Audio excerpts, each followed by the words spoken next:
This is Audible. Tantor Audio presents Reaper's Legacy by Joanna Wylde. Narrated by Tatiana Sokolov and Todd Habercorn.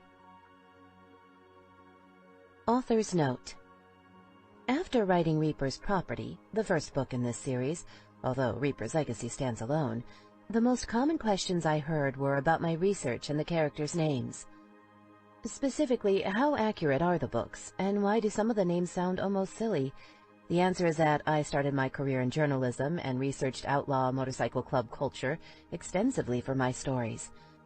This included talking to people in club life, many of whom answered questions for me throughout the writing process. The Reaper's Legacy manuscript was reviewed and corrected by a woman attached to an outlaw MC. Many have questioned the accuracy of the road names I chose, feeling that they aren't fierce or intimidating enough. Horse, Picnic, Bam Bam, etc. Some have suggested that no real badass would be called Picnic, but they don't realize that road names are often whimsical or flat-out funny. Not every biker has a name like Ripper or Killer. The Picnic in my book is named after a real man, although his name wasn't just Picnic, it was actually Picnic Table. The majority of the names in my book were taken from real life. Prologue. Sophie. 8 years ago, Coeur d'Alene, Idaho. I'm gonna stick it in now. Zach's voice was rough and full of urgent need. I smelled him all around me, sweaty and hungry and so beautiful I could die. After tonight, he'd be mine for real. His hand reached down between us, guiding the round, rubbery head of his penis as it nudged my opening. It felt weird. He pushed at me, and I guess he missed because it hit me too high, and... Ouch! Shit, Zach, that hurts! I think you're doing it wrong. He stopped immediately and grinned down at me, the gap between his front teeth teasing. Holy crap, I loved that grin. I'd had the biggest crush on Zach since we were freshmen, but he never noticed me, not until a couple of months ago. My folks didn't let me out much, but in July I'd managed to get permission to stay with Lissa for a night, and we'd snuck out to a party.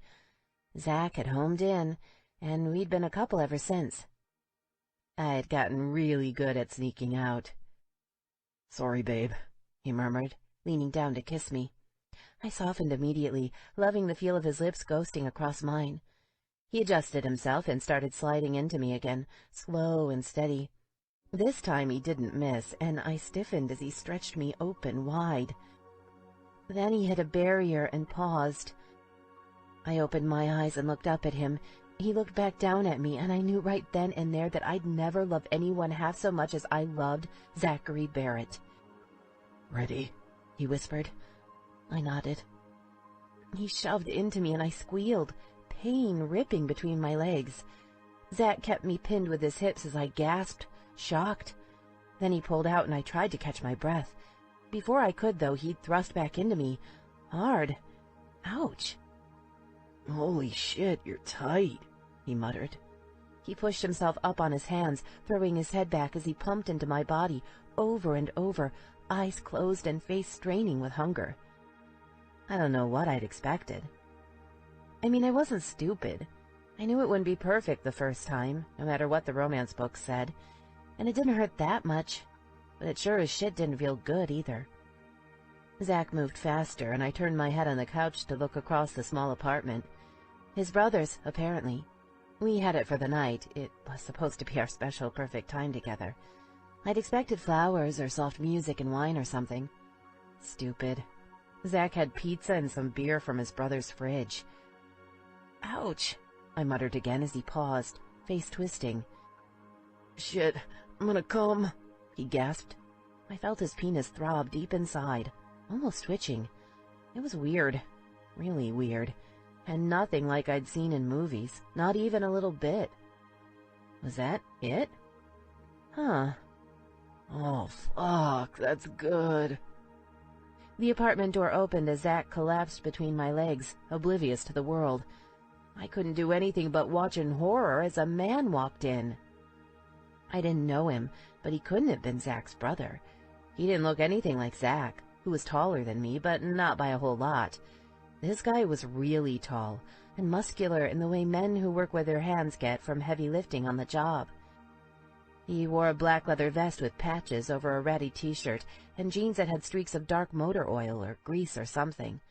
A half-rack of beer dangled from one hand. His hair was short and dark, almost military. His lip was pierced and he wore 2 rings in his left ear and one in his right, like a pirate. Eyebrow was pierced too. His features were bluntly handsome, but nobody would ever call him pretty. Big black boots covered his feet, and the chain from his wallet hung low across his hip. One of his arms had a full-sleeve tattoo. The other had a skull with crossed blades behind it. He stopped in the doorway and looked us over, slowly shaking his head.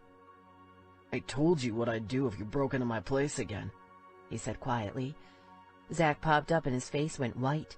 His entire body, with one notable exception, stiffened. I felt that exception slither out of me, along with some fluid, and realized we hadn't even bothered to put a towel down or anything. Ew. But how was I supposed to know we'd need a towel? "Shit," Zach said, his voice a tight squeak. "Ruger, I can explain." "Don't fucking explain," Ruger said, pushing forward into the room. He slammed the door shut behind him and walked over to the couch. I tried to hide my head in Zach's chest, more ashamed and embarrassed than I'd ever been in my life. Flowers. Were flowers too much to ask? "Jesus Christ, what is she, 12? Ruger asked, giving the couch a kick. It shuddered under me, and Zach sat up, pulling away from my body. I shrieked and pushed my hands down between us, trying to cover myself from his brother's gaze. Shit. Shit. Then it got worse. The brother, Ruger, whatever the hell kind of name that was, looked right at me as he leaned across my body, grabbing a folded blanket from the back of the couch. He tossed it over my crotch. I moaned and died a little inside. My legs were still spread wide, my skirt up high around my waist. He'd seen everything. Everything. This was supposed to be the most romantic night of my life, and now I just wanted to go home and cry. "I'm taking a shower, and by the time I'm done, you need to be gone," Ruger said, getting in Zach's face. My boyfriend flinched. "And stay the fuck out of my apartment." With that, he walked down the hall to the bathroom, banging the door shut. Seconds later, I heard the shower come on. Zach jumped up, muttering, "Asshole. He's such a goddamn asshole." "Was that your brother?" "Yeah, he's a prick." I sat up and straightened my shirt. Thank God I hadn't taken it off. Zach loved to touch my breasts, but we'd actually moved pretty fast once we got started. I managed to get to my feet, holding the blanket in front of me while I pulled down my skirt. I had no idea where my panties had gone, but a quick look around didn't reveal them. I leaned over the couch, digging into the pillows, hunting. No luck, but I managed to stick my hand in the disgusting wet spot we'd left behind. I felt like such a whore. "Fuck!"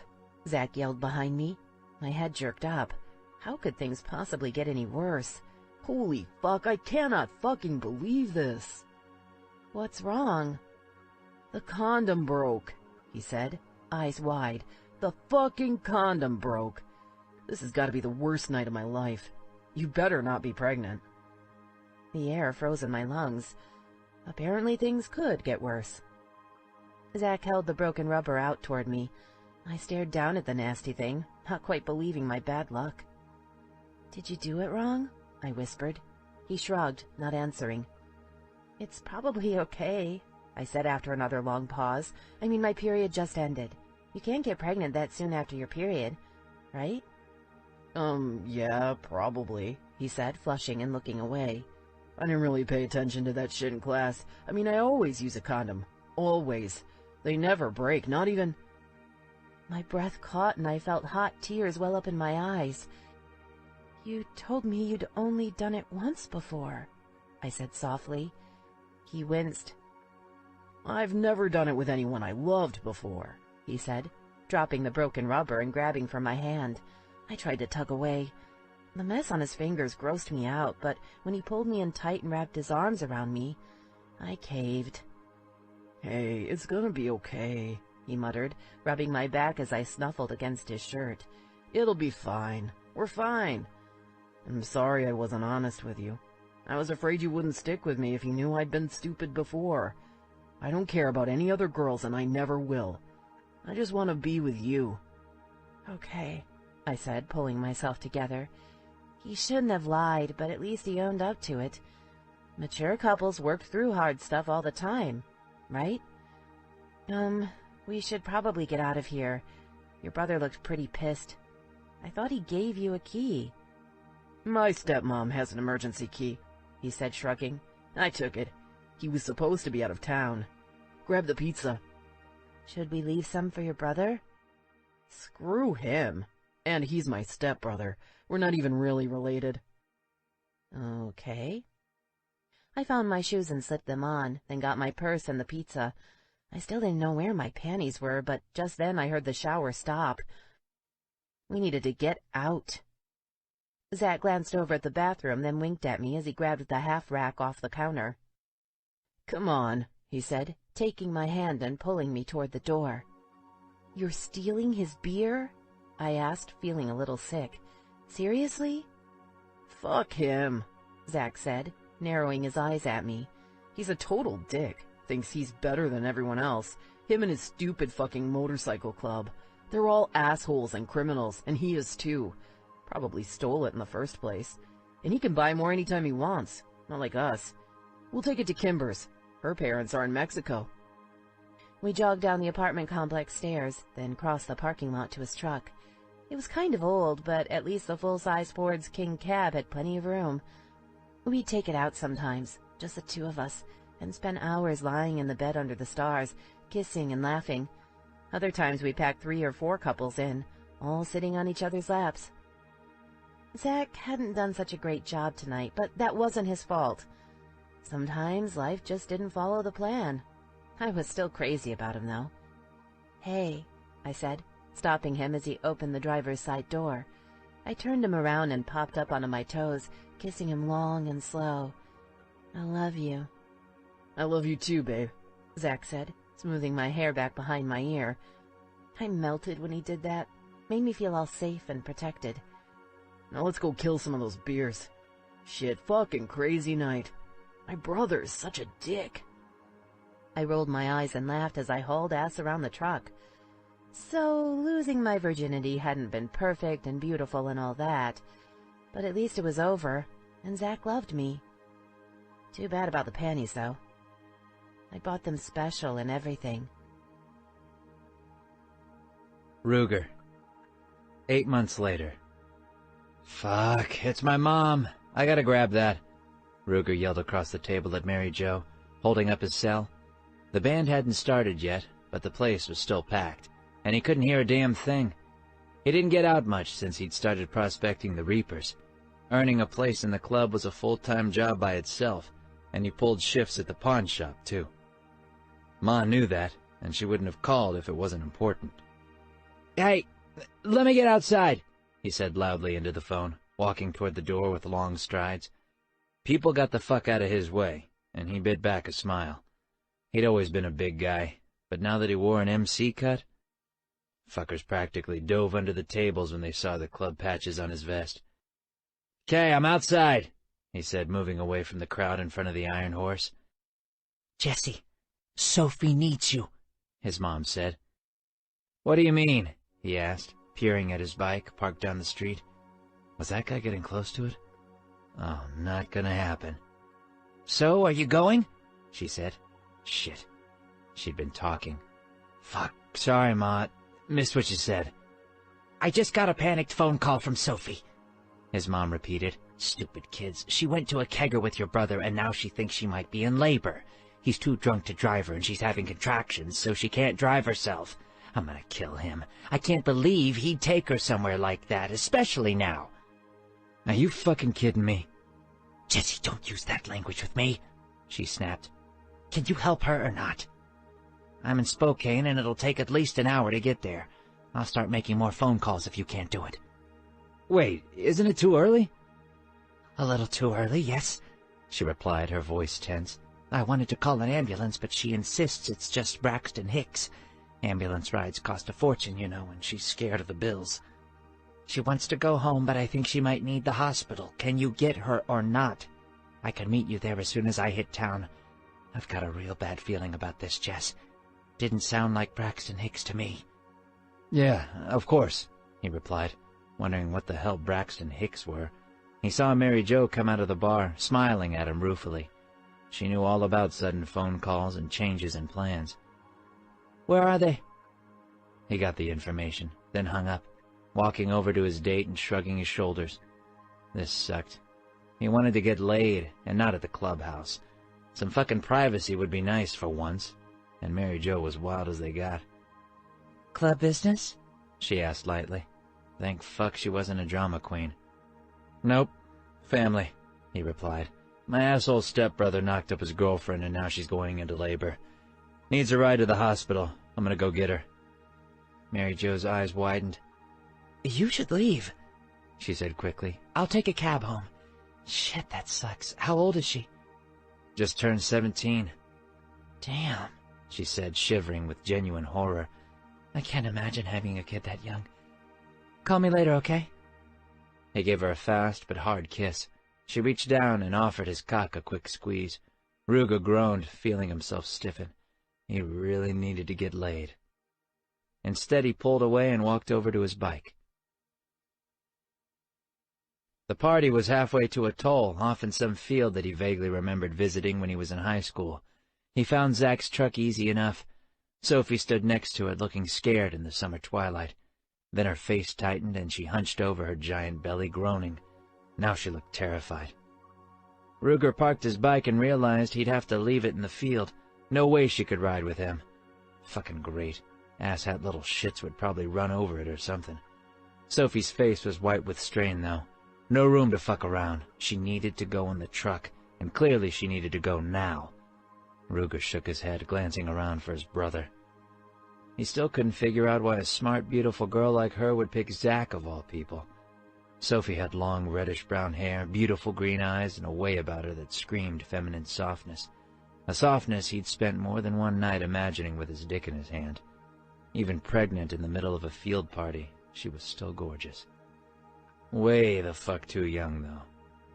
She saw him and winced, reaching around to put one hand against her back, stretching as the contraction ended. Ruger knew she didn't like him, and he didn't blame her. They hadn't met under the best of circumstances, and things between him and Zach went further to shit every day. Ruger hated the way he treated their mom, and hated the way he lived his life. More than anything else, he hated the way the little fuck was already running around on Sophie behind her back. Cocksucker didn't deserve a girl like her, and their kid sure as hell hadn't won the lottery when it came to his future daddy. "How you doing?" he asked, coming up to Sophie and hunkering down so he could see her face. Her eyes were full of panic. My water broke, she said, her voice a hoarse whisper. The contractions are coming really fast. Way too fast. It's supposed to be slow with your first baby. It never happens this fast. I need to get to the hospital, Ruger. I shouldn't have come here. "Oh, fuck me," he muttered. "You got the keys?" She shook her head. Zach does. He's over by the bonfire. Maybe we should call an ambulance? Oh, she groaned, leaning over. "Hang in there," he said. "I'll get Zach. I can drive you to the hospital faster than an ambulance at this point." She groaned again and leaned back against the truck. Ruger took off toward the bonfire, finding Zach half passed out on the ground. "On your feet, asshole," Ruger demanded, grabbing him by the shirt and dragging him upright. "Keys! Now!" Zach looked at him blankly. Was that barf on his shirt? High school kids stood around watching them, eyes wide as they clutched their big red Solo cups of cheap beer. "Fuck me," Ruger muttered again, digging down into his brother's pants pocket, hoping like hell he hadn't lost him. This was closer to Zach's dick than he ever needed his hand to be. He pulled out the keys, dropping Zach back onto the dirt. "You want to see your kid getting born, get your ass in the truck now," Ruger told him. "I'm not waiting for you." With that, he took off toward the Ford, wrenching open the door and lifting Sophie into the back seat. He heard a thudding noise and saw Zach climb into the truck bed out of the corner of his eye. Little prick. Ruger turned on the engine and popped the truck into gear, ready to go. Then he slammed it back into park, jumped out, and ran over to his bike. He had a little first aid kit in there. Nothing fancy, but at this rate they might need it. He climbed back in the truck, pulled out of the field, and started toward the highway, watching Sophie anxiously in the rearview mirror. She was panting hard, and then she screamed. Every hair on the back of his neck stood up. "Holy shit, I feel like I need to push!" she cried. "Oh God, it hurts. It hurts so bad. I've never felt anything like this. Try faster. We need to get there fast." Her voice trailed off as she groaned again. Ruger drove faster, wondering if Zach had something to hold on to. He couldn't see him back there. Maybe he'd passed out in the bed.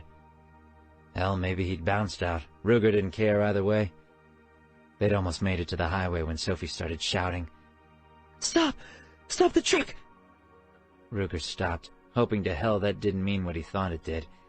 He threw on the parking brake and turned to see her, eyes closed, face almost purple and full of agony. She was crouching forward, moaning. "Ambulance," he said, his voice grim. She nodded tightly. He made the call, giving the operator the details of their situation. Afterward, he put the phone on speaker, dropping it to the seat. Then he got out and opened the back door, leaning in. "I'm here with you, Sophie," the 911 operator told them. "Hold on. The paramedics only have to come up from Hayden. You'll see them soon." Sophie groaned through another contraction. "I have to push." "The ambulance is 10 minutes out," the operator said. "Can you hold on until they reach you? They have everything they need to help you with this." "Fuck!" Sophie screamed, squeezing Ruger's hand so hard his fingers went numb. "All right. It's unlikely the baby will be born before they arrive, but I want you to get ready, Ruger," the operator said, her voice so calm she sounded stoned. How did she do that? He felt about 30 seconds away from a heart attack. "Sophie needs you now. The good news is that childbirth is natural, and her body knows what to do. A baby born this fast usually means a very smooth delivery. Do you have a way to wash your hands?" "Yeah," Ruger muttered. "You gotta let me go for a sec, Sophie." She shook her head, but he pried his hands free. He ripped into the first aid kit, pulling out a couple of ridiculously small sanitary wipe packets. Then he attacked his hands and tried to go after hers. She screamed and punched his face. Holy shit, the girl had some power behind her. Ruger shook his head, then pulled it together, his cheekbone throbbing. Another contraction. "It's too early," Sophie gasped. "I can't stop it. I have to push now." "When is she due?" the operator asked as Sophie moaned long and low. "About a month," Ruger told her. "It's too early." "All right. The most important thing is to make sure the baby is breathing. Don't let it fall on the ground if it's born before the EMTs arrive. You'll have to catch it. Now don't panic. It can take hours to push out a baby, especially the first one. But just as a precaution, I want you to find something warm to wrap around the child if Sophie delivers. You'll check the baby's breathing. If it's good, you'll lay him on the mother's bare chest, face down, skin to skin. Then put whatever you have over him. Don't tug on the cord, cut it, tie it off, or anything. Keep your hands away from the birth canal. If the afterbirth comes out, wrap it with the child." That's when it hit him. Sophie was going to have her baby right here on the side of the road. His nephew. Right now. Holy shit, she needed to get her pants off first. She wore leggings, and he tried to pull them down with her still inside the cab. It didn't work, and she couldn't seem to find a comfortable position either. "We have to get you out of here," he said. She shook her head, teeth gritted. But he picked her up and set her feet on the ground anyway. Then he pulled down her sopping wet leggings and panties in one smooth move, lifting one foot and then the other to free her legs from the clinging fabric. Now what? Sophie cried out again, face tight as she bore down next to him, falling into a squat beside the truck. Fuck, he needed something to keep the baby warm. Ruger glanced around frantically, finding exactly nothing, so he pulled off his cut and tossed it into the truck. Then he ripped his t-shirt over his head. It wasn't the best, but it was relatively clean. He'd showered and put on a fresh one before meeting Mary Jo. Sophie pushed for an eternity, crouched down and digging her fingers deep into his shoulders. He'd have bruises there in the morning, probably cuts from her nails, too. Whatever. The 911 operator's calm voice encouraged them, saying the ambulance was only 5 minutes out. Sophie ignored her, lost in her own world of pain and urgency, giving loud, low groans with every contraction. "Can you see the baby's head?" the operator asked. Ruger froze. "You want me to look?" Yes. He was pretty damned sure he didn't want to look. Fuck. Sophie needed him, though. The kid needed him, too.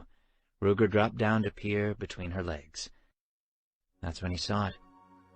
A tiny head coming out of her body, covered with dark black hair. Holy crap. Sophie sucked in a deep breath and gripped his shoulders even harder. She let out one loud, long moan as she pushed again. Then it happened.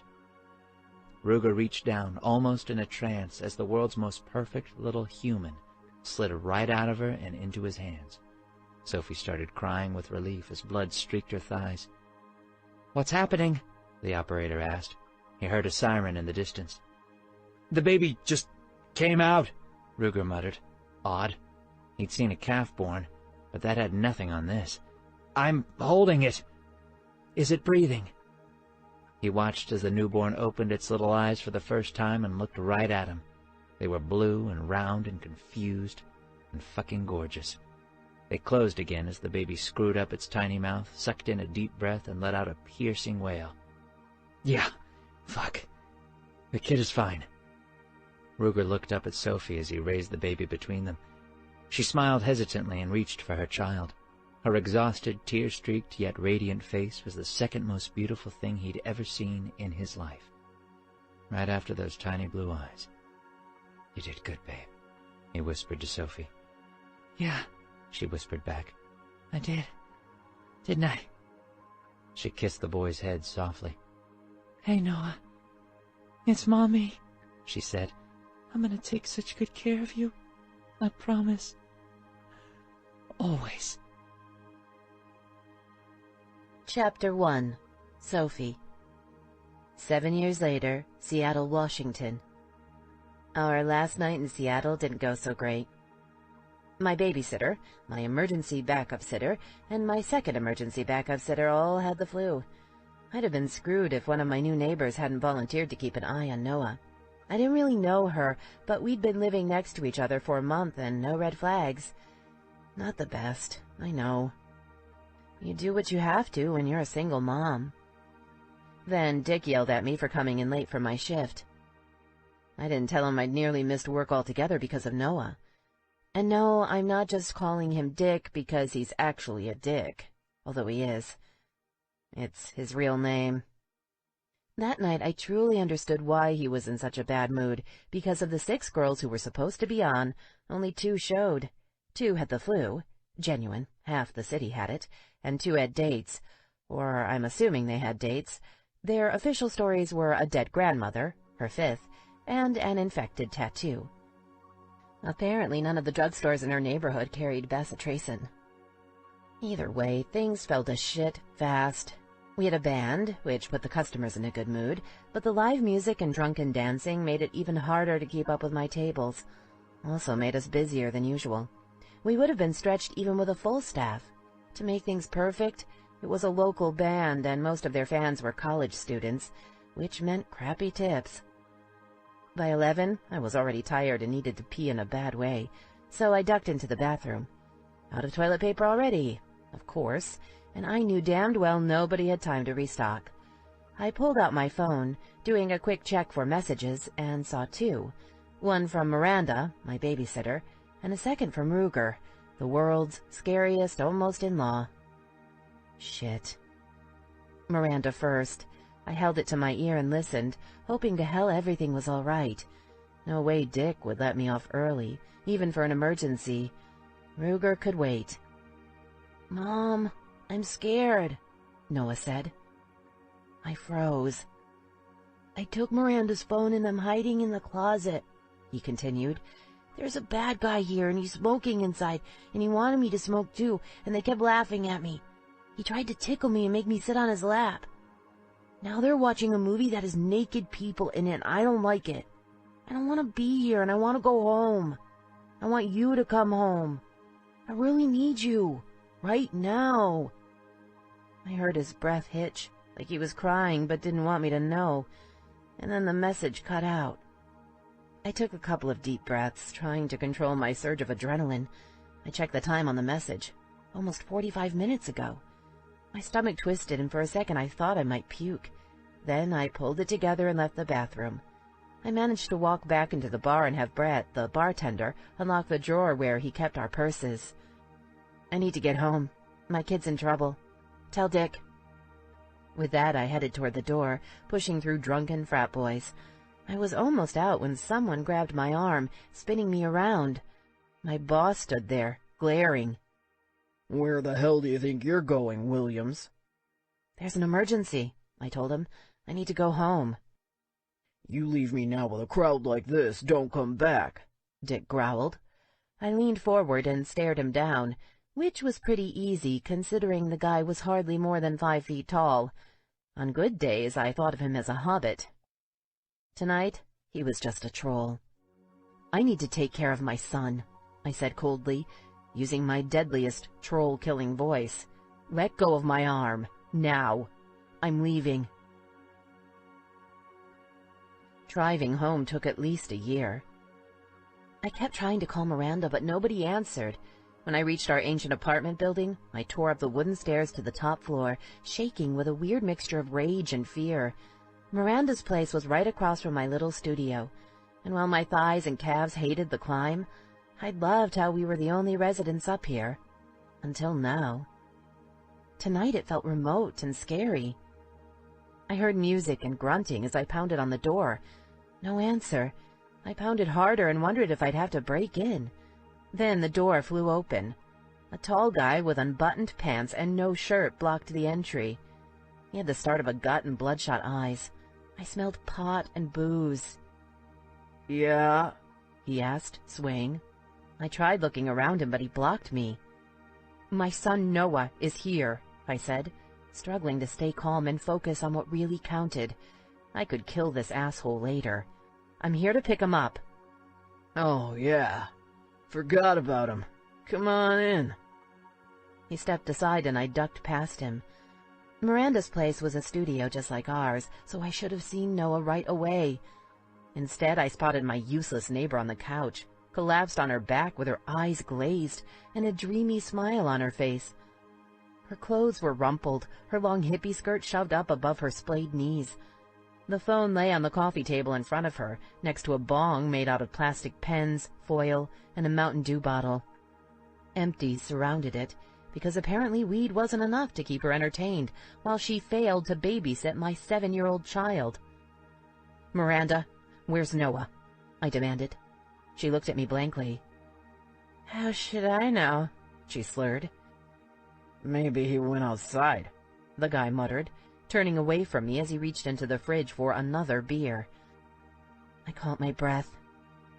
Across his back was a giant tattoo that looked kind of like Ruger's, only it said Devil's Jacks instead of Reapers. Motorcycle Club. Bad news. Always bad, despite what Ruger insisted.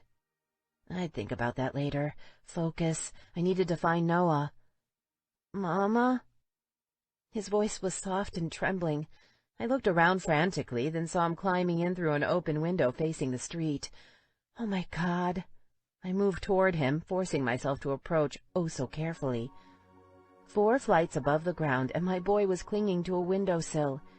If I wasn't damned careful, I'd knock him off the ledge. I reached out and clamped my hands around his upper arms, pulling him in and clutching him close. He wrapped around me like a little monkey. I rubbed my hand up and down his back, whispering how much I loved him, and promising never to leave him alone like that again. "I don't get what you're so upset about," Miranda muttered, pulling herself up to make room for her asshole boyfriend. "There's a fire escape out there, and it's not like it's cold. It's August. Kid was fine." I took a deep breath, closed my eyes, and forced myself to stay calm. Then I opened them and looked past her. That's when I saw the porn on the TV. My eyes skittered away from the sight of a silicone woman screwing 4 guys simultaneously. Something terrible took fire in my heart. Stupid bitch! Miranda would pay for this. "What's your problem, anyway?" she slurred. I didn't bother answering.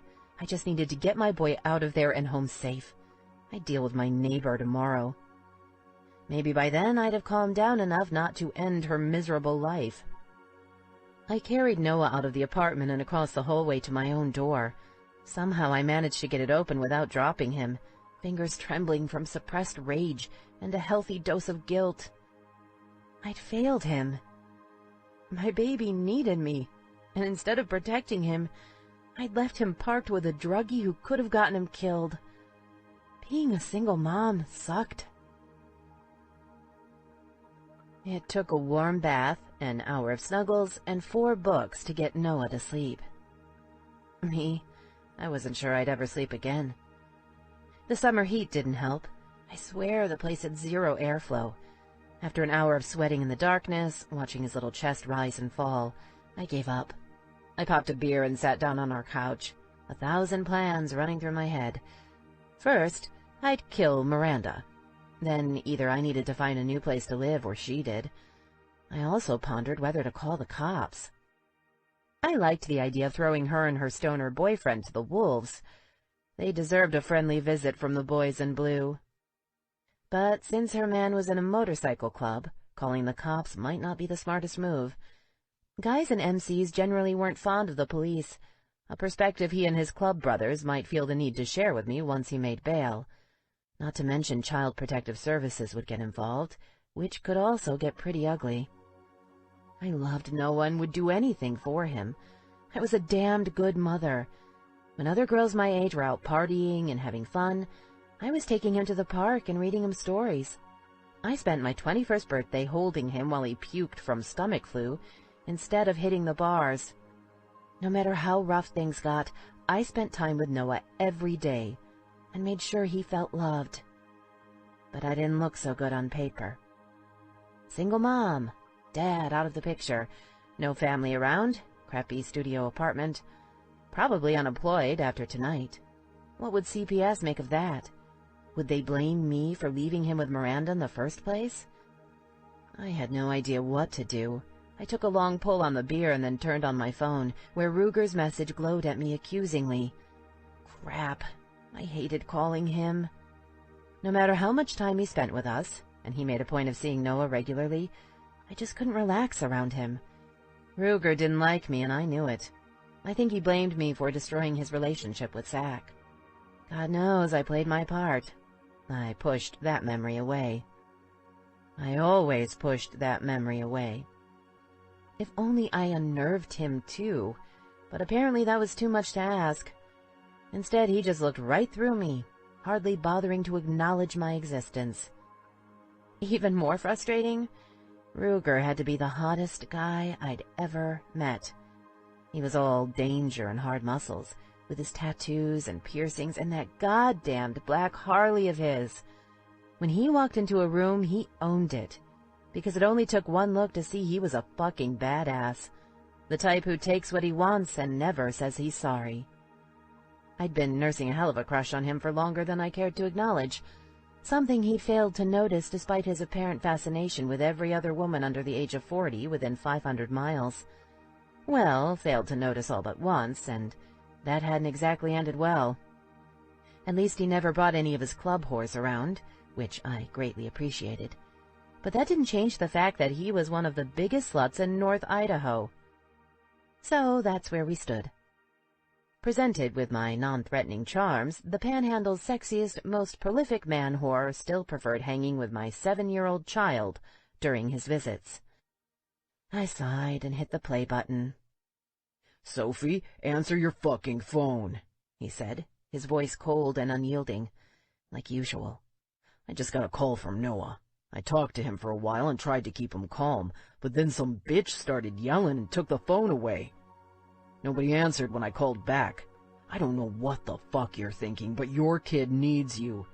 Get off your ass and go get him. Now.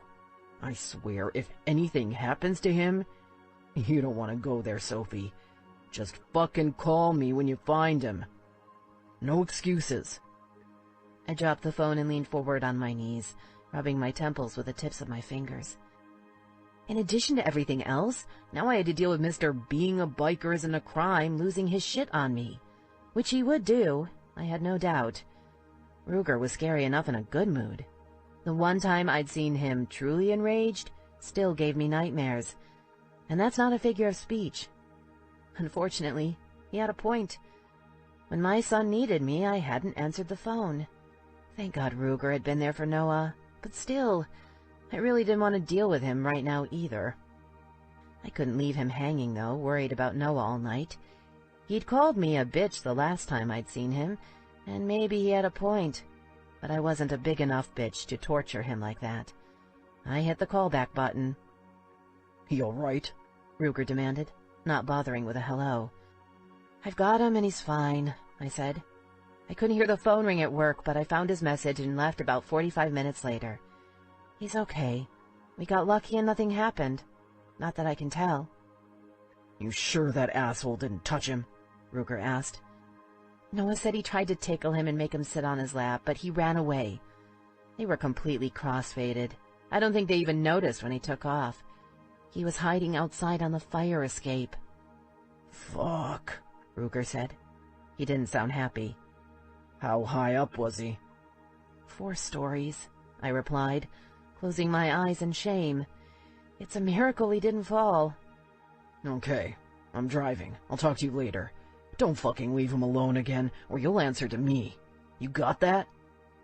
"Yeah," I whispered. I hung up the phone and set it down on the table. The room felt stifling, and I couldn't get enough air, so I crept softly across the floor to the window.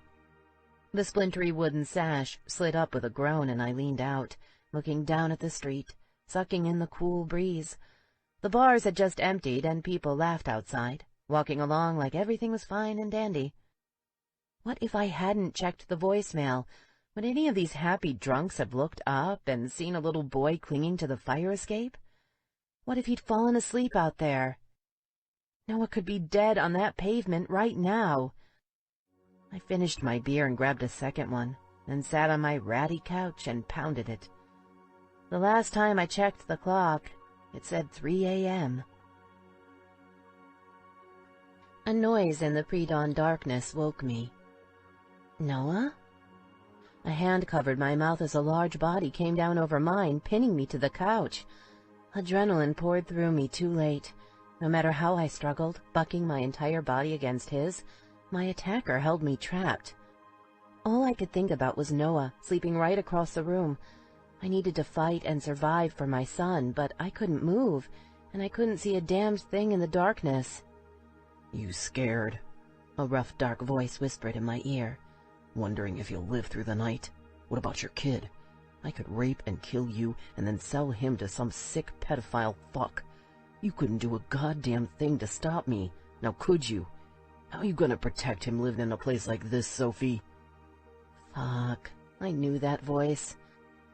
Ruger. He wouldn't hurt me. Asshole. "I didn't even have to break through the fucking pathetic lock you have on this shithole," he continued, shifting his hips over mine, emphasizing how little control I held. "Your window's open, and so is the window in the hallway. I just stepped out on the fire escape and walked right over, which means anyone else could too, including that sick fuck who messed with our boy earlier. That bastard's still in the building. I want him, Sophie. Nod your head if you'll stay quiet, and I'll let you talk. Don't scare Noah." I nodded my head as best I could, trying to calm the racing of my heart, torn between the remains of fear and my building anger. How dare he judge me? "You scream. You'll pay." I jerked my head. He pulled his hand away, and I took several deep breaths, blinking rapidly, trying to decide if lunging at him with my teeth would be worth it. Probably not. Ruger was heavy, and he covered my entire body, his legs clamping down across mine, my arms trapped deep in the couch. I couldn't remember him ever voluntarily touching me before. Not for 4 years, at least. That was a good thing, because something about Ruger turned off my brain in a bad way, leaving my body in charge. I got knocked up the last time I left my body in charge. I'd never regret my son, but that didn't mean I should let my libido do the thinking for me again. After I finally got shot of Zach, I'd only gone out with very safe, very boring men. I'd had 3 lovers total in my life, and numbers 2 through 3 were nice and tame. I didn't need a complication like my son's biker uncle, but I'd caught his familiar scent now, gun oil and a hint of male sweat, which led to an annoyingly predictable response down below. Even angry, I wanted Ruger. In fact, I usually wanted him more when I was angry. This was unfortunate because he had a gift for pissing me off. Life would be so much simpler if I could just hate him. The man was truly an asshole. He just happened to be an asshole who loved the hell out of my kid. So now he lay on top of me, and I wanted to headbutt him or something, but I also felt embarrassing heat pool between my legs. He was big and hard and right there, and I didn't know how to handle that. Ruger always kept his distance from me. I expected him to let me up now that he'd made his point in the least constructive way possible, but that didn't happen. Instead, he shifted again, leaning up on his elbows on either side of me, holding me trapped. His legs moved, one coming to rest between mine. Way too intimate. I tried to close my knees, but he narrowed his eyes and slid his hips into the cradle of my pelvis. Wrong, so wrong. And unfair, too, because clenching him between my legs didn't exactly make my brain work better. I squirmed, needing him to be far away from me, immediately. Yet I couldn't help wondering whether I could reach down between us and open his fly. The man was like heroin, seductive, addictive, and a damned good way to wake up dead. "Hold still," he whispered, voice strained. "The fact that my dick's in its happy place is probably saving your life. Trust me when I say I'm seriously considering strangling you, Sophie. Thinking about fucking you helps balance that out." I froze. I couldn't believe he'd just said that. We had an agreement. We'd never discussed it, but we both followed it scrupulously. Sure enough, though, he pressed his hips into mine again, and I felt his hard length growing against my stomach. My inner muscles clenched, sending a wave of need wrenching through me. This was cheating. The infatuation went one way. I lusted after him, he ignored me, and we pretended nothing had ever happened between us. I licked my lips, and his eyes followed the small movement, unfathomable in the dim light starting to filter through the windows. "You don't mean that," I whispered. He narrowed his eyes, studying me like a lion scoping out the slowest gazelle. Wait, did lions eat gazelles? Was this really happening?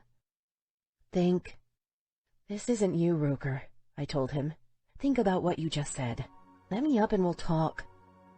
"I fucking mean every word," he replied, harsh and angry. "I hear my kid is in trouble and his mom's nowhere to be found. I spent hours driving across the state, scared shitless that someone's molesting or murdering our boy. And when I finally get here, I find you in a total shithole with a broken lock on the downstairs door and easy access to your apartment through an open window. I crawl in and find you passed out on the couch half naked and smelling like beer." He dropped his head down, scenting me and twisting his hips into mine. Shit, that felt good. I actually ached between my legs, it felt so good. "I could have taken him away from you easy as fuck," he continued, raising his head, eyes burning through me. "And if I could, so could anyone else, which is not fucking okay. So you'll just have to sit tight and wait for me to cool down a little, because right now, I'm not feeling particularly reasonable. Until then, I'd suggest you not tell me what I mean. You got that?" I nodded my head, eyes wide. I believed every word he said. Ruger held my gaze as he shifted his legs again, and then both were between mine, and I felt every inch of his dick right up against my crotch. He surrounded me completely, overwhelming me with his strength, and I had a sudden, crazy flashback to that night I'd lost my virginity to Zach in Ruger's apartment.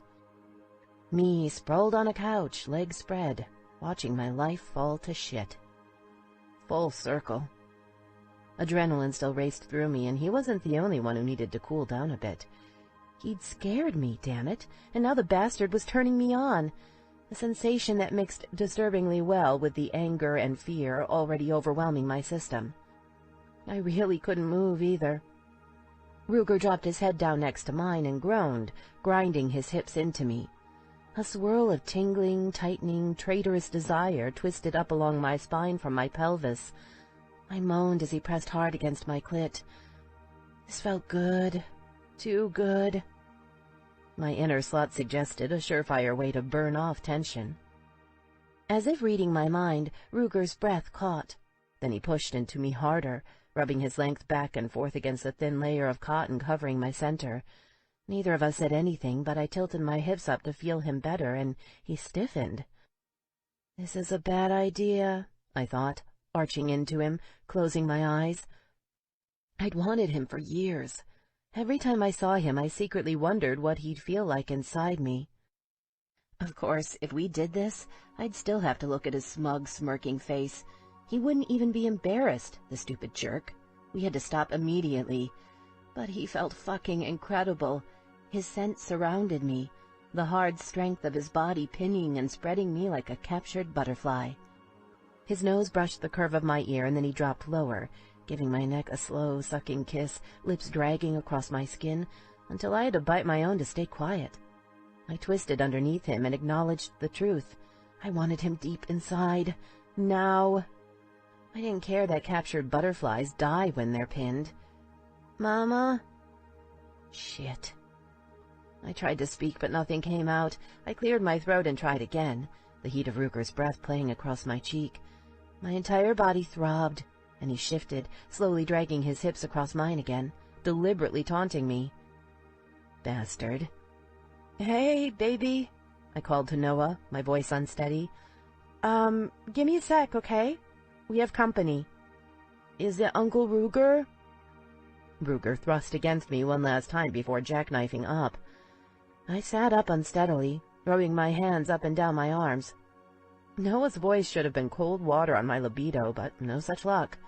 I still felt Ruger's delicious hardness between my legs. I'm here, little man, Ruger said, standing and running his hands across his head.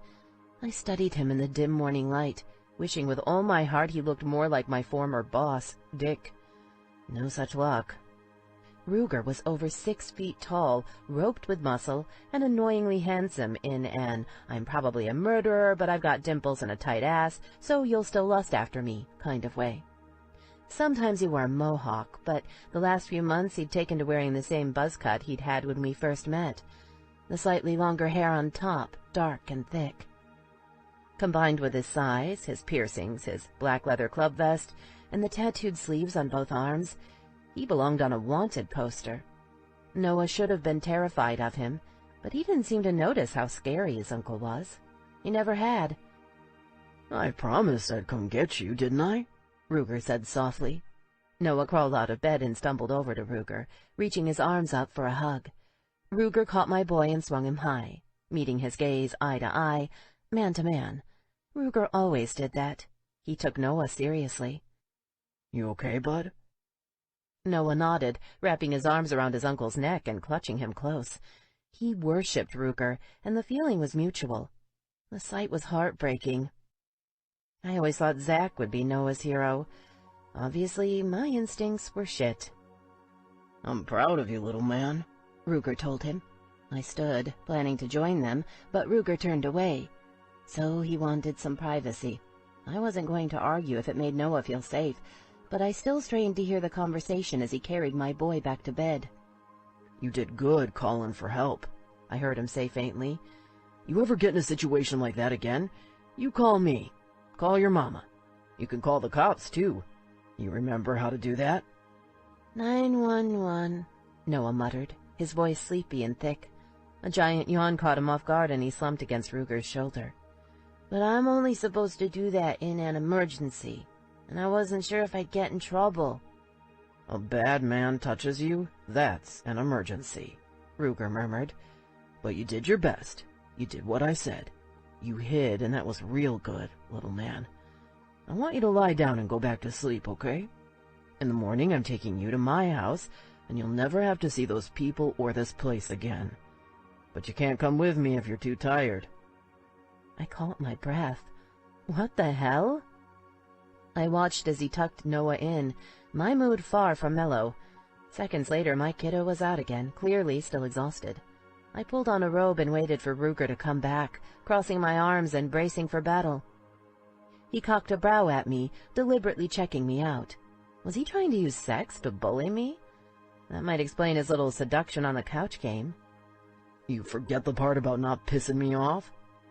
Why did you tell Noah he's going to your house? You can't make promises like that. I'm taking him home to Coeur d'Alene with me, Ruger replied, his voice matter-of-fact. He tilted his head to the side, waiting for the fight he had to know was coming. His neck was thick with muscles and his biceps flexed as he crossed his arms, matching my stance. It really wasn't fair. A man this frustrating should be short and fat, with hairy ears or something. But it didn't matter how sexy he was this time. I wouldn't cave. He wasn't Noah's dad, and he could step the fuck off. I'm betting you'll want to come with us, and that's great. But he's not staying in this shithole another night. I shook my head slowly and deliberately. I felt the same way about our apartment. It didn't feel safe anymore, but I wasn't going to let him just swoop in and take over. I'd find us a new place. I wasn't quite sure how, but I'd do it. I'd spent the last 7 years honing my survival skills. You don't get to make that decision. He's not your son, Ruger. Decision's made, Ruger replied, and he may not be my son, but he's definitely my kid. I claimed him the minute he was born, and you damned well know it's true. I didn't like how you took him so far from me, but I respect why you did it. Things have changed now. Mom's dead, Zach's gone, and this? He gestured around the ratty little studio. This isn't good enough. What the fuck do you need in your life that's more important than giving Noah a safe place to live? I glared at him. What's that supposed to mean? Keep it down, Ruger told me, stepping forward into my space, pushing me back. It was a power play, pure physical intimidation. I'll bet it usually worked for him, too, because when he loomed over me like that, every survival instinct I had told me to roll over and follow his orders. Something quivered down below. Stupid body. It means exactly what it sounds like, he continued. What the fuck are you spending your child support on? Because it sure as shit isn't this hellhole. And why the fuck did you move out of your other place? It wasn't great, but it was okay. And it had that little park and playground. When you told me you were moving, I thought that meant you found something nicer. I'm here because I got evicted for not paying my rent. His jaw tightened convulsively. His expression darkened, something impossible to read filling his eyes. You want to tell me why? Exactly. I'm just hearing about this situation. No, I replied honestly. I don't want to tell you anything. It's none of your business. He stilled, taking a series of deep breaths. Long seconds passed, and I realized he was consciously forcing himself to calm down.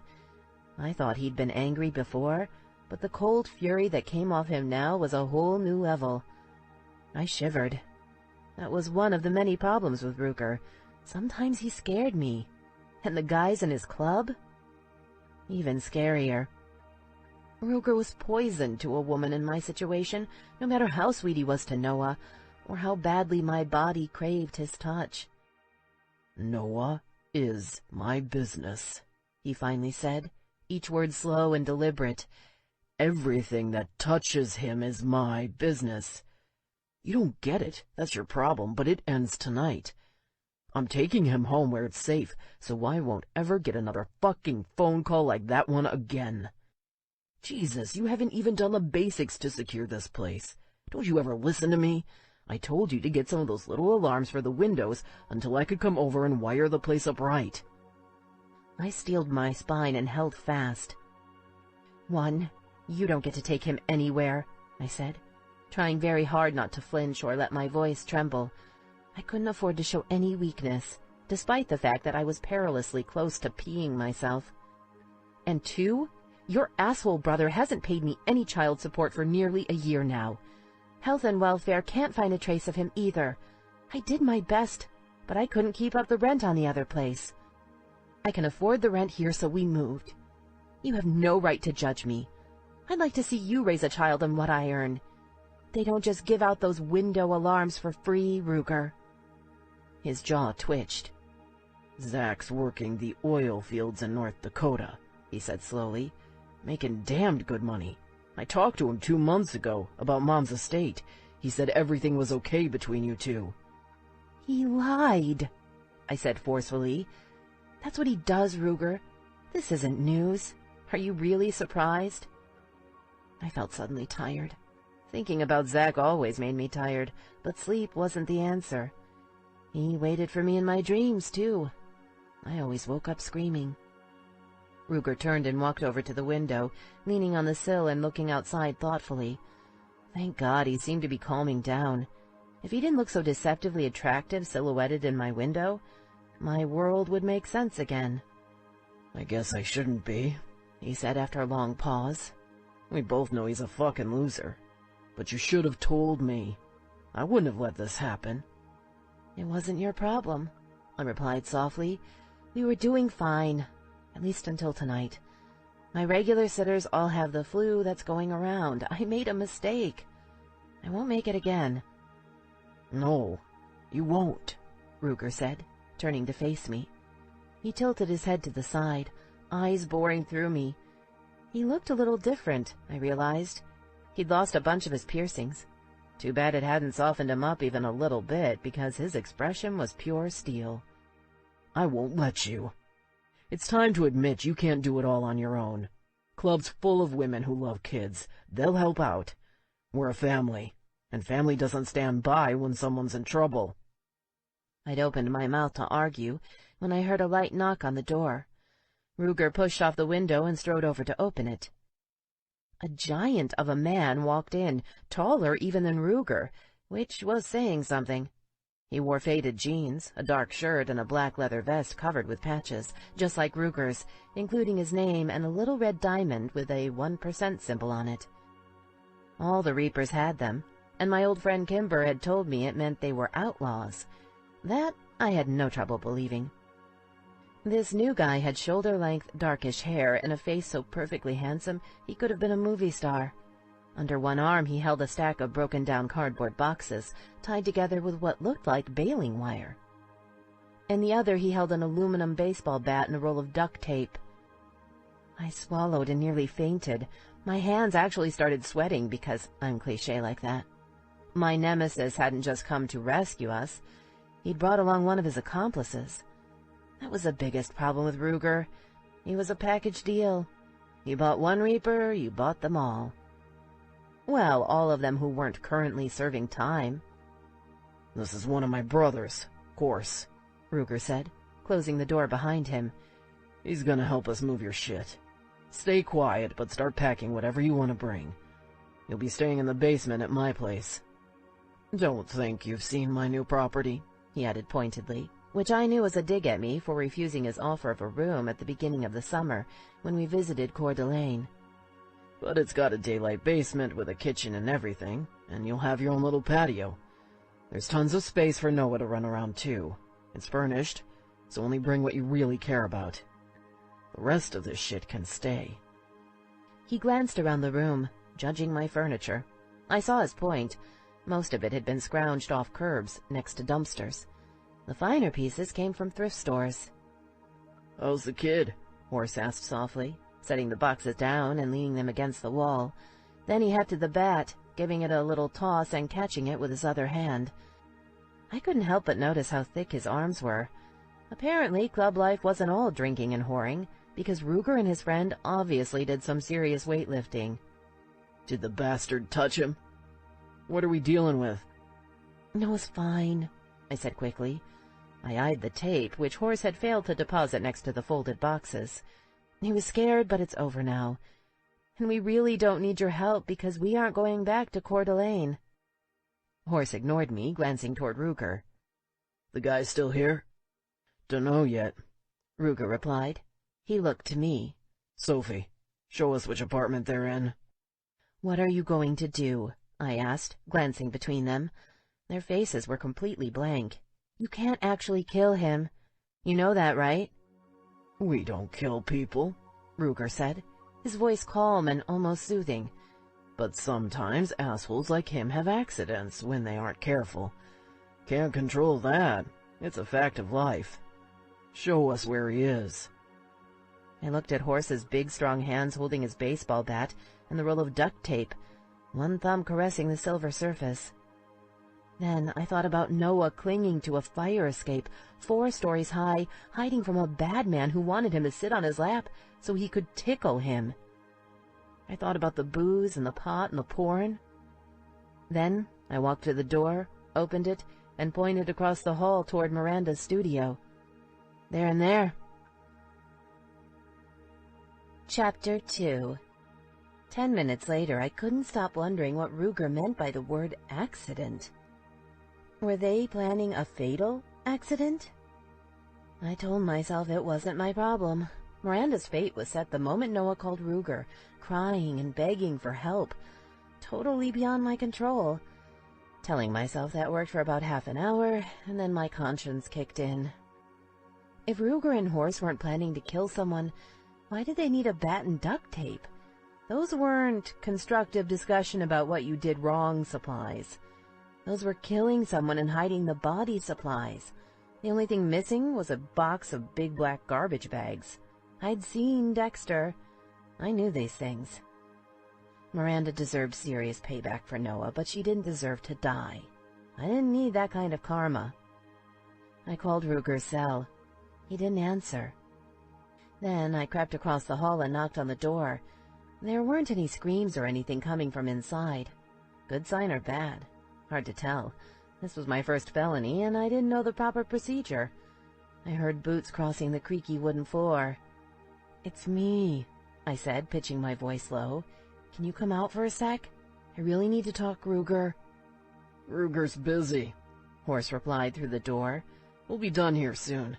Go get packed and take care of your boy. We got this." I tried the knob. Locked.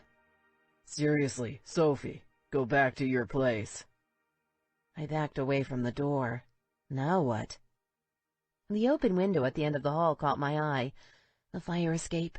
Ruger had used it to get into my apartment, and Miranda's place was a mirror of mine. Maybe I could get in that way to make sure everything was all right. I ducked back into my studio for a quick check on Noah, closing and locking my own window while I was at it.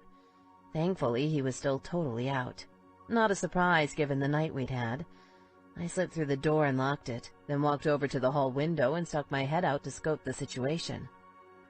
Sure enough, the narrow iron landing stretched from my window and across the hallway before stopping under hers.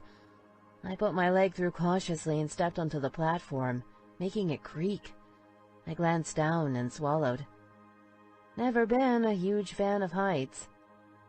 I held the rail with one hand, trailing the other along the brick wall until I reached her closed window.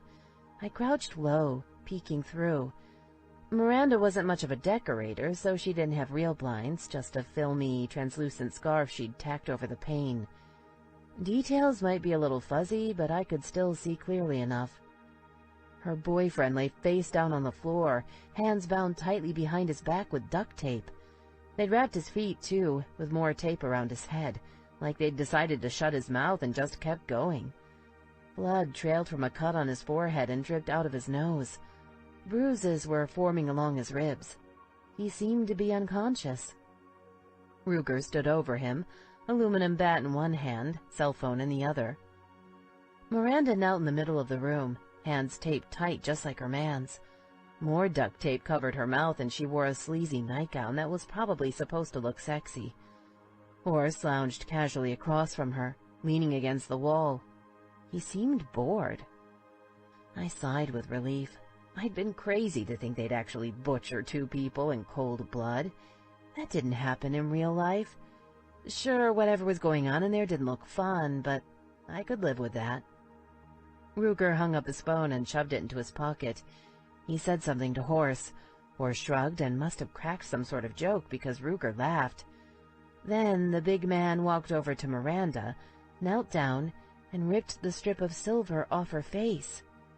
Her lips quivered as she asked him a question. He shook his head as he replied, and she started trembling so hard I could see it from across the room and through the curtain. Then things got bad. Horse reached around and pulled an ugly black handgun out of the back of his jeans. I watched in frozen horror as he cocked the slider thingy on top, clearly preparing to shoot. Then he said something else to Miranda. Tears ran down her face as she slowly opened her mouth. Horse nudged her lips wider with the barrel of his gun, pushing it in. Holy fuck! Holy fuck! I jumped up and pounded on the window with both hands, screaming at them to stop. Ruger spun around, moving so fast I couldn't follow. Within seconds, he'd ripped open the window and jerked me into the room. The sash crashed down again as he wrapped his arms around me, pinning me to the front of his body, my back to his stomach. I tried to scream again, but his hand slammed across my mouth. The bat clattered as it rolled across the wooden floor. Miranda's eyes darted toward me, full of desperate hope that quickly melted when neither man moved. Then Horse spoke. "Time's up, sugar. Usually people close their eyes. Your call." Miranda moaned, shutting her eyes tight and visibly bracing her body. Horse glanced up, smiled, and blew me a kiss. Then he pulled the trigger. Ruger. Sophie exploded in his arms, thrashing furiously. Her bitch of a neighbor screamed and fell back on the floor, flopping around dramatically. Neither seemed to notice the fucking gun hadn't been loaded. Ruger fought to control the banshee in his arms, hating Horse because the bastard just stood there, smirking at him like the smug, cocksucking asshole he'd always been. Seriously, a goddamned kiss? Sick fuck. One of Sophie's heels lashed back and caught him in the shin. When he grunted, she kicked the same spot again, savagely. $50 says your baby mama could take you in a fair fight, Horse taunted. Miranda's shrieking suddenly stopped and she froze, opening her eyes to look around in stunned confusion. Finally, Dumbass had noticed she wasn't dead. Sophie stilled, and Ruger's aching shin rejoiced. "Feel like I'm repeating myself here," he muttered in her ear, "but if I move my hand, you better keep quiet. Got me?" She nodded her head tightly. Ruger let go and Sophie jerked away. Fast as a snake, her hand flashed out and slapped him across the face, which fucking hurt. Damn. "You bastard," she hissed. "You scared the crap out of me. What kind of sadist pulls shit like this?" "The kind interested in making a lasting impression?" Ruger asked, cocking his head at her. "Jesus, did you want us to kill her?" Sophie's face twisted and her mouth opened, but before anything came out, the bitch on the floor started crying, loud. Ruger had come to realize Miranda did everything loud. Horse leaned forward and caught Miranda's arms, jerking her up and onto her knees. He caught her chin, forcing her to meet his gaze. "We do this again. A bullet comes out and pulps your brain, got me?" She nodded frantically, her sobs even noisier than before. How was that even possible? Then Ruger caught the unmistakable smell of piss and sighed. Sure enough, she'd left a puddle. "Every fucking time," he muttered. Horse snorted. "Pussy." "I can't believe you guys," Sophie said, clenching and unclenching her hands, shaking with adrenaline. She was so angry she'd forgotten to be afraid. He actually liked that about her. Sophie had grit. But right now she was getting on his nerves. They had a lot to do and limited time before the Jacks showed up. "I thought you were killing her. She thought you were killing her. How can you do this?" "We wanted to catch her attention," Ruger replied, temper fraying. "Near-death experiences tend to stick with a person. Next time she'll make better choices." Sophie opened her mouth, then snapped it shut and glared.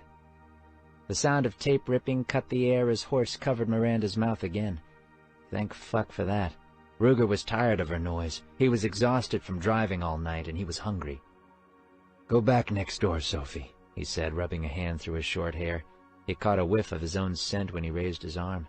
Nasty. He'd have to shower at her place before they left for Coeur d'Alene. "We won't go crazy, I promise. But don't forget, Noah spent more than an hour hiding on the fire escape last night. 4 stories up, Sophie. Your babysitter's man is a registered sex offender, by the way. Bitch knew it, too. She still invited him over while she had a kid at her place. Don't feel sorry for either of them." Sophie's eyes widened. "How do you know all that?" Horse answered. "They told us." "I wouldn't think sex offenders go around sharing that kind of information," she said, suddenly wary. "We're very persuasive people," Ruger told her. "You just gotta ask the questions right. Go home, Soph. We need to finish up here and get you moved out. I'm tired, honey." "This is all wrong. I feel like an accomplice," Sophie replied, shaking her head. "I don't like it." For fuck's sake. She hadn't been too worried about being an accomplice when she pointed out Miranda's place earlier. A little late to be complaining at this point in the game. Enough. Really? You don't like it? Personally, I don't like the idea of the next kid getting raped just because he isn't smart enough to hide on the fire escape, Ruger said, stepping slowly into her space and backing her toward the wall. How about this? You go ahead and feel guilty about being an accomplice, and I'll go ahead and keep doing your dirty work so you don't break a fucking nail or something. Then tonight, we'll open a bottle of wine and talk about how today made us feel. Maybe eat some chocolate while we're at it, then watch The Notebook together. That work for you? She hit the wall and he leaned forward, slapping his hands flat on either side of her head. Ruger dropped his face into hers, eyes blazing. Shit, Sophie. I think I'm showing extreme patience, all things considered. This is not a fucking joke. Noah made it through last night because he stayed awake and alert on that fire escape, not because either of these fucks lifted a finger to help him. They terrorized a little boy and laughed about it. Now it's their turn. Don't expect me to feel bad about that. Go home. Sophie swallowed, eyes wide. She stayed quiet as she slowly slid down and out from under the barrier of his arms, skirting the edge of the room until she reached the door. She slipped through, closing it behind her very softly. Ruger glanced over at Horse, who raised a brow. Great. Now we'd catch shit from him, too. Your baby mama's kinda hot when she's pissed, Horse said helpfully. Jesus, Horse, you got no sense of boundaries, you know that? Yep, he replied, and Ruger seriously considered taking the bat and smashing the bastard's face in. Of course, then he'd have Horse's old lady to deal with. Bitch was a damned good shot. Miranda fell over with a thump, eyes wide. They looked down at her. What should we do with this one? Horse asked. I want her out of our faces, but I gotta say, don't like the idea of leaving her here for the Jacks when they come to pick up their problem child. He jerked his chin toward the still unconscious man on the floor. Let her go right before we take off, Ruger suggested. He walked over and nudged her with his foot. Hey, Miranda, we cut that tape off in a couple hours. We need to worry about you sharing this little adventure with anyone, 'cause that would put me in a real bad mood. She shook her head violently. You sure? Horse asked. If it's a problem, we'll figure out something else for you. Saw an empty lot not too far from here. Wonder how long it'll take before some construction worker digs up your body. Miranda grunted, eyes wide. I'm gonna assume that means you'll keep your mouth shut, Ruger said, sighing and rubbing the back of his neck. Muscles were way too tight back there. Oh, something else you should know. It's not just us you'd be dealing with if you talk. There's 134 brothers in the club. Generally, I'm considered one of the nicer ones. True story, Horse chimed in. Fuck with us, we'll fuck you back. Harder. Always. She nodded frantically.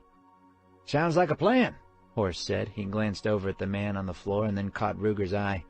Might want to tell your baby mama that the next time she has a run-in with a guy from another club, she should give us a heads up before we go in. This could have been ugly. She doesn't get it. Not ink, not cuts, nothing. She may have seen his tats, but she didn't know what they meant. Tape, Ruger said. Horse tossed it over and Ruger crouched down next to the woman. Legs together, bitch. It'll be a new experience for you. She obeyed, and he started wrapping tape tight around her ankles. You were still in Afghanistan when Sophie and Zach's shit went down, Ruger told Horse. But trust me, it got ugly, and we didn't exactly socialize after that.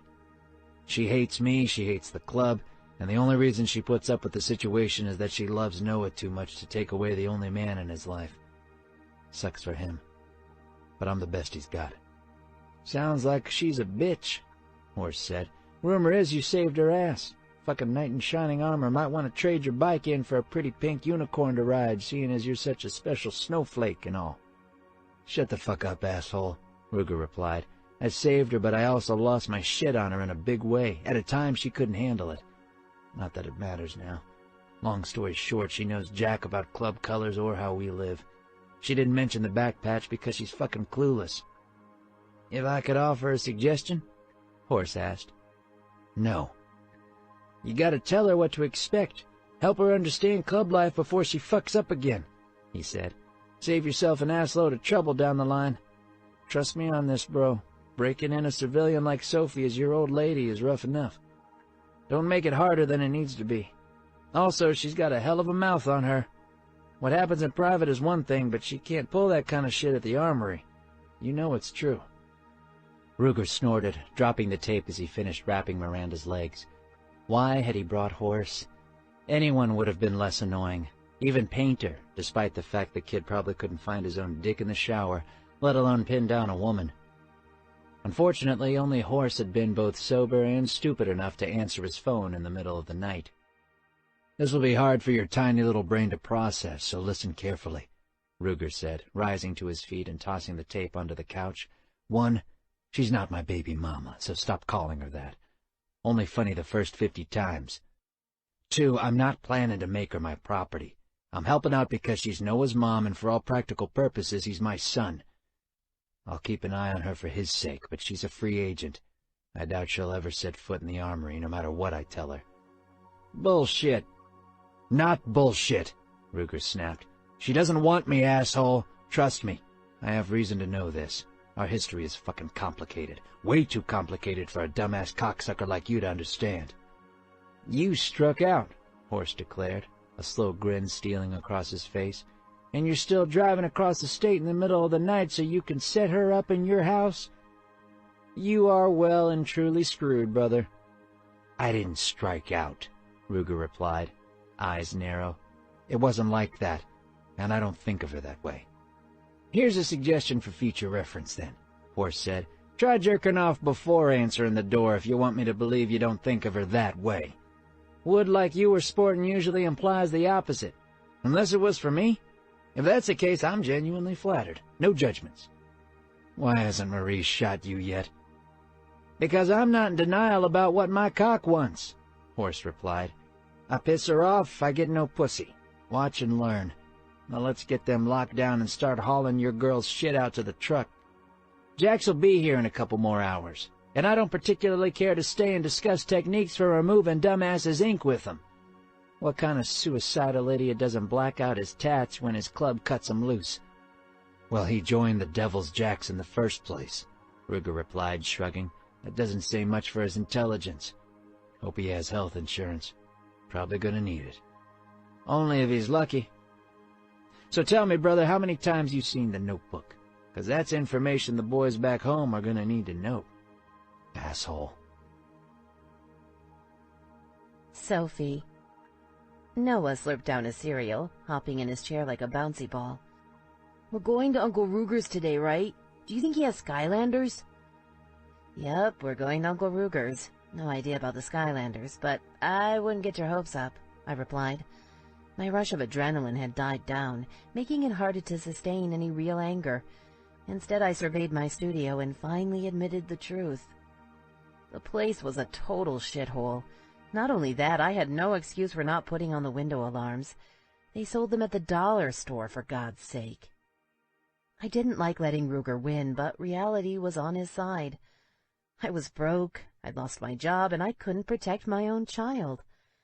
Waiting tables hadn't paid enough to support us anyway, and I wouldn't have been working there in the first place if I'd had better offers.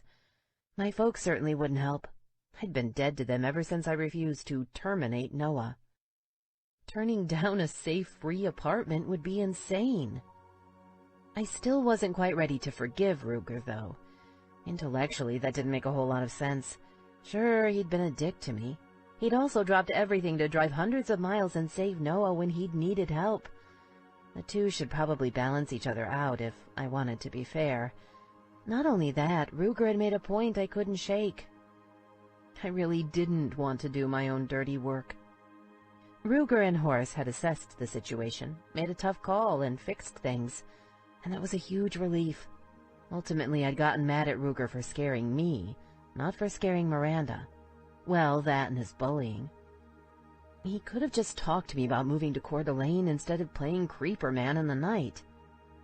"We have to pack before we leave," I said, as Noah finished up his cereal. He carried his bowl carefully to the sink, spoon teetering. "We aren't just going for a visit. We'll be living there for a while. I'm going to get most of your stuff, but I want you to pick out some jammies and clothes to wear tomorrow. Tuck them in your backpack. You should also grab some books to read in the car, okay? Okay, Noah replied, dragging his bag out from under his bed. He didn't seem bothered at the thought, which said a lot about our existence. He'd moved at least once a year his entire life. I shook my head, feeling the familiar weight of guilt settle over me. No matter how hard I tried, I couldn't seem to get it right. I rinsed out his bowl and put on some coffee. Then I grabbed a box to start packing. Want some music? I asked Noah. My pick? Sure, I said, handing him my phone. He plugged it into our little speaker set like an expert. Here Comes Science started playing, and after a few minutes we were both singing along about the elements and the elephants. As kid stuff went, it wasn't too bad. Beat the hell out of Disney crap. We didn't actually own much, so packing wasn't hard. Coffee helped. 3 boxes of stuff for Noah, 2 boxes for me, plus a suitcase. I had to stand on a chair to take down our big tie-dyed wall hanging. We'd made it together last summer, on one of those glorious days where the sun is so bright and beautiful you don't even consider making your kid go in at bedtime. I used it to wrap the framed family portrait I'd splurged on when Noah was 3. Then I looked around the room. Not much left, just the kitchen and bathroom stuff. Packing up 2 lives should take more than an hour, I thought wistfully. I decided to take a quick shower before clearing out the bathroom. Don't open the door unless it's Uncle Ruger or his friend, I told Noah, emptying the coffee pot into my mug. You cool with that? I'm not a child, he replied, offering me a look of genuine disgust. I'll be in 2nd grade soon. Okay, seeing as you're an adult. You go ahead and finish up out here. Make sure I haven't missed something, I replied. I'll wash up fast. I shut the door and pulled off my clothes. The room was small, but at least we had a tub. Unfortunately, the hot water situation wasn't too great. One of the joys of living on the top floor of a building with shared boilers. I showered quickly, grabbing a towel as I stepped out, dripping all over my dirty laundry. I dried off and wrapped the towel around my head before reaching for my clean clothes. They weren't there. I'd already packed them all up without giving it a second thought. Well, crap. I heard Ruger's voice in the apartment. Wasn't that just perfect? I grabbed a second towel and wrapped it around my body, opening the door a crack. Noah, can you come here? I called. He's downstairs with Horse. Wanted to help load the truck, Ruger answered. He strolled toward the bathroom, all lean and tall and full of controlled strength. A great big killer cat. He stopped outside the door and crossed his muscular arms, eyes dark with something I couldn't interpret. Memories of those arms around me earlier flashed through my head, and I flushed. Stupid. Ruger was a dead end, at least in terms of a relationship, and I sure as hell didn't want a booty call. Okay, that was a lie. I'd love a good booty call. Just not with a guy I'd still have to deal with 10 years from now. My hormones needed to find something else to obsess about. What's up? He asked. I forgot clean clothes, I told him, considering my strategy. You mind stepping outside for a sec? I'll get dressed fast. You gonna give me crap about coming to Coeur d'Alene? He asked, raising a brow in challenge. Great. I'd gotten over my snit, but clearly he hadn't. No. You want to bitch me out for what happened next door? No. That's a fast turnaround. I don't have a lot of choice, I admitted, forcing myself not to grit my teeth. It's not what I'd pick, but it's better than staying here, and you win. I didn't want to do my own dirty work. I'm glad you did it for me. Happy? You say that like it hurts. It did hurt. The man was like a cheese grater on my skin. Just let me grab something to wear, Ruger. You won. Don't rub it in. He laughed, the sound harsh. Glad you figured that out, he said. Life's easier when you have help, like it or not. I'll dig something out for you. Suitcase? That's okay, I started, but he'd already turned and grabbed the bag, flopping it on the now-naked bed to unzip it. I swallowed as he began digging around. Not that I had anything to hide, but I didn't like him touching my things. Way too intimate. Nice, Ruger said, turning back toward me, dangling a black lacy push-up bra from one finger. The side of his mouth twitched and those dark eyes warmed. "You should wear this one." "Put it down, Ruger," I told him. "Just go outside. I'll find what I need." "I like these ones too," he said, pulling out a pair of turquoise panties. "They'd go good with the garter belt." I bit back a groan. I might have a thing for pretty underwear, but I didn't need his input. Jerk. I checked my towel, making sure it was securely tucked in. Then I walked out of the bathroom, determined to get his hands off my panties. "Just put them down," I repeated, as I moved across the floor. He turned toward me, eyes sweeping over my figure and pausing on my breasts. I felt exposed and uncomfortable, which was silly. The towel covered more than most swimsuits. He had a hungry gleam in his eye, though. One I refused to take as a compliment. We'd already established that Ruger found me attractive on a basic biological level. Problem was, Ruger found every woman attractive on a basic biological level. I really didn't like this new dynamic between us. Things were more comfortable when Ruger treated me like a piece of unwanted furniture. "But I like them," he said, examining the soft fabric with a smirk. I grabbed for the panties, but he held them out of my reach. "I just got done convincing myself I've been unfair to you," I told him, narrowing my eyes. "Don't ruin it." Ruger didn't say anything for several seconds. Then he stretched the panties between his hands like a rubber band and shot them at my face. I lurched to grab the silky blue missile. That's when the towel slipped and I flashed enough of myself to earn a damned fine collection of Mardi Gras beads. "Nice rack," Ruger told me. "Checked out the rest of you before, but never those. Usually the other way around, now that I think of it. Tits before—" "Jesus, you're a pig," I said, cutting him off as I jerked up the towel. "I'll concede the point," he said, shrugging and stepping away from the suitcase. "But only if you wear that black bra. I liked the girls. They deserve something nice." "Asshole," I muttered, pissy mood back in full force. I dug through my bag, pulling out a pair of ratty cutoffs. Then I spotted the super tight, super low-cut Barbie is a slut tank top my friend Carrie got me 2 years ago for Halloween, when we stayed with her folks in Olympia. We'd taken Noah out trick-or-treating wearing friendly witch costumes early in the evening. Then we tucked him safely in bed at her mom's place and took ourselves out trick-or-drinking. I made out with 3 different guys at 3 different parties, using 3 different names. We finished by eating our weight in chocolate chip pancakes at IHOP as the sun rose. Best night ever. I pulled the tank out with a smile. Ruger wanted to treat me like one of his sluts? I could go there. I'd let him perv on my boobs all day, publicly. Maybe I'd flirt a little too, but not with him. Nope, he could just suck it while I flashed the world. That would teach him to play with my panties. I hoped his balls turned so blue they froze. I ignored him as I took the shorts, tank, bra, and panties back to the bathroom and got dressed. I dried my hair and put on full war paint. Then I stepped out to find Horse and Noah were back. "Hey, Mom, Horse has a dog named Ariel. Can we get a dog too?" Noah asked the instant he saw me. "I don't think so," I replied. "A dog's a lot of work. We should start smaller. Maybe a hamster.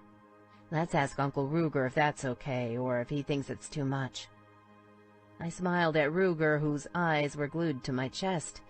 I adjusted my tank, pulling it down just enough to expose the top of the bra he'd requested. He wanted to break our rules and bully me? No problem. I was a big girl now, and I could fight back. "So, what do you think, Uncle Ruger?"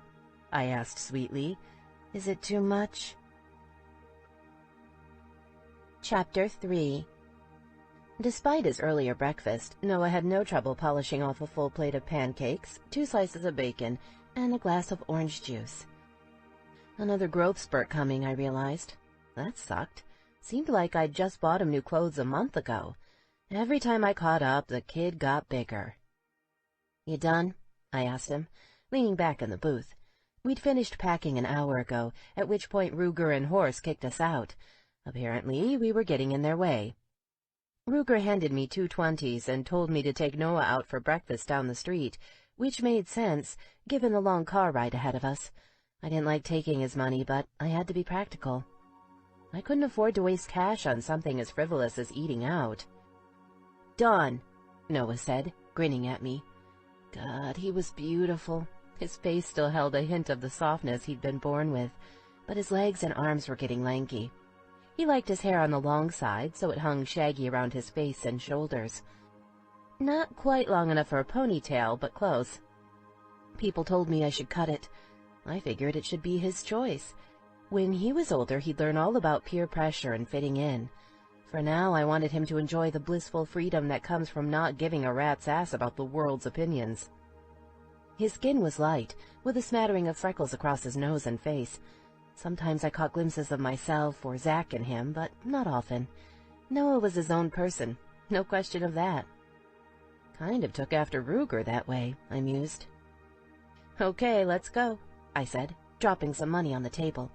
I tipped the waitress nearly 50%.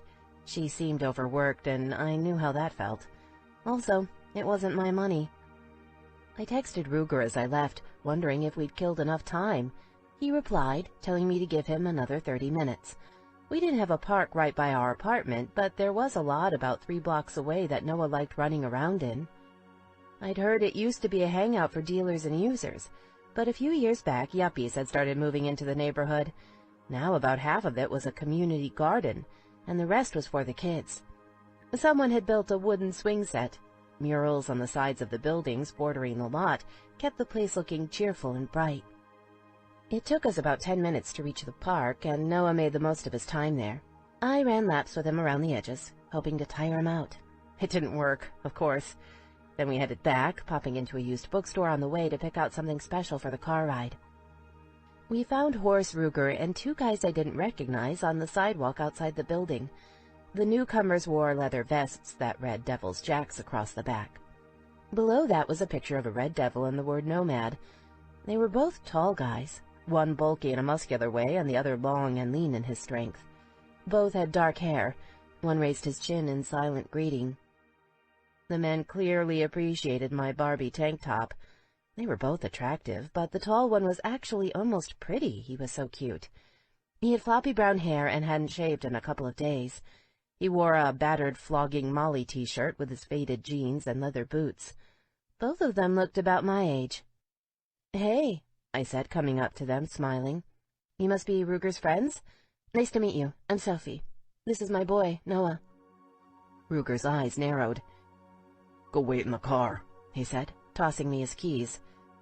"Those aren't my keys. Introduce me to your friends." "They're my keys. Blue rig, right over there," he told me, nodding toward a large SUV across the street. "Car, now. Horse is gonna drive yours back to Coeur d'Alene." I opened my mouth to argue, just on general principle. Then I caught Horse's eyes, which held a silent warning. He glanced toward Noah, then toward the strangers. That's when I finally caught the tension in the air. Their body language was far from friendly. Oops, this wasn't a happy visit. "Nice to meet you," I said, taking Noah's hand. I dragged him across the street and climbed into the big SUV waiting for us. Ruger had already installed a booster seat in the back. Noah's backpack sat next to it. I leaned over and stuck the keys in the ignition, then switched on the AC. 10 minutes later, Ruger came over and climbed into the driver's seat. "You buckled in, little man?" he asked as he popped the SUV into reverse. "Uh-huh," Noah replied. "Thanks for grabbing my backpack. I'm excited to see your house. Do you have Skylanders?"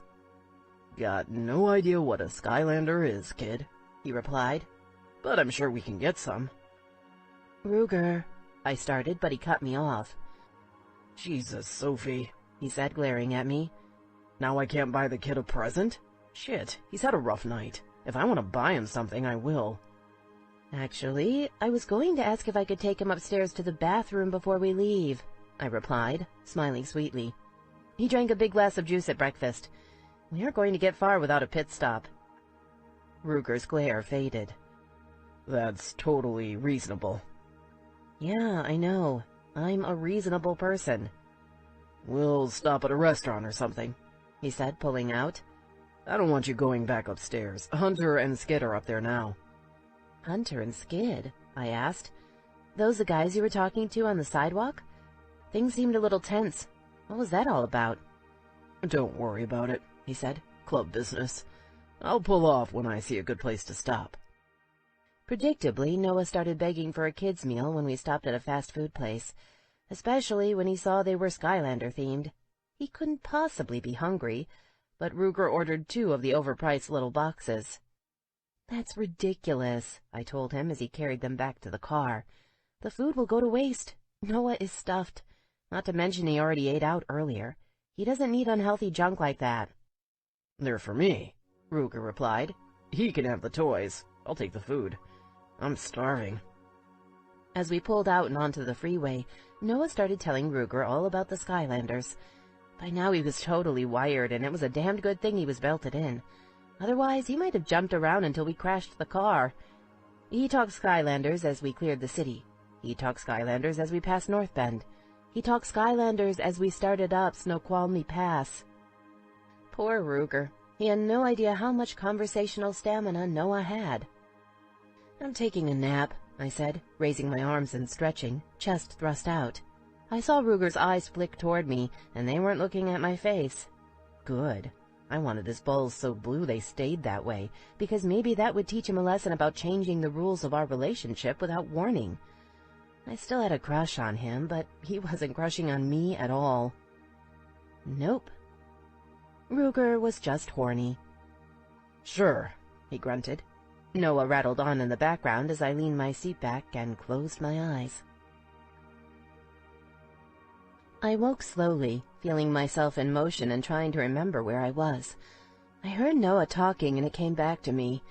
Ruger, Coeur d'Alene, packing, Miranda. Then the Skylanders realized they needed the Giants if they wanted to defeat Chaos, Noah said to Ruger, his voice earnest. "You still talking about Skylanders?" I asked sleepily, turning to look at Noah. He was all smiles, clearly excited to have a captive audience. "Yep, still talking about Skylanders," Ruger said, his voice strained and his expression dark. I bit back a laugh. "Been talking about Skylanders non-stop. I think we ran out of new material a while ago because now he's telling me the same shit over again. We're almost to Ellensburg.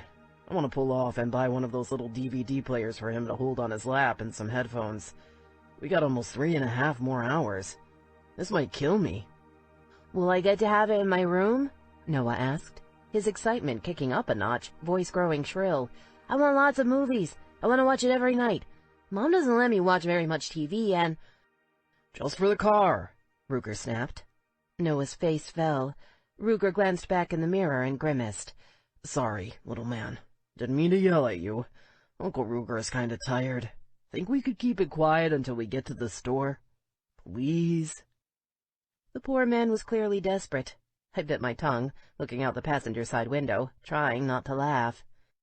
"Shut up, Sophie." I didn't say anything. "I heard you thinking." I started giggling.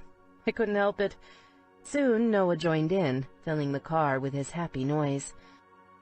Ruger stared straight ahead at the road, face grim.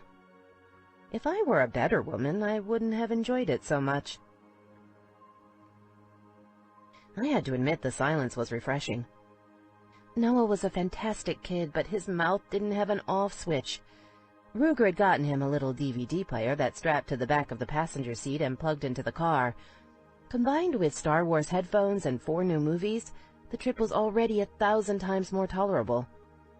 I waited until Ruger's fingers stopped clenching the steering wheel so hard they turned white before I opened the conversation. "We need to talk." He glanced toward me. "Never good words coming from a woman." "I'm sorry if it's not convenient," I replied, rolling my eyes, "but we've got to figure some things out. At least I need to figure some things out. What's the plan once we're back in Coeur d'Alene?" "You're moving into my basement," he said. He reached back and rubbed his shoulder with one hand. "Shit, I'm all knotted up here. That's what I get for driving all goddamn night." I ignored the comment and pushed ahead. "I know the basement part," I continued, "but I'm going to have to figure some other things out too. Noah needs to get registered for school. It starts a week from tomorrow back home. Do you know when it starts in Coeur d'Alene?" No idea, he replied. Do you know what school he'll be going to? Nope. Did you think about schools at all? I didn't think about anything other than getting him safe and hurting the fuckers who nearly killed him. That's fixed, so from here on out, you're in charge.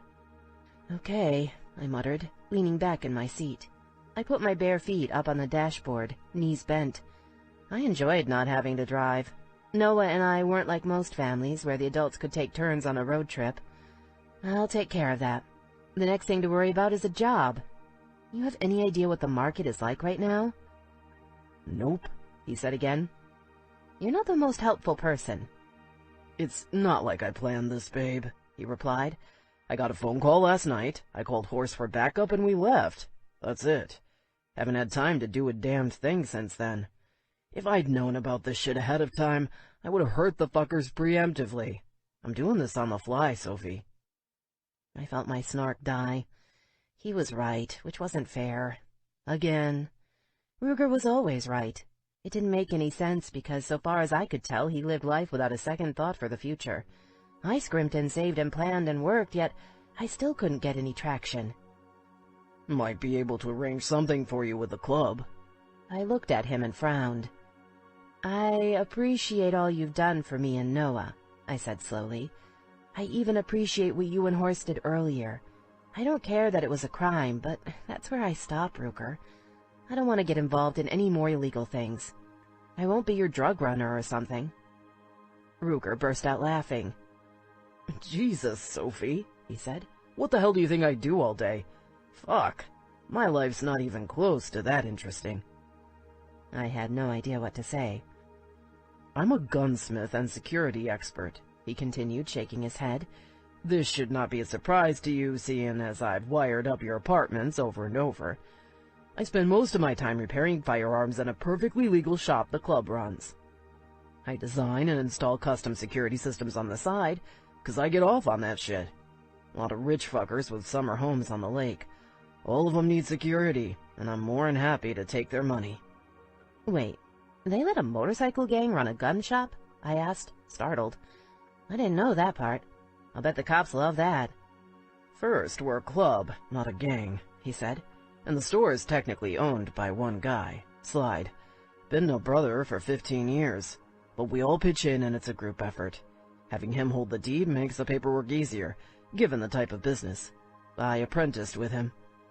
So this gun shop is 100% above the table? I asked skeptically. And people actually pay you to install their security? Aren't they afraid you'll be the one breaking in? I'm damned good at what I do, he replied, smiling. Not exactly forcing them to hire me. You want to see the gun shop? Come check it out. Check out any of the businesses. You have more than one? Got a strip club, a pawn shop, and a garage, he said. Lots of the guys work in those, but we got civilian employees too. And what do you see me doing if I worked for the Reapers? I asked, considering the strip club. I don't know what we need, he said, shrugging. Not even sure there's an opening. We'll have to check and see. But it'd be good for you. Got healthcare plans and shit? So you guys don't do anything illegal? It's all legitimate? You think I'd tell you if we were doing something illegal? He asked, sounding genuinely curious. No? He laughed. Exactly.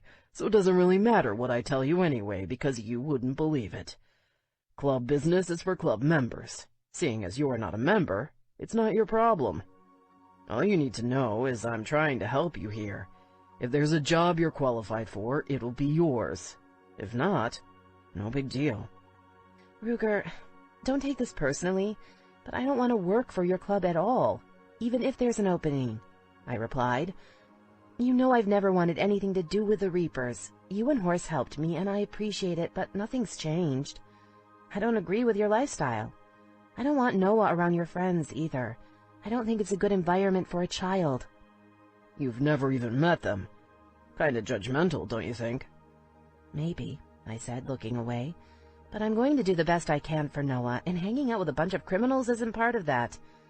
I don't believe for a minute that there isn't something shady going on with you guys. Ruger's hands tightened on the steering wheel. Great. Now I'd insulted him. Considering your folks haven't talked to you in 7 years, Your son's father needs a restraining order, and you can't hold down a job or provide for your child. Seems to me like you aren't in a position to be calling us anything," he told me, voice tight. Friendly Ruger was gone. "Lot of things happen at the clubhouse. Some of those things run deep, no question. Might scare you, but I'll tell you one thing. When one of our own is in trouble, we don't kick him out in the street. More than I can say about your daddy. He's the model citizen and we're the criminals, but shit goes down, I can count on my brothers. You got anyone you could say that about? Besides me? Because deep down in my heart, in my guts, in my fucking DNA, I'm a Reaper, Sophie. Still sure we aren't good enough for you?" I caught my breath, hating how my eyes filled with moisture. Bringing up my folks was a cheap shot. I tried to ignore the tears, refusing to blink and let them fall. Then my nose started running and I sniffed. I was low, Ruger. "That was true, Sophie. You want to be all high and mighty, you need to find another target. Your ass is getting saved by me, and behind me stands the club.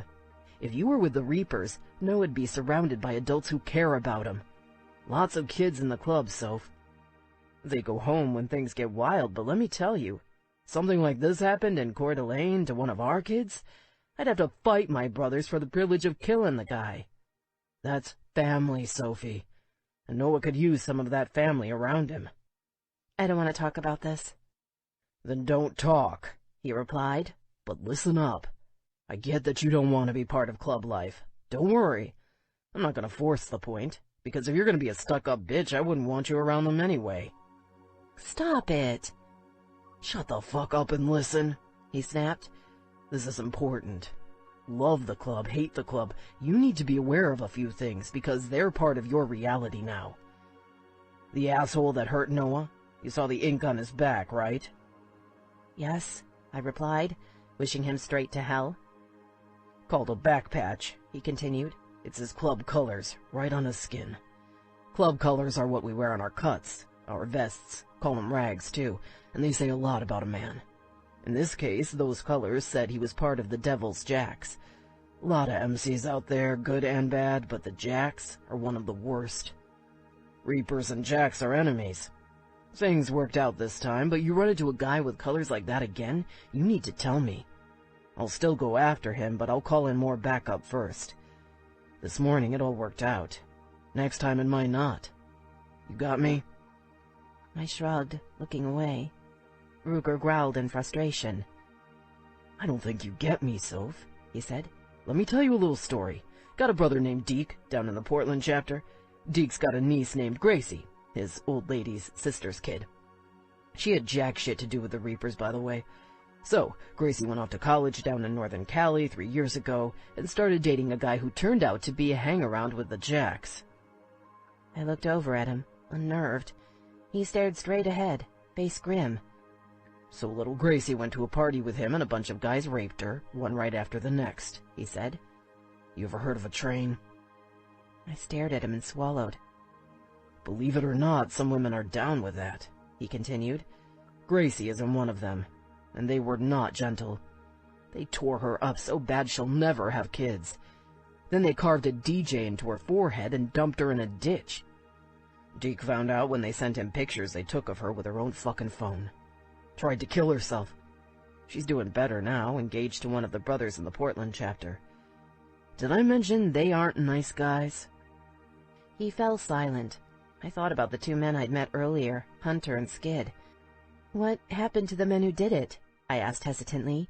Were those guys you were talking to?" "It was 4 hang-arounds and 2 Jacks," he told me. "Good news is they won't be hurting any more girls. Hunter and Skid weren't part of that particular mess, which still doesn't qualify them as decent human beings. So let me ask you again. You got me, Soph?" "Yeah," I whispered, feeling sick. Silence fell. Noah started laughing at his video in the back seat. Ruger drove, jaw muscle tight, staring straight ahead. Gracie's story played over and over in my head, along with what he'd said earlier. I'm not a stuck-up bitch. Could have fooled me. I have a right to keep my son away from your club. That why you left Coeur d'Alene? You know damned well why I left Coeur d'Alene. I said, hating him. "And that's the second time you called me a bitch. Don't do it again." "Or what?" "I don't know," I replied, frustrated. I crossed my arms. The motion pushed my breasts up high. His eyes caught on them in the rearview mirror, and I dropped my arms, tugging up my tank. What a stupid game I'd been playing that morning. Ruger wasn't a boy I could tease by dressing like a slut. I didn't want his attention, or to get more involved in his world. I'd never be more than a toy to him, and the men in his family had a history of breaking their toys. They just did it in different ways. Ruger didn't actually live in Coeur d'Alene. He lived west of town in Post Falls, back in the hills near the Washington border at the end of a private gravel road. We pulled up to his place around 5 that evening, horse behind us. The driveway widened into a large parking area behind an L-shaped 2-story cedar house overlooking a small valley. The setting was fantastic. Evergreens surrounded us, and I heard the trickle of a stream somewhere not too far away. A strip of grass ran down the hillside around to the front. It looked like it needed water, and given the yard's condition, I got the impression Ruger liked his landscaping natural. Noah bounded out of the car, running around the house in excitement. I stretched up high as I stood, pulling the tank up with me, exposing my stomach. I felt Ruger's eyes touch me, cool and speculative, and I quickly pulled it back down. Really, really stupid idea, that tank. What the hell had I been thinking? You don't pull a tiger's tail. I'd spent years wishing Ruger would notice me, just once. Now I needed him to unnotice me and start treating me like furniture again. Life as furniture might not be exciting, but it was definitely safe. "Your car needs a tune-up," Horse said, walking over to us. He tossed me the keys and I caught them, chest jiggling precariously. Horse eyed me, then smirked at Ruger, who watched us with something like disgust. "I'll help haul your shit in, then I'll head home to Marie. She's starting school day after tomorrow. Want to enjoy some time with her before she gets all stressed out and bitchy." Ruger walked to the door, which sat kitty-corner from the 3-car garage forming one side of the L. A narrow band of deck followed the line of the house around to the front. He punched in a code, opened the door, and we went inside. There he put in another code, because apparently one wasn't enough for Mr. Security is critically important. I walked in and my mouth dropped open. I fell in love with the house instantly. Before me was a great room with a giant prow-shaped bank of windows looking out across the valley. The place wasn't huge, but it was definitely big enough to impress me. To the right was a door that had to lead into the garage. To the left was an open-plan kitchen with a breakfast bar. A separate dining area held a table. Dishes littered the counter, and a smattering of empty beer bottles stood on the bar, which separated the kitchen from the main room. A stone fireplace lined one wall in the living room, and a sweeping staircase snaked upward along the other. Forgetting all about the men, I walked slowly forward to take in the view. Directly in front of the house was a broad meadow, ringed by evergreens lower on the slope. The valley lay beyond that, stunning and sweeping.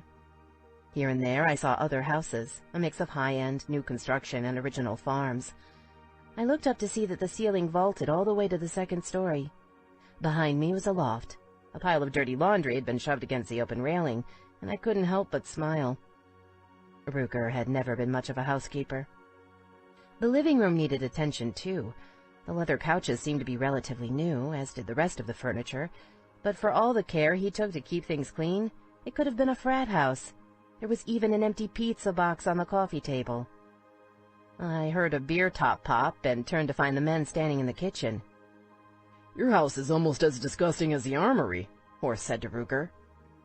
"Like yours used to be?" Ruger asked. "I don't remember that," Horse replied, his expression innocent. "Just be glad you have Marie around. Otherwise you'd be living this way too. I was never gross like this." "It's not that bad," I said, smiling at Ruger, my earlier frustration forgotten. I honestly couldn't believe how gorgeous his place was. I had no idea what the basement looked like, but it could be a spider hole and I'd still be thrilled, just for the location. Not to mention the yard for Noah. But how did you get a house like this? I mean, it had to cost a fortune. How much land do you have? 15 acres, he said, a shadow crossing his face. I bought it in March. Used my share of Mom's estate for the down payment. I cocked my head, stunned. Ruger's mother, Karen, had been disabled in a car accident a couple years before I met her. She'd been living on disability by the time I came along, pinching every penny. I'd never forget the sacrifices she made when she brought me into her home.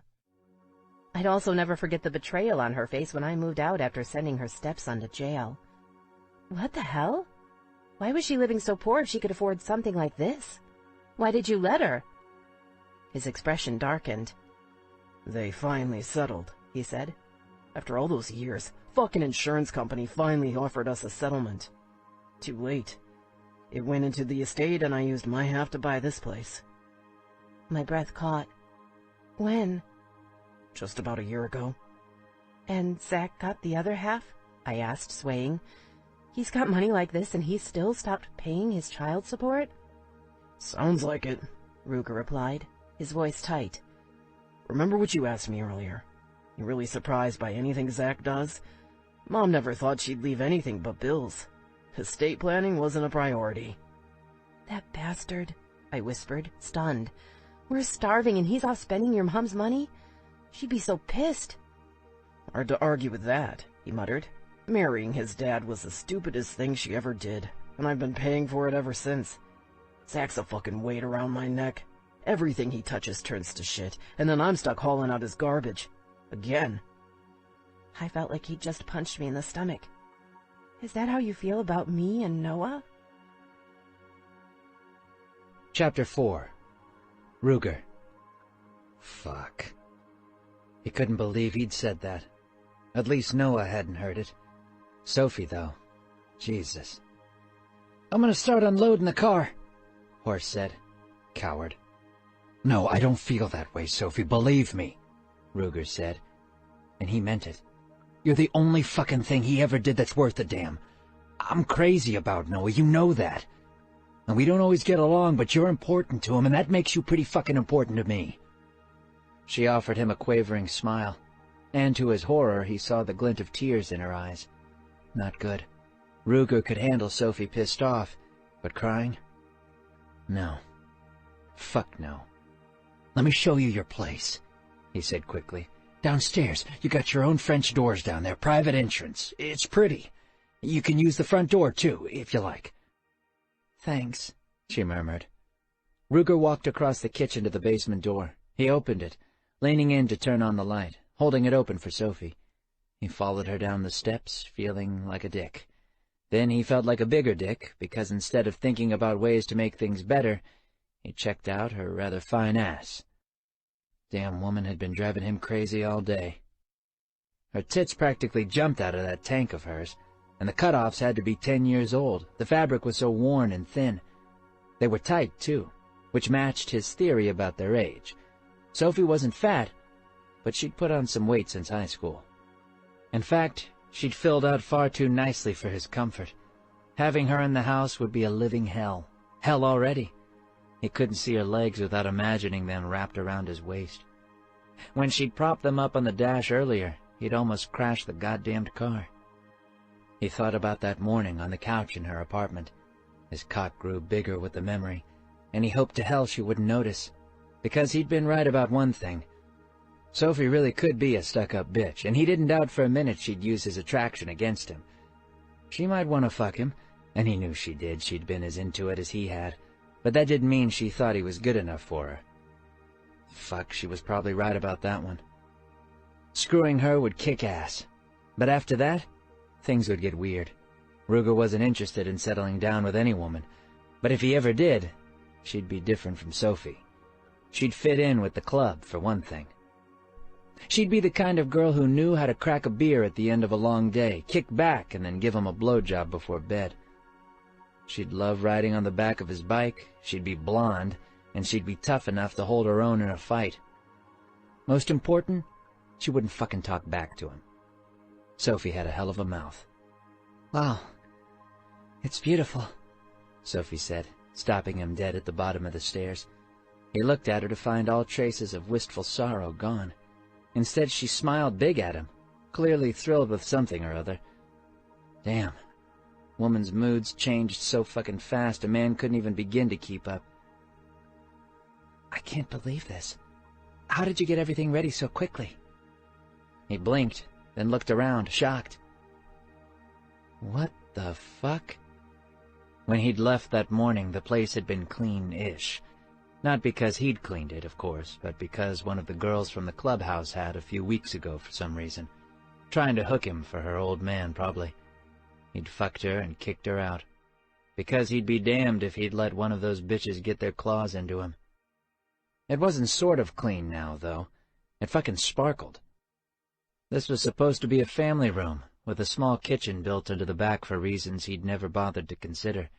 There was a short hallway to the side, with 2 bedrooms, a bathroom, and a utility room. He used one of the bedrooms for storage, the other as a place for his friends to crash. Never once had it looked or felt like a home. Someone had come in and fixed all that. Soft, fuzzy-looking blankets were draped across the couches, and a spiral rag rug full of bright colors covered the center of the beige carpet. There were fresh flowers on the coffee table, right in front of the wall of glass looking out over the valley. French doors opened onto the little patio under the ground-floor deck. 2 loungers covered in big, soft pillows sat ready and waiting for use outside, framed on either side by cascading, hanging baskets. They hadn't been there that morning. There were even more fresh flowers on the pretty blue checked cloth covering the round table near the kitchen. A goddamn mystery table, because he had no fucking clue where it came from. Even the windows looked different. He studied them, then realized they had new blinds and long, gauzy curtains. Then he saw the TV. A flat screen sat on what looked like an old-fashioned wooden radio, which he had to admit was kind of cool and different. Not a huge TV, but plenty big for the space. Sophie darted down the hallway, sadness forgotten. He understood her sudden happiness, because right now the basement looked a lot more comfortable and welcoming than his space upstairs. "Ruger, I can't believe this," she called from one of the rooms. He walked in to find a child's bed, dresser, and bookshelf set up and ready to go, complete with a motorcycle-covered blanket and pillowcase. The walls had been painted light blue, and little pictures that matched the blanket edged the ceiling. One wall had a big black square painted on it, with the words Noah's Room written on it in chalk. "Noah is going to love this. Thank you so much." Sophie launched himself at her. Ruger wrapped his arms around her automatically, confused as hell. Shit, she felt good. His dick jumped to full-on attention, and he sniffed her hair, wondering what it'd feel like wrapped around his fingers while she sucked him off. Sophie stiffened, obviously feeling his hard cock, and tried to pull away. He slid his hands down to her ass, holding her tight as he studied her face. Her tits pressed tight against his chest, and he felt her nipples harden. She wanted this as bad as he did. Fuck, her lips were big and soft and pink. He wanted to bite them. "Mom?" Noah called. "Mom, where are you? I can't believe this. There's a stream and a little pool to play in. Ruger's got 4-wheelers, too. Horace says they'll take us on a ride sometime." Ruger jerked away from Sophie. "We can't do this," she whispered, eyes wide. "This is breaking the rules." "Yeah, you're right," he said, which was a goddamn shame. For 4 years they'd played this game, pretending the other didn't exist. It'd been the right thing to do. Sometimes they'd played it so well he almost believed it. That's what his nephew needed from them, not some sort of bullshit one-night stand ruining things. Ruger could get laid any time. Noah only had one mom. The kid ran in and stopped, eyes wide as he took everything in. "Is this my room?" he asked. Yeah, Ruger said. "Looks like it. What do you think?" "Cool," Noah said. "I've never had a room like this. Mom, you gotta see the yard." He tore off again. Then Horse stuck his head in, offering Ruger a shit-eating grin. "Nice, ain't it?" "We should talk," Ruger said to him, jerking his chin toward the living room. Sophie took the opportunity to dart through the door and investigate the second bedroom. Horse nodded, and Ruger followed him out. "What the fuck happened here?" Ruger asked, keeping his voice low. "What do you think?" Horse said. "Marie. She and the girls came over to fix the place up. All of them. I asked her to." "Why the hell did you do that?" You want your baby mama and kid to feel good about staying here, right? He asked. Maybe feel safe and welcome. Chicks need that. Figured it would make life easier. Not only that, made the girls happy to do it. A heads up would have been appreciated. You were too busy pretending you don't want to fuck Sophie, he replied, shrugging. Someone needed to step in. Marie charged everything, by the way. I told her to leave the receipts for you upstairs on the counter. You can give me a check now, or I'll catch you later. Ruger froze. Fuck. Didn't think of that, he said, looking around again, appraising things with new eyes. How much did TVs cost, anyway? He glanced back at Horse, whose shit-eating grin had grown to full-on mockery. Oh, crap. You did this on purpose, he said. You did it just to fuck with me, didn't you? Like you give a flying fuck about welcoming Sophie. You know I can't take it back now. How much did Marie spend, asshole? I told her to keep it under $3,000, Horse replied innocently. And I think she got most of the furniture used. You know Marie never spends money unless she has to. Hell, you don't even have to pay her back. It's not like you told her to do it. I'll cover the bill if you won't. Not every man provides for his family. Takes all kinds. I get that. You're a cocksucking bastard, Ruger said, advancing on him. Horse laughed. You're a cocksucking bastard, Noah repeated like a damned parrot. Ruger turned to find the kid standing in the open patio door, looking proud as hell. Oh, my God, he heard Sophie gasp. He spun around to find her bracing a hand against the wall at the entrance of the hallway. Fucking perfect, because they really needed more to fight about, right? Ruger, you can't say things like that around Noah. Gonna have to work on that mouth of yours, brother, Horse told him. Don't want to make Sophie mad. Like I said earlier, pretty sure she could take you in a fair fight. I'd pay to see it, too. Get out, Ruger said to him, jerking his head toward the stairs. Just get the fuck out. Go home before I shoot you. Sophie opened her mouth. Ruger turned and stopped her with one look. Enough. This is my house, he said. I'll talk however the fuck I want, and you'll keep your goddamned mouth shut. Got me? She gaped as he turned and stomped back up the stairs. Behind him, he heard Noah chanting, Fuck! Fuck! Fuck! Fuck! He needed a beer. Make that a shot.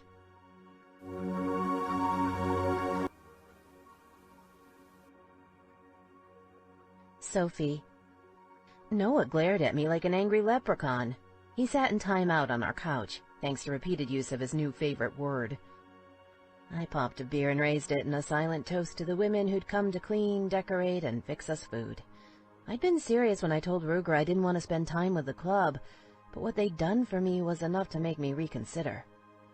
At the very least, I'd need to make an appearance to say thanks. They even left me a card and a long welcome letter full of important information, everything from their cell phone numbers to the address of Noah's new school. This was particularly important because school would be starting on Monday, a full week earlier than back in Seattle. In addition to stocking the basics, they'd left me a pan of taco meat and all the fixings, ready to heat and serve. Thank God for that, because there was no way in hell I was going upstairs in search of food. In fact, I had no intention of going upstairs at all, not without an invitation. I'd use the patio door, safer that way. Not that I was still mad at Ruger. This was so much better than our old place that not even I could hold a grudge at this point. Nope. By then, I was more scared of him, because the rules kept changing and I wasn't sure where we stood. Drinking one of the beers helpfully stocked in my fridge helped me relax a little. Most of our stuff was still out in the car. Ruger and Horse had done the heavy lifting at my old place, but I could handle unloading by myself. Not like we owned much anyway. I figured I could start hauling things down tomorrow, feeling pleased that I'd had Noah pack jammies for the road. No pressure to find his clothes tonight. The one thing I would not be doing was asking Ruger for help. Things were weird enough already. I heated the tacos and grabbed a couple of plates. The kitchen was fully stocked. Just Corral, nothing fancy, but it looked new to me. You ready to make good choices? I asked Noah. He glowered at me and crossed his arms. Okay, I'm going to eat, I told him. I filled my plate, grabbed a second beer, and walked over to the doors. opening them wide and stepping out to one of the loungers. I sat down with crossed legs, setting my plate on the pillow in front of me. Then I took a bite. Holy shit, that tasted good after a long day. "This is really yummy," I called to Noah. "It's your favorite. Lots of cheese and no tomatoes. Too bad you aren't hungry." Noah didn't respond, but I heard the scrape of a chair on the deck overhead. I looked up to see the shadow of someone above, through the cracks in the decking. I waited for Ruger to say something. He didn't. Okay. I finished one taco and considered the second. Noah would be impossible if he didn't eat, but I couldn't let him get away with defying me like that either. Time for the big guns. "Noah, you sure you don't want a taco?" I called. "I'm halfway done, and when I finish, I'm putting the food away. Nothing but plain bread after that if you get hungry. Not only that, they left pie and ice cream." Silence. Then the chair above scraped again, and I heard footsteps as Ruger walked across the deck. Great. I hoped my yelling wasn't pissing him off even more. I couldn't get that garbage comment out of my head. I polished off my beer, bracing myself for battle on two fronts. "What kind of pie?" Noah asked. "Looked like berries to me," I replied. "I'm going to warm mine up before I put the ice cream on." "I'm ready to say I'm sorry," he replied. I allowed myself just a few seconds to gloat before I walked back inside, face stern. "So?" I asked him. "I'm sorry," Noah said. "I'll make better choices next time. Can I make my own taco?" "You can't use bad words like that," I told him seriously. "You say that at school, you'll get in really big trouble." "Why can Uncle Ruger say them?" "Because he's not in school." "That's not fair." Kid had a point. Life isn't fair. Make your taco. I was digging through the fridge for the milk when I heard a light knock on the outside door. "Uncle Ruger," Noah called. "We're eating tacos. Do you want some?" "Sure," he replied. I straightened and turned toward him, wondering if he was still upset with me. I couldn't quite figure out how he'd been the one to teach Noah to say fuck, yet I'd gotten in trouble. Of course, there were all sorts of things I'd never figured out about Ruger. He came in and I handed him a plate warily, waving toward the food. He didn't smile at me, but he didn't scowl either. I decided to take it as a positive sign. "You made all this?" he asked. "Nope, the girls from your club did," I told him, figuring it was always good to make peace over food. And I definitely wanted peace with him, for both Noah's sake and my own. Maybe we could just forget today and start over tomorrow? I decided I liked that idea a lot. I grabbed 2 more beers and handed him one, smiling hesitantly.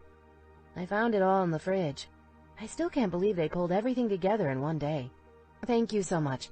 I had no idea you were planning something like this. I'm blown away."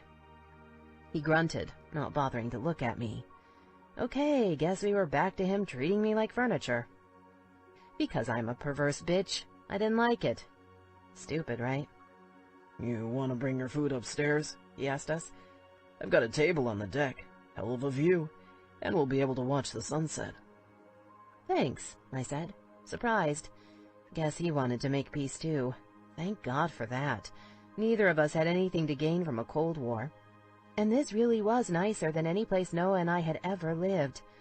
I liked the idea of having access to the deck, so long as Ruger didn't turn on me again. Would I ever get to the point where being around him wasn't hard to handle? Yes, I told myself, I'd force myself to do it, for Noah's sake. Dinner went better than expected. Noah talked the whole time, which smoothed the way for me and Ruger. I finished my food and then went and grabbed us some more beer, refilling Noah's glass of milk while I was at it. Eventually, Noah got bored and headed down the stairs on the side of the deck to run around. By then, I'd had enough alcohol to feel slightly less awkward, and Ruger seemed to be in a good place too. I dragged my chair away from the table to the deck rail, propping my feet up against the railing. He went back into the house and started some music, a mix of old and new stuff. We each drank another beer as the sun grew low in the sky. I went from feeling good to feeling fucking fantastic all around. Noah needed bed, so I took him down and gave him a quick shower. Poor kid was dead on his feet, falling asleep before I finished his story. I decided to go back upstairs and sit on the deck a while longer. I liked a little time away from Noah every day, which had been hard to get in our last couple of apartments. This was different, though. Noah could be safe while I had space. "Hey," I called as I climbed back up to the deck. "You mind if I sit up here for a while longer?" "What it's for," Ruger said. He stood at the railing, leaning forward on his elbows and looking out across his kingdom. He must have gone in and taken a shower while I was putting Noah to bed, because his hair was damp. He'd changed into a pair of worn flannel lounge pants that hung low enough to expose his hip bones. Maybe I was projecting one of my dirtier fantasies, but I was pretty sure he wasn't wearing anything under those pants either. They certainly gave me a nice, defined view of his ass. The look worked for him in a big way. Ruger was all lean and muscular, with a six-pack that tapered down nicely and biceps that were a work of art. Oh, wow. One of his nipples was pierced, too.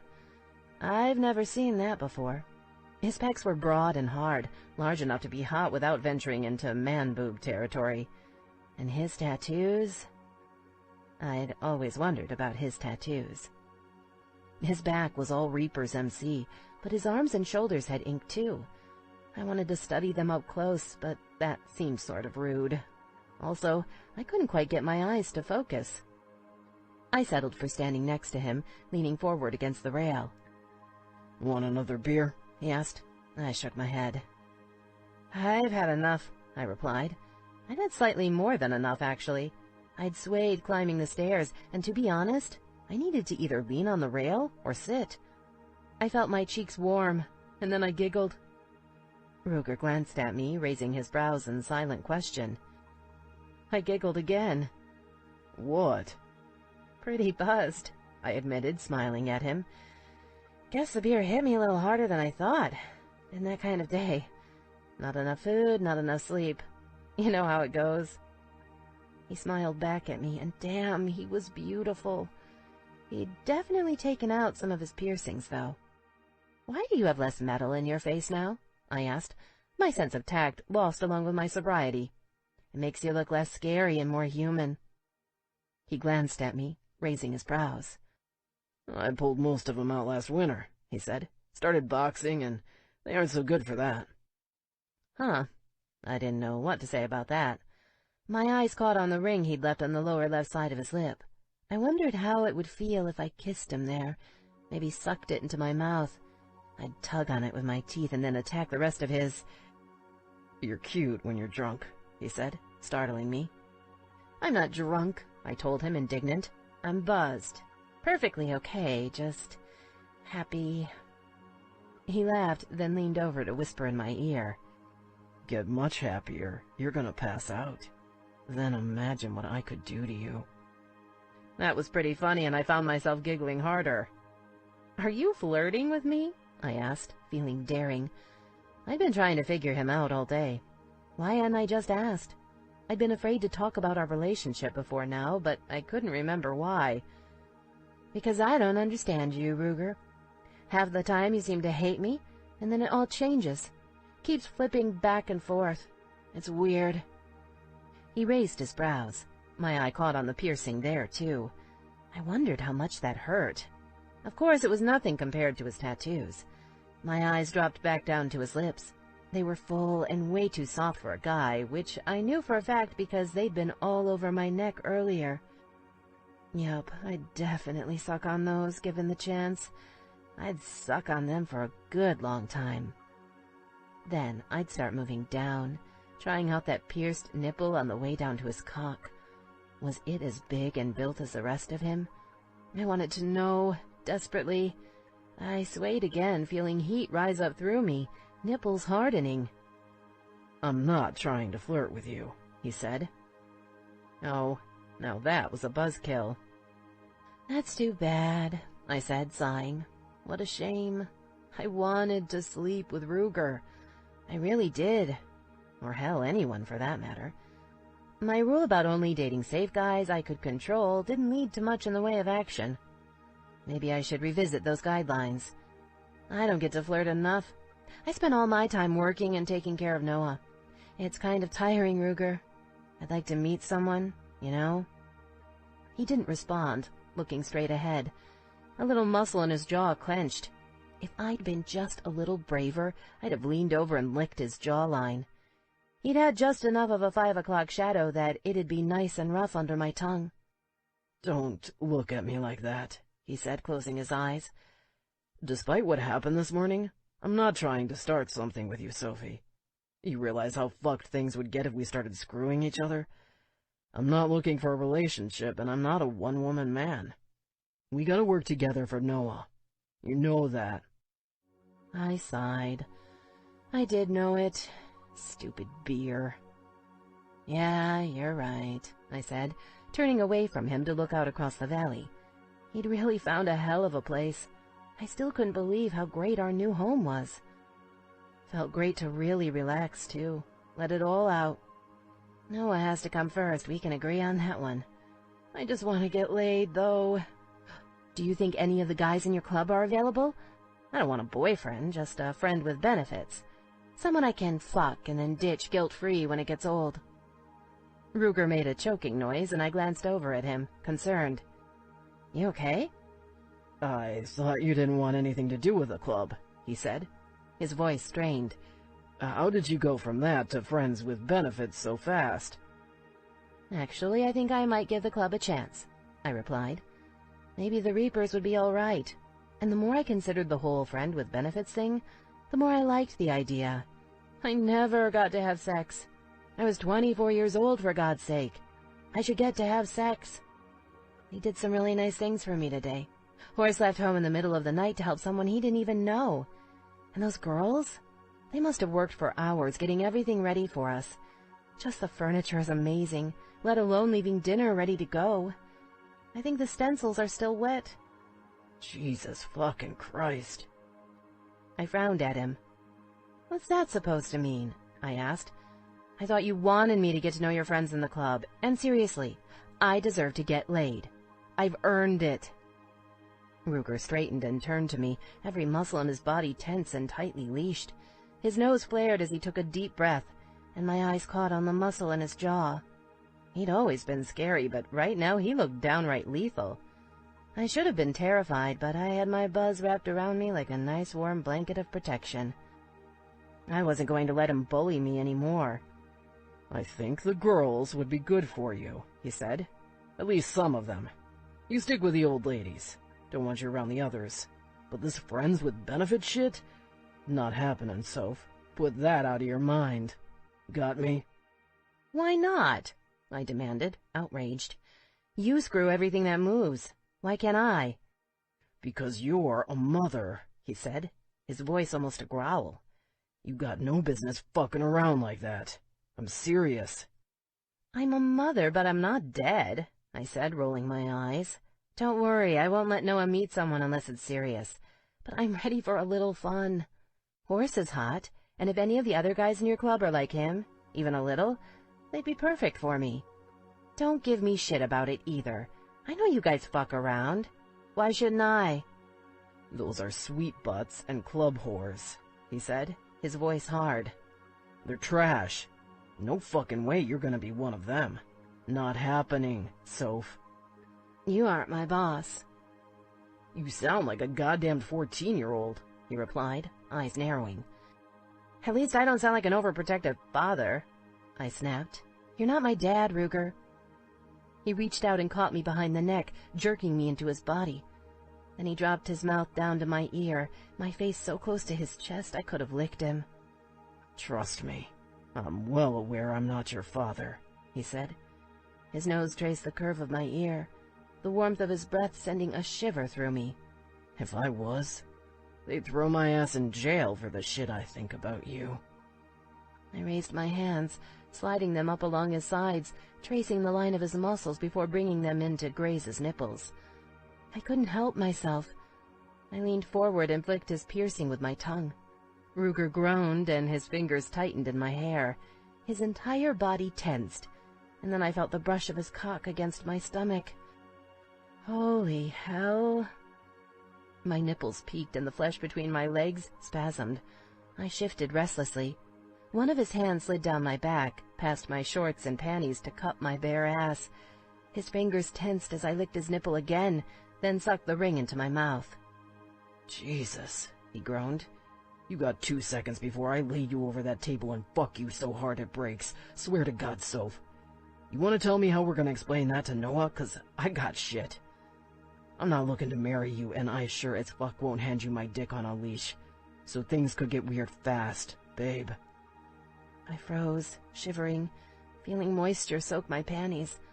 I wanted to hump his leg like a bitch in heat, desperate for anything to fill the emptiness inside me.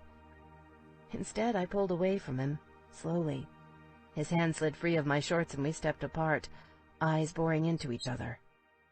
Fuck, Ruger muttered, running a hand through his hair. He looked away from me.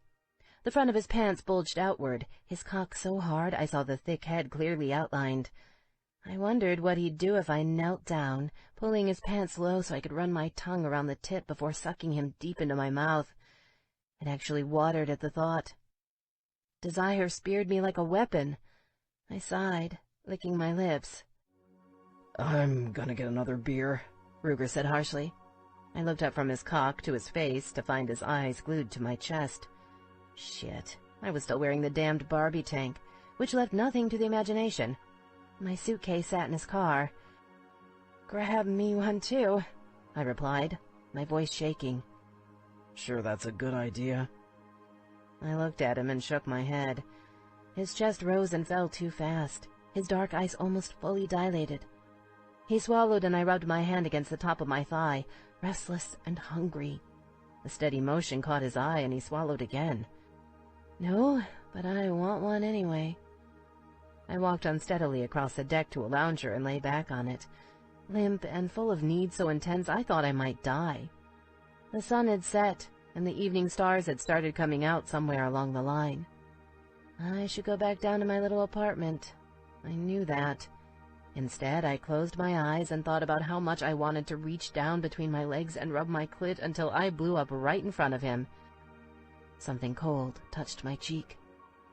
I opened my eyes to find Ruger standing over me, eyes intense.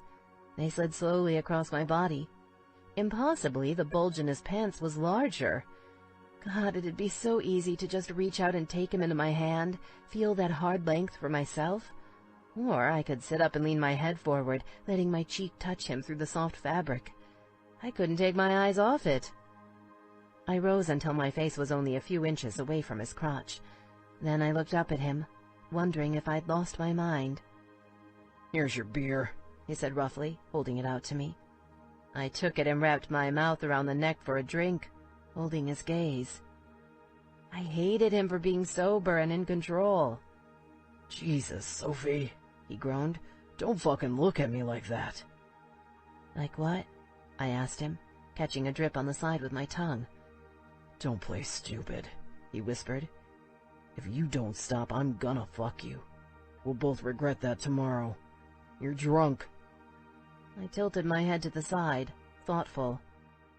Are you? I asked him. What? Drunk. He shook his head slowly, sinking down to sit next to me. He leaned over, scenting my neck. We weren't touching at all, but just the warmth of his breath on my skin almost killed me. I took another drink of my beer, slow and deliberate. His eyes burned a hole right through me. No, he whispered. I'm not drunk. And what's your excuse? I asked softly. Mine's alcohol. Whatever I do tonight, I can blame the beer. What excuse should we use for you? Ruger reached over and took the bottle from my hand, setting it on the deck. No more tonight, he said, his voice cracking. You're done. We're done. We're not doing this. Got me? Yeah, I said, forcing myself to think past the buzz. I knew he was right. Noah needed us both, and we had enough trouble getting along already. I was going to be living in his basement, for God's sake, and it wasn't like he hadn't been clear. He wanted to fuck me. No heart, no flowers, no dates, and definitely no commitments. At least I wasn't just a piece of furniture anymore. Can I ask you something? What? He replied. I swallowed. Is this a new thing for you? I don't follow, he said, glancing at me. His eyes pierced mine, the warm night air hanging heavy between us. "Wanting me?" I said softly. "Is it a new thing for you? I mean, aside from back then, I always assumed that was just a moment, you know? You always looked right through me." "It's not a new thing." We sat together, neither moving, frogs chirping all around us. After a while, he reached up and rubbed the back of his neck, like he had in the car. "You still sore?" He nodded. "Yeah, I kinked it somehow last night while I was driving. Stupid." "Want me to rub it for you?" I asked him.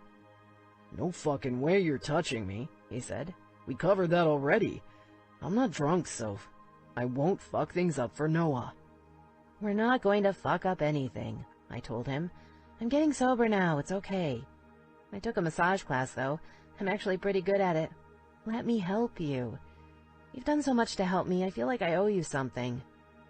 "Not a good idea." I rolled my eyes and bumped his shoulder with mine.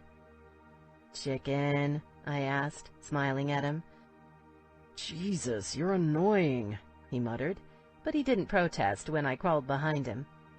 I ignored the screaming need between my legs as I knelt up and put my fingers on his shoulders.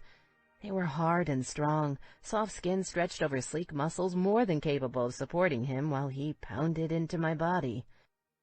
Unfortunately, it was too dark for me to see much of his tattoos, which was a damned shame. Ruger wasn't shy about taking off his shirt, but I never got close enough to really scope them out. I dug my fingers in and he groaned, head dropping forward. He wasn't kidding about being tight either.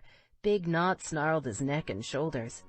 After a few minutes of going at them with my fingers, I started using my elbows. Slowly, I got his neck to relax and started moving down his back. "Lay down on your stomach," I told him, sliding off the side of the lounger behind him. I flattened it. He didn't move.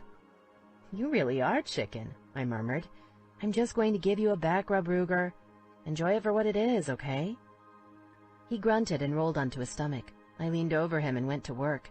Some of the knots just wouldn't give, so I decided to climb on top of him to get good leverage. Was this stupid? Of course. Did I care? Not one drunken bit. I straddled his butt, enjoying the feel of his hard body between my legs and his skin under my fingers. He smelled fresh and clean, but still utterly male. Drove me crazy. With every stroke of my hands, I rode him, not getting quite enough stimulation to satisfy me, but enough that when I felt a light beating of sweat break out, it definitely wasn't from the effort of giving the massage. At first he tensed, but slowly he gave in to it, each muscle group relaxing in turn. Finally my hands were tired and we were both limp. I lay down across his back, taking in his scent, the warm summer breeze just enough to keep me from overheating. "Soph," he said, his voice a warning. "Don't, Ruger," I whispered. "It doesn't mean anything. Just let it be, all right?" He sighed, and silence fell between us. I was still frustrated, no question. But it was a strange, relaxed kind of sexual desire washing through me now. Night sounds surrounded us, and I let myself enjoy the feel of Ruger's body under mine, wishing I really could have a man like this, strong, steady, and capable of protecting me from anything. If Ruger were mine, I'd be safe. Always. "It'll be okay, Sophie," he murmured softly, sounding half asleep. "I promise."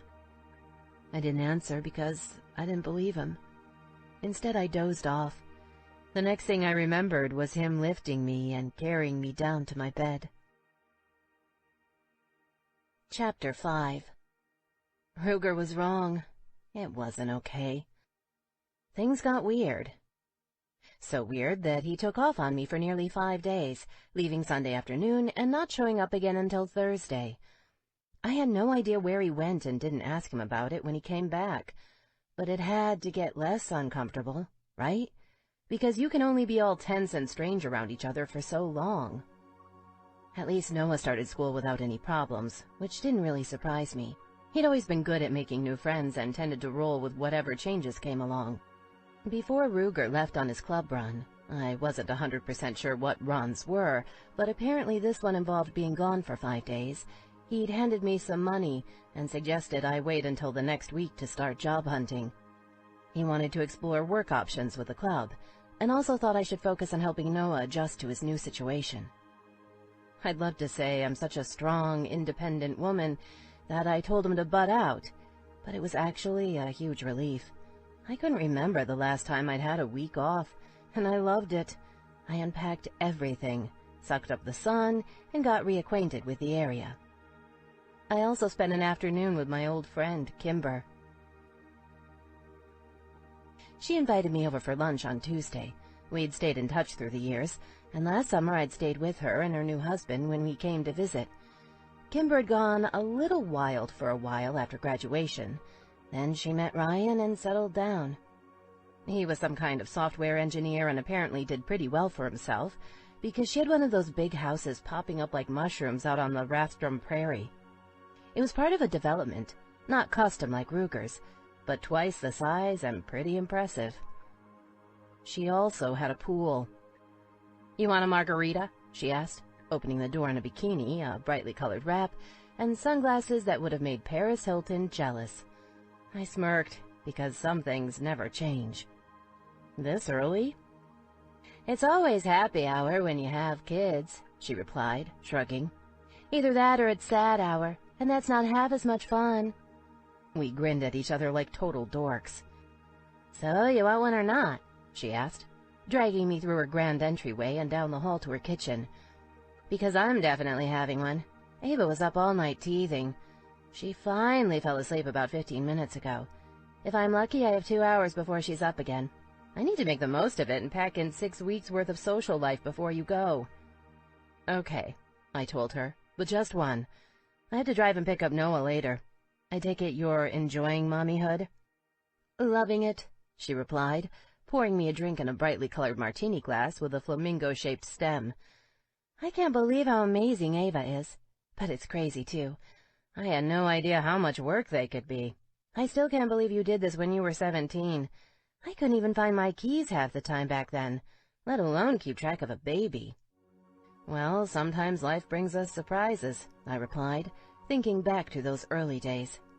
After Noah, I'd gone to the alternative high school and lived with Ruger's mom. It hadn't been easy. I couldn't give him up, so I figured it out. What doesn't kill us and all that shit.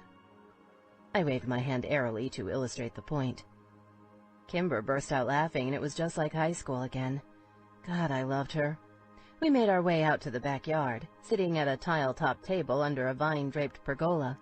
Her backyard really was gorgeous. Totally different than Ruger's wild acreage. Kimber had a perfectly manicured little Garden of Eden in the suburbs. "So, you're staying with Jesse Gray?" she said, arching a brow. I laughed. "I haven't heard him called Jesse since his mom died," I replied. "He goes by Ruger." Yeah," she said, eyes drifting away from mine as she sipped her drink thoughtfully. "I don't want to be negative, but is this a good thing? I thought you hated him. I mean, things got bad there before you left. It was an ugly time." Hate is probably too strong a word for Ruger," I replied, taking a sip from my flamingo-themed glass. "Ugh, way too much tequila. Yuck." She wasn't kidding about packing in weeks of social life. I set it back down, eyeing the yard speculatively. When she went inside, I'd dump it on a shrub or something. Did tequila kill shrubs? "I'd say our relationship is a little tense, though," I added. "He was kind of a jackass about me coming back to town, but I have to admit, it's a good move for us. Things weren't so great in Seattle." Kimber made a soothing noise and waved her hand at me. "You'll be glad you came back," she replied. "If nothing else, now you'll have me around to babysit for you. I promise no drinking when I'm watching your kid. Scouts honor." "They kicked you out of Scouts." "Only the Girl Scouts," she mused. "Those boys always found room for me in their tents. Seriously, though, Noah's a great kid, and it's not like I get to go out and do anything else these days anyway. Not that I mind. I've had my fun." I snickered at that. She didn't even blush. I wasn't entirely sure she was joking about the Scouts and their tents. "Speaking of fun," she said slowly, swirling her drink, "I need to tell you something." I glanced over at her, and for the first time since I'd known her, Kimber looked embarrassed. "What?" I asked, a little nervous. Nothing embarrassed Kimber. I don't know how to say this, so I'm just going to spit it out, she replied, swallowing. I slept with Ruger 3 years ago. It was a one-night thing, nothing special. I figured you should know since I might want to come and hang out at your new place sometime. Full disclosure. I gaped at her. Why did you sleep with Ruger? She cocked a brow at me, eyes knowing. Seriously? She asked, and I flushed. Of course I knew why. It was before Ryan, so it's not like I did something wrong. You were still living in Olympia and could hardly stand him long enough to let him see Noah. I thought I was in the clear. I looked away from her, trying to process. The thought of her and Ruger felt wrong. In fact, it made me kind of angry. And that was ridiculous because it wasn't like I had any business being upset. Not only that, it had been 3 years ago. A full year after things fell to shit here, and not even Kimber knew all the details on that one. Strong or not, I took a big gulp of my margarita, which blazed a nasty fiery trail down my throat. My lungs spasmed in protest. You aren't planning to do it again, are you? I asked, once I stopped coughing. She burst out laughing and shook her head. Of course not, Kimber sputtered. For one, I'm married, remember? You were in the wedding, dumbass. But even if I wasn't, he's not a return trip kind of guy. I mean, I'd have done him again because he's that good, trust me. But he's definitely not the type to stick around. He's fucked half of Idaho. It was fun, but I don't get off on being one of many. Do we have to talk about this? I asked, squirming. No, not really, she said. But I wanted you to know, just in case. Just in case what? Well, just in case I come over. It seems weird not to tell you, now that I know you have a thing for him. I didn't know that when I fucked him, though. I swear. I thought you hated him as much as you hate Zach. I don't have a thing for him, I said quickly. Don't bother denying it, she replied lightly, giving a theatrical shudder. I can see it in your face when you talk about him, and I get it. He's one of those guys you just want to shove down and lick all over. Which I did, actually. He's nasty in bed, too. Never tried some of that shit before. Pierced dick? I shit you not. My eyes widened, and I took another gulp of my drink. Are you kidding? I asked. Does that mean... Wait, no. No. I don't want to know. She burst out laughing. The answer to your unasked question is yes, she said, leering comically. But you need to stay away from him, babe. No kidding on that one. I rolled my eyes. I wanted to be annoyed with Kimber, but you just couldn't. She was too sweet and crazy to get pissed at. I live with him, I said dryly. I can't stay away. Her smile faded. I guess that's my point, she said thoughtfully. But you can keep your distance in other ways. You need to build your own life and cut out any fantasies of messing around with him because it won't end well. If you guys fall into bed one night, you better be ready to wake up and clear out before the next chick shows up. And the next one, and the next one, and the one after that. That's just how he is. I know. Pisser, Well, it's not like you have to give up on sex, Kimber said. Like I said, I'm stuck at home all the time anyway. Might as well watch Noah so you can go out and get some. You're hot. Guys will be crawling all over you. In fact, there's someone I want you to meet. I don't do setups, I told her. You will, she replied knowingly. Trust me, when you see his picture, you'll be all over him. His name is Josh. He works with Ryan, and he's loaded. She turned on her phone, flipped around until she found what she wanted, then handed it over. Damn, this guy really was hot, in a pretty clean-cut lawyer kind of way. Okay, I told her. She burst out laughing, and I chugged the rest of the margarita. Ava squawked over the baby monitor, and Kimber groaned. Fuck my life. As Kimber went inside to check on her, I pulled off my sarong and slid down into the pool, considering Kimber's cute friend. Unfortunately, when I tried to imagine him kissing me, I thought about sucking on Ruger's lip ring instead. Then I thought about sucking on other things, which wasn't productive at all. What exactly did a pierced dick look like, anyway? And how would it feel inside? I shivered. Kimber finally got Ava settled and came back outside, jumping into the water with me. "So, have you started job hunting yet?" she asked. "Not yet," I replied. "Ruger wants to see if there's something I can do with the club. I'm on the fence about that. Not sure I want to get involved." "Well, if your goal is to make good money, the best place to work is the line." "The strip club?" I asked, widening my eyes. Everyone knew about the line, of course, but I'd never been there. "Yup, totally paid for my degree that way," she replied, leaning back into the water to wet her hair. I gasped as she came back up. "You worked at a strip club? Stripping? Seriously?" Kimber laughed. "No, I worked there valet parking," she replied, rolling her eyes. "Yes, I stripped. Made really good money, too. I only had to work 2 nights a week. It kicked ass." "But wasn't it kind of icky?" I asked, intrigued. She shrugged. "Define icky," she replied. "I mean, sometimes it was really fun. I liked dancing on the stage and all the flirting. The lap dances weren't quite as much fun, especially if the guys were old or something. But they aren't allowed to touch you, at least not unless you go back into the VIP rooms. All kinds of things happen back there, but only stuff you decide to let happen. Nobody forces you to do anything." I turned this information over in my brain, stunned. "So, did you?" I asked, knowing it was rude but completely incapable of not asking. "What?" "Go back in the VIP rooms," I asked, unable to help myself. She giggled. "Yeah, I did," she replied. "You don't have to, but that's where you earn the most money. Security keeps a pretty close eye on things.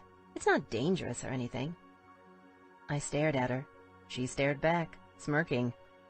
"Wow," I said finally. "I didn't know that." "What? Are you going to get all judgy on me?" she asked. "Fuck that. I'm not ashamed. Ryan knows all about it, too. That's where I met him." "And it didn't bother him?" I asked, even more startled. "It would be pretty damned hypocritical if it did," she said, laughing. "First time he came in, he paid me for all night, and I gotta tell you, we had a damned fine time in that little room all by ourselves. I swear I fell for him on the spot. He didn't like the idea of sharing me with any other guys, so I quit the next day. I didn't want to fuck things up between us, you know?" "Wow," I said. "I know I keep saying that, but I'm just trying to wrap my head around this. I hate to be too nosy, but how much were you making?" She leaned over and whispered in my ear. "Holy shit!" "No kidding, right?" she asked. "Now, I worked hard at it, took it seriously, and I didn't get into drugs. A lot of the girls blow their money on drugs and stupid shit, but the smart ones, they save their cash and retire early. I covered our wedding, our honeymoon, and the down payment on this house. Ava's got a college fund started, too."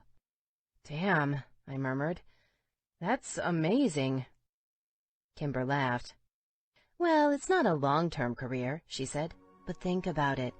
A regular job keeps you away from Noah 40 hours a week at least, maybe more. You start stripping, you're only away from him 2 nights a week. What's better? A mom with a lily-white reputation, or one who's actually around to take care of her kid?"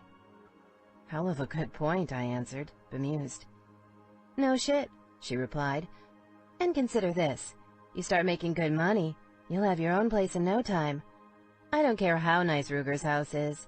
So long as he's living there, you're up shit creek." Hard to argue with that. Ruger, Portland, Oregon. "I never seen a town with so many damn strip clubs," Picnic muttered, sipping his beer. Ruger glanced over at his club president and shrugged. It was Wednesday afternoon, but they'd only been awake for a couple hours. Last night, Ruger had found a hot little blonde who'd done her best to make him forget all about his new roommate. Unfortunately, he'd fucked himself over by pretending she was Sophie the entire time he'd pounded her slick pussy. He wasn't 100% sure, but he might have called Soph's name when he came. Shit. He needed to get a handle on this, but there was just something about the thought of her in his house, all available and at his mercy. It was too much power. Ruger had never been one of the good guys. He took a long, deep breath. This was a business trip, so time to pull his head out of his ass. He glanced over to the stage, where a nearly naked woman gyrated lifelessly around the pole. She could have been cleaning toilets for all the enthusiasm she showed. "Too bad they're more interested in quantity than quality," Ruger said, nodding toward the stage. "Fire her ass. She worked at the line." Deke gave a snort of laughter. Ruger glanced at him, noting the humor didn't reach the Portland president's eyes. Man was dead inside, so far as he could tell. He'd heard that Deke was National's first choice for enforcement, and he had no trouble believing it. The former Marine could probably pull off a hit in his sleep. Good guy to have at your back in a fight. "You bastards have it easy up there in Idaho," Deke said. "Fucking monopoly, so all the talent has to compete to work for you.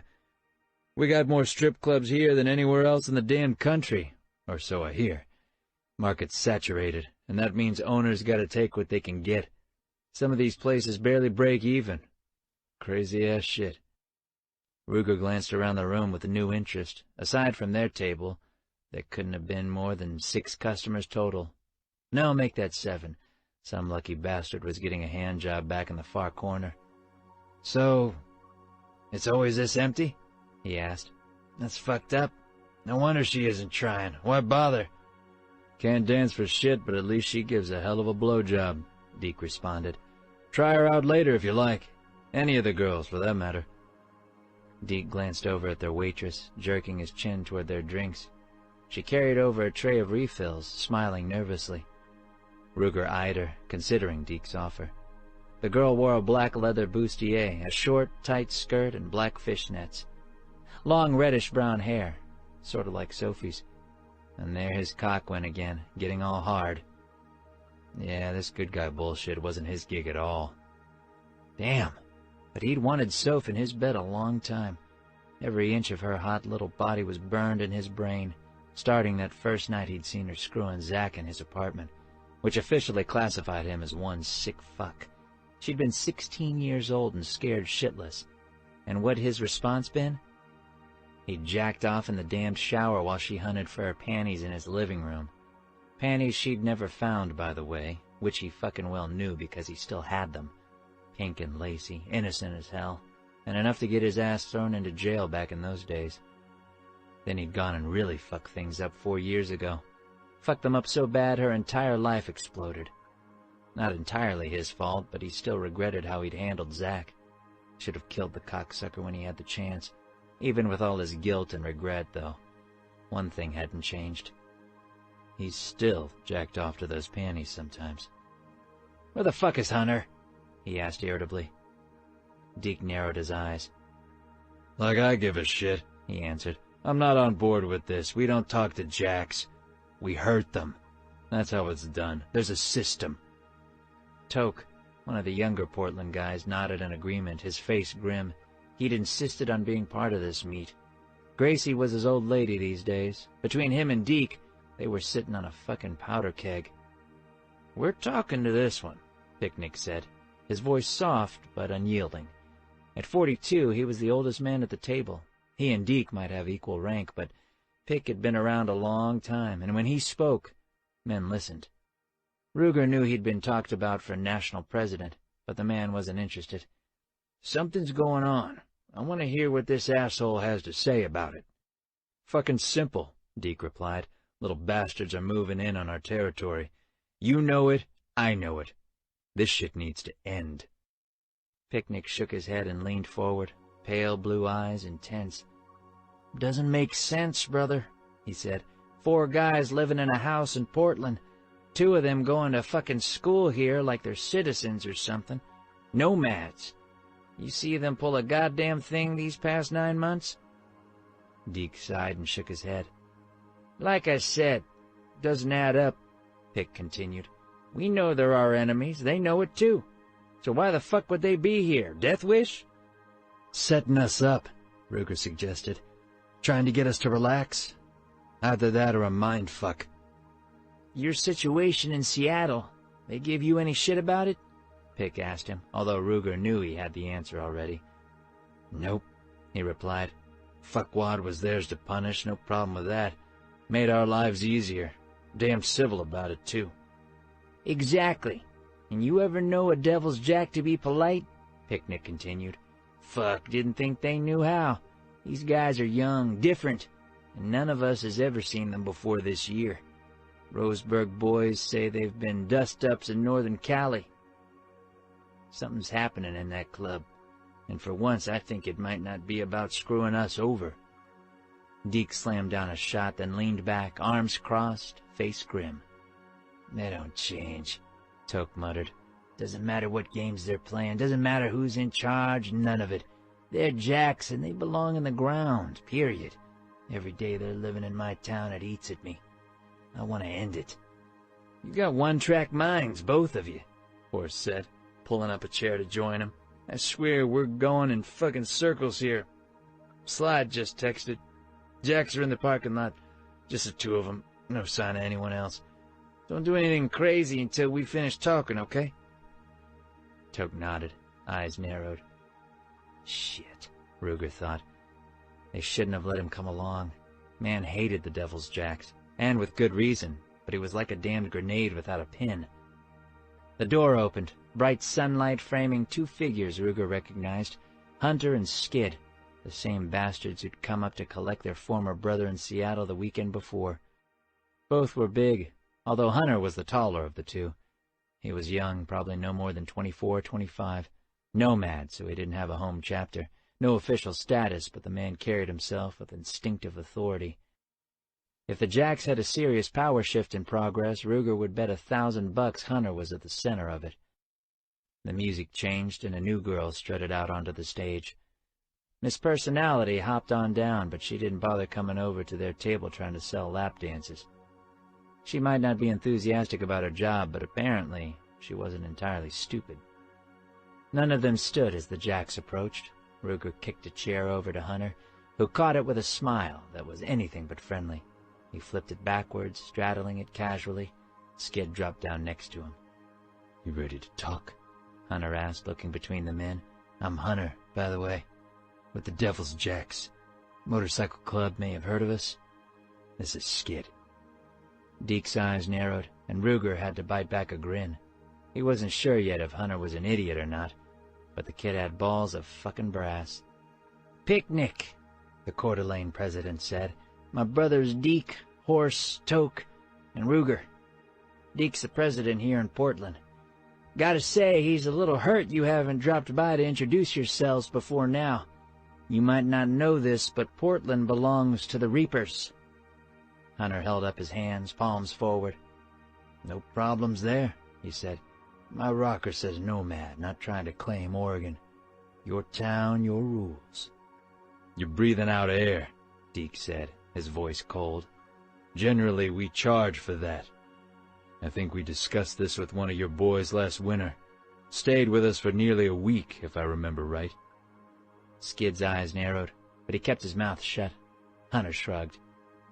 These things happen. We get shit's not good between the Jacks and the Reapers, he said, his tone mild. But we're here today because you helped us out. Been wanting to meet up for a while now. This opened the door. We wanted to offer our thanks and talk to you about a truce. Asshole you handed over up in Seattle, he was a problem for us. Serious problem, more than you realize. Now the problem's gone. We appreciate the gesture, that's all. Really? Deke asked. Because we've got some problems, too. You truly appreciate the favor, we could use some help resolving those, you get me? Hunter's eyes darkened. Yeah, I get you, he replied. That was a bad business. No, that was my niece, Deke said, slamming his hand down on the table. Cute kid. Never gonna have kids of her own, though, what with the way your boys ripped her up from the inside out. Spent a year on a fucking psych ward, still scared to leave her house. Toke grunted, pulling out his knife and laying it on the table. Hunter leaned forward, his face every bit as intense as Deke's. He ignored the knife. That problem's been solved, he said. We offered proof. Proof wasn't good enough, Deke replied. Dead is easy. They needed to suffer, and I needed to be the one making them suffer. You stole that from me. Hunter glanced at his friend, then nodded to the waitress, gesturing for her to come over. She approached their group cautiously, clearly reading the tension. "Another round for the table," Hunter told her. She scuttled off and silence fell. The girl returned with the drinks, and Hunter picked up his beer, sipping it thoughtfully. Ruger joined him, wondering how this would play out. He'd stand by Deke and Toke, still his brothers, right or wrong, but attacking some kid who'd had nothing to do with the incident wouldn't accomplish much. Finally, Skid spoke. "Things are changing with the Jacks," he said. "Lot of things in play. What happened to your niece? There's no excuse for that, and no way we're trying to say it was okay. None of us were down with it, and we took care of the men involved. Only 2 were our brothers. The rest were hang-arounds, and all of them are gone now." "We should have brought them to you," Hunter added. "We get that now. At the time, we just took care of business because your girl was the last straw in a much bigger, much uglier situation. So wrap your head around that. Figured we'd minimize your risk and haul out our own garbage. I can't travel back and fix what happened to her. Can't give you a shot at them either. It's done. What I can do is try to move forward. Make sure it never happens again. We're tired of this." "Tired of what?" Picnic asked, his eyes narrowing. "Tired of putting time and energy into fighting Reapers when we should be focused on more important things." "Funny you weren't feeling all peaceful last December," Horse put in. "My woman was in danger. I don't appreciate assholes like yourselves threatening my property." Hunter sighed and leaned back in his chair, rubbing the bridge of his nose between his fingers. "Times change," he said finally. "We all know that. Some of our guys, they're a little slow, clinging to the past. That was their play, and it was a fucking stupid one. But most of my brothers and me, we're looking to the future. Fighting you is a waste of time and energy. Used to be we were in the minority on that one. Now we're not, so I'm opening the door. This wasn't an easy meeting to arrange, but we all put down our guns and came here today. That's a start."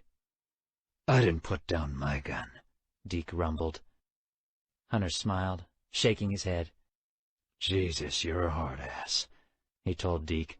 "Respect, but seeing as I'm still alive right now, I think my point stands. We're talking, not shooting. Gotta be a record." "That's your play?"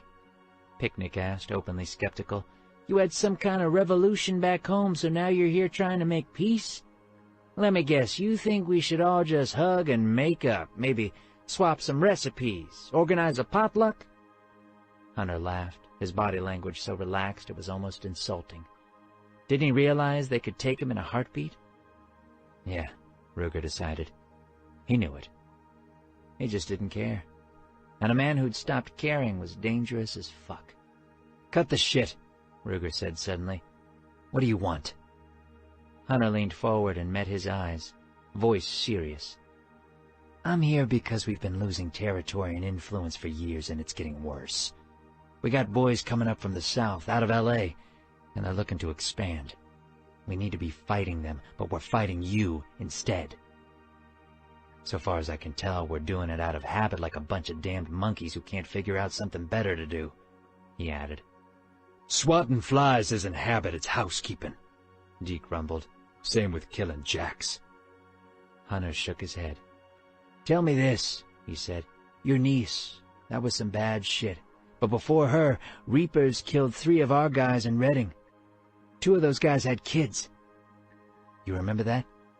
"Assuming it happened, which for the record I don't acknowledge, it's probably because they attacked our guys the night before," Picnic said. "Preemptive self-defense." "Your guys were down there to steal one of our shipments," Hunter said flatly, "and they burned down our clubhouse while they were at it." "Why'd they do that?" Picnic shrugged. "Don't know. I wasn't in on that decision," Picnic admitted. "That was all Roseburg." "Yet we're prepared to fight and kill each other over it," Hunter said, "and each time we strike back it gets worse. Sooner or later we're going to kill each other off completely, which is exactly what the gangs down south want. Our clubs, we got history between us, and it's not good. But we're the same kind. We know what it means to be brothers. Men like us, we live to ride, and ride to live. Fuck the world. Ruger nodded, acknowledging the point. Now we're seeing boys moving north, boys who aren't part of a brotherhood, and I mean boys. They got kids working the streets, can't be more than 10 years old, Hunter continued. These children are taking orders from generals who don't get their hands dirty, let alone throw down for them. They don't get to vote, they don't get to think, and they don't even know why they're fighting. They're a threat to our way of life, yours and mine. I'm tired of putting time and energy into worrying about Reapers when every time I turn around some high school dropout's taking pot shots at me. I just want to ride my fucking bike and get laid. Ruger glanced at Picnic. His face was thoughtful, although his expression didn't give away a thing. Horace grunted, polishing off his drink. I'm not the only one who feels that way, Hunter said. A lot of my brothers were tired of this war. Those same brothers are moving up in their chapters, thinking maybe it's time for us to be on the same side in this little game. It's about values and what we stand for. We're brothers and we ride. All the rest is details. These fuckers, though, deep down inside, there's nothing there. We gotta stop them before it's too late. I can't do that if I'm fighting a war on two fronts. Enough, Deke growled. You're a little fuckwad, and you don't know jack. What's gone down between us, that shit doesn't go away just because you and your boyfriends decide you're scared of someone new moving in on your territory. You wanted a war with the Reapers, and now you've got it. We're gonna kill you. All of you. Might take a while. I'm patient. Deke, Picnic said, his voice low and full of unmistakable command. What they did to Gracie can't be fixed, brother. But the bastards paid, and now they're gone. The more we fight, the more likely some other girl's gonna get hurt. I got 2 daughters. Peace between clubs isn't always a bad thing, especially when the cartel's moving in. I hear stories. We know you got 2 daughters, Hunter told Picnic, eyes narrowing. In fact, we know a hell of a lot more than you'd like. We know because there's guys in my club who think we should strike. Think we can use the cartel to throw you off balance. They called the shots last December, but they aren't in control right now, and I'd like to keep it that way. You got 2 choices here. First one is nut up and work with me to control this new threat. We pull that off, everyone goes home happily ever after, shitting rainbows and dancing with unicorns. Second choice is keep fighting with each other until they take us all out. You want that? Fine. I'm not scared to bring it. But consider this. You got daughters you care about. One's up in Bellingham, others in Coeur d'Alene. Pretty girls, which I know 'cause I've seen 'em for myself. Recently. You leave my girls out of this, Picnic said, reaching for his gun. Ruger's hand flashed out, catching him. Hear him out, he murmured. Hunter grinned, the expression feral. You should worry, old man, he continued, because I guarantee those cocksuckers down south won't care how pretty those girls are when they give the order to shoot them down in the street like dogs. Now me? I don't even own a fucking goldfish. At the end of the day, who's got more to lose here? You call me when you're ready to talk. With that, Hunter stood up, shoving away his chair. Deke flushed, but Picnic's face could have been carved from stone. Hunter threw a handful of bills on the table and walked out the door. He's fucking with us, Toke said. Cartel's got fuck all to do with us up here. He's losing territory. That's not our problem. You really think they can hold out? Ruger asked him.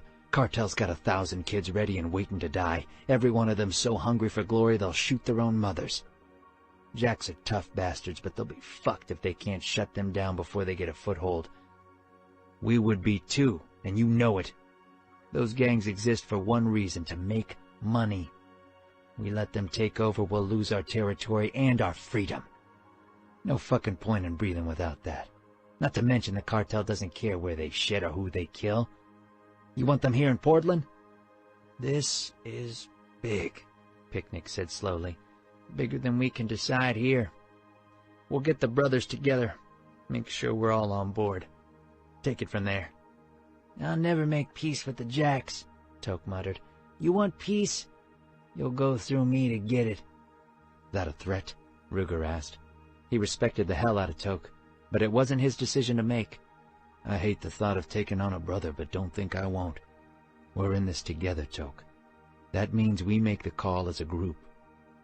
You think you could take me? Toke asked, cocking a brow. Only one way to find out, Ruger replied, meeting his gaze without flinching. But I tell you one thing, we start fighting with each other, the cartel wins. Keep your eyes on the prize, brother. We make peace with the Jacks, they're our buffer. That lets us put our energy into making money and getting laid. We give it a shot and it falls apart. At least we'll pick up some good intel along the way, make it easier to go after 'em the time comes. Toke took a deep breath, then let it out, visibly forcing himself to calm down. I'll never forgive them for what they did, he said. Jesus. She's still so fucked up. You got no idea. You damn well shouldn't, Horst told him, voice serious. What happened can't be undone, and the assholes who did it deserved to die. Good news is they did. Think ahead. We turned the Jacks into allies, we'll own half the West Coast with the Jacks as a line of defense between us and the cartel. That's something we should consider. I'll settle for protecting my girls, Picnic muttered. Fucking asshole knows where they are, maybe he's even watching them. You know what that means? Means nobody's safe, Horst said softly, and he's damn right about one thing. In our world, we don't fuck with citizens so long as they show respect. We keep our town safe and control what gets in. I know the Jacks did your niece, Deke, but she got as much justice as they could give. The cartel, though, they're shooting women and children, and they don't give a fuck who they kill so long as they get their money. No values. I'll take the Jacks over them anytime. If they're telling us the truth, Ruger said. Remember, they lie. We need information. Time to call the brothers together, Pick said. No help for it. You want to host, Deke? Do it in Coeur d'Alene, the Portland president replied, shaking his head. We got nothing like the armory. Whatever else the Jacks might be, they aren't magic. We meet at the armory, we'll have space to talk. I'll start making calls. Chapter 6. Sophie. No girl should have to lose panties this expensive. I felt almost wistful when I found them in Ruger's couch. Dark, rich purple silk, delicate lacy cutouts in the front. Whoever she was, she'd shelled out way too much money prettying up for a one-night stand with the man whore. I knew the pain of lost panties myself. On that less than spectacular night Noah had been conceived, I'd had to go without mine after we got kicked out of Ruger's apartment. Sighing, I dropped the couch cushion I'd been vacuuming under.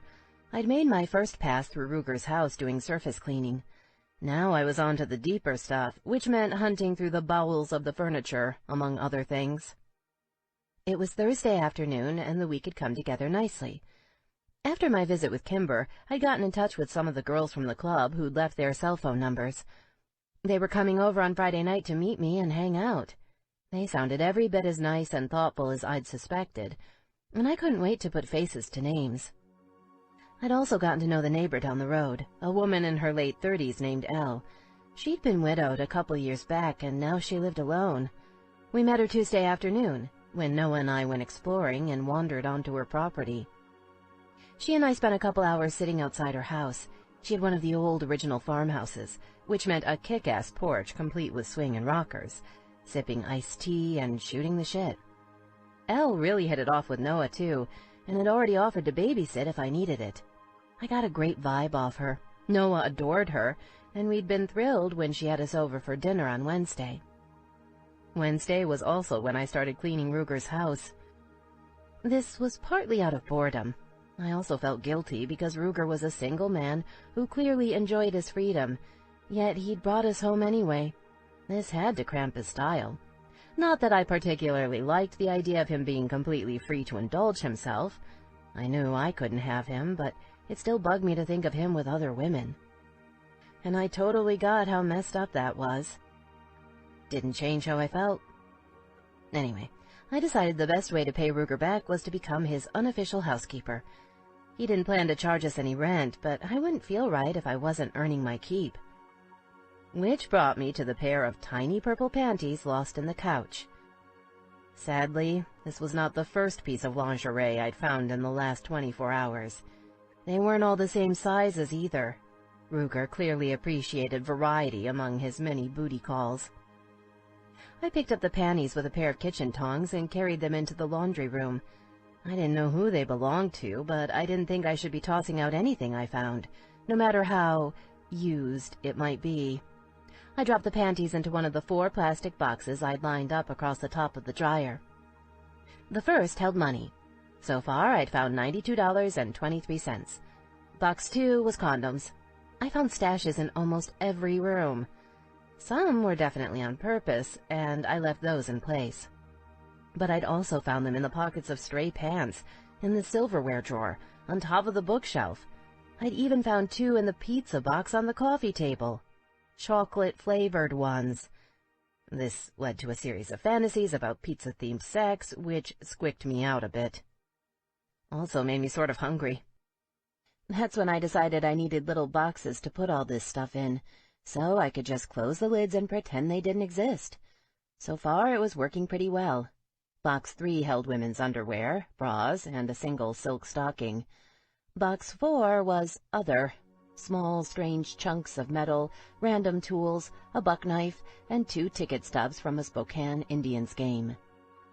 Weird pangs of jealousy aside, I wanted Ruger's house fresh, clean, and comfortable when he got home. It was the least I could do. I cleaned everywhere but his bedroom, although I did wade in just far enough to grab the worst of the laundry. That night, Noah asked me when Uncle Ruger would be back. I had no idea what to tell him, and I wondered if living in his house could ever feel normal. Free rent was great, but Kimber was probably right. Ultimately, I needed my own place, where the couch cushions weren't full of strange underwear, and the silverware drawer was condom-free.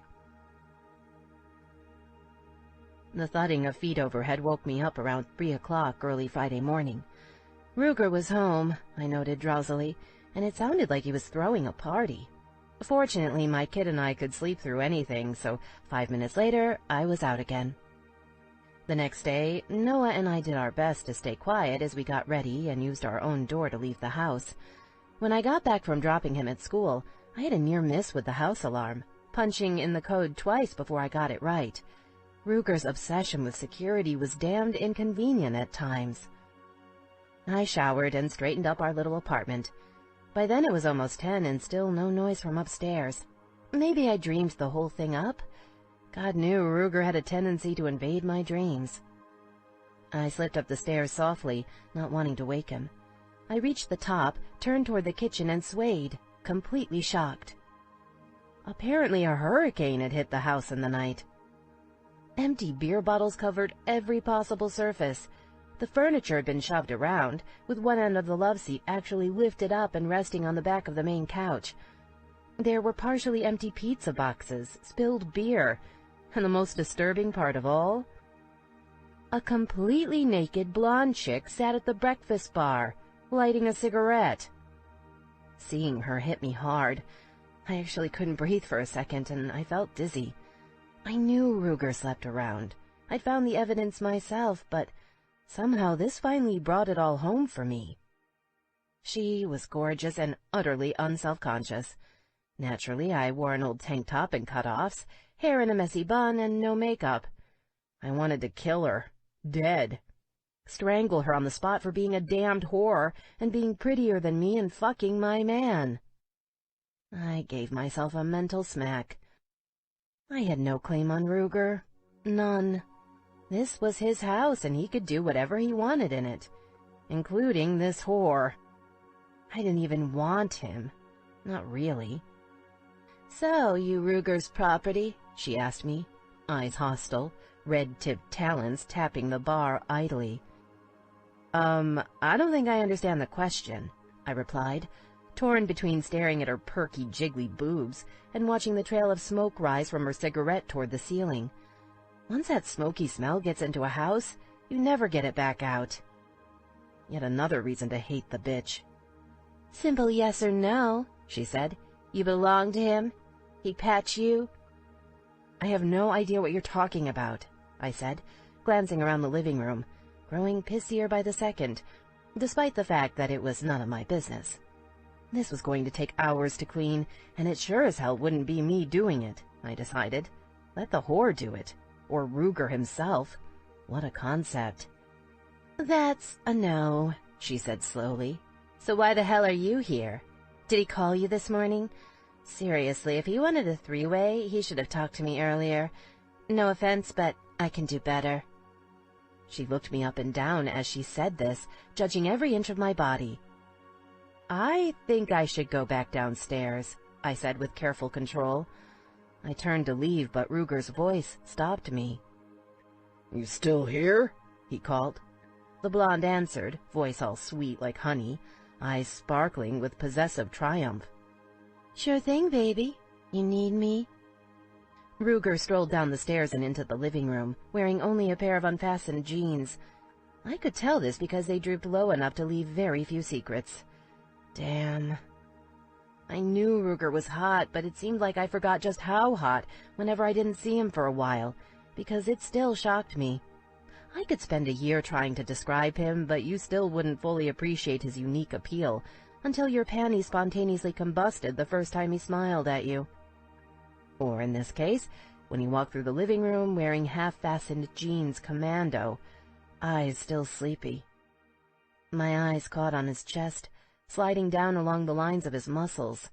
Oh my, perfect pecs, sculpted obliques and abs. They disappeared into the denim, which just barely rode his hips, ready to slip at any minute. I wanted to lick him all over. Right after I killed him for fucking the blonde slut. "Morning," he said, looking from me to TBS. I raised my hand and gave a little finger wave, wondering if the knife in the laundry room was well balanced for throwing. "Welcome back, Ruger," I said, trying not to sound like a jealous wife, because nothing crazy about that, right? "Have a nice trip? Noah missed you. I was just going downstairs. Have a great morning." TBS smirked, taking my attempted retreat as a victory for her. Or that's what I imagined was behind her smirk. For all I knew, that could have been her "thank God I'm not in a three-way with this loser" face. Whatever it was, she could damned well shove it up her ass. "No," Ruger said, staring at me intently. His eyes flicked down my figure, and no matter how hot the chick in the kitchen was, I could tell he still wanted me. His eyes were dark and needy like they'd been the other night. And all those years ago, too. "Nope, not going there," I reminded my brain. "This situation's fucked up enough already." "We need to talk. It's important," he told me. Then he glanced toward TBS. "We're done. Time to go. Don't call." Wow, that was cold. I liked it. "You seriously want her over me?"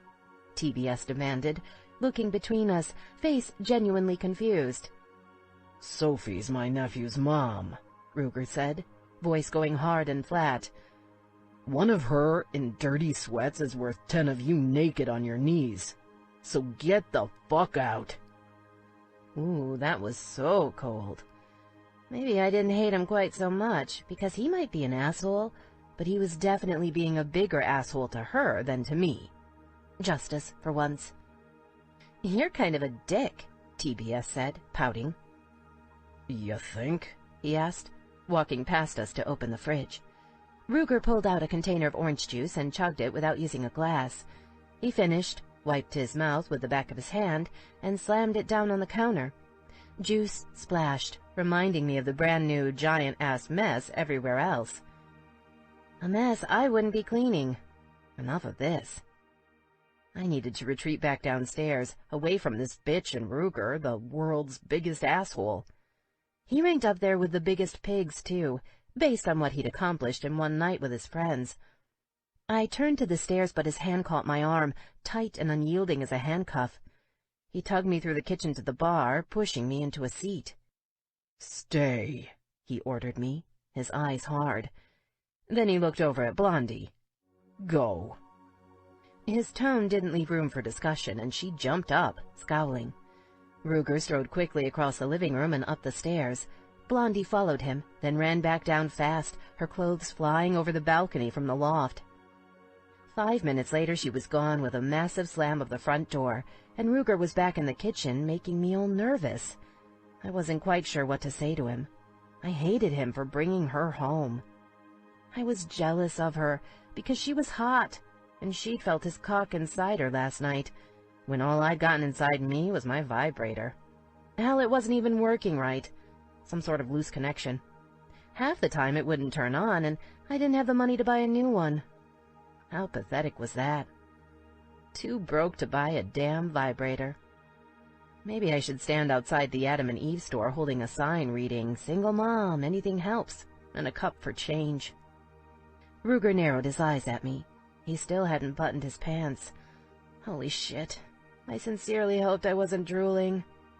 "So, tonight the girls from your club are coming over," I told him, trying to find a safe place for my eyes. They skittered across the tribal tattoo on his pec and caught on his nipple ring. I flushed. Definitely not there. "I guess we're planning some sort of party for tomorrow at your club's armory? Do I want to know why your club has an armory?" "It's an actual National Guard armory," he said. "Club bought it when it got surplused years ago. It's got everything from a big kitchen and bar to rooms upstairs for people who need somewhere to crash for the night." So, his clubhouse had beds. Why did this not surprise me? I wanted to ask him why he hadn't fucked TBS there instead of bringing her home to me and Noah, but I couldn't think of a not crazy way of doing it. Instead, I decided to keep talking about my schedule. "They had me line up a sleepover for Noah at my friend Kimber's house for tomorrow night," I said, eyes darting to his face. Not a flicker of recognition at her name. Good. "Anyway, they invited me, and I promised you I'd give it a shot, so I'll see you at the party?" He cocked his head and studied me, utterly impossible to read. Silence stretched between us. I struggled not to start babbling just to fill the void. "Bigger party than they think," he finally said, his voice low. It took me a minute to remember what we'd been talking about. Oh yeah, party planning, armory. "Whole bunch of guys from all over coming in tonight and tomorrow. Not sure I want you there." He shook his head slowly, tongue flicking out to slide along his lower lip, catching on the ring. I wanted to flick it with my tongue, too. Then I caught a glimpse of something else. Shit. His tongue was pierced.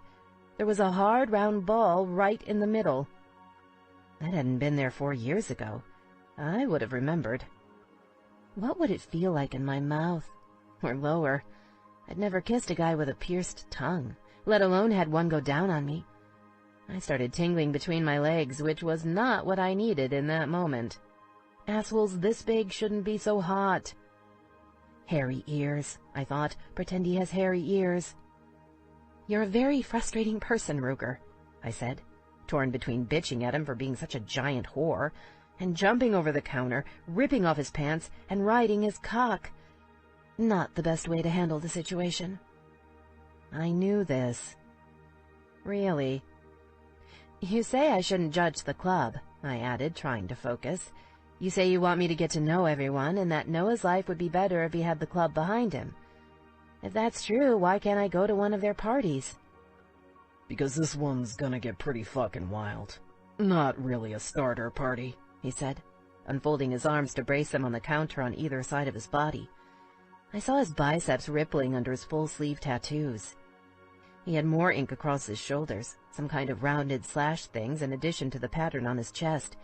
There was another tat curling around his stomach from his hip, a panther disappearing down into his pants on one side.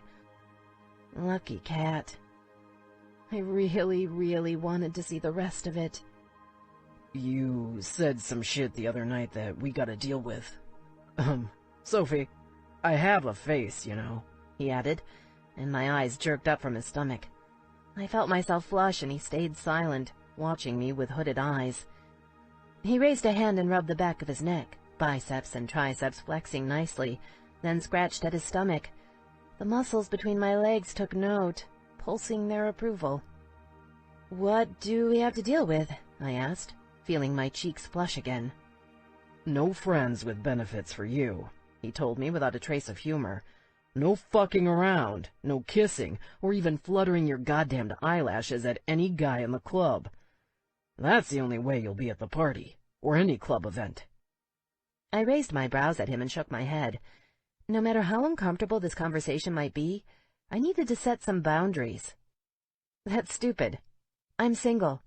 If I meet someone I like, it's my decision whether I flirt with them or kiss them or whatever. And you're one to talk. You just threw a naked chick out the door without even a thank you for the road. Hypocrite much? My house, my rules, he replied. You go to that party, nothing happens. You're the Virgin fucking Mary. Got me? Otherwise, you stay home. I thought about this, then straightened, placing my hands flat on the counter. Until that moment, I'd been on the fence about the party. I wanted to give the club a shot, but I'd been nervous about jumping in head first. Now I'd show up at that damned armory if it killed me. I'd flirt all over the place, too. Fuck him and his whore. I glared at him. He glared back. Neither of us blinked. There's a lot Ruger and I refused to talk about, and God knew he could hide his thoughts from me. Now I couldn't even begin to follow his logic. He'd made it clear nothing would happen between us, so why the jealous boyfriend act? Why does it matter? I asked finally. Are your friends so dangerous that I'm not safe? Because you've spent a lot of time giving me shit for assuming they're dangerous criminals, instead of giving them a shot. So it's either that or because you're jealous. That it? You don't want me, but nobody else gets me either? Would it be easier if you peed on me so they know I'm taken? It'd be easier if you'd shut the fuck up, he said, eyes darkening. That's what you want from me? Silence? I demanded, feeling my temper rise. Call me stupid, but it seemed like you wanted a hell of a lot more the other night. You can't have it both ways, asshole. Either there's something between us, or I'm a free agent. Ruger pushed away from the counter, holding my gaze as he stalked across the kitchen. Oh, I can have it both ways, he said. You shouldn't make assumptions about what I'm capable of, Soph. I'll be nice and give you a heads up what's happening here. I want to fuck you. He rounded the kitchen island, prowling like the big cat tattooed on his hip. The kitchen felt smaller and smaller. I was all too aware of his bare chest, black ink rippling as he moved, and just how tightly controlled he kept his strength. Perhaps direct confrontation had been a mistake. That's the thing about guys like me, he continued, his voice low and smooth, eyes boring right through mine. We don't do what we're supposed to. We take what we want. And me? I want all kinds of things. First, I want to tie you up in my bed with my belt. Then I want to cut off your clothes and fuck you in every hole you have. I also want to come on you and rub it into your skin and lick your pussy until you scream at me to stop, because if you come one more time, you'll die. Then I want to do it again. I want to own you, Sophie. He stopped beside my stool. So close the heat of his body engulfed me. I couldn't even turn my head to look at him, frozen like a rabbit, his words turning over and over in my head. His scent surrounded me. I tried to breathe as he leaned in close, one arm braced on the counter, whispering in my ear. I want to own every part of you, he continued, his breath hot against my skin. I want to throw you face first across this counter, rip off those shorts, and fuck you hard and fast until my goddamn cock stops hurting and my balls don't feel like they're gonna explode. Because they felt that way for a hell of a long time, Soph, and I'm starting to think it's not gonna go away unless I do something about it. It took everything I had not to squeak in panic. Every part of my body tingled, and I clenched my legs together tightly, putting pressure on my clit with every pulse of desire. Oh, that felt good. Not good enough, though. I needed more. My cheeks flushed and my breath came quick. I considered reaching down and shoving my hand into those half-fastened pants. Maybe discover for myself if Kimber had been telling the truth about his cock. Ruger hadn't even touched me. He still wasn't touching me. I bit back a moan. But that's probably not a real good idea, he added, his voice cooling as he pulled back. We both know it. Not what no one needs, and a fucking tar pit for you and me, too. But your idea about hooking up with one of my brothers? That keeps running through my head, Soph, and then I start thinking about shooting people. I don't want to have to shoot anyone tomorrow, get me? Shitty way to end a party. Not to mention the Prez might get frustrated. One of the local brothers loses it in public with the whole fucking club here for a meet. Holy crap. I nodded, chest tightening. So, all things considered, you might think about doing exactly what I say at that fucking party, he said, and while he phrased it like a suggestion, it was a straight-up order. I get that you don't want someone like me in your bed, not as a keeper. Don't want things to get weirder than they are between us either, but if you're gonna screw a biker, Soph, I'm the only one you get. I won't stand by and let you fuck one of my brothers. I can't believe you just said all that, I whispered. That's wrong on so many levels. I don't even know where to start. He considered me, eyes hard, voice cold. I don't care if it's wrong, he said. That's the way it is. My house, my world, my rules. Tell me you understand and I'll let you go to the party. I'm an adult, I managed to say, although my voice shook. You don't get to tell me what to do. And yet I'm doing it, he returned, shrugging casually. Do you really think I won't enforce this? I'll fucking enforce it, Soph. Don't test me. I haven't decided about the party, I whispered, but I'm done with this conversation. I'm going back downstairs. No, you're not, he said, and that little instinctive voice deep down inside me screaming to run finally won. I slid off the stool and made a break for the stairs. Big mistake, because Ruger caught me around the waist and lifted me up onto the kitchen bar, eyes blazing. 2 seconds later, he stepped in between my legs, one hand pulling me in tight, and the other twisting through my hair, jerking my head back. Let me go, I whispered. He cocked his head, as if considering the idea, then slowly shook it. I can't, he said.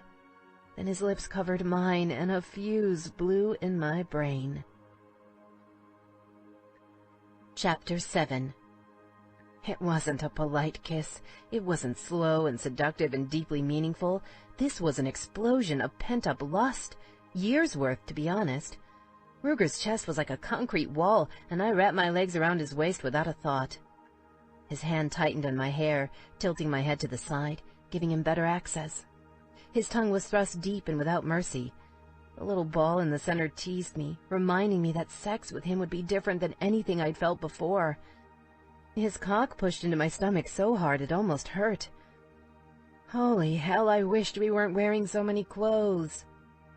Ruger slid his hand into my tank, pulling his torso back just enough to cut my breast. His fingers found my nipple, tweaking it through the thin silk of my bra as I arched my back, desperate for more. He tore his mouth free, and we stared at each other, panting, mesmerized. We decided this is a bad idea, I reminded him rather desperately, wondering how he'd feel if I just leaned forward and sucked on his lip.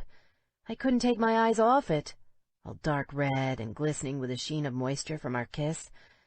I'm not drunk today. No excuses. You said you wanted to get laid, he replied, pupils dark and full. I'm here. It's already all screwed up between us, so why not make the most of it? Damage is done. We're totally fucked. I can't forget how you tasted the other night, or how you felt on top of me on that couch. I need inside you, Soph. Oh, so tempting. But could I keep messing around with Ruger and still live here? I'd lusted after him forever, and there was no question he wanted me. Then I thought about the woman who'd sat naked in this very kitchen just half an hour ago. The purple panties, the green bra, all in Ruger's house, which was supposed to be Noah's refuge. Sleeping with Ruger was suicide. I felt like banging my head against something hard, but only his chest was handy, and getting close to that expanse of bare skin was the last thing I needed. Bad idea, I said. His fingers rolled my nipple. His other hand lowered to brace my hips as he rubbed the rigid length of his cock against my clit. That slow back and forth would only get better once he slid inside me. I felt all wound up inside, almost dizzy. I don't think I've ever wanted anything more than I wanted him in my body. Except a decent life for Noah. If we do this, you can just move along afterward, I told him, closing my eyes. My sex clenched tight, desperate and empty. I tried to ignore it. Who you sleep with is nothing to you, Ruger, but I'm different. You're the one who was talking friends with benefits, he murmured. Why's your story changing now? Scared? Hell yes, I'm scared, I replied, opening my eyes again, searching his face. I saw no mercy or understanding there, just harsh, unyielding lust. I live with you, and I don't have anywhere else to go. I found 3 pairs of panties in your couch cushions yesterday, and none of them were the same size. I don't think I can sleep with you and then nod and smile while a parade of women passes through the house. Sounds like a pretty good reason not to do this. Why the hell were you looking through my couch cushions? He asked, and his hips stilled. I'd caught him off guard with that one. I cleaned your house, I replied. Kind of a surprise/thank you present. Your company last night pretty much took care of that, though. Jesus, he whispered, shaking his head slowly, hips starting to rock again. Oh, that was nice. His cock felt so good rubbing against my most sensitive spot. Could I come from just that, even with the fabric between us?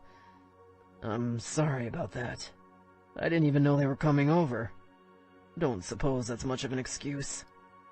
I shrugged, unable to meet his gaze. I looked at his tattoos instead. Most of them were high-quality, fanciful designs, clearly put together by a true artist. He took his body art seriously, I realized. Ink wasn't just a whim. I'd bet he had a story for each one, and I wanted to hear those stories far more than was healthy. Ruger eyed me thoughtfully, rubbing the tip of my nipple with his finger in a slow circle. Then he took my hand and slid it down between us, pressing it against the length of his hard cock, the backs of his own fingers brushing my clit. I gasped and squirmed. My grip tightened, shaping him through the stiff fabric of his jeans. Even through the denim, I could tell he was big and broad, much bigger than my vibrator. Was that hard bump near the tip his... I didn't even know what to call it. I wanted to see it, to see all of him, so badly I could have died. His knuckles framed my clit and I moaned. Ruger's eyes darkened. You want this as much as I do, he said, voice soft. It's not going away. We're just gonna burn up higher and higher until one of us explodes and we get hurt. Let's end it now. I need inside you, Sophie. You needed to be inside your blonde last night, I replied quietly. And look how that ended. You going to kick me and Noah out if things get awkward? You're wrong about that, he replied. About kicking us out? It's not going to work, us sleeping together and you sleeping around. Some random guy I could just ditch, but I'm stuck with you. Wrong about needing to be inside her last night, he corrected me. I needed you. You're all I thought about while I was gone. Went to sleep every night with a stiff dick, woke up harder. Didn't matter how much I jerked off or who I fucked. Riding home from Portland last night, I knew that if I came back into this house all dark and quiet, I'd go downstairs and find you. I'd crawl into your bed and stick my fingers into your pussy and open you up for me whether you wanted it or not. So I tried something else, because we decided we weren't going to screw around with each other. It didn't work. My hand had started rubbing his dick through the rough fabric. It was hard to focus on his words, between that and his knuckles stroking my clit. They'd found a steady rhythm up and down, and my hips rolled into them ever so slightly, rebelling against all rational thought. Is that supposed to make me feel better? I asked, because when I saw her, I wanted to kill her. And you. I don't have any right to feel that way. I don't have any right to put you off limits either, he replied, but I'm doing it anyway. No fucking around with anyone at the club. Make that no fucking around, period. You're mine. I lifted my hand and slid it down into his jeans, fingers tracing his naked cock. I found the metal bar piercing his glands, Two hard metal balls capped it, top and bottom. I touched it softly and he groaned. "Imagine those deep inside you," he muttered, closing his eyes as his hips spasmed. "First, I'll rub them against your clit, and then they'll hit your G-spot the whole damn time I'm riding you. Unfucking-believable, babe." I tightened inside at the thought, nearly undone. I played with him a few seconds longer, then moved lower, gripping his shaft firmly. He moaned and I tightened my fingers, almost angry because I wanted him so bad. Ruger opened his eyes, giving me a lazy smile. "You trying to hurt me?" he whispered. "Because you'll never be able to, babe. Squeeze me hard as you like. I get off on it. I'm stronger than you, which means in the end, I'll win. That's the way of the world." "That's not fair," I replied softly. He leaned forward, resting his forehead against mine. His fingers pulled away from the front of my cutoffs to slip inside. I felt them lower, one on either side of my clit, fluttering and squeezing. His cock pulsed in my hand, hot and hard, the ball brushing lightly against the inside of my wrist. "Life isn't fair," he whispered. "Sometimes you just have to make the most of what you've got." Would this be a one-time thing?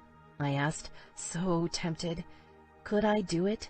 Just give in for once, then go back to pretending it never happened? "No idea," he replied, voice lowering, growing harsher. "Probably take more than once, getting out from under each other's skin. I've wanted you a long time, Soph. Never forgot how you tasted. Not for one single fucking day in the last 4 years. Jesus, you were sweet."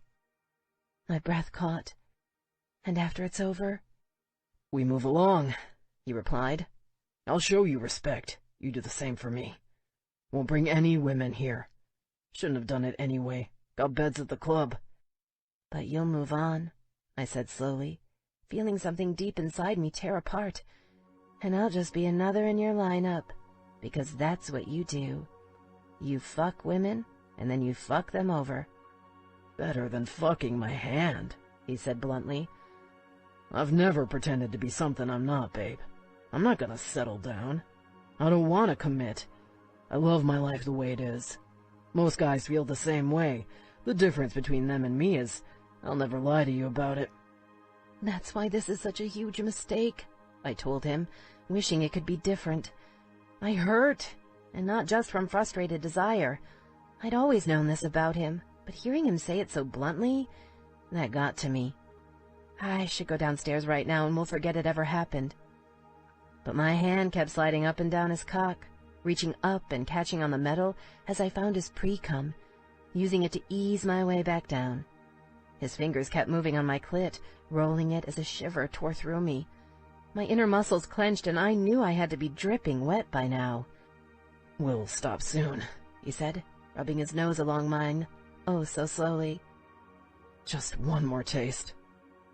Ruger's lips parted mine again, tongue plunging deep, filling my mouth the way I wanted him to fill my body. It was hard to focus on all the sensations. Ruger's hungry kiss, his fingers gliding along my clit, his hard cock in my hand, pulsing as those two metal balls taunted me. All of it blended into one big ball of aching, burning need. Then his fingers moved faster, and I gave up everything but my own pleasure. Tension built in me as he pulled his mouth free, tugging up my shirt. The cup of my bra came down, and his mouth took my breast, sucking it in deep and hard, flicking the peak with his tongue. The hard metal tormented my nipple, the contrast between solid steel and hot flesh destroying my ability to think. Ruger's powerful body surrounded me. His fingers played me, and I couldn't do anything but fall back into the incredible intensity of his touch on my clit. I was close now, panting harshly. Ruger's mouth still held my nipple trapped. He caught the other in his fingers, tugging and jerking everything all together. I whimpered, so close I could taste it, but needing just a little more to go over the edge. Then he stopped teasing and pushed down against my clit, rough and demanding. My hips convulsed as I came, twisting on the counter shamelessly. Ruger covered my mouth with his once more, kissing me softly as the tremors ran through me, leaving me limp in his arms, Then he lifted his head, meeting my eyes. The hunger in his face was intense, more than I'd ever seen on a man. I'd stopped stroking him in the thick of things, but I still held his cock. He'd gotten thicker, and now I pumped his length hard. His fluid coated everything, and my fingers slipped across his pierced head as he arched in my hand. We stayed like that, locking gazes, as I worked him faster and faster. After a minute his face darkened, and his breath quickened. Then he reached between us, pushing down his jeans and pulling his cock fully free, hand covering mine. He started jerking our joined hands up and down together, much rougher than I'd do on my own. The heel of my hand caught his pierced head each time, and he growled, primal and hungry. "Let me fuck you, Sophie," Ruger gasped, his voice full of pain. I shook my head, closing my eyes because I didn't want him to see how close I was to giving in. "No," I said, almost crying because it hurt so bad to say it. "I'm not going to screw you and then watch you with other women. I can't do it. I know myself, Ruger. Unless you can tell me right here, right now, that you want to seriously try to make something together, I can't sleep with you. Let me finish this, and then it's over." He caught my hand, squeezing it tight around his cock, and closed his eyes, shuddering. Then he pulled my hand away with visible pain and twisted it behind my back, jerking my body forward into his, transforming me from lover to prisoner so casually it terrified me. "There's no lie here," Ruger said, voice grating. His face flushed dark red, and his chest heaved, eyes burning. Every part of him was rock hard, from his chest crushing my breasts to the naked cock pressed into my belly. "No manipulation between us. It is what it is. But I'll give you the ride of your life, Soph. That I guarantee." "The ride of my life?" I asked, the words hitting me like cold water, breaking through my fog of stupidity. Holy hell, what was I doing? I'd lost my fucking mind. Ruger might be a great uncle, but I couldn't trust him for shit with my body, let alone my heart. "Zach already gave me the ride of my life, Ruger," I said, making every word count. "I learned my lesson from him. Sex is short and it changes everything. That's something men like you can't begin to understand." He jerked away from me, mouth tight and eyes hard, glaring at me. "Jesus Christ, you're a bitch." "I'm not a bitch," I replied, and it took everything I had to keep my voice steady. "I'm a mother. I can't afford to play games with you, Ruger. You'll break me, and that will break Noah." "Unfucking believable," he muttered, slamming his hand next to me on the counter. I jumped, almost scared as he reached down to tuck himself back into his pants, visibly pained. He refused to step away or allow me any kind of escape, taking my shoulders in his big hands with a jerk. "Nothing has changed," he said, eyes burning with anger and frustrated need. My breath caught. Ruger had always been scary, but because there's something wrong with me, seeing him this angry turned me on, too. He leached the common sense right out of my body. "You go to that party, you keep your hands off. That's a fucking order. No flirting, no making out, no touching, nothing. These aren't Boy Scouts, and they won't be happy if you start something you don't plan to finish. You're off bounds. We clear?" "Crystal," I whispered, "I understand you completely." "Thank fuck for that," he muttered, letting me go and stepping back. Finally, I took a deep breath, dizzy with relief. He ran a hand across his hair, glaring a hole through me. "Now get your ass out of my house. Go for a car ride, go shopping, whatever the fuck you want. But don't come back until you've picked Noah up from school. I'll be gone by then." "Where are you going?" "You seriously think that's any of your business?" he asked, raising his brows. "Because we aren't fuck buddies. You are my old lady, and I sure as fuck don't remember putting you in charge of my life." "You don't owe me anything," I said. "But you don't get to control me either," I thought, way too chicken to say it out loud. "And I'm sorry. You aren't anything like Zach, I know that. But this isn't just about us. It's about Noah. He's not losing another home because we can't keep our pants on, Ruger." Have I ever done anything to hurt that child? He asked. I don't think you'd do it on purpose. Get the fuck out before I change my mind, Sophie. Jesus. I got the fuck out. Kimber. No fucking way. You're fucking with me. His dick in your hand and you still said no? Me. I wish it was a joke. It happened, though. Kimber. Part of me thinks you made a lucky escape. Rest of me thinks you should have fucked him. Me. That would make it all worse. You told me to stay away from him, remember? Kimber. It's worse already, dumbass. You blew it. You're screwed and there's no out. Sex is just a symptom. This is about you guys being all twisted up with each other. He wants you way more than I thought. Me. No shit. Kimber. You are so dense. This morning was a game changer. Remember, I know him. He's not like this with other women. I take back what I said about it being a bad idea. You should have sex. Might as well get the fun if you're paying the price. It's already fucked up past the point of no return. Me. That's the truth. Weirder every day. Harder every time I see him. Kimber. Harder. Love it. Me. Perv. Kimber. You're just jealous of my pervy deliciousness. So I think maybe he wants you. Like to keep. Me. Like a pet? I'm not a kitten. Kimber. I will make pussy jokes if you don't pull your head out of your ass. Seriously, think about it. Me. Hate you. Even if he wants me, he's still gonna fuck around. Deal breaker. Kimber. I know. We need a plan. We also need margaritas. Cures everything. Come over tonight? Me. I'm meeting the girls from the club tonight. My place. Kimber. What time? Me. 7? Kimber. I'll bring mix and booze. Make sure you have ice. Me. Kimber. Easier if you just give in now, Soph. I'm coming over to figure this out.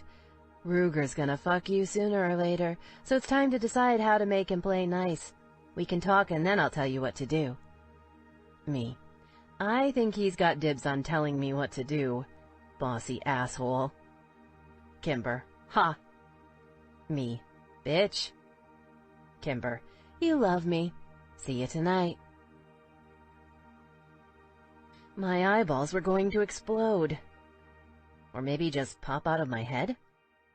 I'd never tasted anything quite like the flaming shot prepared by my new best friend, M. I nearly snorted it out my nose, but managed to hold on to token dignity as my throat ignited and my eyes watered. The circle of women around the deck table burst out cackling like a bunch of witches, so I flipped all of them off. They laughed louder.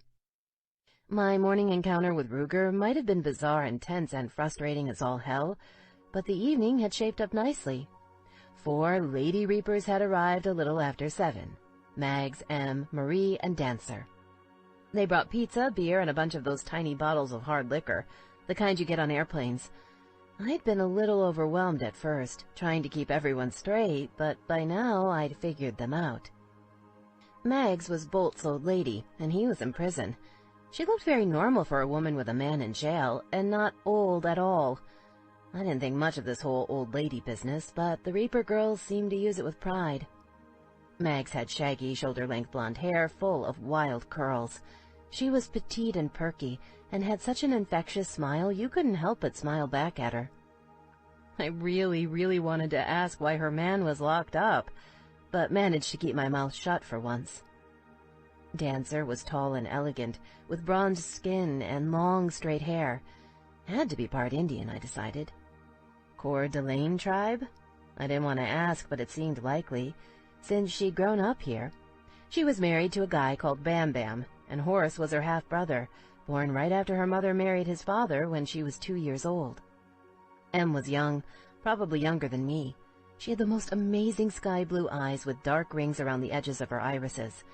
She was about my height and had brown hair pulled back in a messy bun. She was Picnic's daughter, whoever he was. The last of the old ladies was Marie. A short girl with lots of long, brown, wavy hair and a bright, bubbly personality.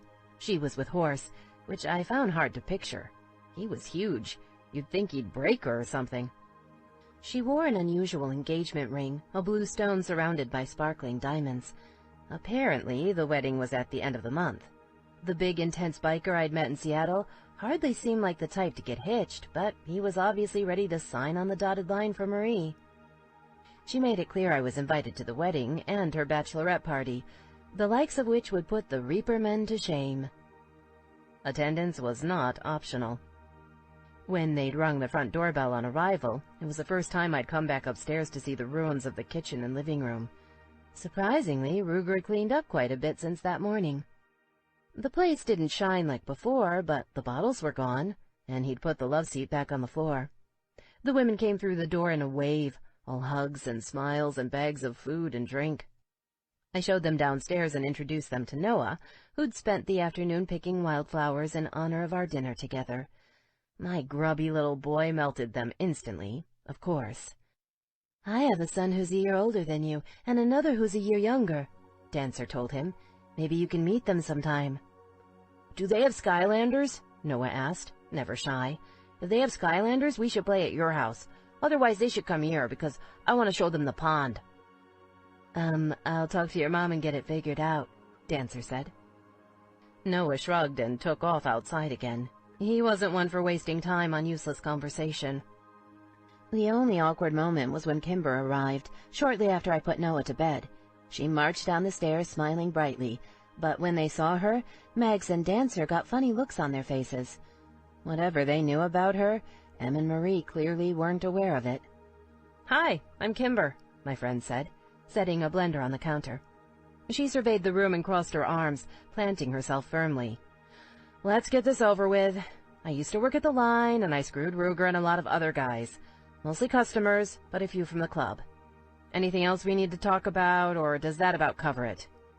"Holy crap," Em said, eyes wide. "You make a hell of an entrance." "It would have been better if I could carry the vodka and mix with me in one trip with the blender," Kimber replied seriously. "Now, you girls into huckleberry margaritas? I'm kind of a margarita artist, or so I've heard. We can hang out and have a great time and drink together if you like. Or you can take turns calling me a whore, which is a lot less fun for all of us, but still doable. Either way, I'm not leaving, so let's process and move on." "You screw Bolt, Horse, or Bam Bam?" Em asked, clearly fascinated. The tension in the air suddenly grew heavy. Kimber shook her head. "Nope," she said. "Don't even know who Horse is. Met Bolt and Bam Bam a few times, but never got close to them. They're whipped. At least that's what I heard." "Like the sound of that," Dancer murmured, a slow smile crossing her lips. "We'll just skip the whore thing, then?" The tension broke, and Kimber demonstrated that she was, indeed, something of a margarita artist. Now it was nearly midnight, and we'd progressed past blender drinks. Kimber had been queen of the party girls in high school, and clearly she hadn't given up her title entirely. "You have to understand," she said, her voice grave as we sat in a circle around Ruger's deck table. "I love being a mom, but I need to get out sometimes, you know? I had no idea their little bodies held so many fluids." Dancer started laughing so hard she almost fell out of her chair. "Know the feeling," she gasped. "Sometimes it starts spraying out and out and out, and you'd think they'd deflate or something." I gave Kimber a loud high five, happy she had a kid she loved, and even happier mine was mostly past the spraying phase. "That's why I'm not having babies anytime soon," Em declared. "Lose your freedom and your mind, apparently. You're pathetic, all of you." "Gotta have sex first to have a kid," Marie said, waggling her eyebrows dramatically as she poked Em's shoulder. "I keep telling you, we need to just go out and get you laid. Get it over with. Punch that V card." "If I get 10 punches, do I get a free pizza?" Em asked her. "Seriously, I don't know why I'm waiting at this point." "Well, don't bother waiting for Painter," Meg said, rolling her eyes. "He's had his full patch for 3 months now. He hasn't manned up yet. It's not gonna happen." Em frowned. "It's not like that," she said, shaking her head. I was into him, okay? Liked him a lot, actually. But he blew it. He cares more about not pissing off my dad than being with me. To be fair, your dad has a bit of a reputation, Dancer said, her voice dry. He shot your last boyfriend. Thinking about that's gotta mess with a man's head. I looked at Em with new interest, trying to remember who her dad was. Oh yeah, her dad was Picnic. Picnic? What kind of name was that? Almost as weird as Horse. What the hell is up with all these names? I demanded abruptly, swaying in my seat. They all looked at me blankly. Picnic? Bam Bam? Horse? Who names their baby Horse? And what the hell is Ruger all about? His name is Jesse, for God's sake. I met his mom and she told me. They all burst out laughing. What's so funny? I asked, feeling put out. It was a serious question. You thought they were real names? Marie asked, losing it again. It's funny because I know exactly how you feel. I asked the same question. Horse is a fucking ridiculous name, isn't it? I narrowed my eyes. Is that a trick question? I don't want to insult the guy you're marrying. Also, he's scary. He has a metal bat and likes to carry around duct tape. All he needs is black plastic garbage bags, and he could be a serial killer. I leaned forward and jabbed a finger to make my point. I know these things. I watch TV. Marie snorted so hard Margarita came out of her nose. Horse's real name is Marcus, Dancer said, giggling and rolling her eyes. He's my brother, by the way. Horse is just his road name, like a nickname, you know? Most of the guys have 'em, girls too. Dancer's my road name. What's your real name? No comment, Dancer replied primly. Agrippina, Em declared proudly. I shit you not. Dancer blew a stream of frozen margarita at Em through her straw. Traitorous bitch. Are you fucking with us? Kimber asked, looking between them. Agrippina? After Agrippina the Younger or Agrippina the Elder? We all looked at her blankly. Mom had a thing for Roman history, Dancer said after a pause. I shook my head, trying to follow the conversation. The drinks weren't helping. Oh yeah, road names. So why is he called Horse? I asked. Marie blushed bright red and looked away. Ha! Dancer said, smacking the table for emphasis. Horse says he's called that because he's hung like one, but I know the real reason. When he was a kid, like 3, 4 years old maybe, he used to carry around this little stuffed horsey all the time, slept with it and everything. One day he and I got in a fight and he started hitting me with it, over and over again. Mom took it away from him and gave it to me. He started following me around crying, horsey, horsey, all the time, and it stuck. Marie's eyes opened wide. Are you fucking serious? She asked. Dancer nodded, her face full of the kind of evil glee only an older sister can express. Holy shit, that's hysterical. His dad insisted it was because he had a big dick right to the day he died, she continued. But I swear to you, it's because of that stuffed animal of his. Don't let him fool you. Did you ever give it back to him? Em asked breathlessly. Dancer shook her head. I still have it, she declared. And I promise you this, Marie. The day you marry his stupid ass, I'll give it to you. That'll keep him in his place. We all lost it again. Kimber poured another round of margaritas from the king-sized pitcher she'd found in Ruger's kitchen. This party wasn't ending any time soon. So, are all the names like that? I asked when I could speak. I mean, shouldn't bikers have cool names like Killer or Shark or Thor's Revenge? Thor's Revenge? Mags asked, raising a brow. Are you serious? That's just silly, Em broke in. Road names stick because something happens to make them stick. You know, a funny story or something stupid someone does. You earn them, just like any nickname. Emmy Lou Who, for example, Dancer said, blinking innocently. Em's eyes narrowed. Shut the fuck up, Agrippina. Seriously, they also serve a purpose, Mag said. If people don't know your real name, makes it harder for them to rat you out to the cops. So what's Ruger all about? I asked. He's been called that forever. I have no idea, Dancer said, frowning. You'll have to ask him. Ruger is a gun brand, that might be it. Picnic got his because he threw a guy through a picnic table. Speaking of, Marie said, we haven't finished talking about M's situation. You need to get your dad to back off, babe. Nobody will date you so long as he keeps shooting your boyfriends. He didn't shoot him because he was dating me, M snapped. It was a hunting accident, and he's fine.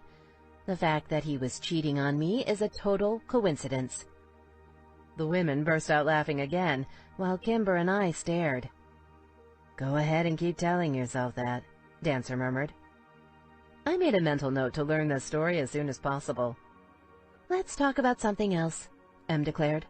She looked around the table, searching for a new victim. Her eyes reached me, filling with sudden, unholy glee. So, tell us, Sophie, what's the scoop with you and Ruger? You guys fucking or what? Everyone, even Kimber, looked at me. Kimber stared, silently urging me to speak. I kept my mouth shut and shook my head. Shit, I have to do everything, she burst out. Okay, here's the whole story. 10 minutes later, they knew far too much about me and Ruger. And I'd silently vowed never to tell Kimber anything again. Ever. Not even where I stored the toilet paper, because that's how untrustworthy she was. And he just tucked in his dick and walked away? M asked for the third time, clearly awed. He didn't even start yelling or throwing shit? I shook my head. I should have been embarrassed, but I was a little too drunk to fully appreciate my humiliation. Stupid Kimber. Backstabbing bitch. He's a man whore, Kimber declared, shrugging. Who knows why guys like that do anything? Instead of wondering why he did it, we need to focus on the real problem. How do we get them into bed with each other? No, I said.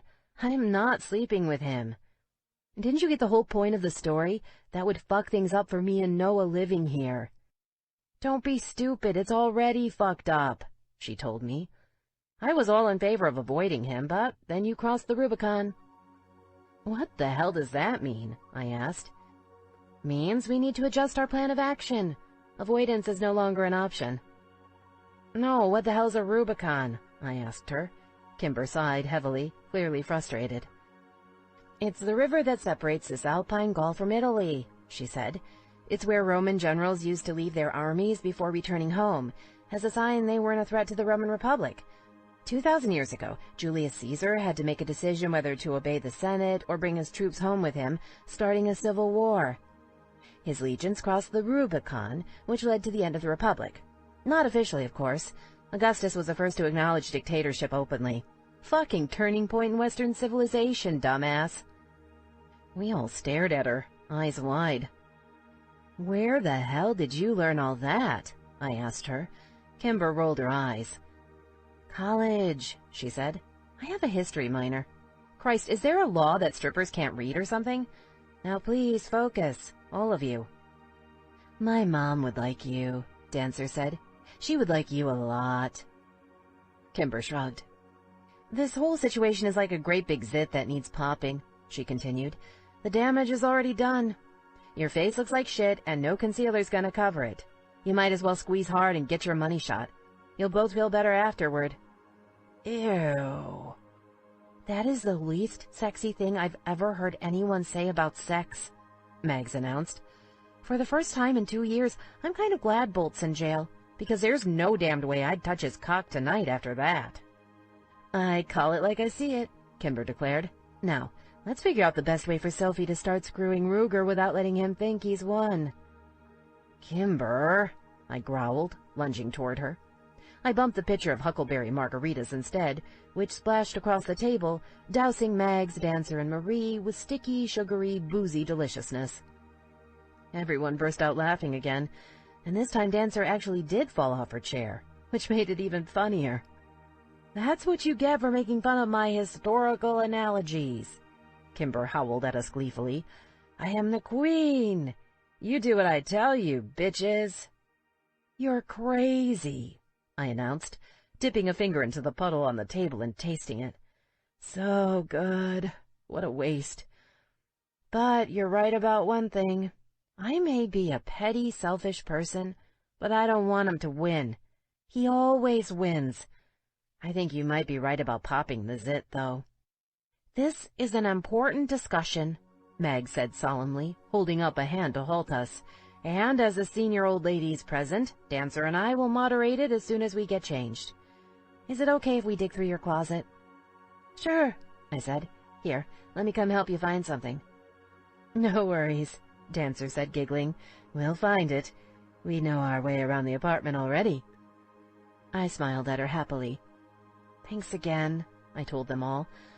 I can't tell you how amazing it was to come here and find everything all fixed up. Noah loves his room, too.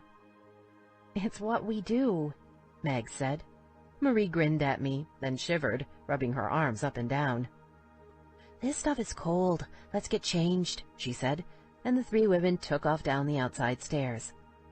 I'm going to get some hot water to pour over this mess, I said, contemplating the Great Margarita Lake. There's got to be something we can use in the kitchen. We trooped into the house, and I rummaged through Ruger's kitchen cupboards until I found 2 big mixing bowls, which we used to pour hot water over the table. Then we flopped back in the chairs, and Kimber made herself useful for once, asking the question that had been eating at me all night. So, you really a virgin? Mostly, Em said, rolling her eyes. Oh, mostly, Kimber said, leaning forward, practically quivering with curiosity. We'll get back to that in a minute. Now, tell me what's up with the V-card. How old are you, anyway? I'm 22, Em said. She didn't seem to mind the questions at all. Kimber wasn't the only one with boundary issues. And I'm a virgin because I haven't wanted to just do it with some random guy to get it over with. But every non-random guy I meet is scared of my dad. To be fair, he really is scary. My sister stands up to him, but it seems like I never can. Now I'm stuck at home while she's loving life in Olympia. She's my little sister. Still can't figure out how that happened. Have you always lived at home? Kimber asked, her eyes wide with something like horror. No wonder you're a virgin. No, I lived in Seattle for my first semester of college, Em explained, but I didn't really know what I wanted to be, and as soon as word about my dad got out, the guys stayed away from me. Didn't help that he showed up at my dorm one day and made a public announcement that any guy who tried to get me naked would lose his dick. Holy shit, I muttered, eyes wide. Kimber swallowed. That's hardcore, she admitted. Em rolled her eyes and threw up her hands in disgust. That's my dad. Mom used to keep him under control, but she's been gone for a while now. He's the club president, so it's not like there's anyone to stand up to him. What about this painter guy? I asked. Em groaned and dropped her head to the table, banging it dramatically. Painter, she said. Painter is a pain in my ass. He was a Reaper's prospect until a few months ago. Got his patch now. He seems to like me. He's flirted with me, and he'll scare off other guys who come around me, yet when I tried to jump his bones in the dark, he ran away like a fucking chicken. Every single time. Kimber shook her head knowingly. Yup, scared of Daddy, she said. Lost cause, babe. You need to find someone else. Yeah, I know, Em said, her voice wistful. I could kind of understand it back when he was a prospect, so I cut him some slack. Prospecting's hard work, but he's got his colors now. He needed to put up or shut up, so that's over. Damn straight, Kimber said, banging her fist down on the deck table. The whole thing rattled and we all jumped a little. Let's go to Spokane next weekend, the 3 of us. The way I see it, Megs, Marie, and Dancer have to rat you out, because they're part of the club. But me and Sophie, we're free agents. Let's get your card punched with someone disposable, and then work on finding you a man who's not a fucking pussy. This painter guy is full of shit. Actually, I've been talking to someone online, Em admitted, flushing a little. I really like him, a lot. We've been chatting for a couple months, but we just started calling each other sometimes. I'm pretty into him, but I kept hoping Painter... Screw Painter, Kimber declared. He's not a real man. Maybe your online guy isn't either, but we've got your back. See if he's available next week. Let's get this thing done. We'll meet up in a public place, get our own hotel rooms, so we can make sure you're safe. Em's eyes grew bright. The whole idea seemed sort of half-cocked to me, and I frowned. "Okay," she said. "Wow, I can't believe we're going to do this, but what about Sophie? I don't think Ruger would want her going out like that." Suddenly, I didn't care how stupid it sounded. Ruger wasn't in charge. Fuck him. Nothing quite like flaming shots to give a girl courage. "I'm in," I declared. "He doesn't tell me what to do." "Seriously?" Em asked, peering at me in the darkness. "We'd really just go out and do this?" "Why not? Ruger's not my boss, and Kimber needs to get out sometimes, too. We'll check this guy out and make a call for you about whether he's worthy. There's always more guys if he's not. Trust me, if Kimber can't find you a man, he doesn't exist. She's like a sexual bloodhound. Always has been." "Damn straight," Kimber said without a trace of embarrassment. "I'll ask Ryan if he can watch Noah for you, Soph. He owes me. He gets to play poker every single week, and when I was pregnant, I told him that if I was sober, he should be sober too. He totally ignored me. Also, he bought me a minivan. A fucking minivan. What kind of man does that to a woman?" I started giggling. Em joined me, and then all three of us were laughing, and I'm still not entirely sure why. We were still cackling like drunken hyenas when Marie, Dancer, and Mags got back. They looked funny in my clothes, particularly Dancer, who was way too tall and more than a little too curvy. She'd found some yoga pants and an old t-shirt, both of which were extremely tight in critical areas. "Bam is going to love this," she said, twirling for us and shaking her ass dramatically. "If he's home tonight. Anyone know the schedule?" "Party tonight for the brothers coming in," Marie said. "Guess some kind of big club meeting is going down. Horace will be here in about an hour to give us rides home. Me and Mags are throwing together breakfast tomorrow if anyone wants to help. They've already lined up a pig to roast for the afternoon, so all we need to worry about is snacks and sides." "I can do a Costco run in the morning," Dancer said. "Em, want to come with?" "Sure," she said. "Dad said they'll be done with church around 4. You can come out any time after that, Sophie." "Church?" I asked, startled. Dancer snickered. "That's what they call their meetings," she told me. "No idea why. Just always been that way as long as anyone can remember. Nothing to do with us, though. Club business. Don't worry about that. Your job is to have fun at the party." "I'm not sure if I'm going to the party," I said, losing some of my bravado. "After Ruger's little tantrum, I think it might be better if I stayed home." "Not happening," Dancer said firmly. "Whatever's between you two, and don't think we've forgotten, that conversation was interrupted just when it was getting interesting, needs to be resolved. Otherwise you'll kill each other at this rate. Going to the party is perfect." "Why?" "Because he'll either lose his shit or he won't," she replied. "I mean, some guy is going to talk to you at some point. Ruger loses it, we'll see some action and you'll get things figured out. He doesn't, you're off the hook and life can get back to normal. Either way, we'll be there to watch it all, and in the end, it's really all about us, right?" This may shock you, but Ruger can be scary," I said. "I don't want him losing his shit. It's happened before and it wasn't nice."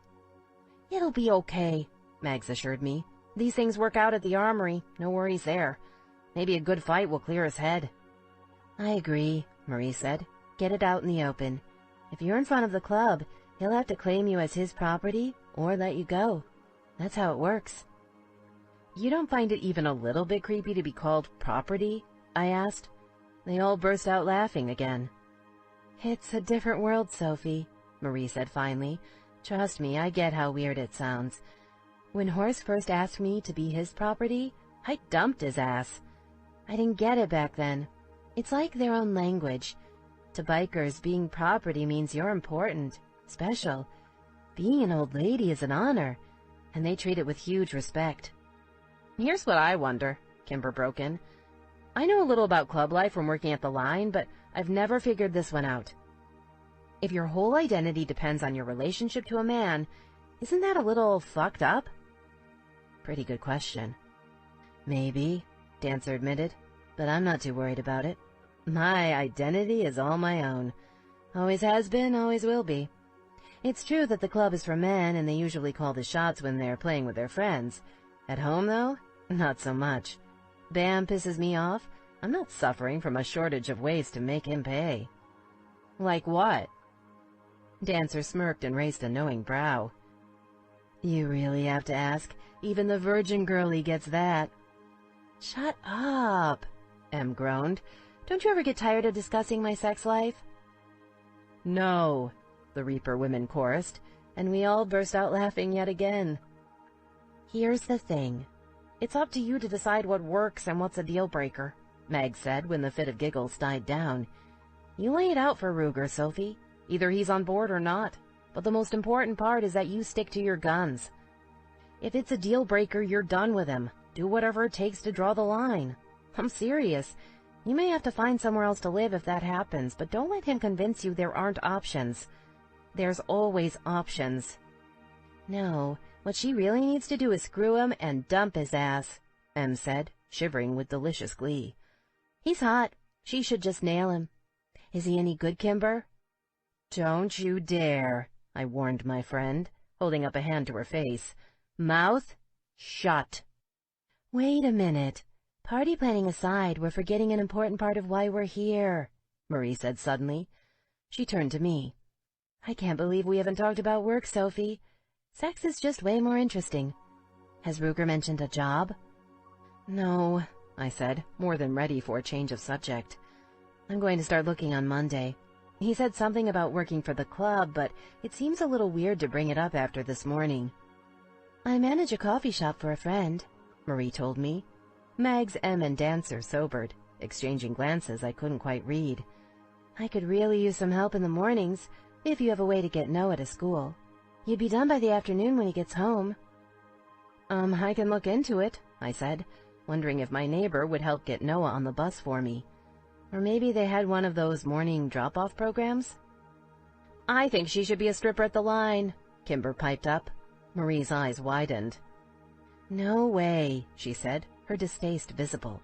That place is disgusting. It's a good way to earn money, Kimber insisted. Perfect for a single mom. She could work 2 nights a week and be with Noah every day. How is that a bad thing? The part where she sucks some stranger's cock? Marie asked. I'll bet Ruger would just love that. What? I demanded. I thought we were talking about dancing. No sucking cocks. Deal breaker. We are talking about dancing, Kimber said, rolling her eyes. Nobody makes you work the VIP rooms. Totally your choice. Or you could waitress. They don't make as much money, but they still do pretty well. Especially if you're nice to the dancers. They'll tip out if you treat them right. You do not want to work there, Marie insisted. Seriously, most of those girls are whores. Not talking about you, Kimber, but the rest of them? You can't trust that place for shit. No, I was a whore, Kimber announced blithely. If by whore you mean I got guys off for money. Mostly hand jobs, but if he'd pay enough, I'd go down on him. Now I own a gorgeous house, I have a degree, and I even started a college fund for my kid. I'd do it again in a heartbeat. We all looked at her. Oh, seriously? She asked, rolling her eyes. You girls live in a fucking motorcycle gang. You really think you should judge me? Club, Em said. It's a motorcycle club. Being part of a club isn't a crime, you know. Whatever, Kimber replied, waving her hand. I own my body. It's totally mine, and what I do with it is my business. I danced for guys. I touched them sometimes, and they gave me lots of money. How many women get groped every day by strangers? At least I got paid up front for it. I'd do it again. And I think Sophie should too if she really wants to provide for Noah. No way, I said, shaking my head. Working at the line isn't a bad idea, Meg said, surprising me. I tended bar there and did pretty well. That's how I met Bolt. And did anyone bother you? I asked. She shook her head. It's a controlled environment, she said. Nobody gets in without security knowing. They keep an eye on everything. Even in the VIP rooms, security's always right outside the door. I was probably safer there than I am at home. Did you... I can't think of a better way to ask this, so I guess I'll just spit it out. Did you have to walk around naked? No, she said, smirking. Servers at the line are like furniture from IKEA. Okay to look at, but not what you want to draw attention to. I wore a black bustier, a short black skirt, and dark tights. Blended right in. That doesn't sound too bad, I said. Marie scowled and shook her head, but Megs grinned at me. I'll introduce you to the manager tomorrow, she said. He'll be at the party. And you're coming, no negotiation. If you don't figure things out with Ruger, maybe you'll come home with a job. Chapter 8. Ruger. Huge fucking mistake, Deke declared. He stood in the center of the armory's second-story game room, surrounded by officers from almost every Reaper's charter. Usually they had church downstairs, but there wasn't enough space for all the visiting brothers below. This group included both national and local chapter officers, and whatever decisions they made would be binding on the whole club. We can't trust them. We all know that, Deke continued. What kind of dumb fuck sticks his head in a noose? We do this. We deserve everything we get. Picnic sighed and shook his head. Ruger leaned against the wall behind him, wondering how much longer they'd be going over the same points. He wanted this over with, because he'd been wound up tighter than hell since yesterday morning. Sophie tied him in fucking knots. Not even a blowjob from one of the club whores had helped. She'd barely gotten his pants open when he'd started thinking about Sophie and Noah, and it was all over. Last night he'd been surrounded by 30 of his best friends and brothers, more booze than he could drink, and free pussy on tap, and he was still fucking bored. All he really wanted was to go home, read Noah a bedtime story, and then fuck Sophie's brains out. Picnic shifted, the sound of his chair scraping, pulling Ruger out of his thoughts. They'd been at it for nearly 2 hours, and so far nobody had changed their positions on the truce. Most of the men wanted to give it a shot. Ruger agreed. He thought the Jacks were walking, talking bags of shit, but at least they were a known quantity. They understood the lifestyle, and all other issues aside, they were still bikers. He wasn't ready to throw down for a Devil's Jack, but backing off for the duration? That made sense. Deke disagreed. Strongly. "Anyone else want to talk?" asked Shade. The big man with spiky blonde hair and a nasty scar across his face was the national president, a position he'd held for less than a year. Ruger didn't know him well, but what he'd heard was good. Shade lived in Boise, although he'd made noises about moving farther north. "I got something to say," Duck announced, boosting his big body up off the couch. In his late 60s, Duck was the oldest member in Coeur d'Alene, one of the oldest members in the entire club, actually. He wasn't an officer, but nobody was stupid enough to tell him he couldn't talk. Ruger knew whatever he said could be the tipping point. "I hate the Jacks. They're cocksuckers and assholes. We all know it. That's why it hurts me so much to admit this. But I think we should give the truce a shot." Ruger cocked his head. Hadn't seen that coming. A Vietnam vet and fighter from day one, Duck had never been the voice of peace. "Here's the thing," Duck continued. "That little prick Hunter is onto something. We're the same kind of men where it counts. We know what life is really about, and that's the freedom to ride and live on our own terms. We joined this club because we don't give a shit about citizens and their rules. I've always taken what I wanted when I wanted it, no apologies. I live free. Any laws broken along the way are just collateral." Brothers around the room murmured in agreement, even Deke. "These kids moving in, though, they're not like us," Duck said, looking around, pinning each man with his eyes in turn. "They're not like us. They got no freedom and no reason to live, aside from making money. They wake up every morning planning to break the law, which means the law rules their lives. I'm not scared to fight, you all know that. But why fight when we can let the Jacks do it for us? Live to ride, ride to live. Not just words, brothers. Anything gets in the way of living and riding is a waste of my time. And that includes fighting the cartel." Men all over the room voiced their approval. Deke shook his head, and Ruger knew him well enough to realize he was pissed. He'd been beat, and Deke wasn't used to losing. And Toke? He was practically vibrating, he was so pissed off. At least he kept his mouth shut. Kid like that had no business speaking here. "We're all gonna pay for this," the Portland president said. But we've hashed it out. No reason to keep talking at this point. Let's vote and get it over with.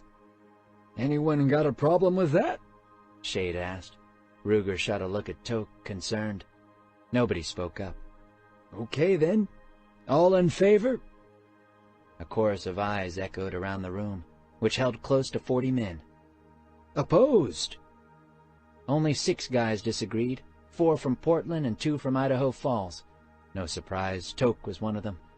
That was unfortunate, Ruger thought, given Hunter's location. Not that he gave 2 fucks about the man, but he liked him better than any other Jack he'd met. What he'd told them about the cartel added up. It was a big problem, one they'd have to deal with sooner or later. Ruger didn't want their shit in his territory, and neither did his brothers. Might as well let the Jacks be their cannon fodder. We gonna have a problem here? Shade asked Deke bluntly. They keep out of our way, we won't have a problem, Deke said after a pause. Right or wrong, we're Reapers. We stand together. Gonna hold you to that, brother, Shade replied. The girls have been working hard putting together food for us, Picnic said, rising to address the room.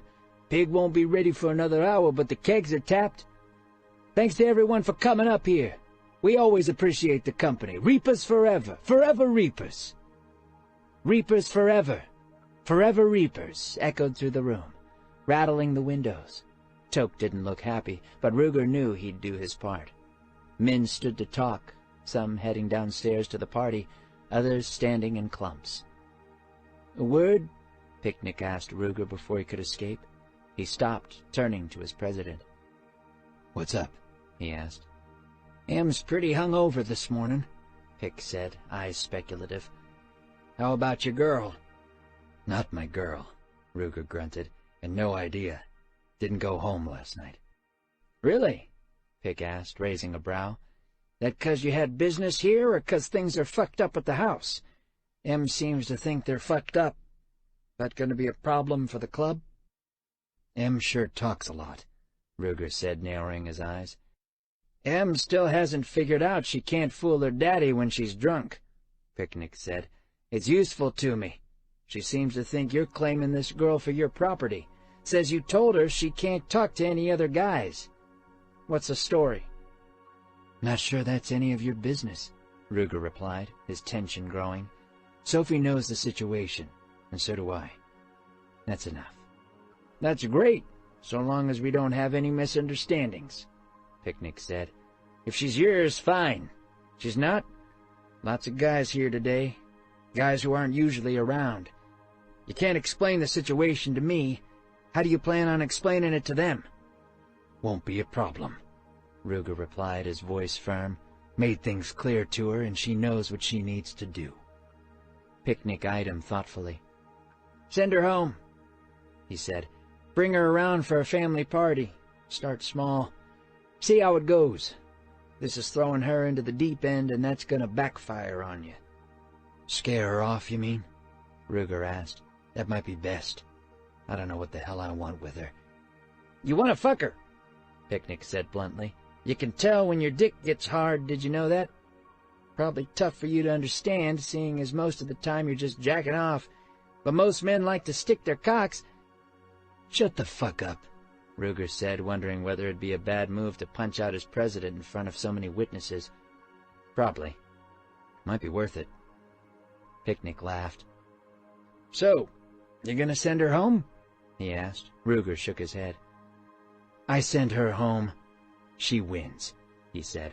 Picnic raised a brow. What is this, junior high? You're the man. Lay it out for her. Ruger took a deep breath, forcing himself to think instead of just lashing out. He needed a good fight or something. Some way to blow off the tension. There'd be boxing later. That would do it. Hopefully. I lay it out, she wins, he admitted finally, scowling and running a hand through his hair. That's the problem. She called me on my bullshit, and I can't talk my way out of it. I make her leave, it's like I'm saying she was right about the club being dangerous and a bad influence for Noah. Not to mention making me look like a fucking pussy in the process because I can't handle having her around. One, you're a dumbass, Picnic said, 2, she's right. Club is dangerous for an unclaimed woman, particularly tonight. I get that, Ruger said. That's why I'm gonna protect her. You got a cure for the dumbass thing? That part's kicking my butt, gotta admit. Nope, Pick said, clapping a hand to Ruger's shoulder. But I know something that'll make you feel better about the situation. What's that? Pulled pork sandwich, Pick replied. Beer. Then, if you're smart, which I'll admit is a stretch, you'll take your girl somewhere and fuck her till she can't walk straight. She may win, but who gives a damn? 'Cause she'll be sucking your cock for the foreseeable future. I find that works wonders. You're a fucking asshole. I get that a lot. Sophie.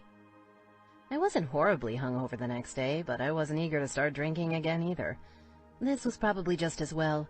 Despite my alcohol-fueled tough talk, I really didn't want to make trouble at the party. I Googled the address, then drove out to the armory early that evening, after I dropped off Noah with Kimber.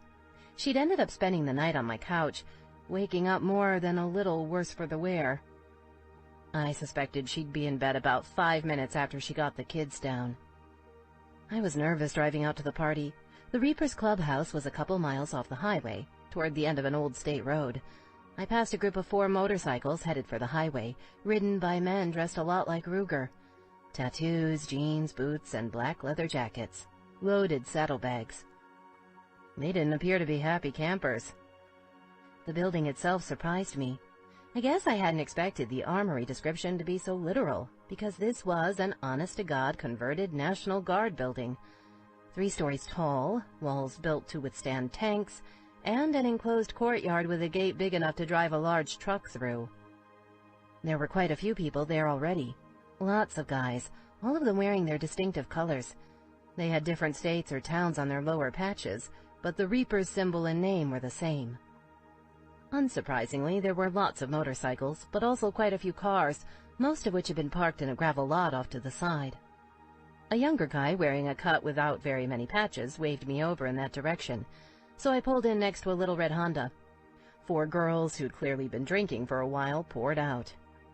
They were young, slutted up, and ready to party. Last night I'd noticed that the club women weren't afraid to show off their bodies. Dancer rocked a pair of jeans and backless top in a big way, but the Reaper's old ladies looked somehow more classy and confident than this bunch. Maybe it was about the attitude? I got the impression these girls were on the prowl, and that they weren't necessarily planning to be too picky. They ignored me entirely, giggling and taking shots of each other with their phones. I guess I didn't rate their attention, which was both depressing and a bit of a relief. Not that I cared how I looked. I'd gone with a basic t-shirt, my standard cutoffs, and a pair of flip-flops, despite my fight with Ruger yesterday morning, not to mention my margarita-fueled belligerence last night. I really did want to keep things low-key. I wasn't sure what to expect at a Reaper's party, but I figured I'd be fine if I stuck with my girls. I'd sent a text to Ruger letting him know I was coming. He'd replied with a reminder about our conversation, which also convinced me to change into something sluttier just to spite him. Then I pulled my head out of my ass. Ruger losing his shit was not something I wanted to see, no matter how satisfying it would be to defy him. Defy him? Christ, how old was I? I also texted Mags, M, Dancer, and Marie. They said to come straight through to the back, where they were setting up the food outside. They'd asked me to stop off and buy a bunch of extra chips, so I'd hit Walmart on the way. Now I trailed behind the slut brigade, their big hair, loud makeup, and microscopic clothing providing plenty of cover as we walked toward the big gate in the courtyard. A couple of guys stood outside, obviously monitoring the entrance. The gaggle flirted with them and then passed on through. They probably thought I was a total hag in comparison, I realized glumly. A little lip gloss wouldn't have killed me. Apparently, giant shopping bags full of chips counted for something, though, because the men welcomed me enthusiastically enough.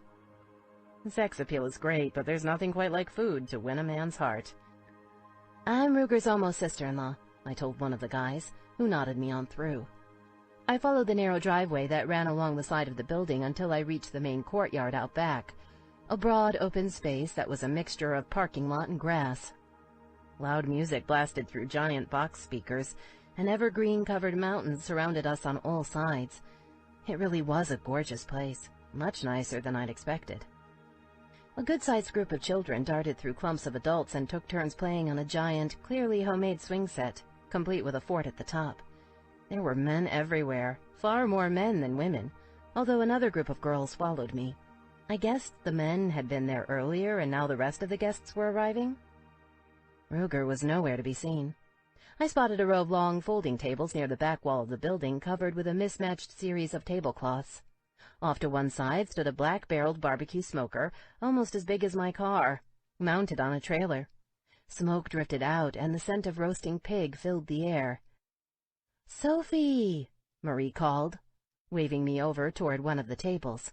I moved quickly toward her, trying not to stare at anyone, but it was hard. The guys were almost all at least a little scary-looking.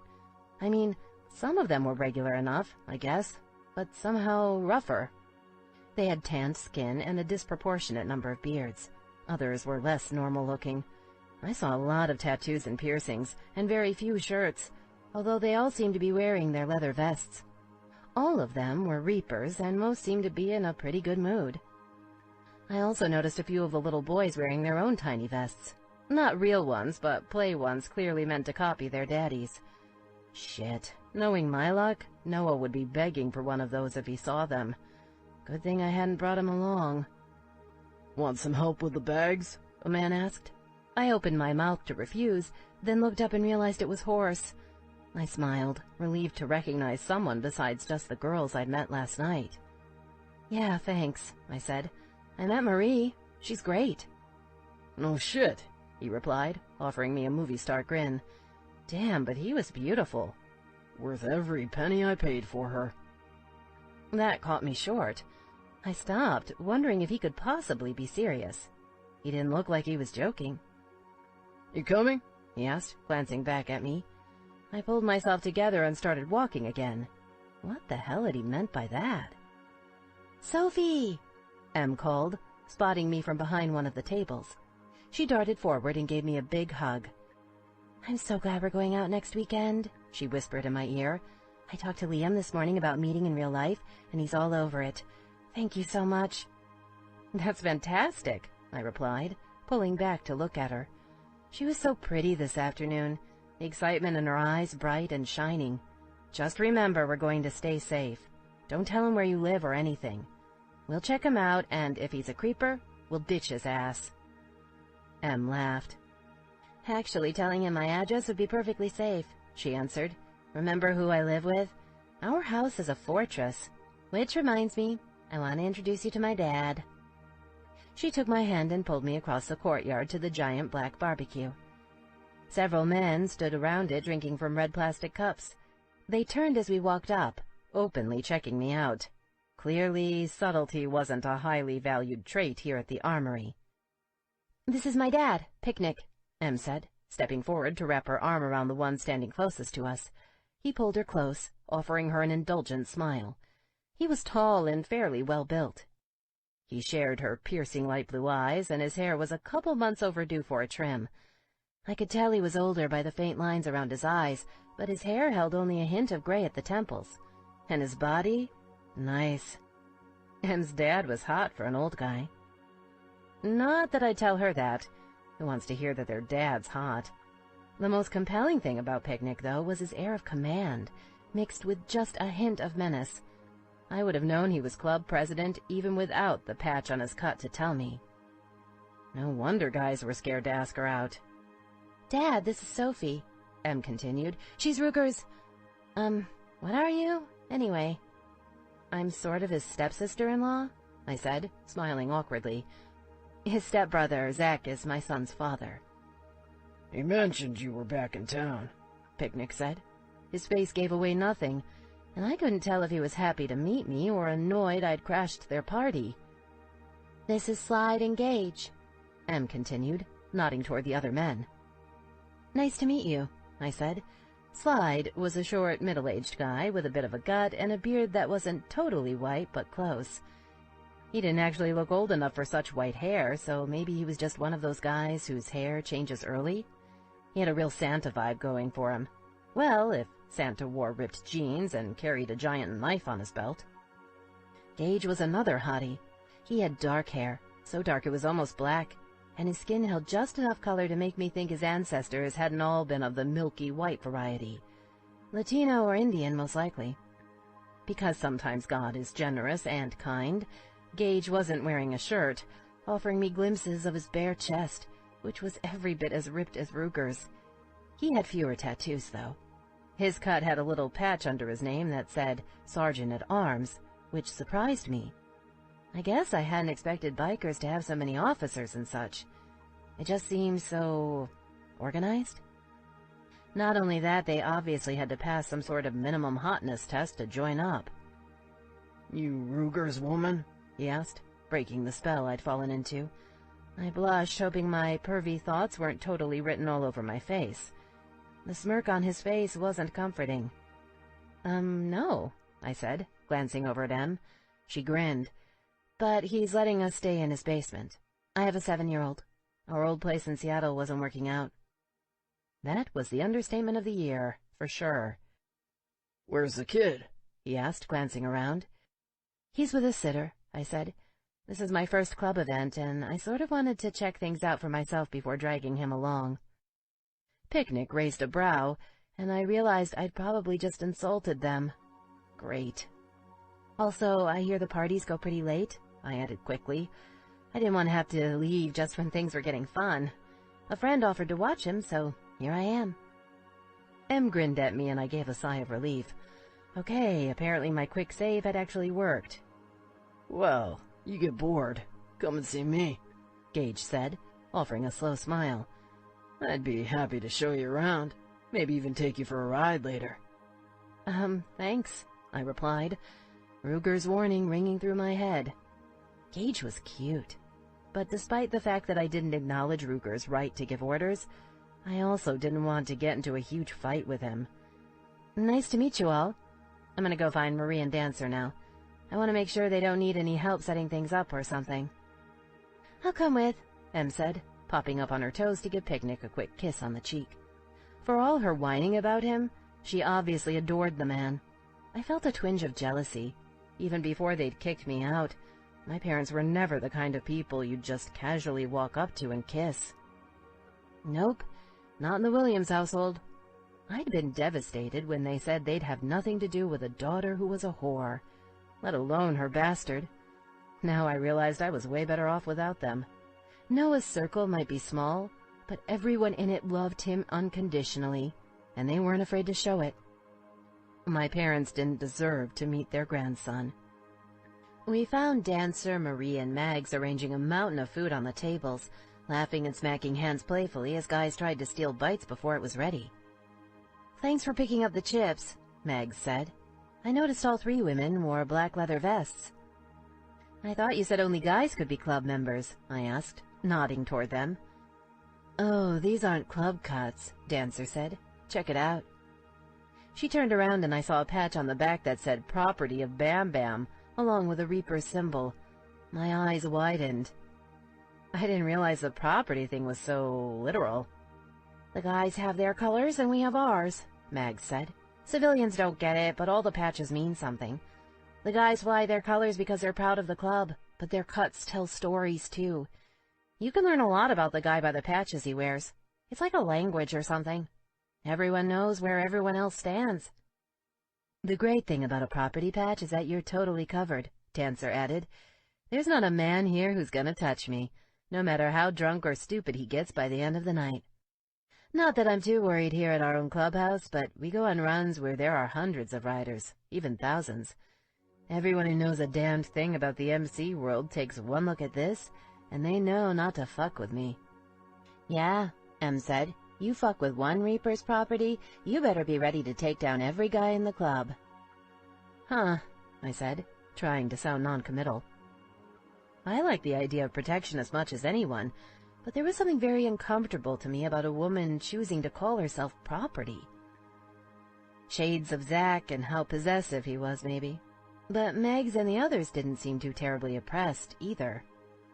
I glanced around, taking in how many women were starting to fill the courtyard. Only a handful wore property patches. What about the rest of them? I asked. Em shrugged. They're not important, she said bluntly. Some of them are sweet butts and club whores, which means they're around a lot. The guys share them. Some are just random girls looking for a walk on the wild side. But none of them really count, not compared to us. They're all fair game. Fair game? Free pussy, Mag said, her voice matter-of-fact. They're just here to party, and if we're lucky, they'll help clean up. They give anyone shit, their asses are out the door. Good news is, they know their place. Half these girls work at the line anyway. What about me? I asked, unnerved. I don't have a patch. That's why you'll stick with us, Dancer said, her voice serious. Despite his general dickitude, Ruger's right about one thing. You really don't want to fuck around with the brothers. Don't flirt if you aren't interested in following through. And for fuck's sake, don't go off alone or into the armory with anyone, particularly upstairs. There's some wild shit that happens up there. You don't want to be part of it. Trust me. Jesus, you're gonna scare her, Em said, frowning. Look at it this way. Would you go to any party or bar without taking some basic safety precautions? Only take drinks you've poured yourself or ones that we've given you. You ever been to a frat party? Think of it that way.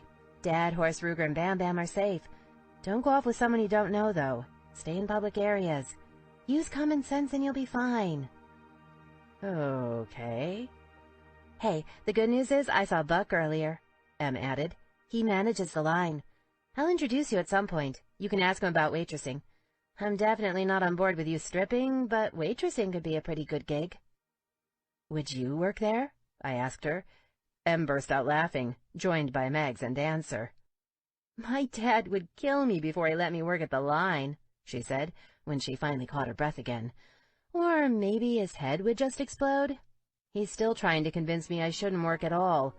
He'd love it if I just stayed home and kept house for him, maybe did some charity work on the side. He hasn't decided to join us in this century quite yet. I thought about the tall, stern man I'd just met, and had to smile. I could totally see him being overprotective like that. Doesn't he want grandkids someday? I asked. There's a middle step, you know. I don't think he's thought that far ahead, Em replied with a giggle. The whistle of a firework shooting off cut through everything, and we all looked up to watch an explosion of red, white, and blue above the courtyard. Isn't that illegal? I asked, eyes wide. Don't worry about it, Dancer told me. We're so far out nobody gives a shit, and if they did, they'd just call the sheriff's department, and we've got a good relationship with him. The Reapers get along with the cops? I asked, stunned. Not all of them, Dancer said, but the sheriff is a pretty good guy. What a lot of people don't realize is that there's always gangs trying to move into the area. The sheriff can't begin to keep up with them. Even if he knows about them, he can't do shit without evidence. The Reapers help keep some of those problems under control, in our own special way. It's a mutually beneficial arrangement, no question. City cops are a different story, though. They hate us. Another rocket shot up, this one exploding with a mighty flash and a bang. It wasn't dark yet, but the light was fading enough for it to mess with my vision. When I stopped blinking from the bright light, I saw Ruger watching me from across the courtyard. There he is, I muttered to Mags. I haven't seen him since we had our little blow-up. You think I should go over? Yeah, she said. Gotta face him sooner or later. Remember what we talked about. You lay it out, and if he won't play, leave. You've got choices. Always. Chapter 9. Ruger's face was completely unreadable as I approached, and for one horrible moment I thought he might not talk to me. Hey, I said, feeling nervous. Seeing him should have pissed me off, or maybe even scared me. My body didn't get the memo, though, because standing close to him mostly turned me on. I think his scent was a big part of it. Nothing got to me like that hint of sweat and gun oil. He'd taken off his shirt, leaving only jeans, boots, and his cut. His tan told me he'd spent a lot of the summer that way. Then I caught a glimpse of that panther tat disappearing down into his pants, and I shit you not, it made me feel a little lightheaded. All that blood rushing downward, you know. Hey, he said. I tilted my head up to look at his face, reminded once again just how much physically larger he was than me. So, We gonna fuck around here or just get to the point? Not quite sure I follow, I admitted, still off balance. What woman would seriously be able to pay attention, confronted with a body like that? Ruger grunted, exasperated. You gonna follow my rules tonight? He asked. If not, you need to get your ass in your car and leave. I'll follow the rules, I said slowly, eyes catching on his chin. He hadn't shaved that morning, leaving just enough stubble to make a light burn on a girl's skin. On one condition. He raised a brow, clearly skeptical. And that would be... You tell me why you're being so controlling, I said, laying it out. The girls had been right. Either he was with me or he wasn't, but one way or another I'd be taking charge of the situation. Is it because you're jealous and you want me to yourself, or because the Reapers are too dangerous? He studied me for a moment, his face thoughtful. Then he seemed to come to some sort of decision. Come on, he told me, and it wasn't an invitation. He grabbed my hand and dragged me almost roughly across the courtyard, toward the large shop built against the back wall. Enclosed on 3 sides, the front was open to the elements, almost like a supersized carport. Inside, the air was much cooler, and it gave a sense of privacy. One half of the building held bikes in varying states of repair, including several that seemed to be little more than frames. Counters lined the back, and every tool imaginable hung from the walls. There were also some larger pieces of power equipment, including a huge drill press, a grinding wheel, and others I couldn't begin to identify. A track had been mounted on the ceiling, with a rolling hoist hanging from it. Filling the other side of the building were a panel truck and an old cargo van. The counters extended into that area, along with hooks for more tools. Ruger tugged me over between the van and the far wall. Despite the fact that the party continued a couple 100 feet away, we felt totally isolated. I thought about the warning I'd been given not to go off anywhere. Did that apply to Ruger, too? My gut instinct said I wasn't safe with him right now. Not physically unsafe, of course. He'd never hit me, but I was pretty damn sure I'd be sorry I'd come in here with him. Not that he'd given me much of a choice. Ruger raised his hands, framing my face and studying me closely. He licked his lips, drawing my eyes to that ring of his once more as he stepped forward into my space, pushing me toward the van. It threw me off balance and I stumbled. Ruger reached down and grabbed my ass, boosting me up and bracing me against the vehicle. My sex pressed to his, my breasts flat against his chest. I reached around his neck and my legs gripped his waist for balance. You really want me to answer your question? Ruger asked, his voice low and matter-of-fact. Or you want to leave the party while you still can? I should leave. I knew that, but his cock was already hard against me, and every bit of blood in my body raced downward, away from my brain. Self-preservation gave way to raw lust. I want the answer, I whispered. Ruger smiled, and it wasn't a nice smile. It was hungry as hell and utterly merciless, just like him. I'm jealous as fuck, he said, his voice rough. That's not really my thing, but it's the truth.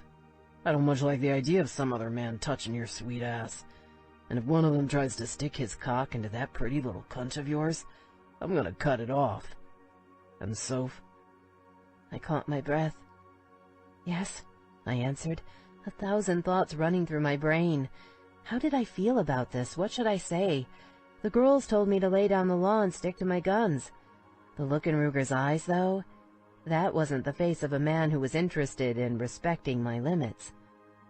Who was I kidding? I couldn't even remember what those limits were supposed to be right now.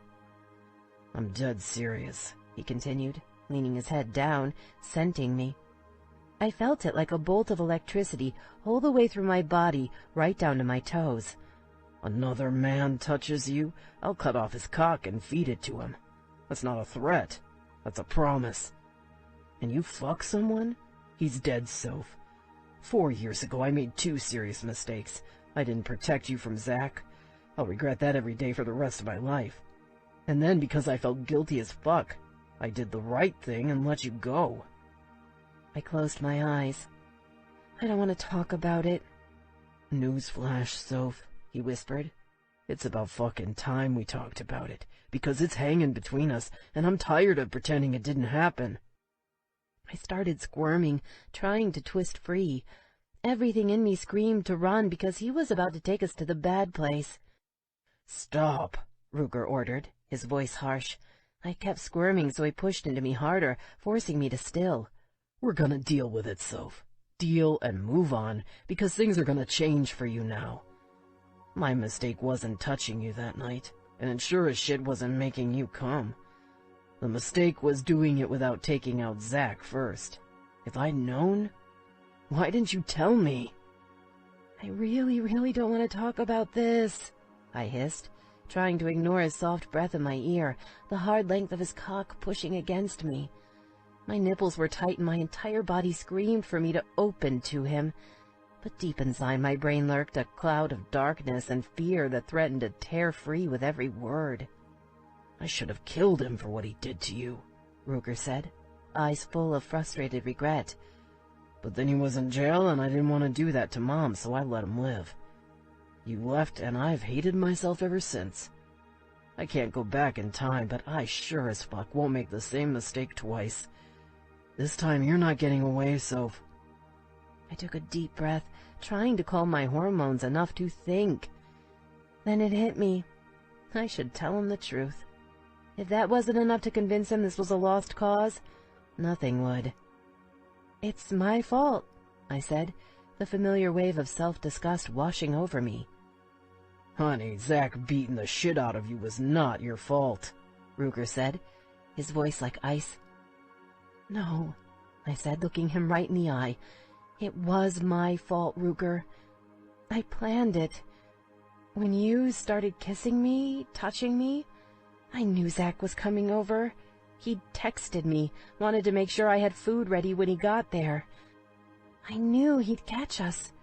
He was so jealous of you, Ruger, drove him crazy. I knew if he caught us together, he'd lose it. I wanted him to hit me hard because then I could make it end." Ruger inhaled sharply. "What the fuck are you talking about?" "Zach had to leave bruises," I whispered. "I was so scared all the time, Ruger. I never knew what he'd do. Some days he was great and things were fine, like they were before Noah. Then I'd drop my guard and he'd turn on me. I tried calling the cops, but he never left marks, so they wouldn't do anything. He told me he'd kill me if I left him." Ruger took a deep, ragged breath and his eyes went dark. "When you came over that day, I saw my chance," I admitted, disgusted with myself. "This tension, lust, whatever the hell you want to call it, it was between us by then. I felt it every time I saw you. And you were so good with Noah, always coming around, fixing my car or mowing the yard for us. I'd bring you a drink and you'd look at me like you wanted to throw me down on the ground and fuck me until I screamed. You know what? I wanted you to do it, so I let it happen." Ruger gave a dark, harsh laugh that had nothing to do with humor. "Yeah, babe, I remember that part," he said. "Although we never did get to my happy ending, what with Zach coming home. You seriously telling me that was planned?"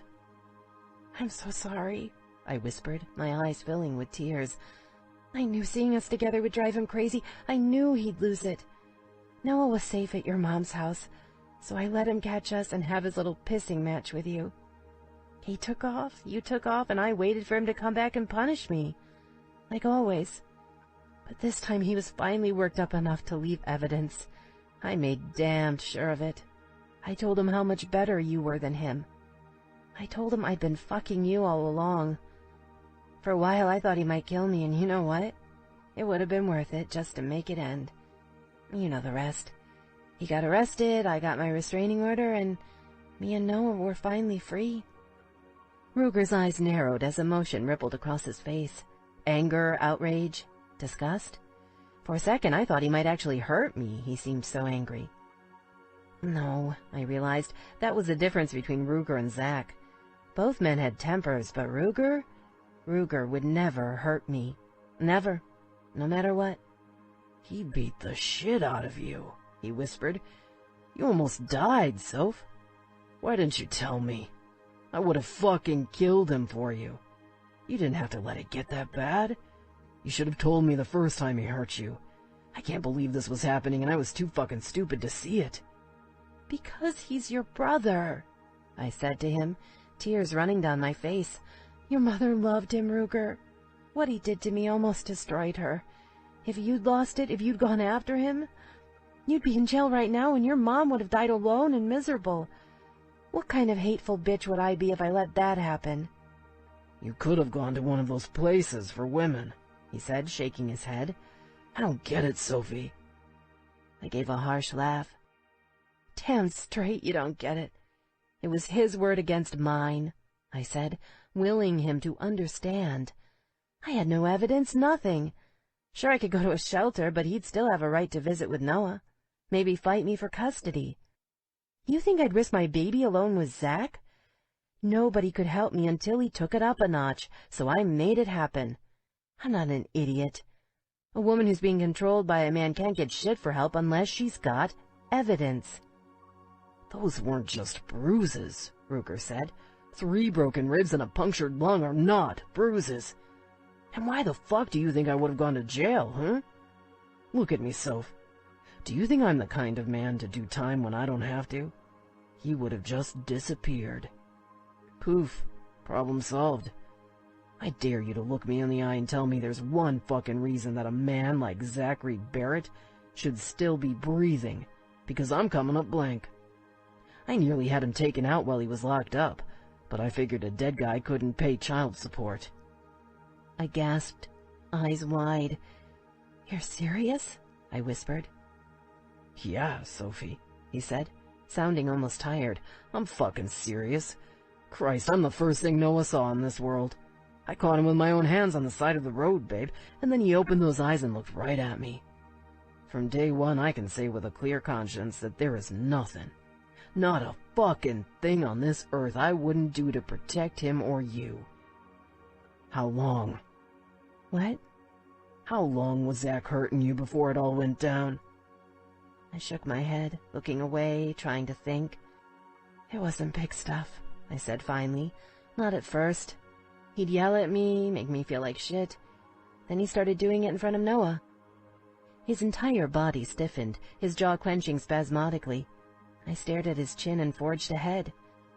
I had to do something, Ruger. I couldn't let my son grow up that way. And then you came over to help out with the water heater.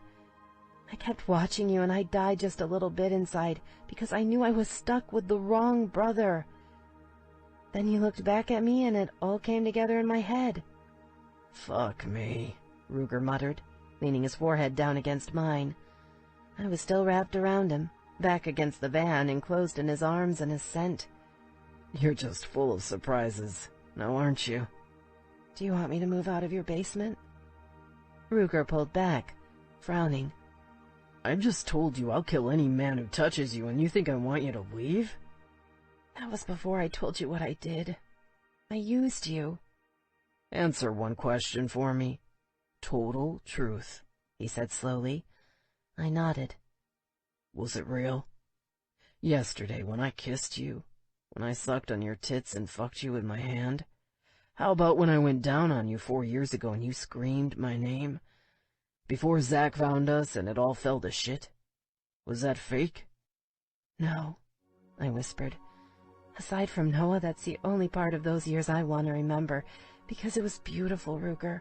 Whatever else happened, you gave me beautiful. Well, fuck me, he muttered.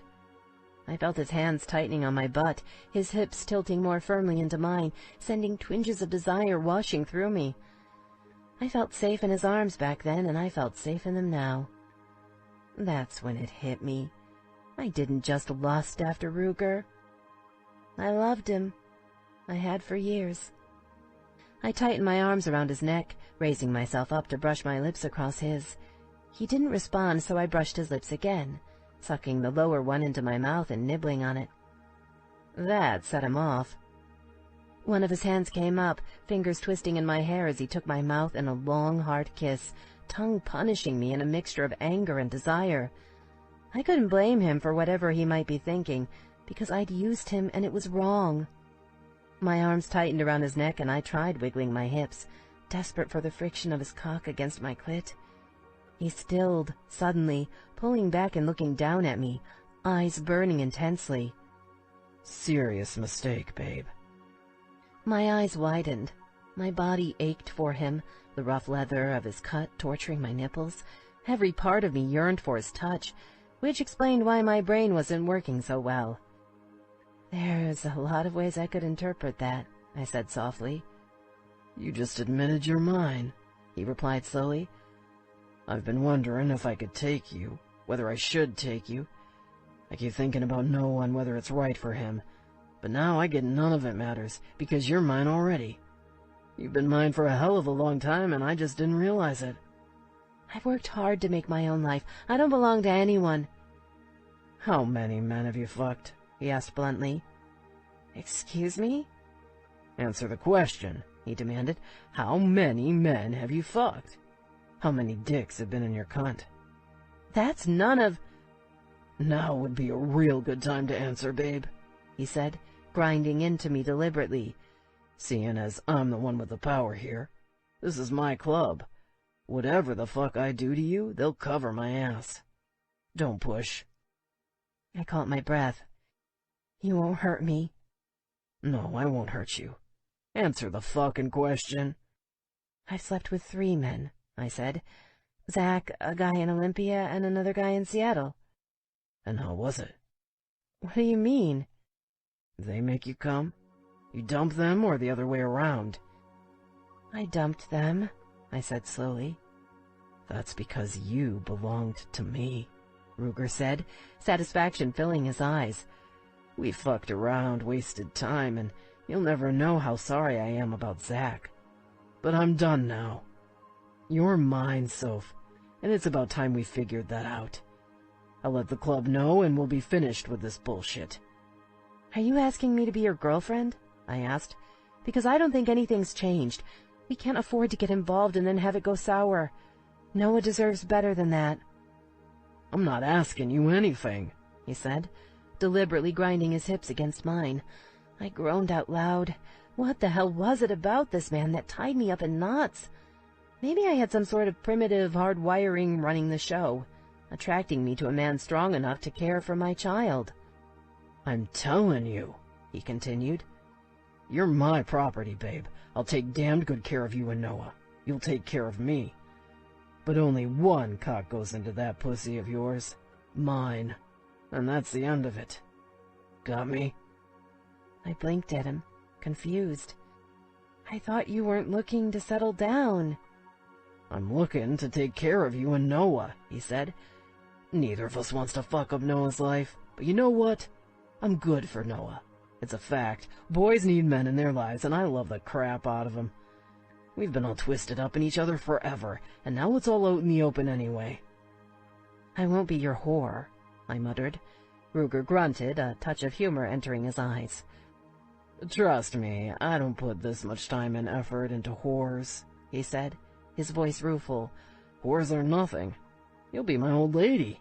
My property. I know this is all new to you, but it's a big fucking deal in my world. I turned that over in my head, which was difficult because he leaned down and started kissing my neck, boosting me higher so he could reach. Not his usual hard and brutal invasion. No, this was slow and seductive, and then he started sucking gently and I wanted to cry. It felt so good. I squirmed against him, my hips desperate for more stimulation, but he wouldn't give it to me. Instead, he nibbled along my chin before finding new places on my neck to suck and nip. I heard the music from the party in the background, the sounds of people laughing and talking, but here in the cool darkness of the shop, it felt like our own separate world. Ruger surrounded me with his smell and strength and the sheer vibrant energy that defined him as a man, overwhelming my senses. No one got to me like he did. He pulled me away from the van, carrying me across the shop without pausing in his attentions to my neck. I found myself laid back on the counter behind the panel truck, Ruger's body covering my own, my hands clutching his head as he kissed down my throat, pausing every few seconds to suck, his fingers reaching between my legs to rub slowly up and down along the inside of my thigh. I'd worn a black t-shirt with a V-neck, which proved no barrier to him at all. Ruger tugged the shirt up and flicked open the front clasp on my bra with disturbing speed. Then his mouth sucked in my nipple, the hard metal ball in his tongue almost painful, and my back arched up off the counter. The hand between my legs unzipped my fly, and he lifted my hips just enough to slide off my cutoffs and panties. I felt the cool metal of the counter on my bare ass as Ruger's roughened fingers rubbed up and down along my clit. "Holy shit, that feels good," I muttered, trying to wrap my brain around everything he'd said. This wasn't the plan, not even a little bit. For one, I hadn't planned on unpacking and sharing all that old baggage about Zach. Not now, not ever. The girls had told me to confront Ruger directly, set out my requirements, and then stand up for myself. Instead, he gave the orders, and I melted like a damned puddle all over a dirty bench in a shop. What if someone walked in on us? I'd opened my mouth to protest when Ruger pulled away from my breast, shoving his fingers into me hard at the same time. He dropped to his knees, lips finding my clit, and my brain shorted out completely. His tongue flicked over my most sensitive spot, teasing me with the unholy combination of his soft tongue and that hard metal ball. Throw in the steady suction of his mouth, and it was nearly enough to send me over the edge. Then his finger pressed deep, finding that perfect spot on my inside wall, sending shudders racking through my body. He kept up a steady pressure, rubbing back and forth as his tongue drove me slowly insane. Then Ruger pulled away long enough to say, "Play with your tits." It didn't occur to me to argue. I moaned and reached up, taking my nipples and rolling them between my fingers, pinching and tugging like he'd done the morning before. I'd held out against him then. I'd put Noah first, because any relationship between me and Ruger would be a disaster, and the fallout could leave us homeless again. This time, I wasn't strong enough to say no. There's only so much self-control any woman can call upon before she melts. Mine was officially used up. Those fingers of his rubbing across my G-spot, placing a strange, terrible pressure on me from within, that flicking tongue with its hard little knob, the strength of his shoulders as they supported my draped knees. I wanted to squirm and kick and push against him. Instead, Ruger took his free hand and held it down across my stomach, controlling me. He drew me to the brink 3 times, utterly sadistic, and I hated him when he pulled away to catch his breath. Then I heard voices in the distance, and reality broke through my haze. There were people around. Lots of people. People who could walk into this shop at any minute. It didn't even have a door. I opened my mouth to tell Ruger we needed to stop, but he chose that exact instant to suck me in again, hard, plunging his fingers deep. Instead of protesting, I felt my back arch as I exploded in a deep climax, trying my hardest not to scream, with mixed results. Ruger stood up slowly between my legs, running his hands along my body, from my breasts to my thighs, eyes full of dark satisfaction. I lay there, almost dizzy as he leaned over and caught my hands. He pulled them tightly over my head, whipping out his belt and wrapping it quickly around my wrists, securing them to something behind me. The whole process took about 30 seconds. Ruger was a little too proficient at tying someone up for my comfort. I tugged my wrists, realizing it wasn't just for show. He had me. Completely. My eyes widened. Ruger gave me a hard, feral smile as he unzipped his fly. "Yeah, you're mine now," he muttered. "Don't come until I say you can." I heard more voices, turning my head to look for them. Were they in the shop? I opened my mouth to protest, but Ruger reached up and put a finger over my mouth. "Don't start with me, Soph," he said, his voice low and merciless. His hands reached down between us, and then I felt the head of his cock rubbing up and down along my clit, slow and deadly. Holy shit. Kimber hadn't been lying. There was definitely something metal down there, and it felt fucking fantastic. Given that I'd already come, you'd think Ruger would be in rougher shape than me. Instead, I found myself super sensitized. If I'd thought his fingers felt good, they had nothing on his cock sliding along my clit.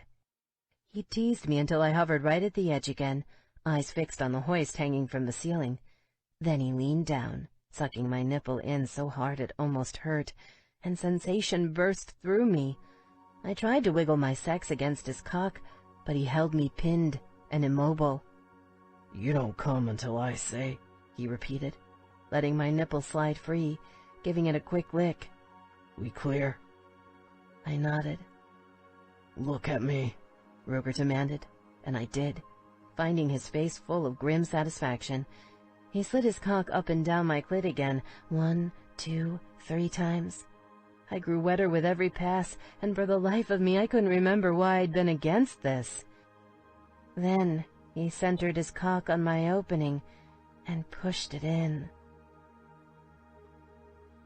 Chapter 10. Ruger. He slid his cock into Sophie's sweet pussy as slowly as possible, savoring every inch. She was fucking tight, like a clamp around his dick, the tug at his barbell making things just that much better. He could actually feel her heartbeat. If he didn't know for a fact she'd given birth to a child, he'd think she was a goddamned virgin, hot and swollen and perfect. Maybe he should have felt guilty, taking her like this. She was all worked up emotionally and vulnerable as hell. Understandable. Her little confession about Zach had floored him. He still couldn't believe he'd been so blind, but he'd already decided one thing. Next time he saw his stepbrother, he'd kill him. As for Sophie, he'd fucked up by not keeping a closer eye on her and Zach, and fucked up even worse by letting the law step in to fix the problem. He hadn't been ready to admit Sophie was his responsibility 4 years ago, despite what had happened between them at Noah's birth. He'd spent too long playing the good uncle, ignoring what he felt because he knew it wasn't the best thing for her. She deserved to be free, and who was he to take that away from her? Oh, fuck that. He was a jealous asshole, and the thought of some other man's cock on her juicy little cunt.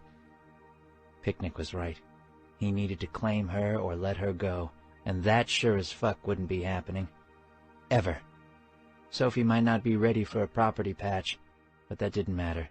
He'd patch her a different way, with a ring of slowly purpling marks around her neck, his very own collar, branding her and declaring to the world that she had a man who owned her.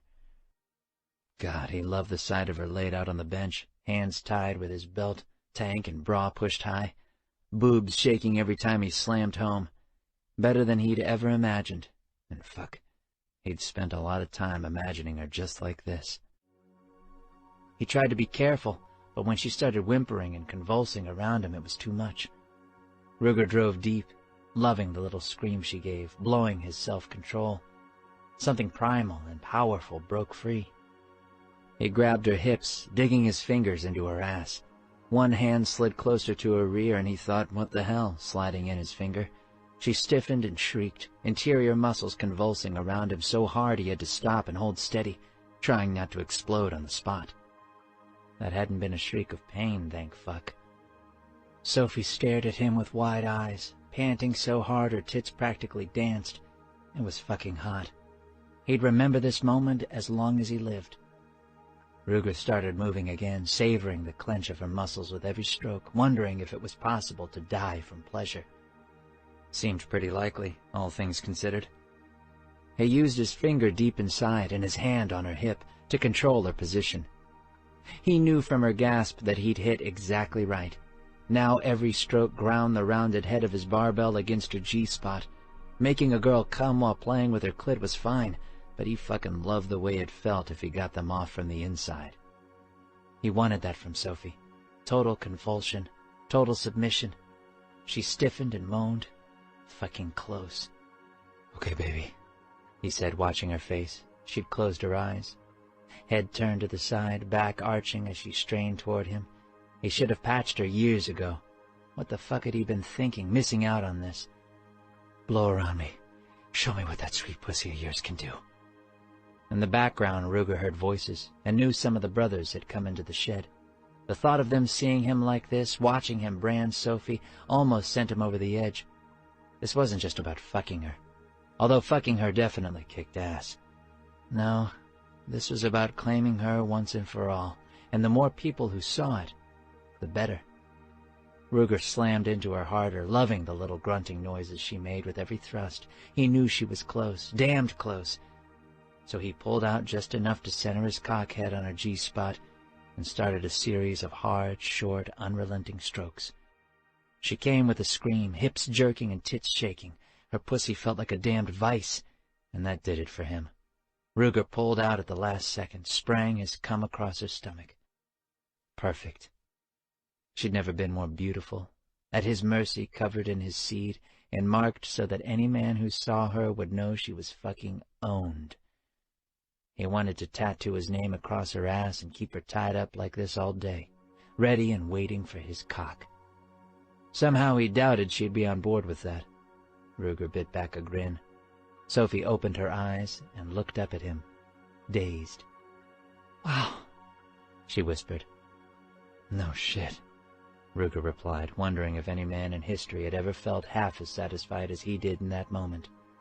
Probably not. He dropped a hand down to her stomach, rubbing his cum slowly up her body toward her nipples. Yep, he was a pretty sick fuck. Because even that turned him on. Having an old lady wasn't half bad, he decided. Not half bad at all. Sophie.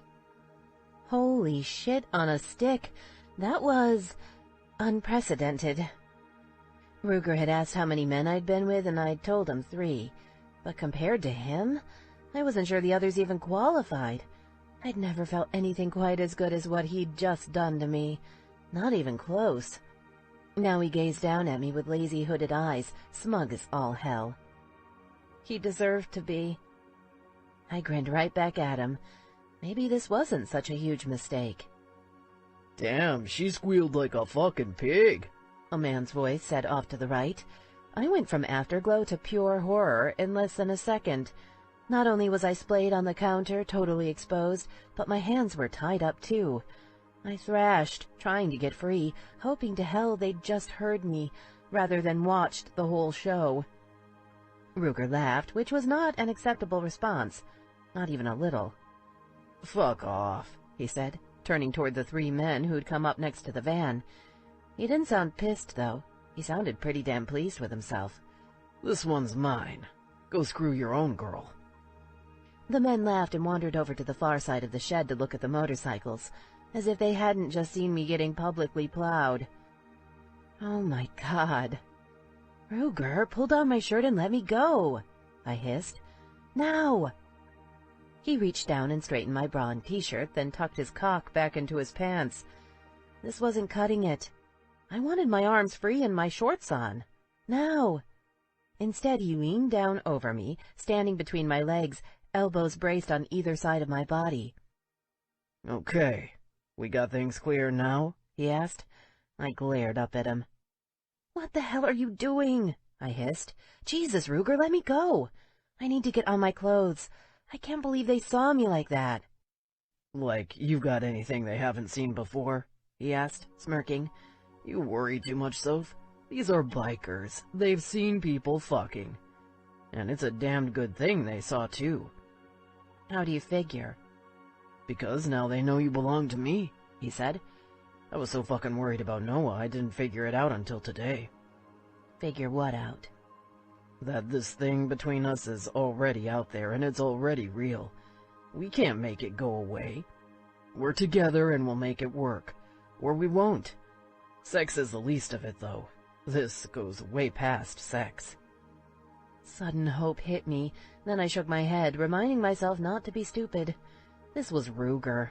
I might love him, but I wasn't blind. "Are you saying you care about me?" I asked skeptically. "Like, really care?" "Well, yeah," he said, wrinkling his forehead. "I've always cared about you, Soph. No secret there.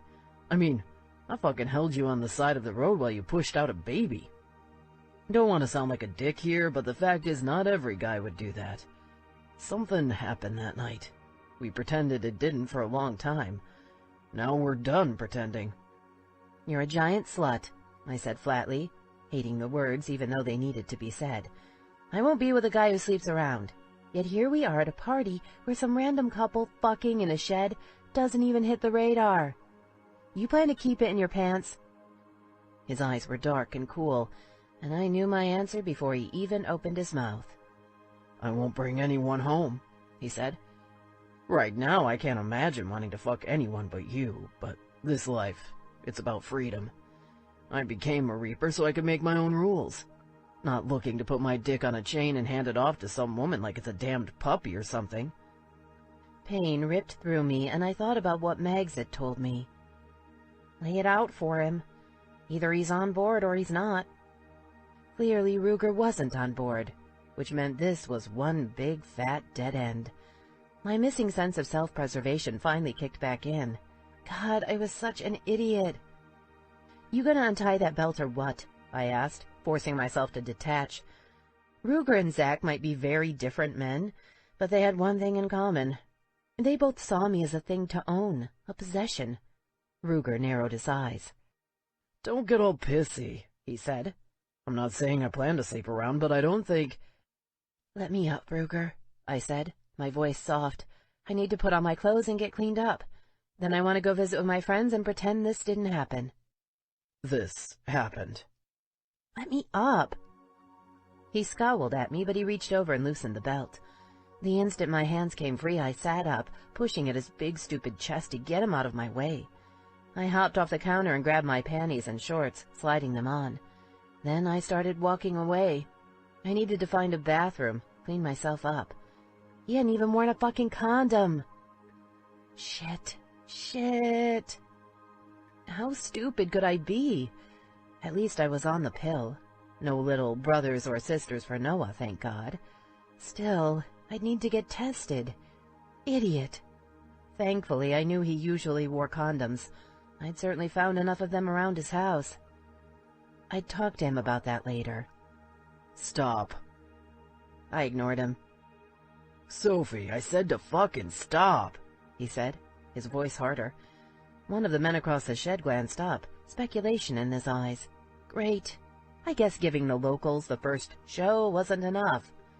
We were still on Ruger's turf, though, so I'd follow his rules. For now. What? "We're together now. You get that, right?" he asked. "I'm serious, Soph. You're my property." "I'm my own property," I said slowly and clearly. Time to make a break before things got even worse. I didn't plan for this to happen, but I have to give you credit. You're pretty good at getting a girl off. I enjoyed every second of it. And I think you're right about Noah, too. He needs a man in his life. But us actually screwing doesn't really change anything. We're not working out. That doesn't mean he needs to suffer. You guys keep doing your thing together. I won't get in your way." "The situation is finally working for the first damn time." I shook my head, resolute. "Let me tell you what's going to happen in the next few days," I said. "I'm going to find a job, and then I'm going to find a cheap place to live. Get out of your hair." "That's fucking bullshit." "No," I replied. "That's reality. You want the freedom to sleep around. I'm not willing to give you that. I want more.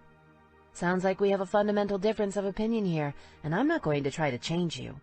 But I'll tell you one thing, Ruger. I deserve to be with someone who gives a shit about me, as a person. Someone who values me enough not to fuck other women. I'd rather be alone the rest of my life than settle for what you're offering. Consider yourself a hell of a booty call, but that's it. We clear?" With that, I walked away from him, hoping I didn't look too much like I'd just gotten my brains screwed out. Not that it really mattered. As much as I hated to admit it, I probably wasn't going to be seeing any of these people again anyway. So far as I could tell, women were only part of the club when they were attached to a man, and I considered myself officially detached. I'd be collecting my purse and my keys from the food table, and then I'd be getting the hell away from the Reaper's MC for good. Too bad about the girls. I really liked them a lot. "Holy shit, what happened to you?" Megs demanded. She looked me over and burst out laughing. "Ladies, check this one out." I blushed, wishing I could disappear. So much for nobody guessing what I'd been up to. "I see you and Ruger had your little discussion," Dancer said, peering closely at me. "What the hell is he, a damned vampire?" "What do you mean?" "You have hickeys all over your neck." Em said, smirking. Big ones. He did it on purpose. No way a person could do that by accident.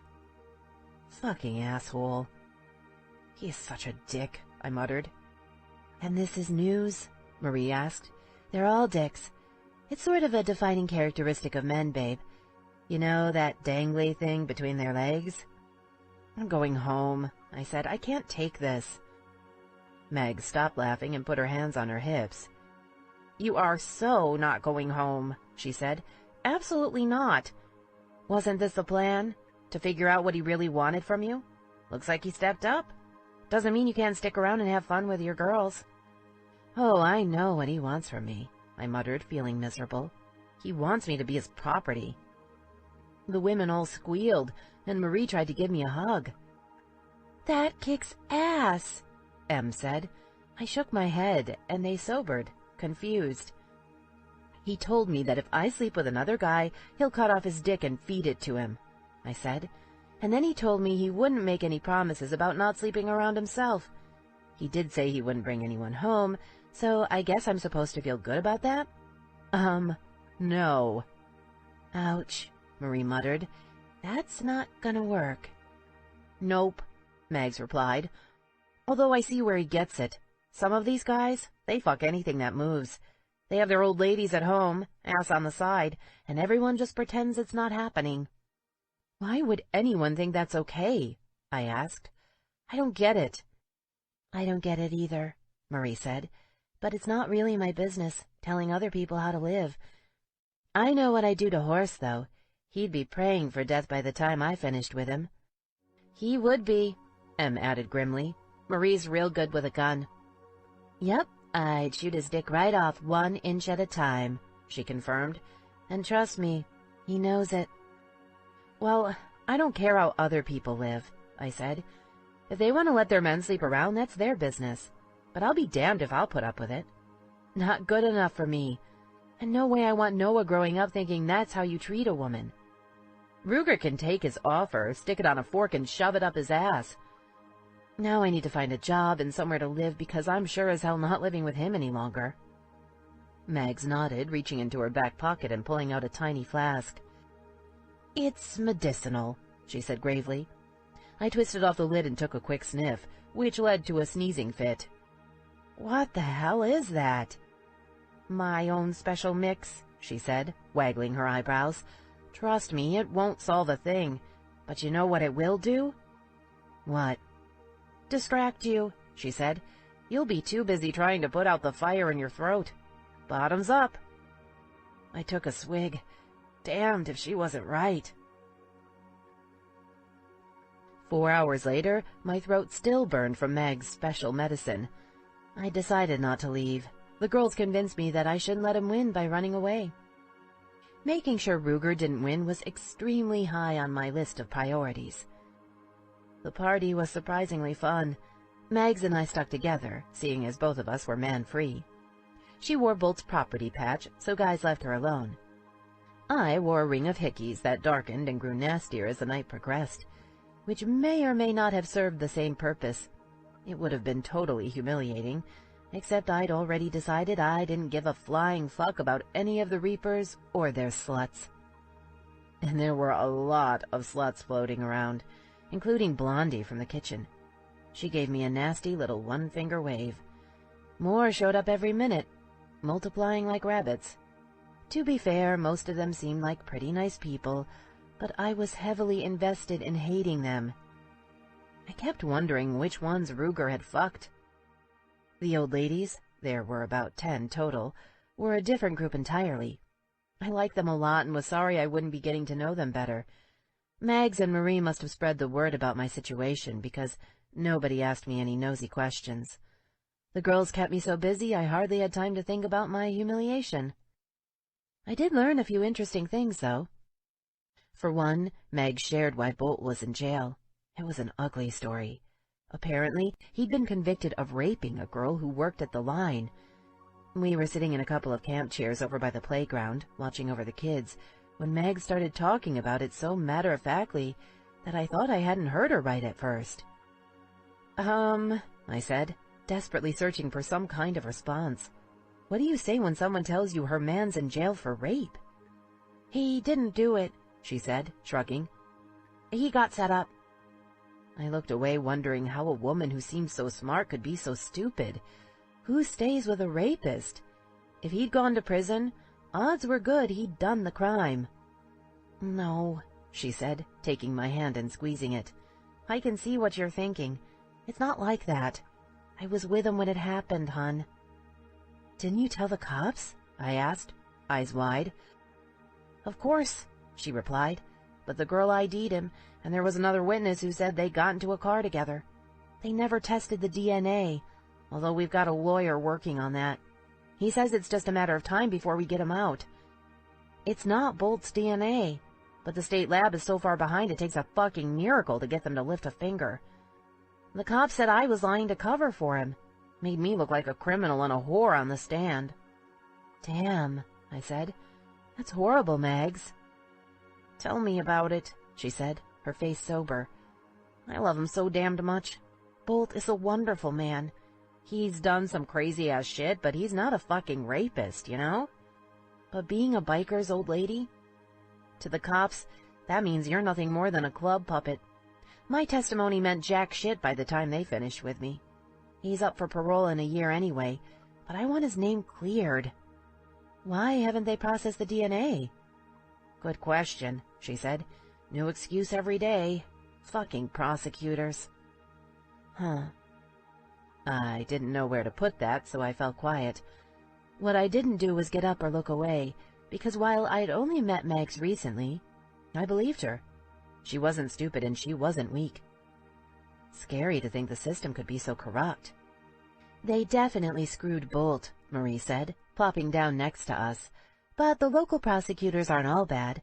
I got off on self-defense last year, after things went down with my brother. I glanced over at her, curious, but she seemed lost in thought. That story could wait for another day, I decided. If we had another day. The girls were being supportive, but whether they'd be friends long-term was iffy. I got the impression that once you left the club, you were out, and I was out before I'd even gotten in. We settled in to talk about other, happier things as the sky darkened. By 9, the kids were all gone, and things started getting wilder. The music went up, and women's shirts started coming off, none of which fazed my new friends. Then the guys started a big bonfire and broke out a fresh keg. Couples started disappearing into the darkness. I tried not to look too closely, afraid Ruger had already found someone new to screw. He was free to do whatever the hell he wanted. Didn't mean I needed to watch. That seemed like my cue to leave, except I still hadn't talked to Buck about a job. The more I thought about working at the line, the less realistic it seemed. Maybe I should just let it go. I mentioned this as I helped Marie, Megs, and Em clean up the food tables. Dancer had taken her boys to her mom's house a while ago and hadn't gotten back yet. Why don't you talk to Buck and decide after that? Megs suggested, piling half-eaten bags of chips into a cardboard box. I'll help you find him. Let's get this finished first, though. All this shit needs to go into the kitchen. Here, give me the box, Marie said, reaching for it. Sophie, can you grab the other one? Sure, I said, picking it up. Marie was really sweet. She'd spent half the night talking about her wedding, which was just 3 weeks away. She'd made it very clear that she wanted me to come, no matter what was up with Ruger. Now I followed her into the armory through a back door, leading past a set of bathrooms into the large kitchen area. It wasn't anything special, not a professional kitchen. Still big, though, like you'd find in a church. 3 fridges, lots of counter space, and a big round garbage can that had overflowed onto the floor. We both stopped, staring at it. Jesus, I cannot believe what pigs these boys can be, she muttered. Take the fucking garbage out when it's full. Doesn't take a genius. You think we can handle it? I asked, considering the can. It was packed hard and looked heavy. Only one way to find out, she replied.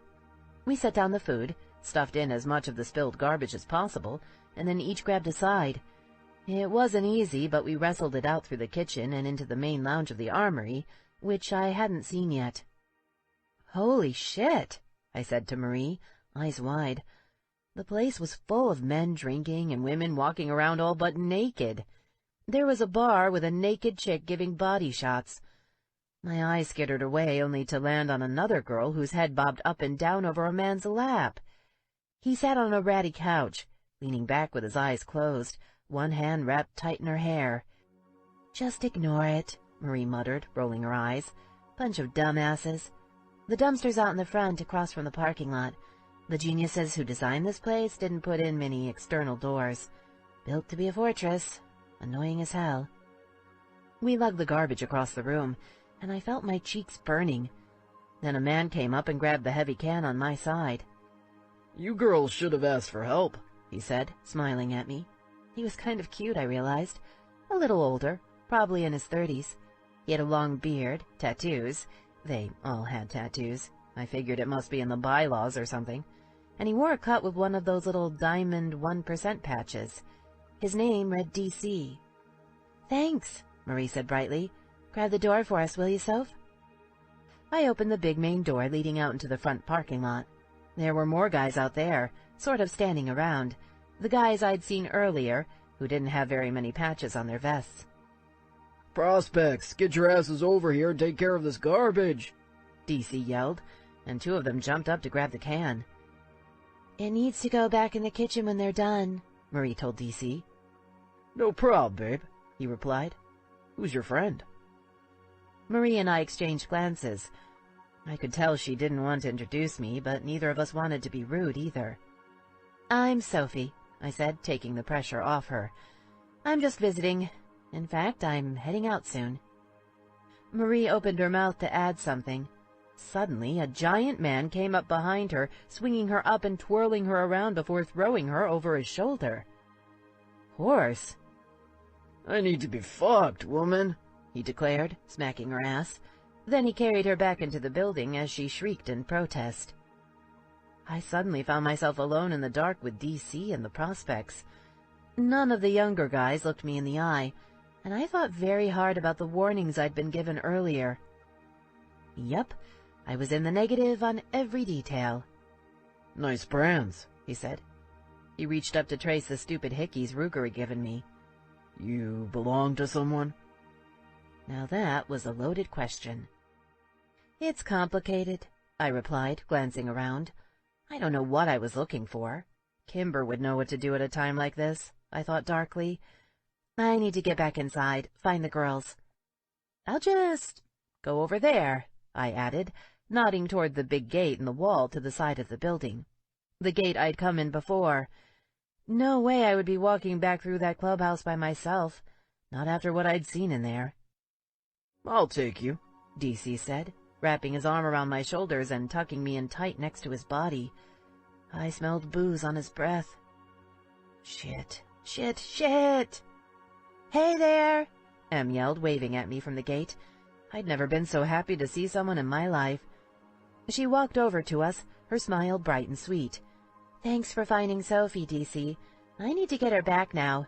Ruger's up next in the ring, and he'll be super pissed if she misses his fight. They live together, you know." DC let me go, and I ran over to M. He frowned at me. "Told you it was complicated," I said, my voice wavering. "Sorry." He snorted as he turned and walked back into the armory, slamming the door behind him. The remaining guys looked everywhere but at me and M. "Jesus, I could kill Marie for leaving you with him," M muttered, grabbing my arm and dragging me across the parking lot toward the gate. "At least she yelled at me to go get you as Horse carried her past. Never leave a sister behind, you know? That could have gotten ugly." She didn't really have much choice," I said. "Horse just grabbed her and carried her off. It happened really fast." "All Horse thinks about is sex," M snapped, her voice heavy with a mixture of disgust and what sounded suspiciously like jealousy. "At least Marie sent you out here," I said. "Would he have hurt me?" "Probably not," she said, her voice smooth. "But odds are good he's drunk. You get a guy drunk enough, he doesn't always hear the word no." "Does that happen?" "Rape?" she asked bluntly. I nodded. "It's not supposed to," she said. "It's not like it's considered okay or anything, but I'm sure it's happened here. It happened in my college dorm, too. Anytime you put people together, some of them are going to do horrible things." And you get enough horny men drinking enough alcohol, it can lead to bad shit. I'll tell you one thing, I feel safer here than I have at some frat parties. Reaper parties might get wilder than college ones, but we have rules, and trust me, they're enforced. And you grew up around this? I asked. Wasn't that scary? I grew up with 20 uncles, Em said, smiling brightly as we passed through the gate. She raised a hand to the guys standing there, and they all waved back. Clearly, Em was loved. All of them would have done anything for me. I had aunties all over, too, and a bunch of kids to play with. Kids I'd known all my life. You saw how many children were here earlier, and they were all having a great time. Of course, we send them home before things get too crazy. And what age did you start staying later? I asked. She rolled her eyes and shrugged.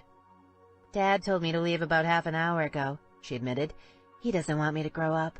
Not that any guy here would lay a finger on me. That's the thing. This is a family. Family takes care of each other. And all these women running around? I asked. That DC guy wasn't interested in me as family. Her face fell and she sighed. You aren't family, she said softly. I mean, you're Ruger's family, and you'll be treated with respect. DC's not from around here, and he had no idea who you were. But if you're serious about not being Ruger's property, you'll never be a real part of the club. Would you hate me if I told you I don't want to be part of the club? I get it, she said, sighing. Believe me. I just wish it could be different for you guys. I wouldn't settle for what Ruger's offering either, though. No fucking way. You want to get out of here? My dad's gonna see me sooner or later, so I might as well bug out now. Yeah, I really do, I told her. Let's go watch a movie or something, she said. You can come over to my place if you like. We have a killer home theater set up. That sounds good, I replied, sort of surprised. You know, it's funny. I don't think of a motorcycle club president as being the kind of guy who'd have a home theater. I'll bet you wouldn't think he'd have a virgin daughter either, she said, regaining some of her humor. Fuck this, let's go. Last time they had a party this big, I walked in on my dad screwing this chick I graduated with. It was disgusting. Back out in the courtyard, a circle had formed beyond the bonfire. People cheered, yelled, and groaned every few seconds. What's that all about? I asked, craning my neck. Fights, Em said shortly. That's what happens when you have too many penises concentrated in one place. Oh, and I wasn't kidding when I said Ruger was up next. He's out there right now. For some reason, they think it's fun to hit each other. Let's find Mags. Maybe she'll come watch movies with us. I laughed, then spotted Mags. She stood near the fire, staring deep into the flames. I walked over to her, but she didn't look up. You okay? She sighed and crossed her arms, frowning.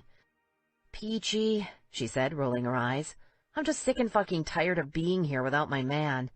The club's great and all, but it's not like having Bolt in my bed. I wasn't quite sure what to do, so I hugged her.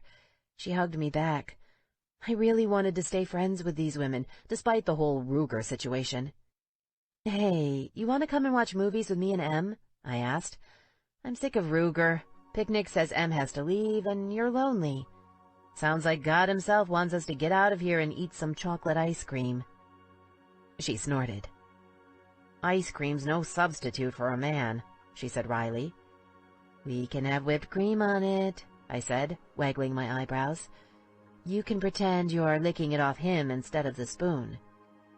You're a dork, she replied, but she smiled. I know, I said cheerfully, but I'm a dork who knows her refrigerated toppings, and that's mission critical tonight. Let's go.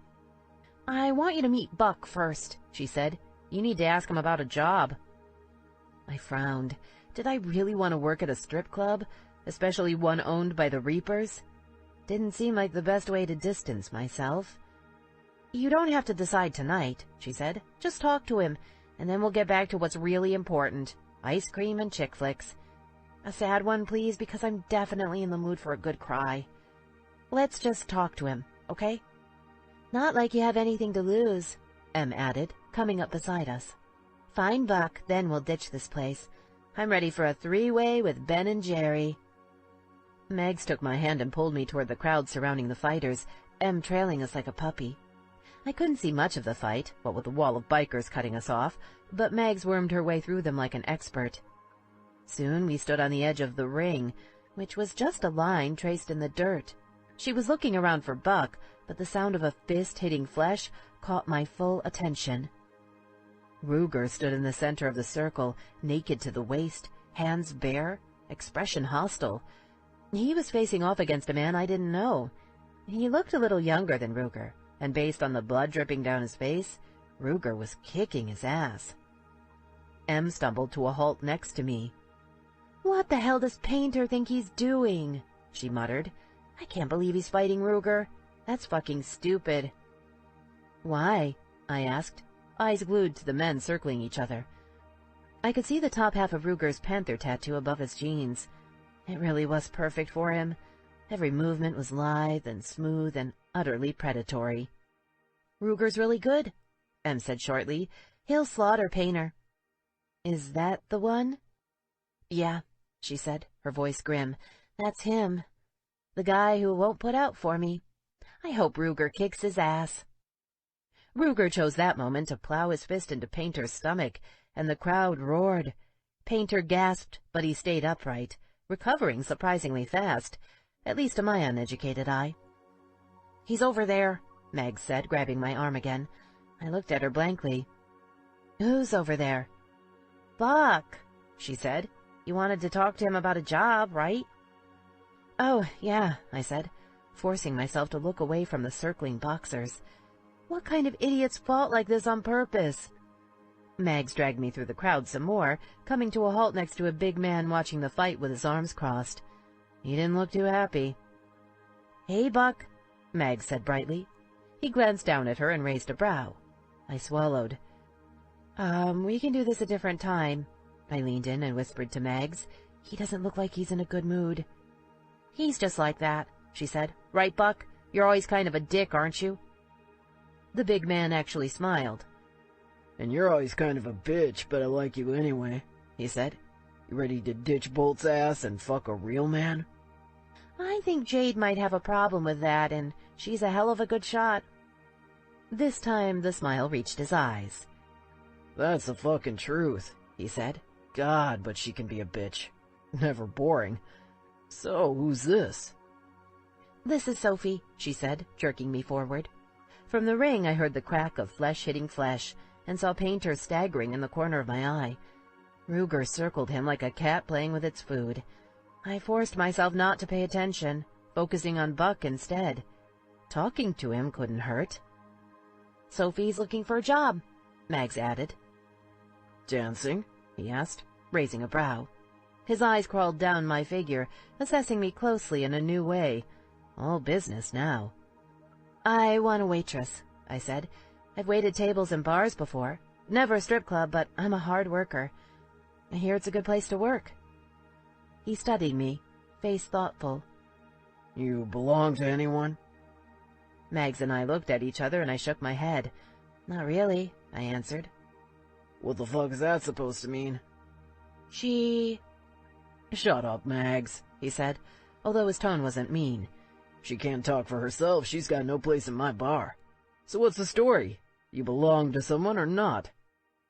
There was a sudden flurry of activity between the fighters, a series of fast blows that I couldn't quite follow in my peripheral vision.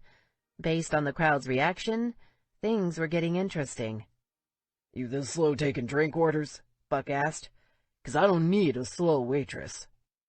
"Sorry," I said, gathering myself. "Ruger is my son's uncle."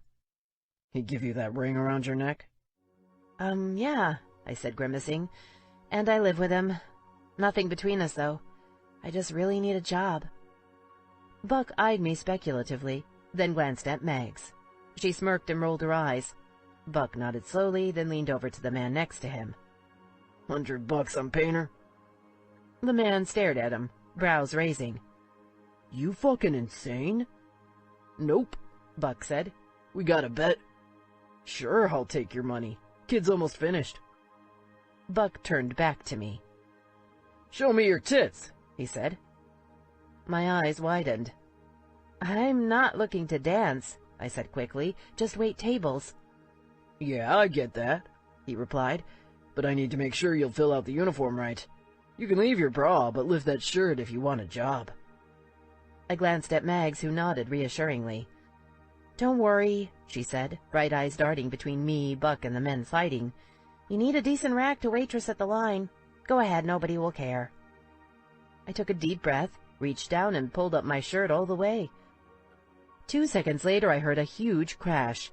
Suddenly, Ruger was between me and Buck, fist slamming into his face. Buck went down and Ruger followed, pounding him brutally. I screamed as Mags jerked me to the side, both of us ducking our heads and huddling together. 3 guys jumped on Ruger, pulling him off Buck. He fought against them, cussing and growling. Picnic appeared, followed by Gage, who carried a bat. "Shut the fuck up, everyone!" Picnic yelled. "Ruger, pull your shit together. You're out of the ring, you forfeit. Now stop thinking with your dick, jackass." "Let me go," Ruger growled. "You gonna pull your shit together?" Gage asked. Ruger nodded tightly and the guys let him go. Gage reached down to Buck, giving him a hand up. "We got a problem here?"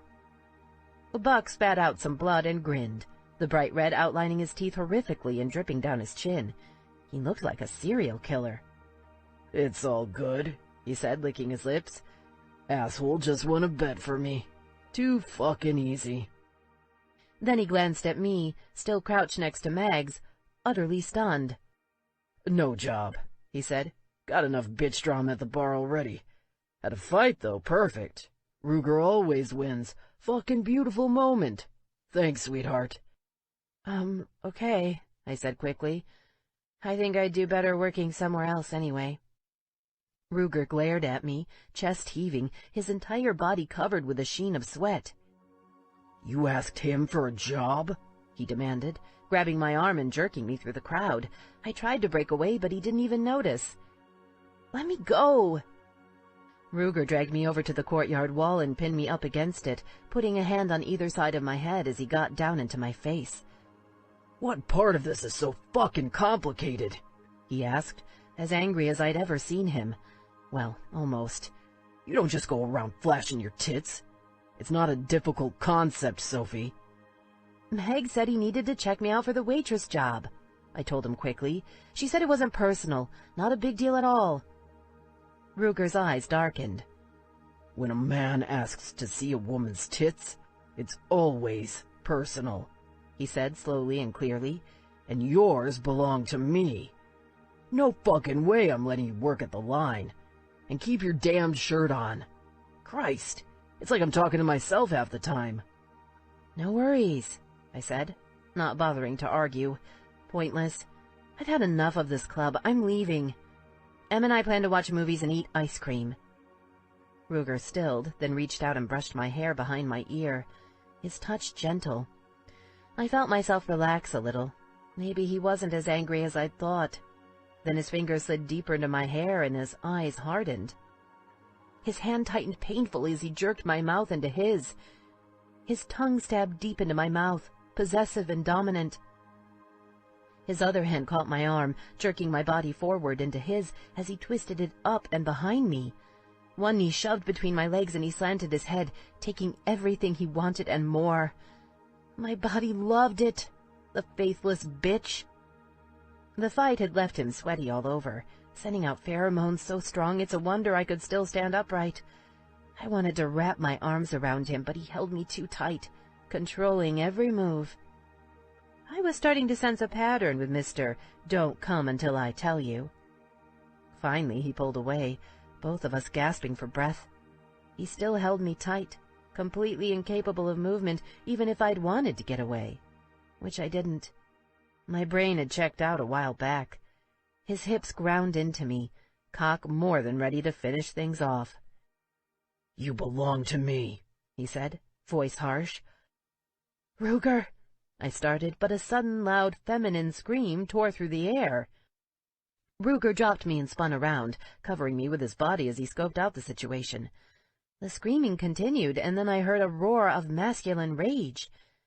In the dim firelight, I saw a man tear across the courtyard, with about 10 more guys chasing him. He hit the far wall, jumped high, and caught the top with his hands, pulling himself over. Holy shit, I muttered. Stay out of the way, Ruger said, turning to me. His eyes were deadly serious, and for once I had every intention of doing exactly what he said. I'll send one of the girls over, then you get the fuck out of here. Walk to your cars together. Got me? Shouldn't we call the cops? I asked, as the screaming died down. Now I heard crying and angry shouting. Someone's hurt. What the hell is going on? No idea what happened, Ruger replied. We'll get help, no worries. But don't call the cops. We handle things ourselves within the club. Do what I say for once and wait for me to send someone over. Then go home and stay there. I can't deal with this and worry about you, too. I nodded and he kissed me hard, then ran off toward the armory gate. In the distance, I heard bikes roar to life and then a gunshot. I slid down the wall and sat, knees drawn up tight against my chest, and did my best to obey Ruger perfectly. Mags came over 10 minutes later. Her face was grim and she had streaks of blood on her arm. I stood and threw my arms around her, clutching her tight. "What happened?" I whispered. "Fucking toke," she muttered. "There's some sort of club shit going down. They voted on it today. Supposed to be a done deal, but Toke, he's out of Portland, had a few too many beers and decided there should be a recount. He started fighting with Deke and pulled a goddamned knife, waving it around like a jackass." "Who was screaming?" I asked. I pulled away and looked down at her arm. "You're all bloody. Who got hurt?" Her eyes hardened. "M," she said. "Cocksucker caught M with his knife." Shock hit me and I felt myself sway. "Did anyone call an ambulance?" I asked, glancing around the courtyard. Beyond the fire I saw someone sitting on the ground, surrounded by women. "She's fine, thank God," Mag said, her voice harsh and angry. "It's not a bad cut at all. We've got a guy who will give her a few stitches, keep the whole thing off the radar." "What about that gunshot?" "Pick wasn't too happy about his baby girl getting cut," she said, which I figured was a bit of an understatement. "Had to be him. Toke took off right over the wall, and I'll bet he's setting a new land speed record right now. If he's smart, he won't stop till he hits Mexico. M's a special girl. Everyone loves her. Not to mention pulling on his own president. This is more than a fight. It's club business. Toke just stepped in a giant, steaming pile of shit." I shivered. "Let's go," Meg said. "They want all the girls cleared out. Marie and Dancer will stick with M, but the rest of us are no longer welcome. We need to stay out of the way. Hell, at this rate, we'll be posting bail. Be sure to sleep with your phone tonight." "You serious?" I asked, eyes wide. "If Pick catches Toke, shit'll get ugly," she said. "But don't worry, our boys are smart. They'll keep the situation under control." "And the bail thing? That was a joke, right?" "Just keep your phone close, okay?" Holy hell. Chapter 11. My hand shook so hard I had trouble getting the keys into the ignition. Mags offered to follow me home, but I wanted to go by myself. I had a lot to think about, and I didn't feel like company. Clearly, Ruger and I had different definitions of what normal, appropriate behavior looked like. For one, I felt that long-term relationships should be monogamous. He felt they should be monogamous for me and open for him. Another issue, my parties usually wound down when people ran out of food and got tired. His occasionally ended with stabbings and high-speed chases. And last, but certainly not least, I tended to think sex should be private. He liked rubbing his sperm on my stomach in front of his friends after branding me with hickeys. I needed to move out. Immediately. No more messing around. The more I thought about what had happened, the angrier I got. M could have been killed. I might already have a fucking STD, seeing as I screwed the king of the man-whores, condom-free, in a damned shed, because I'm classy like that. Oh, and what's-his-name might have raped me in the darkness, just because I'd had the nerve to take out the trash when it needed emptying. What the hell was wrong with these people? 2 hours after pulling into Ruger's driveway, I'd nearly finished packing up our stuff. We'd only been at his house for a week, so it wasn't exactly hard. I just threw shit into boxes and then hauled them out to my car. I could probably get it all in one trip, seeing as Noah was still at Kimber's. I'd call her first thing in the morning and ask if she could put us up for a couple of days.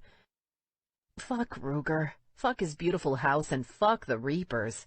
Fuck their motorcycles, too. I hope they all got food poisoning at one of their damned pig roasts. I'd already finished packing my clothes, the living room, and the bathroom by the time I heard Ruger's bike pulling into the driveway. Well, wasn't that just craptastic?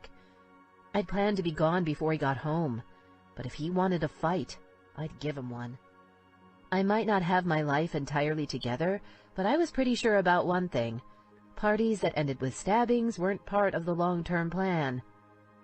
Neither was being tied to a man in prison, working as a stripper, or worrying about whether or not I was safe without a goddamned brand across my back like a fucking cow. I'd started throwing Noah's clothes into the suitcase when Ruger's boots thudded down the stairs. He paused in my kitchen and I heard the sound of water filling a glass. So now it wasn't good enough for him to put me in danger and invade my privacy?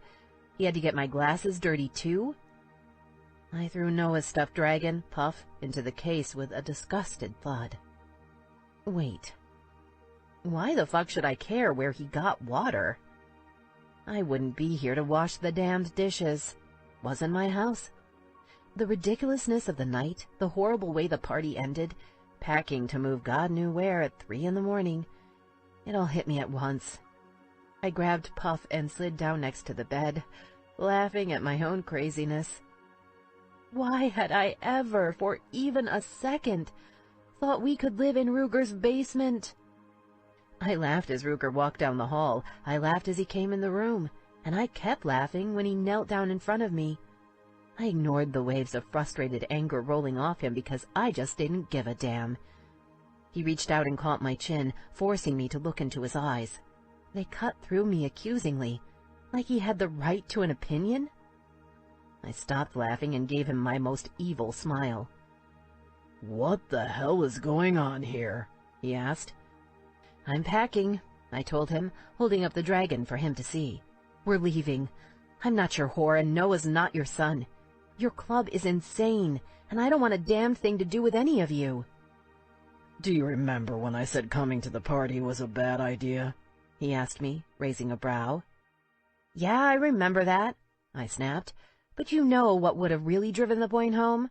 Mentioning that when your parties get wild, girls get stabbed. Because I'm pretty sure we didn't cover that part. I would have remembered Ruger." "She'll get her justice," he said, eyes darkening. "Toke will pay. Deacon Picnic are on it." Hate to break it to you, but M doesn't need justice," I pointed out, voice heavy with sarcasm. "She needs to not get cut with a knife in the first place. Women are finicky that way. We like not getting cut." "It was a horrible accident," he said slowly. "And despite whatever crazy shit you're imagining, it's not something that's ever happened before." "You're telling me with a straight face that you never have fights at your clubhouse?" "No," he said, speaking slowly and clearly. "I'm telling you that they don't usually involve innocent women. 2 men want to fight? That's their business."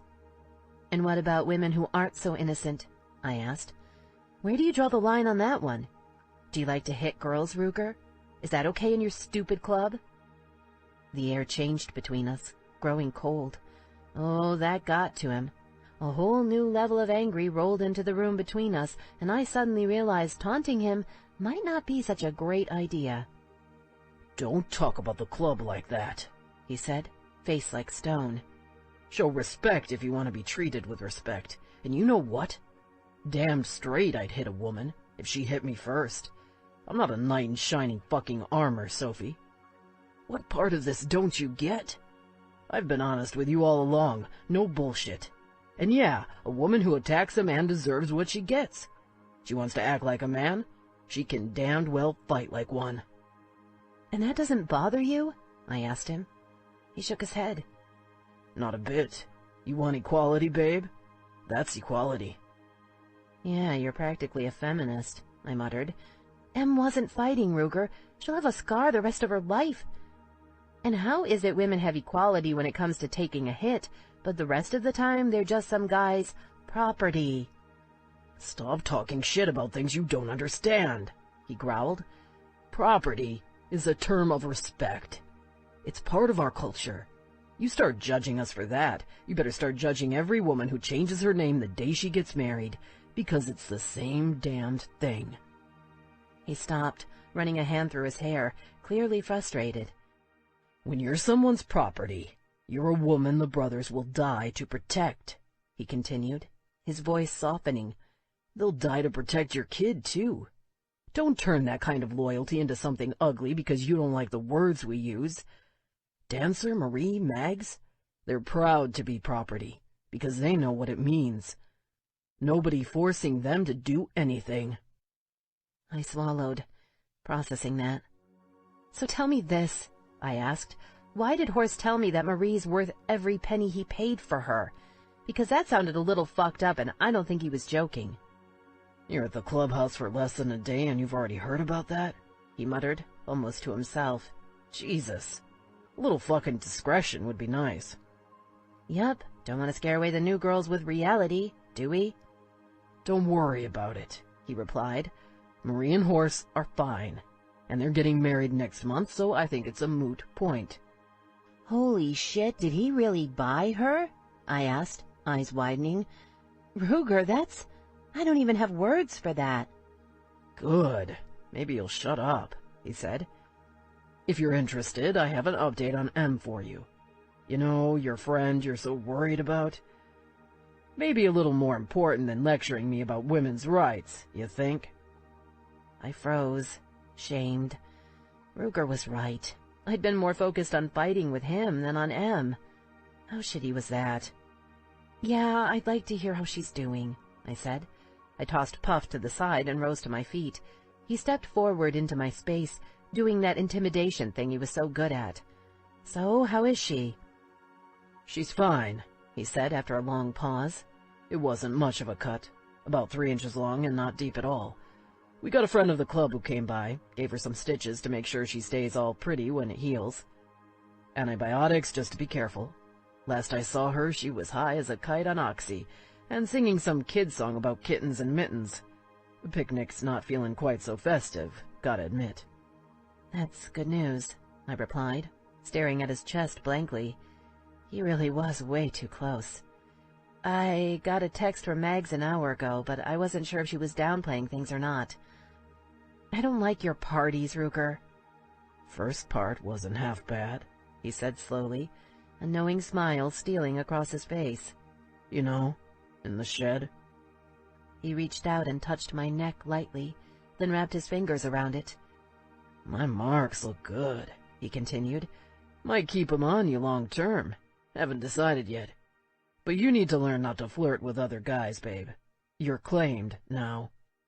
One, take your damned hand off me because I am not claimed, I said. He ignored me. And two, I didn't flirt with anyone. You flashed your tits at the whole damned club, he said. His hand tightened ever so slightly on my neck, not hard enough to hurt, just enough to show he could. Oh, I didn't like that at all. Take your fucking hand off me, I growled.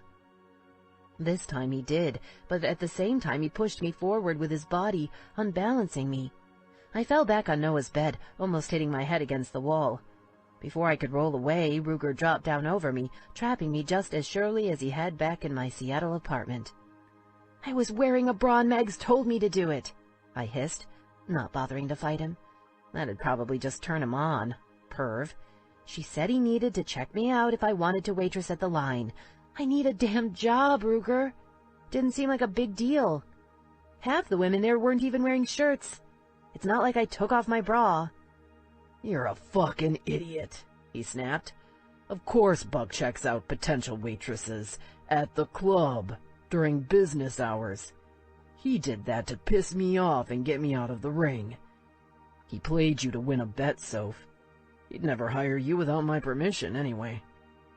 Why didn't Meg say it was okay, then? I demanded. Damn, he was heavy. He smelled good, too, which I hated. Predictably, my body wasn't listening to my brain again because I had the urge to spread my legs and wrap them around his waist. "Fuck if I know, but she did it on purpose," he growled. "Might want to ask her about that. She set you up, and that means she set me up. I'll have words with her later." I narrowed my eyes. "You leave Mags alone," I said, glaring. "If someone needs to have words with her, it'll be me. If you and Horse had a problem, would you want me involved?" "Jesus, you're a pain in the ass," he said. "And you're a disgusting pig man. No respect for me at all." "I respect you," he said, frowning. I snorted. "Yeah, I'll bet you fuck all the women you respect in public. And what the hell was that shit about coming on my stomach? I'm not a damned porn star, Ruger. I'm still all sticky and disgusting. Kinda hard to clean up in a porta-john." "This house has 3 showers, babe. Not my fault you haven't taken one yet. I like the idea of me all over you, so no rush on that." "I was busy packing. I wanted to get out of here before you got home, asshole." "Yeah, I see that," he muttered. He leaned down, his face so close our lips almost brushed. "You're not moving out, babe. You're mine. We covered this. Done deal." "Oh, I'm definitely moving out," I told him. "Not even you can think this is healthy, Ruger." He smiled at me with the eyes of a predator. "I don't care if it's healthy," he whispered. "Whole damned world's unhealthy. You think all those people living in giant houses on the lake had happy, pretty, perfect lives? You think those bitches aren't backstabbing each other while their husbands fuck interns on their lunch breaks?" I shook my head. "My friend Kimber's not like that. Her life's nice and normal and not crazy at all." "Then she's 1 in 1,000, he replied. "Because I swear to you, sometimes the nastiest shit happens behind the prettiest doors, while everyone laughs and smiles and pretends everything's okay. Here's the thing about my world. We're fucked up. We own it. We take care of business and move on. In 20 years, those healthy people you're so jealous of will still be backstabbing each other, and their kids will too." "I'll take my chances," I said. Ruger scowled and pushed himself up abruptly. Then he grabbed me and threw me over his shoulder like a sack of wheat. I squawked as he carried me out of the room and up the stairs to his loft, kicking and punching him the entire time. Didn't do a bit of good. I don't know what I expected. Maybe that he'd throw me down on the bed and ravish me, like a movie or something. He didn't. Instead, he carried me into his big bathroom, dumped me in the shower, and turned on the faucet.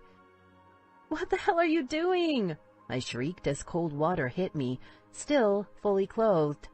Ruger grabbed the shower hose and started spraying me down with it. "I'm showing you respect," he yelled back at me. "So sorry I got you all messy earlier. Just doing my best to make this relationship healthy and clean, because that's so fucking important to you. Aren't I a fucking prince?" "I hate you!" I screamed, lunging for the hose. He laughed and sprayed my face. I lashed out and slipped. In a flash, Ruger caught me, then pulled me tight into his body. I found myself looking up at him, my wet clothes soaking both of us, one of his arms wrapped around my waist and his other hand tight in my hair. We glared at each other. "Jesus, you fuck with my head," he said roughly. "My cock gets hard just thinking about you. You're in my dreams every night. I wake up in the morning and all I think about is you in my house, you and Noah finally mine. My family. It's even better than riding my bike. I'm crazy for you, Soph." I shook my head, stunned. I didn't believe him. I couldn't afford to. "You're just saying that to control me," I whispered, not sure whether I was talking to myself or him. "Fuck me, you just don't get it. Do you?" He took my mouth in a fast, hard kiss, and I fought him for about 2 seconds. Then I gave in because my body recognized him, needed him. Suddenly there were too many clothes between us. Our hands scrambled, and I discovered that waterlogged jeans, even cut-off ones, must be the least convenient thing on earth to wear when you need quick access. Still, I managed to get them down and kicked away just as he grabbed my waist, spun me around, and leaned me against the counter. I looked up to see him in the mirror, face flushed red with need. eyes capturing mine as he slammed his cock deep inside. It filled me fast and hard, stretching me until it bordered on pain. I gasped, the sound a mix of pleasure and pain. I've never felt anything better in my life. Fucking crazy for you, he muttered, fingers digging into my skin. Always have been. Ruger. Then he took me, forcing me to brace myself with both hands as he pounded me from behind. One hand steadied my hips, while the other reached around to my clit. That piercing of his slid along my G-spot, the hard little knobs of metal on the top and bottom of his cockhead carrying me to a whole new level of sensation. My orgasm hit with agonizing speed, and I screamed, pulsing around him. Ruger thrust 3 more times, and then he came too, hot seed spurting. Shit, we'd forgotten the condom again. He pulled out of me slowly, and we looked at each other in the mirror, our chests heaving. He was fully clothed, and I still wore my t-shirt. My hair was sopping wet and scraggly, and eye makeup ran down my face. I was a hot mess without the hot part. "Do you have any diseases?" I asked, my brain valiantly fighting for control. He shook his head, still watching me in the mirror. "I always use a condom," he said. "Never fuck a girl without one, actually." "Fucked me without one twice," I said, my voice dry. "Want to rethink your answer?" He offered a smug smile. "I know you're on the pill," he said, "so pregnancy's not the issue. Also know you're clean. You're my woman, so why shouldn't I feel you around me? And I swear to you, babe, I have never, ever fucked anyone without protection before. I even donated blood about 2 weeks ago. All clear." "That's a relief," I said, straightening. I looked around for my panties and shorts. They'd landed near the toilet, dripping water everywhere. "How do you know I'm on the pill?" I asked, reaching for a towel to wrap around myself. "Found him in your purse," he said without a hint of shame. I looked up, startled. "Why were you in my purse?" I asked, not pleased. "To get to your phone," he replied, tucking himself back into his pants. "I wanted to set up the GPS on it." I stopped cold. "You have GPS tracking my phone?" I asked, incredulous. "What the hell is wrong with you? You want to chip me like a dog, too?" "I want to be able to find you if there's an emergency," he said, his face growing serious. "I know it sounds paranoid, but we had a real bad situation last winter. Marie and Horace would be dead right now if I hadn't had GPS on her. Nearly died as it was. Now I do it for all the girls in the club. Don't worry, I don't spy on you or anything. But it'll be there if you ever get in trouble." "I don't even know where to start," I said, closing my eyes. I was exhausted, I realized. No wonder my brain wouldn't kick in and tell me what to do. "Let's go to bed," he said. "I'm tired. You're tired." "I'll sleep downstairs," I told him, clutching the towel as I reached for my clothes. "You'll sleep up here with me," he replied. "You can fight me on it and lose, which is more work for both of us, or you can just give in. Gonna end the same, either way." I looked at him and knew he was right. I'd set him straight later. Right now, I needed rest. "Can I borrow something to wear?" I asked, trying not to yawn.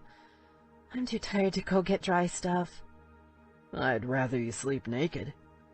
"I'd rather you go fuck yourself, but seeing as that's not an option, can I borrow something to wear?"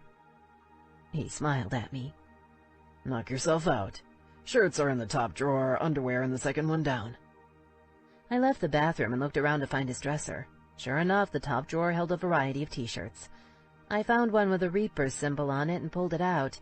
Then I moved down to the next drawer. Most of his stuff was black or gray, but a flash of pink in the back caught my eye. "What the hell?" I pulled out a pair of silky pink panties. "Jesus, Ruger," I said. "Is there anywhere in this house women don't leave their lingerie? It's like a damn Victoria's Secret in here." I turned to him, holding the panties out with 2 fingers, disgusted. He cocked his head and gave me a strange smile. "Those are yours, actually," he said slowly. "You left them behind." What are you talking about? That first night, he said, with Zach. You left them in my apartment. Had 'em ever since.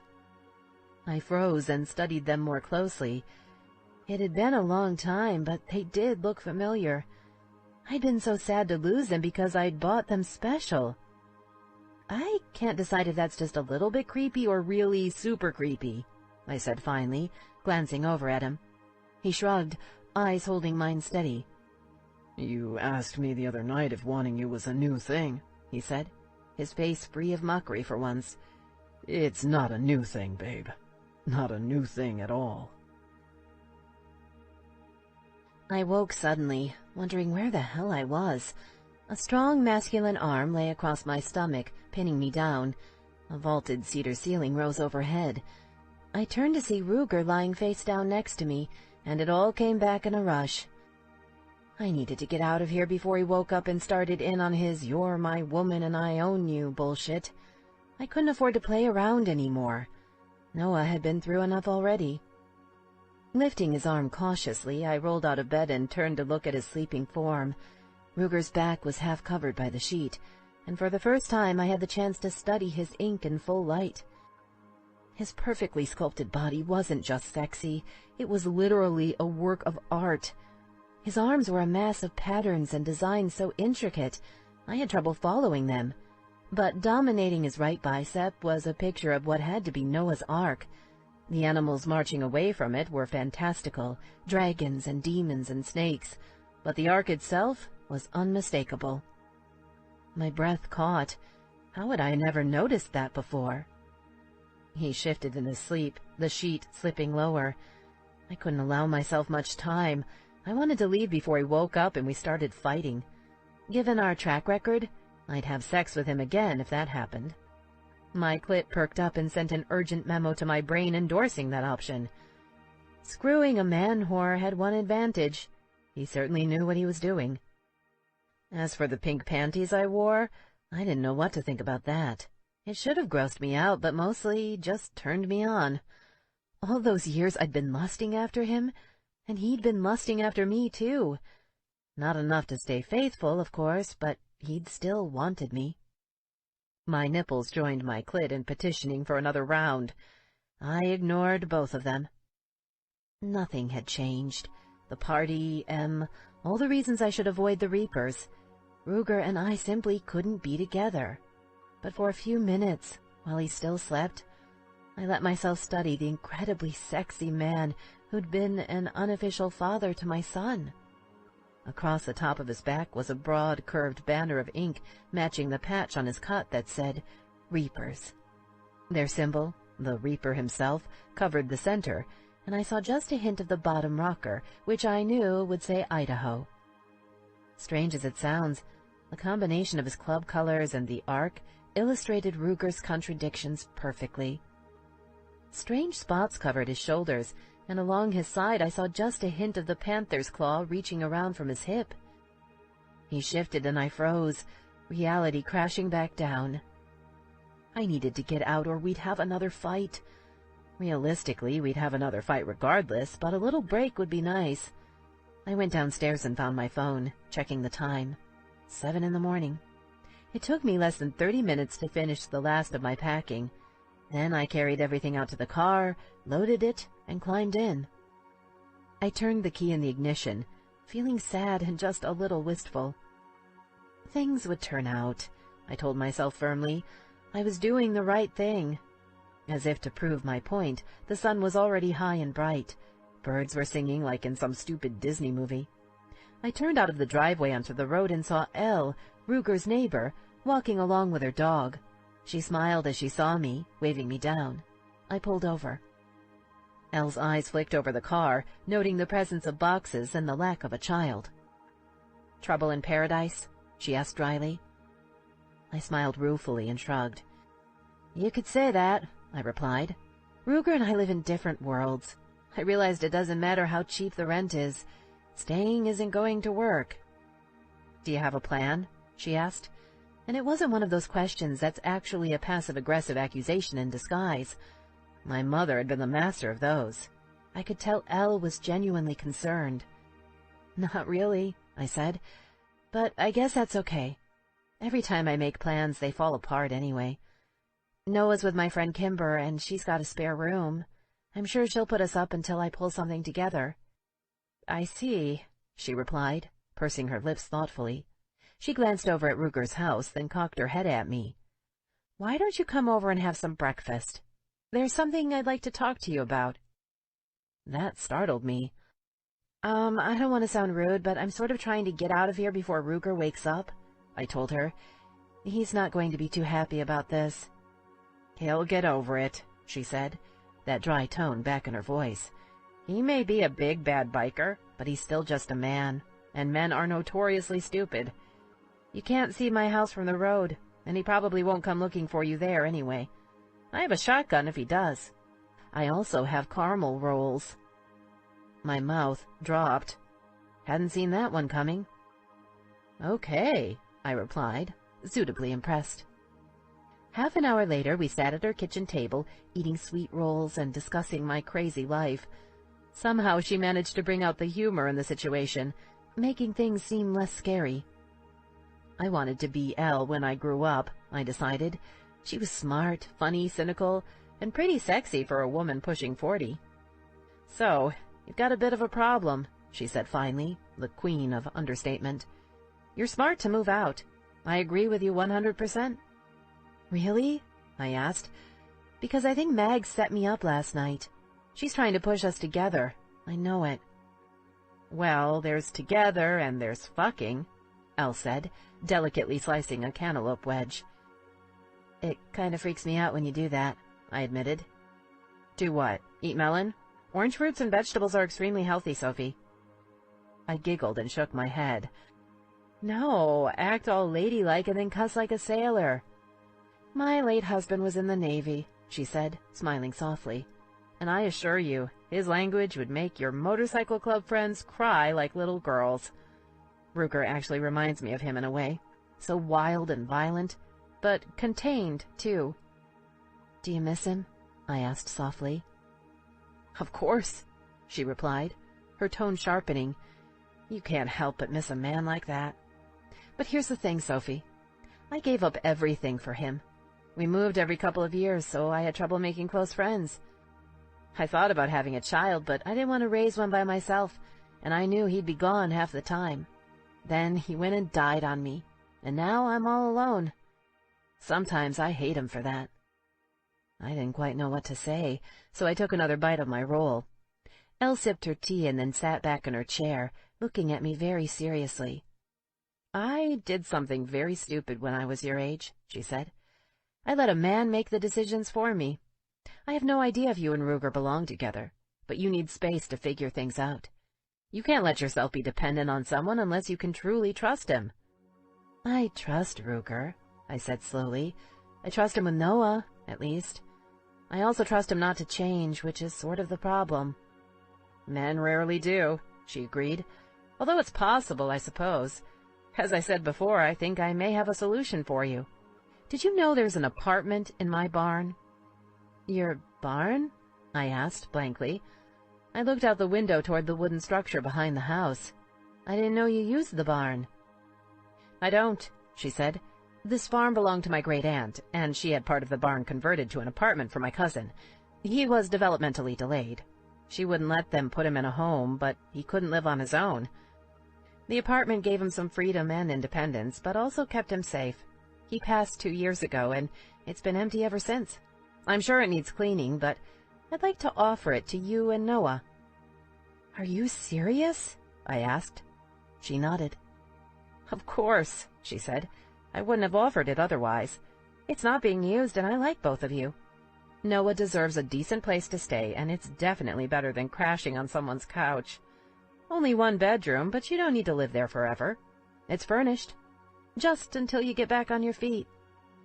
What are you looking for in terms of rent? I asked cautiously. She thought for a moment. I was hoping you could help me with the yard work, she said. I've been having trouble keeping up with it lately. I met her eyes across the table, and neither of us said anything for a long moment. You're a very nice person, I whispered. So are you, she replied quietly. I have no idea whether things will work out between you and Ruger, but this way, Noah can stay in the same school and still be within walking distance." "You think it's a good idea for me to be this close to him?" I asked bluntly. "Good luck finding somewhere he can't follow you," she replied wryly. "It hardly matters how far you go. Like I said, I have a shotgun. The barn has a good lock. Between the two, I think you'll do all right. Would you like to go and take a look?" "I'd love that." Me. "Thanks again for watching Noah this weekend. All moved in now. Still can't believe Elle had this place just sitting here. Good luck for me." Kimber. "No prob. So, have you seen him yet?" Me. "Who?" Kimber. "Don't be a dumbass. That's Ruger's job. Did he freak?" Me. "That's the creepy part. He didn't." Kimber. "Seriously?" Me. "No. He texted and asked me if I was okay. I said yes. He asked where I was." Kimber. "You tell him?" Me. "Yes. He'd figure it out anyway." Kimber. "Huh. That's weird. After what happened Saturday night, that's a total turnaround. I expected him to come chase you down and drag you back. You know, like a caveman or something." Me. "I know. I was expecting more, too. Makes me nervous." Kimber. "Ha! You wanted him to be pissed." Me. "No. Maybe. It's stupid. I have a job interview tomorrow afternoon. Receptionist at a dental clinic, right near the school." Kimber. "Woot woot! Don't change the subject." Me. "Hey, I need a job more than I need to talk about Ruger." Kimber. "This is about me, babe. I need gossip. You owe me. I watched your kid and I got you drunk. Entertain me." Chapter 12. "Sophie, I'm so sorry, but Dr. Blake is still running late. Can you stick around a little longer, or should I see if he can reschedule? I hate to pressure you, but he's really hoping to make a decision tonight, and you're the last interview. We're pretty desperate." "No problem," I said, smiling brightly at the flustered hygienist behind the counter. It was a big fucking problem. Noah would be out of school in an hour, and I needed to be there to pick him up. But I also needed to be able to buy food to feed him, too. And after the first 3 months, this job came with health care and sick leave, not to mention dental. I hadn't had my teeth checked in 4 years. "Are you sure?" asked the hygienist. Her name was Katie Jordan, and for the past hour I'd been sitting in the waiting room, watching her juggle patients and the phone. Apparently, their old receptionist left without giving notice because of a family emergency. The temp was a no-show, and the doctor's assistant had gone home at 10 that morning throwing up. A mother with 2 kids sat next to me, obviously impatient. She'd been waiting nearly 40 minutes for her appointment to start, and things were getting tense. "I'll make a quick phone call," I told her. "Sounds great," she said. "Mrs. Summers, are you ready?" The woman beside me stood and corralled her children, herding them into the back. I stepped outside the office, which was in a low-lying mixed medical building, kind of like a mini-mall for doctors, although classier, with fancy landscaping, cedar siding, and covered walkways. I tried Elle first. No answer. I tried Kimber, too. Nothing. I called the school to see if he could go to the after-school program for a day, only to learn he needed to be formally enrolled to participate, something I'd have to do in person, at the district office. That left me with the girls from the club, or Ruger, and the girls from the club weren't authorized to pick him up at the school. I could change that, of course. All I had to do was fill out some paperwork at the school office. In person. That left Ruger. I hadn't had any communication with him since Sunday morning, aside from that one text asking if I was okay. I punched his number and waited. The phone rang long enough. I thought I'd get voicemail. Shit. Then he answered. "Yeah." He didn't sound particularly friendly or welcoming, more like the old Ruger, the one who looked through me like I was furniture. I suppose that's what I wanted. It didn't feel good. Hey, I said. "I'm really sorry to do this, but I have a favor to ask. For Noah. Yeah, you always have favors to ask, he said, his voice almost a growl. Yet I still answer the damned phone when you call. Trying to figure out why. Are you working this afternoon? Yup. Any chance you could duck out long enough to pick up Noah at school? They keep moving back my job interview. If I have to leave, I'm probably going to lose my shot here. He sighed. Yeah, I can move things around here, he said. How late do you think you'll be? I paused, hating every second of this. I don't know, I finally said. At this rate, it might be toward the end of the day. I need to meet with the doctor. He had some sort of emergency earlier, and now they're running behind. He's just trying to fit me in between patients at this point. Okay, I'll take the rest of the day off. Bring him back to my place. Thanks, Ruger. It's what I do, he said, hanging up. I looked down at the phone, wondering how such a great guy could be such an asshole slut at the same time. Then I pasted my "hire me, I'm friendly and competent" smile back on and returned to the waiting room. By 4:30, I still hadn't done my interview. I'd pretty much given up on it because there'd been a second emergency. A high school girl knocked out half her front teeth during soccer practice. She'd been hysterical when her coach rushed her in, bloody towels pressed to her face. The other patients watched in fascinated horror as Dr. Blake himself came out to fetch her, bustling her back into the treatment room. 45 minutes later, he reappeared. We're going to have to reschedule everyone, he announced to the room, looking exhausted. I'm so sorry. I don't have anyone here to help you right now. We'll need to call you tomorrow. There were several frustrated sighs, but it wasn't like people could complain, given the circumstances. Dr. Blake's eyes caught on me. He was a handsome man, although older than me, probably in his late 30s or early 40s. Are you one of my patients? He asked. I don't recognize you. I'm Sophie Williams, I answered, straightening the scarf I'd tied around my neck. I'm applying for the job as your receptionist. I'm guessing that interview isn't going to happen today. The phone started ringing, again.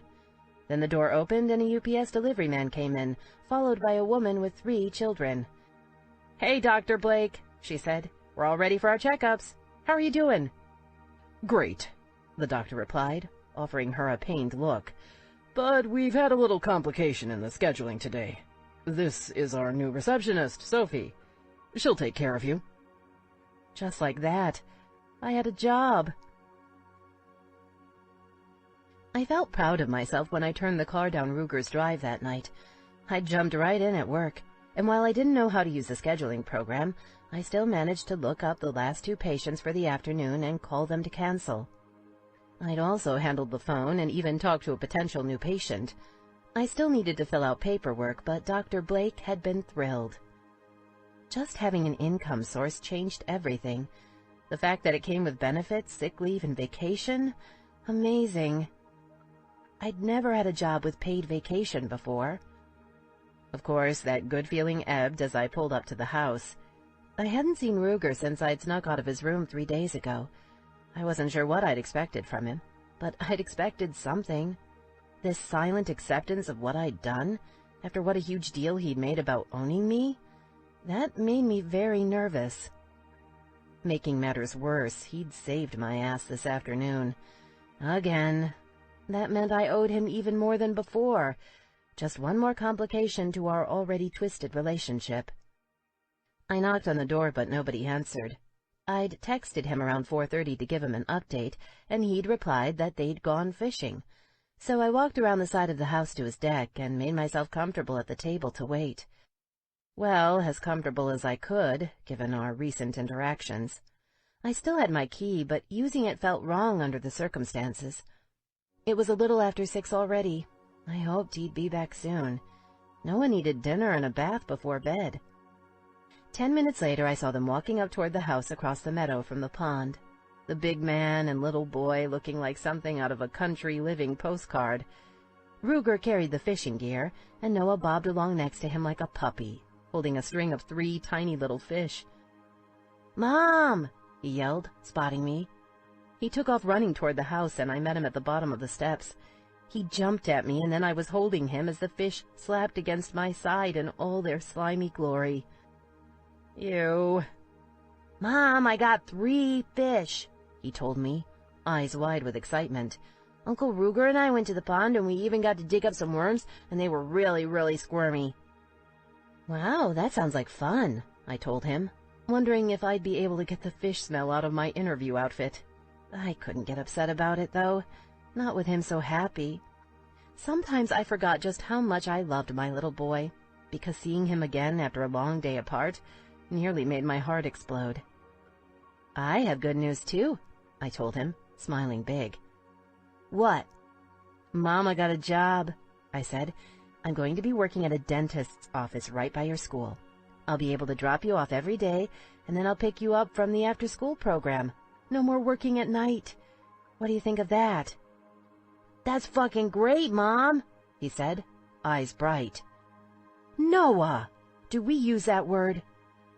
His face fell and he shook his head. I'm sorry, he said.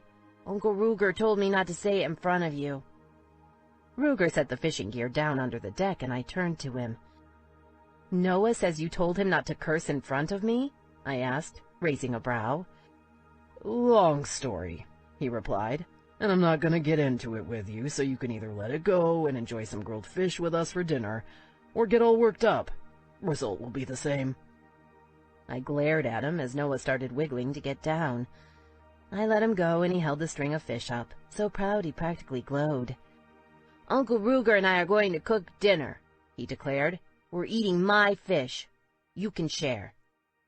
I glanced down at the 3 tiny little rainbow trout, smaller than could possibly be legal. Then I looked up at Ruger, questioning. He shrugged. I've got some salmon marinating in the fridge, he said. I'll grill it with corn. I brought Noah's favorite macaroni and cheese, I replied. Want me to cook that up while you get the grill going? Sounds great. Dinner was a little awkward, but not as bad as you'd think, under the circumstances. I'd busied myself doing the macaroni and prepping the veggies while Ruger and Noah cleaned the fish.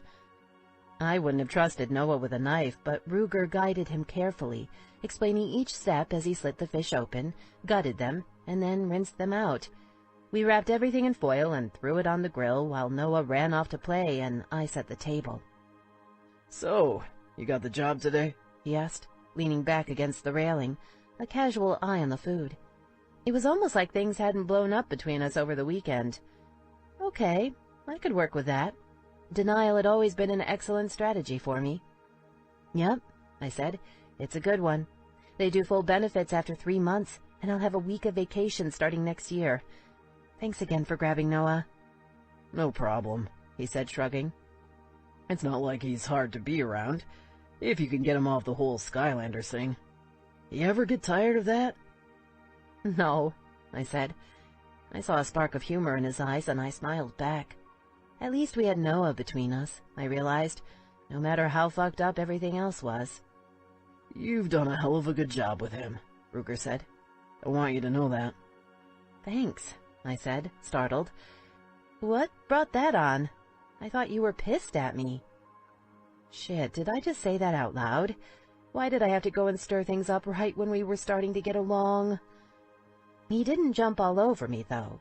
Instead, he just gave me a slow smile, which was strangely worse. You'll figure it out, he said. Crap.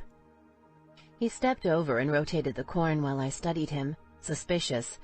He stayed quiet, pulling out his phone and checking his messages. Yup, definitely worse.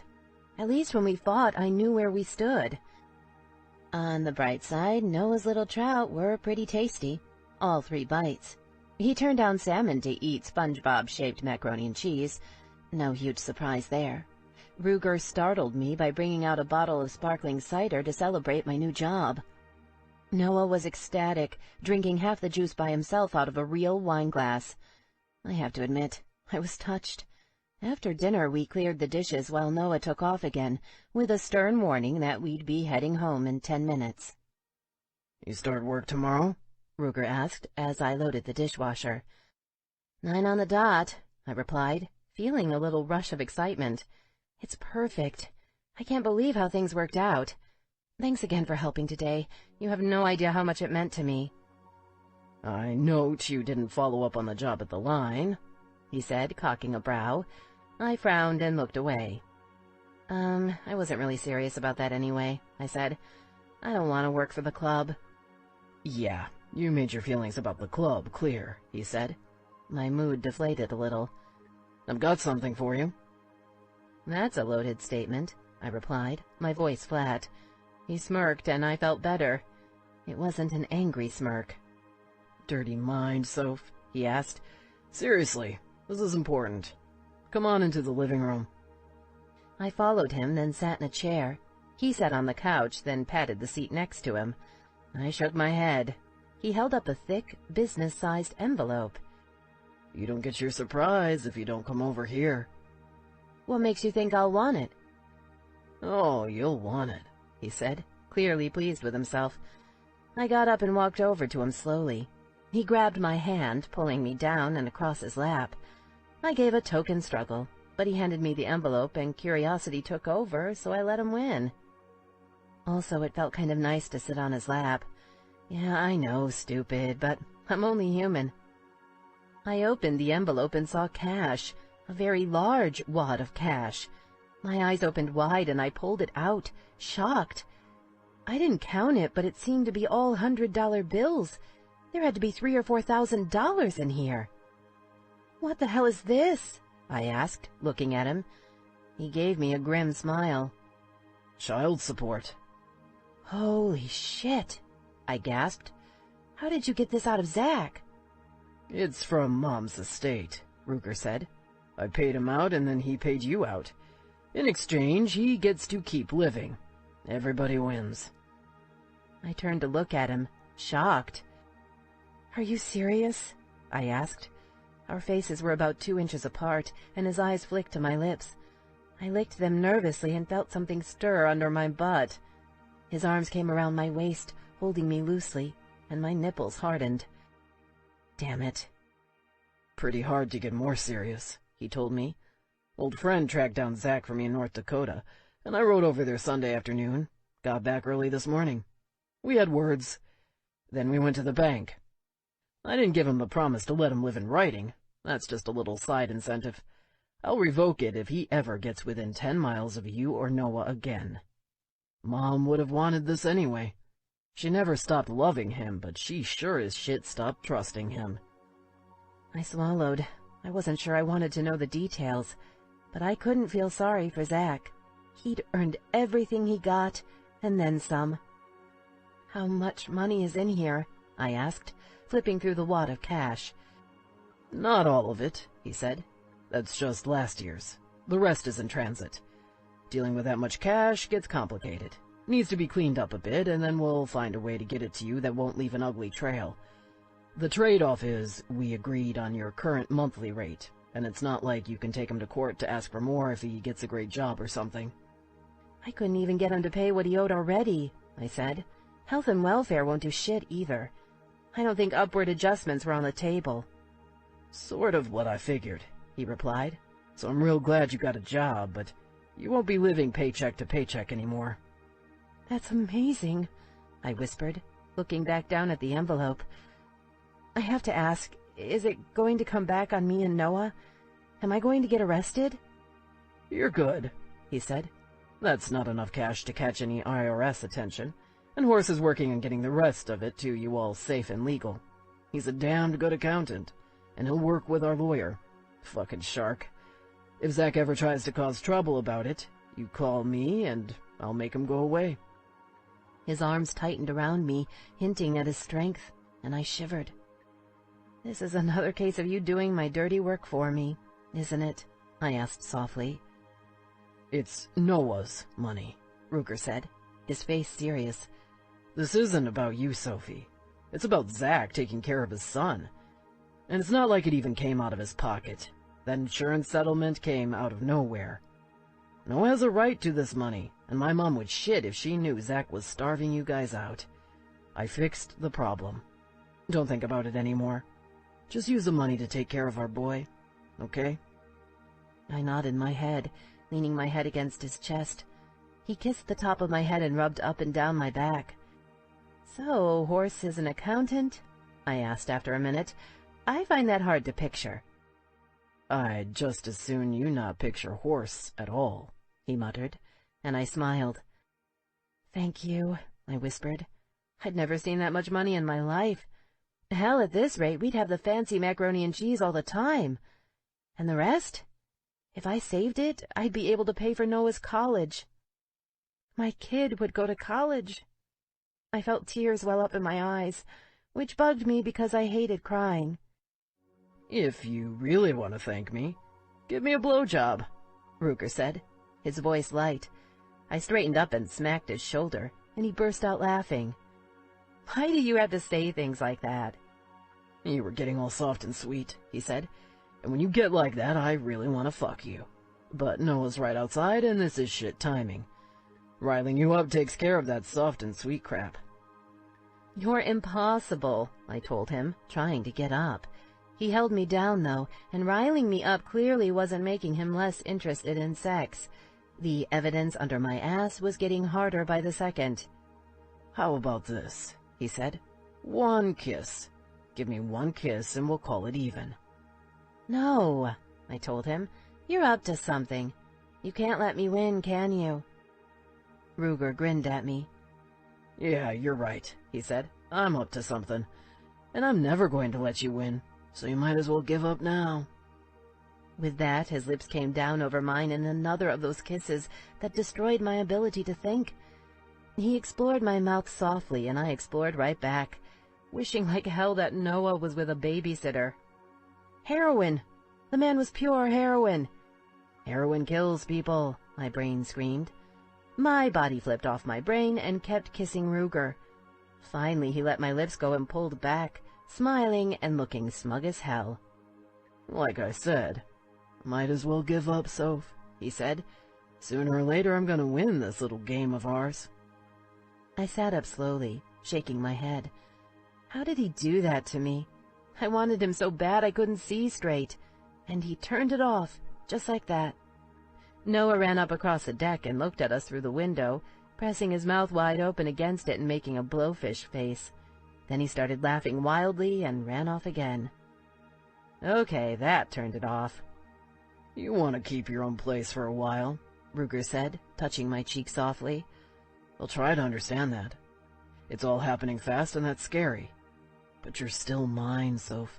Don't think for 1 minute I've forgotten that or changed my mind." You planning to keep your dick in your pants at the club? I asked bluntly. "I'm not planning not to keep it in my pants," he said slowly. "But I've told you, I'm not a one-woman man. I won't lie to you or make promises I'm not sure I can keep." And there we have it, I replied, shaking my head. Fuck off, Ruger. I'm going home. Ruger. "What time do you get off work?" Me. 5. Why? Ruger. "Want to come over and check your place out for security?" Me. No. Ruger. "You haven't figured this out yet? I'm going to do it.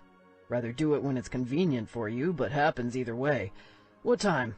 I'll bring pizza." Me. We get home around 6. Noah likes his pizza plain. Ruger. "Plain? Like nothing?" Me. Plain. Be happy. Used to be he wouldn't let them put sauce on it. Ruger.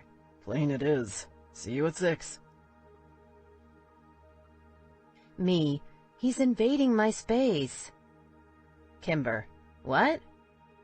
Me. Ruger. He's invading my space. Coming over tonight to check out security on new place. Bribing us with pizza. Kimber. Control freak much? What security? Me. He likes my apartments to have alarms. Checks for bad windows and locks, deadbolts, that kind of thing. Kimber.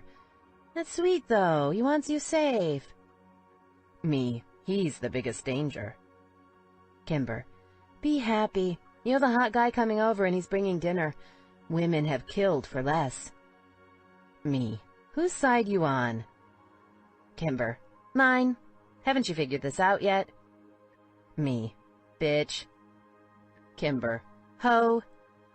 Me. At least I don't drive a minivan. Kimber. See if I make you margaritas again. Low blow. Me. Heart.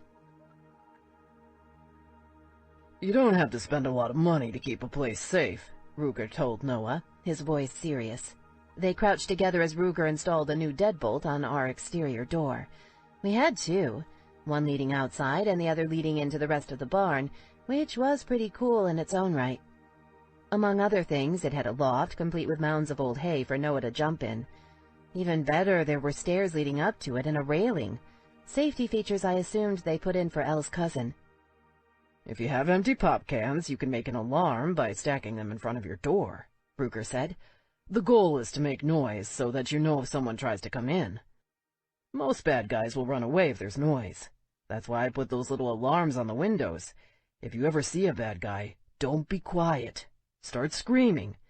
And don't yell help. Yell, call the cops. As loud as you can, okay? You're going to scare him, I said from the couch, debating whether I should eat the last slice of pizza. Between Ruger and Noah, it had disappeared pretty fast. You scared Noah? Ruger asked. Nope, Noah said. Ruger's smart. He's teaching me all kinds of safety stuff. He says you need to stop texting on your phone when you walk places, Mom, and pay attention to the people around you. He also says there's this little stick you need to start carrying around. It's called a Kubertron. Kubaton, Ruger corrected, looking over at me. It's a little baton for your keychain. Very effective, very safe. You should come take the self-defense class at the shop, Sophie. I don't need a self-defense class, I said, rolling my eyes. I have my own personal stalker to protect me already. It's almost Noah's bedtime. You planning to go home at some point? After I finish up, he said. Bath time, kiddo. Noah did the obligatory whining and begging to stay up, but his heart wasn't in it. Bath went fast, with Ruger finishing the lock just as Noah got out. Will you do my story tonight? He asked Ruger. Sure thing, little man, Ruger said. What are we reading? Magic Treehouse, Noah replied. I can read it by myself, but I like it when you do it. I picked up the small living room as Ruger read to Noah. We had a futon for a couch, which was where I slept. Normally, I'd start setting it up by now, but I didn't want to give Ruger ideas.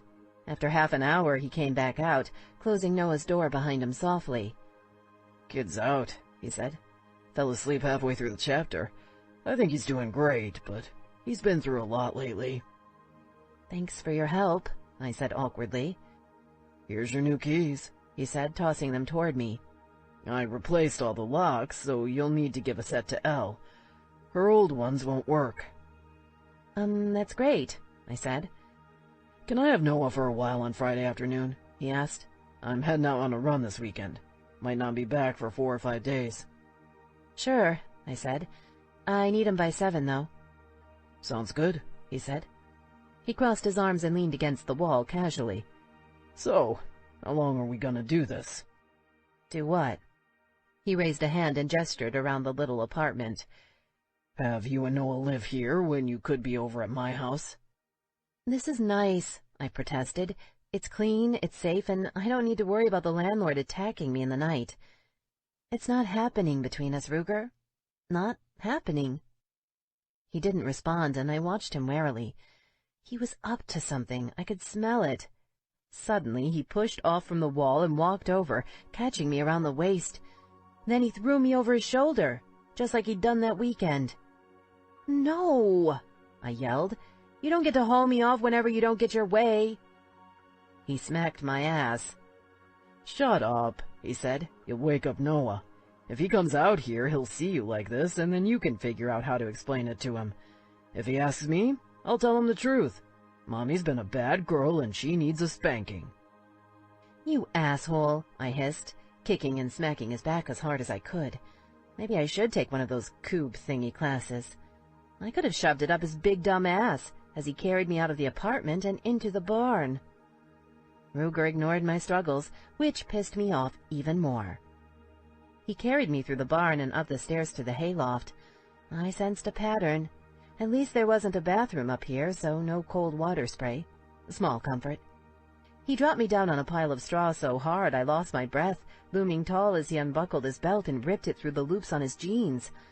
Then he folded it between his hands and snapped it.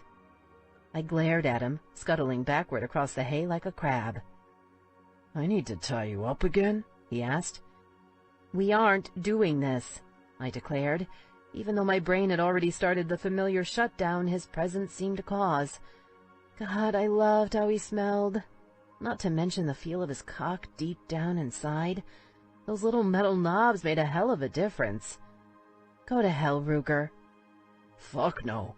We are definitely doing this," he said. "Maybe I can fuck some sense into you. Words obviously don't work." With that, he pulled off his shirt and tossed it aside. I glared at him as he opened his fly and pulled off his jeans without another word. He knelt forward in the hay and caught my hands, pinning them on either side of my head. His head lowered as he scented me, kissing the fading bruises on my neck, nibbling and sucking like he'd done at the party. Damn distracting.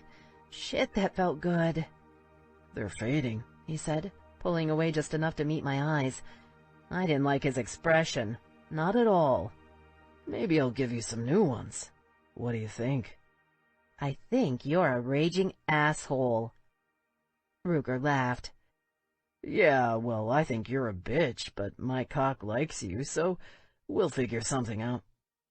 He caught my mouth again, but this time the kiss wasn't hard and brutal. Nope, he changed tactics, because now his lips whispered over mine, nipping and sucking, drawing them apart gently as I tried to ignore him. Then he tugged my hands together over my head, freeing a hand to slide down between us. His fingers drifted across my stomach before reaching the top of the yoga pants I'd put on when I got home. He started pulling them down, and I realized this was it. Ruger was about to win again, because Ruger always won, and I always let him because my body wanted him more than my brain hated him. I raised my hips, making it easier for him to take off my pants, which was just another nail in my fucking coffin. Then his fingers slid into me, and I shuddered. The damage was done already anyway, I justified. What difference would it really make? When he finally stopped kissing me, we stared at each other, panting. His fingers stroked down below, grazing my clit, and I twisted, wanting more. "Jesus, you piss me off," he murmured. "Good thing your cunt's so fucking hot." "Don't call it that." His lip twitched. "Good thing your vagina's so gosh darned hot," he whispered, "because I really, really want to stick my penis in it and have repeated sexual intercourse, bringing us to a mutually satisfactory culmination of our desires. How's that sound?" "Almost dirtier," I said, mouth quirking. Fucking ridiculous. All of it. I wanted to kill him and screw him and scream at him, so now he made jokes? I almost laughed, but his fingers rubbed right up against my G-spot, while his thumb played with my clit. I couldn't figure out how he made me so wet so fast, every single time. "Oh, it's dirtier," he told me, nuzzling me again, tugging on my ear with his teeth. "If I let go of your hands, are you gonna try to get away?" I considered the question seriously. "No," I admitted, "but this is a one-time deal. We're never having sex again after this time." Ruger gave me that lazy panther smile of his and didn't answer. He did let me go, though, and I reached up, pushing him over and back down into the hay. Then I straddled him. I had one shot at this, I realized, one last chance to play with Ruger's body. What should I do with it? I went for his nipple ring, sucking it deep into my mouth as he groaned, hands twisting into my hair. "That's good, Soph," he whispered. "But could you grab my dick while you're at it? All I can think about. It's fucking killing me." I reached down and found him, hard steel bound in silk. I trailed my fingers over the head of his cock, catching the barbell, brushing back and forth. "Holy fuck," he groaned. "Too much, babe. Just the shaft for now. Okay?" His hand covered mine, showing me exactly how he wanted it. Slow and deep, with a bit of a twist that should have been painful. I remembered he liked it rough, so I didn't hold back, and soon his hips arched under me. That's when I gave his nipple a final flick and started working my mouth down his stomach. Ruger wasn't like some guy in a magazine ad. He had a model's perfect abs, but he also had just enough hair to remind me I was dealing with a real man, not some prefabbed fantasy of clean, waxed sexuality. I rubbed my chin against the dip of his navel, savoring the power I held over him before going lower. Some girls love giving head. I've never been one of them, so I didn't have a lot of experience to work with. What I did have was a hell of an imagination, and I'd been thinking about taking his cock into my mouth since that first night on his deck. I remembered sitting there, seeing him outlined in front of me through the thin flannel of his lounge pants, wanting to touch him more than anything. Now I could. Ruger tilted his head up, one arm folded back and under his neck, watching with hooded eyes as I rubbed the head gently against my cheek, considering my next move. I reached out my tongue and flicked the notch at the bottom of his glands. Then I swirled it around the little metal knob. Ruger's breath hissed, and I felt a surge of pure, feminine power. I licked it again, playing with his piercing before sucking him in hard. The metal post was weird, but it wasn't like I planned to deep-throat him, so it didn't matter. I started bobbing my head up, working him with my hand at the same time. His fingers burrowed deep into my hair, guiding me. "You're killing me, Soph," he muttered, groaning. "Stop. I'm gonna come if you don't stop." I liked that idea. For once it would be nice to see Jesse Ruger Gray lose control. But just when I decided to make it happen, his fingers tightened in my hair, dragging my mouth away from his cock. "Ride me," he ordered. Oh, I could work with that. I climbed over him, reaching down to guide him into my body. Even though I was probably wetter than I'd ever been in my life, taking his full length went slowly. From this angle, I felt every inch of him, stretching me so wide it almost hurt. I stopped several times to let myself adjust, his eyes boring into me the whole while. When I finally had all of him, I stilled, catching my breath. Ruger still watched me, his face full of need and intensity and desire. He leaned up on one elbow, the flex of his stomach muscles almost painful against my oversensitized clit. He reached out and caught a strand of my hair, tucking it behind my ear, and then cupped my cheek, his face almost tender. I closed my eyes. Angry Ruger, fine. Horny Ruger, I'd gotten used to that too. But Ruger as a gentle lover? I didn't have room for that in my head, not if I wanted to survive and move forward with my life. I started rocking back and forth on him, the movement ever so slight but almost painfully pleasurable. His hand dropped from my face to my hip, urging me to go faster, so I did. It didn't take long to bring him back to the edge. At some point I leaned forward on his chest for leverage, digging my nails into his pecs, which seemed to turn him on even more. Ruger liked a touch of pain, I decided, so I did my best to crush him with my inner muscles. I'm generous that way. I was close to coming myself when he lost patience, rolling me over and taking control again. He grabbed my legs, shoving them up and over his shoulders. Then he pounded me hard until I screamed out my orgasm. Ruger followed right behind, and when he came, he called out my name. I fell asleep with him wrapped around me, both of us on our sides, one of his hands resting lightly against my stomach. He'd gone downstairs and grabbed a blanket, covering the hay and creating a nest for us. At some point I woke to find Ruger's hand between my legs, slowly stroking me as I drifted. He rolled me to my stomach, spread my legs, and slid into my body gently and carefully. I sighed, the delicious pressure building and exploding with a subtlety I'd never experienced before. Then he wrapped himself around me again, and I drifted back into sleep. I woke up when my cell rang at 6 the next morning, finding myself alone on my futon, surrounded by his smell. I didn't recognize the name, and the caller hung up. Fucking wrong number. I rolled to my side and saw the empty pizza box, still sitting on the coffee table. Damn. What the hell was I supposed to do with a situation like this? Insane. All of it. Chapter 13. God, I love dancing, Kimber said, sucking on a cigarette. It was just shy of midnight on Friday, and we stood on the sidewalk outside a club in downtown Spokane. I had a nice buzz going. My feet are gonna hurt so bad, but totally worth it, I agreed, swaying a little. I felt my cheeks flush, which was funny, so I started laughing. Kimber shook her head at me. I can't take you anywhere, she said gravely. Lightweight. Where the hell did Em go? I want to check out this guy of hers. I thought the deal was we'd look him over and decide whether he's worth her time. She's cheating. No shit. Bitch. I hate her. Yeah, me too, Kimber replied, stabbing the air with her smoke for emphasis. How am I supposed to live the single life vicariously if I don't get any details? I shook my head and shrugged mournfully.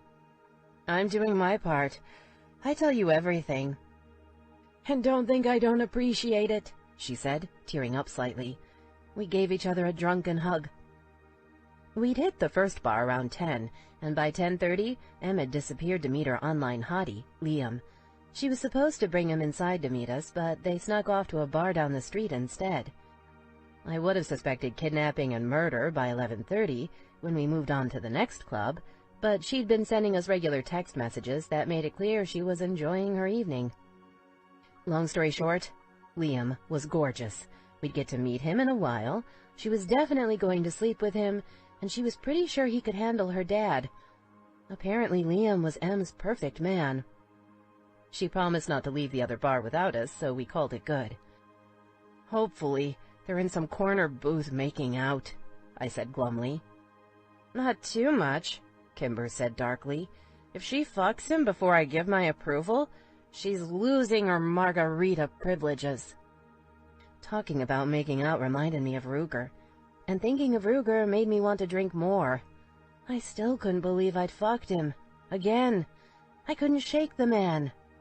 Thank God we didn't need to be back in Coeur d'Alene until noon, because I had a lot more alcohol to drink.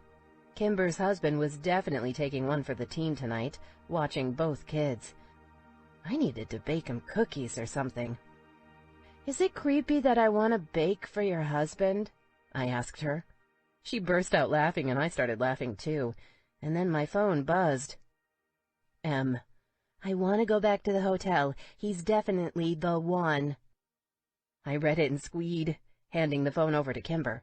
She started thumb-typing furiously. Kimber, don't you dare. We have to check him out first. You are not following the plan. Em, you'll meet him in a minute. Come down to Mix and we can head from there. We'll wait outside. I yanked my phone back and glared at Kimber. That's mine. I get to yell at her first. We can't yell at her in front of Internet Hottie, she told me. That's a cock block. We'll yell at her tomorrow. I considered this. Okay, I said, but I still call dibs on first yelling, once we ditch his ass. She sighed and rolled her eyes. Whatever. We didn't see them outside Mix. It was a tiny hole-in-the-wall place we almost missed because it was next to a good-sized club with a long line. I texted Em and got no response. She's probably just peeing or something, Kimber said, eyeing a group of collegey-looking guys standing in a clump on the sidewalk. They eyed her back and she smiled. Hey, I hissed. Married, remember? She laughed. I'm just looking. Don't be so uptight. I promise not to touch, okay? My phone buzzed. Heading out. We stood on the sidewalk for another 5 minutes. Nothing. I started getting a little nervous. I texted again. No reply. Another 10 minutes passed and I'd had enough. This didn't feel right. I'm gonna go check on her, I told Kimber. She'd lost interest in the college boys when they'd come over and tried to pick us up. They'd been pretty to look at, but not exactly brilliant conversationalists. She nodded, concern on her face.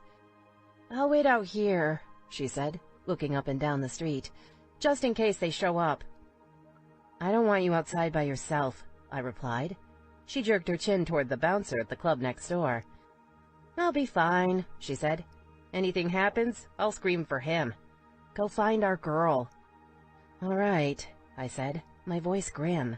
But when I find her, we're kicking her ass. This isn't cool. The place was small and dark, just a tiny, narrow little bar, way rougher than I expected. No wonder the college boys stayed outside. The men in here would crumple them up and throw them away like used, something. Straw wrappers? No, something worse.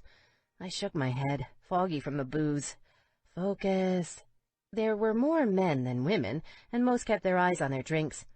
My quickly sinking opinion of Liam went down another notch. What kind of guy took a girl to a place like this? We shouldn't have let Em out of our sight, I realized. I didn't find her in the main bar, so I wandered to the back, where a long hallway led past some grotty-looking bathrooms and an office.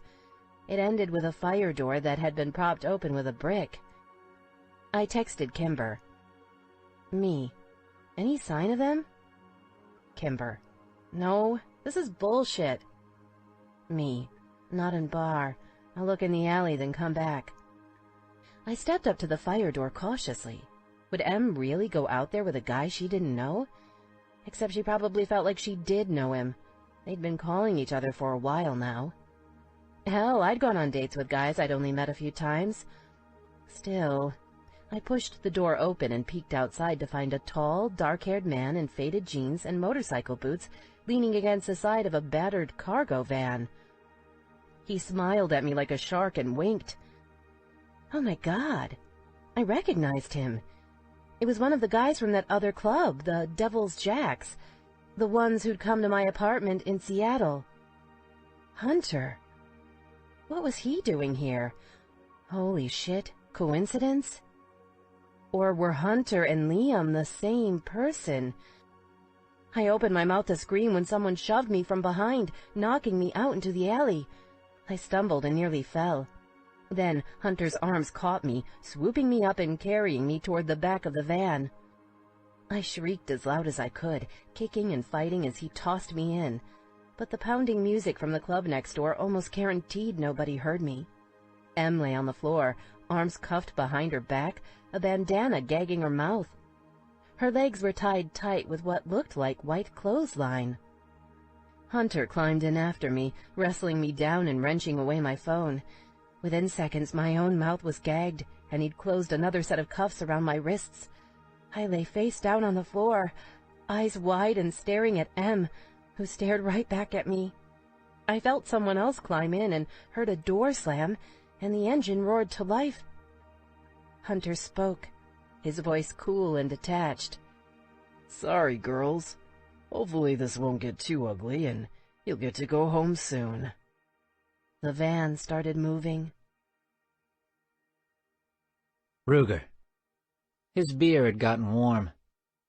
For once, there wasn't a party at the clubhouse, or a barbecue, or anything happening, which was a fucking shame because all he could think about was Sophie out dancing in Spokane with her slut of a best friend. He should be focusing on his trip to Portland tomorrow, but he really couldn't bring himself to give a damn. Jesus, he'd nearly shit his pants when he realized who she was going out with tonight. Kimber's stage name had been Stormy, and the bitch was famous for having a mouth like a vacuum. Even he'd taken her home one night. It'd been okay, but not worth breaking his no-repeats rule. Now he wondered if she'd been filling Sophie's head with stories about him all along. Also explained why she'd been interested in working at the line. Kimber had made a goddamn fortune there, one of their most popular dancers. She'd been an even bigger hit in the VIP rooms. He'd considered simply physically stopping Sophie from going, but figured that would do him more harm than good in the long run. She'd been dodging him since their night in the hayloft, and he'd let it go. The first week of a new job was stressful, so he'd given her a break. This ladies' night thing had caught him off guard. He'd only found out because Noah had a big mouth. Kid was full of all kinds of useful information. Picnic walked into the main lounge with a girl trailing him. She looked about 16, although Ruger knew she had to be older. No jailbait in the armory. That was trouble they sure as fuck didn't need. Pick wore the look of a man who'd gotten well laid, and he sent her on her way with a smack on the ass. Then he walked over to Ruger. "What's with you?" he asked, dropping into one of the mismatched chairs across from the couch. I'm bored, Ruger said, rubbing the back of his neck. And apparently, I'm getting old because my neck hurts from sitting at my bench today, taking care of that special order. You're fucking pathetic, Pick said. That's the truth. I hear your girl moved out. Yeah, we can talk about something else now. Picnic laughed shortly. First horse and now you, he said. Whole damned place is turning up pussy-whipped. Fuck off, asshole, Ruger replied. The only reason I'm sitting here right now instead of fucking her face is I'm not willing to hand her my cock on a leash. And you should talk, screwing kids younger than your daughter. Creeps me out thinking of your old ass doing a chick like that. At least I got laid tonight, Pick answered mildly. Unlike some. His phone rang. He pulled it out and looked at the ID. It's him, he said shortly, standing and ambling across the room. Then Pick froze, his body language screaming tension. 30 seconds later, Ruger's phone rang. Sophie. You better not be, he started, but she cut him off. Shut up and listen, she said, her voice tight. Ruger sat up. Those guys you met in Seattle, the Devil's Jacks, they've got me and Em. We're in Spokane and they... He heard her scream as someone grabbed the phone. Adrenaline slammed through him, taking him from relaxed to ready for action in a heartbeat. Instead of acting on it, he forced himself to stay calm and listen with everything he had. They'd need every clue they could to find Sophie. And Em? What the fuck? Jesus, Em should know better than to go out without giving Pick a heads up. How had Em gotten mixed up in this? Ruger, a man said. This is Skid from Seattle. We got a bit of a problem. You're dead, Ruger replied, his voice flat, and he meant it. Out of the corner of his eye, he saw Picnic grab a bar stool and smash it against the wall. Horse was on his feet, pushing a trio of girls out the door as Painter grabbed a sawed-off shotgun from behind the bar. Slide wandered in from the bathroom and glanced around, brows rising. Yeah, we'll talk about my death later, Skid said, sounding bored. Listen up, your boy in Portland, Toke. He went apeshit on 2 of our brothers a couple hours ago. Just broke into the damned house and started shooting. There's cops everywhere. A couple of bitches who saw it all go down. Total clusterfuck. Girls are talking to the cops, too, just to make things perfect. Docs are working on one guy right now. No idea if he'll make it. Toke dragged the other off. You're full of shit, Ruger said. Toke might be a wild card, but he wouldn't ignore a vote by the full club. Process later, Skid snapped. It's time for you to get your boy under control and our man back to us. Safe. Until then, we'll take good care of... What's her name again? Sophie? We'll take good care of sweet little Sophie for you.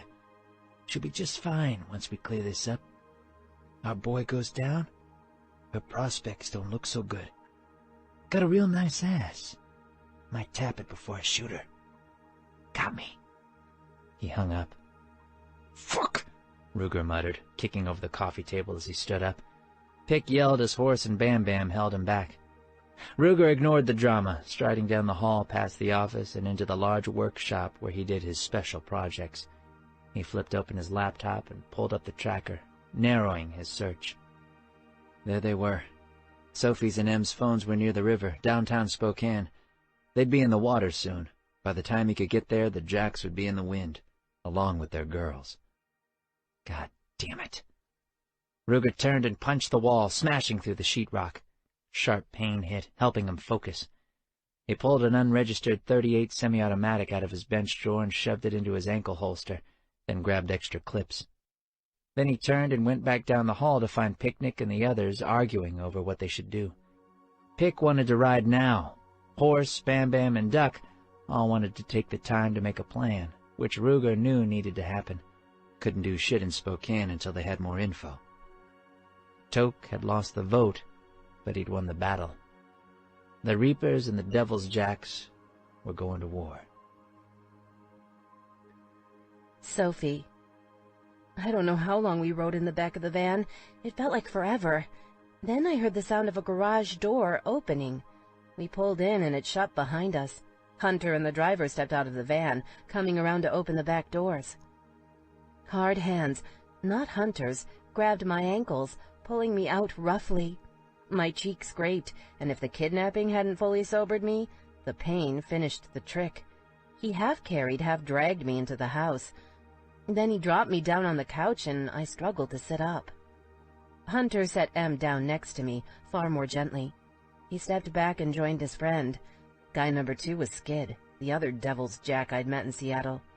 They stood over us, faces grim, and I knew we were well and truly fucked. My stomach twisted, and I thought about Noah. Would I ever see him again? "Here's the situation," Hunter said, his cold gray eyes flicking back and forth between us. Could he actually be Em's internet guy? She hadn't been lying. He really was hot. Even better looking than I remembered. Too bad he was a goddamn sociopath. Or maybe he'd done something to Liam. For all I knew, Em's online boyfriend was lying dead in the alley. Shit. "You're here as leverage. One of the Reapers down in Portland, Toke, made a real bad call tonight.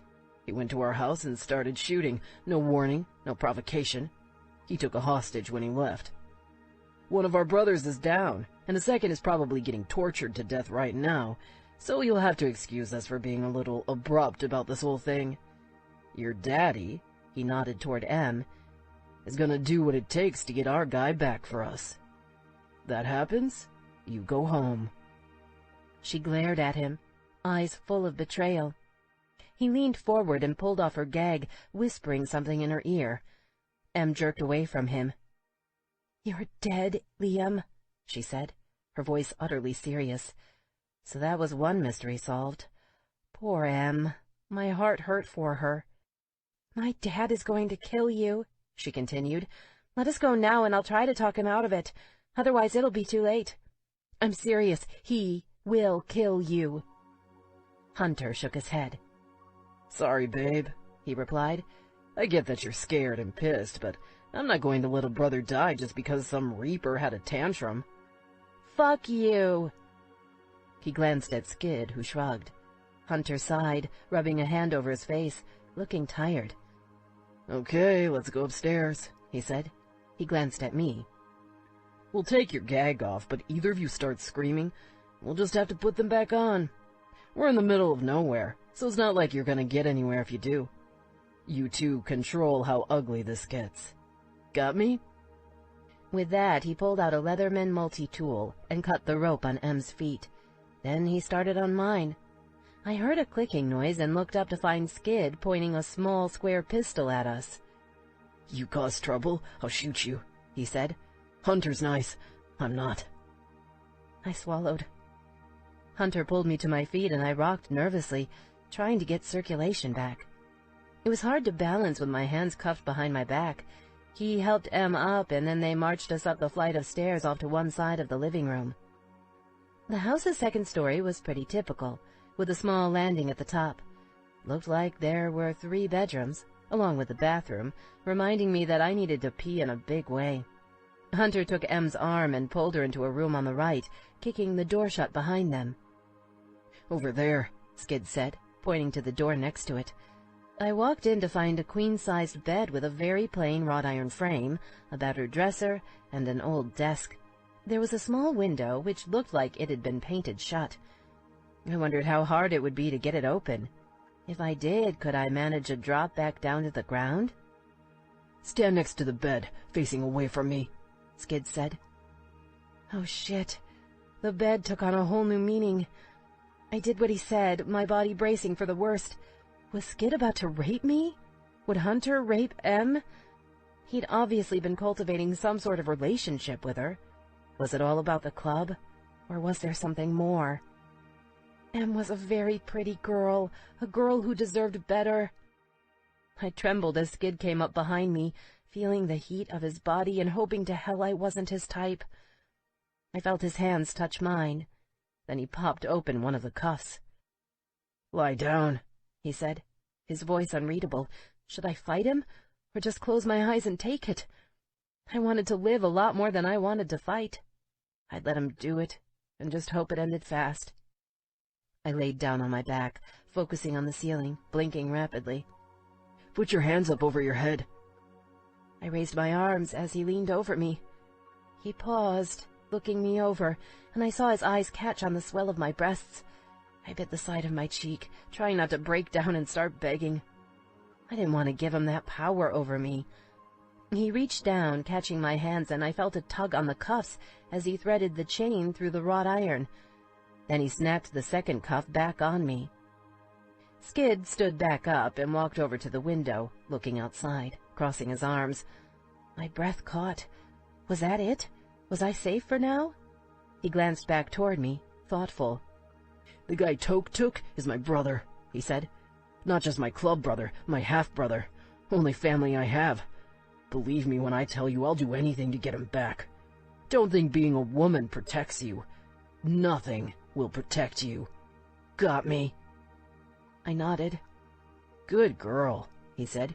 "Keep it up and maybe you'll live." He turned and walked out. I lay there forever, needing to pee so bad it hurt.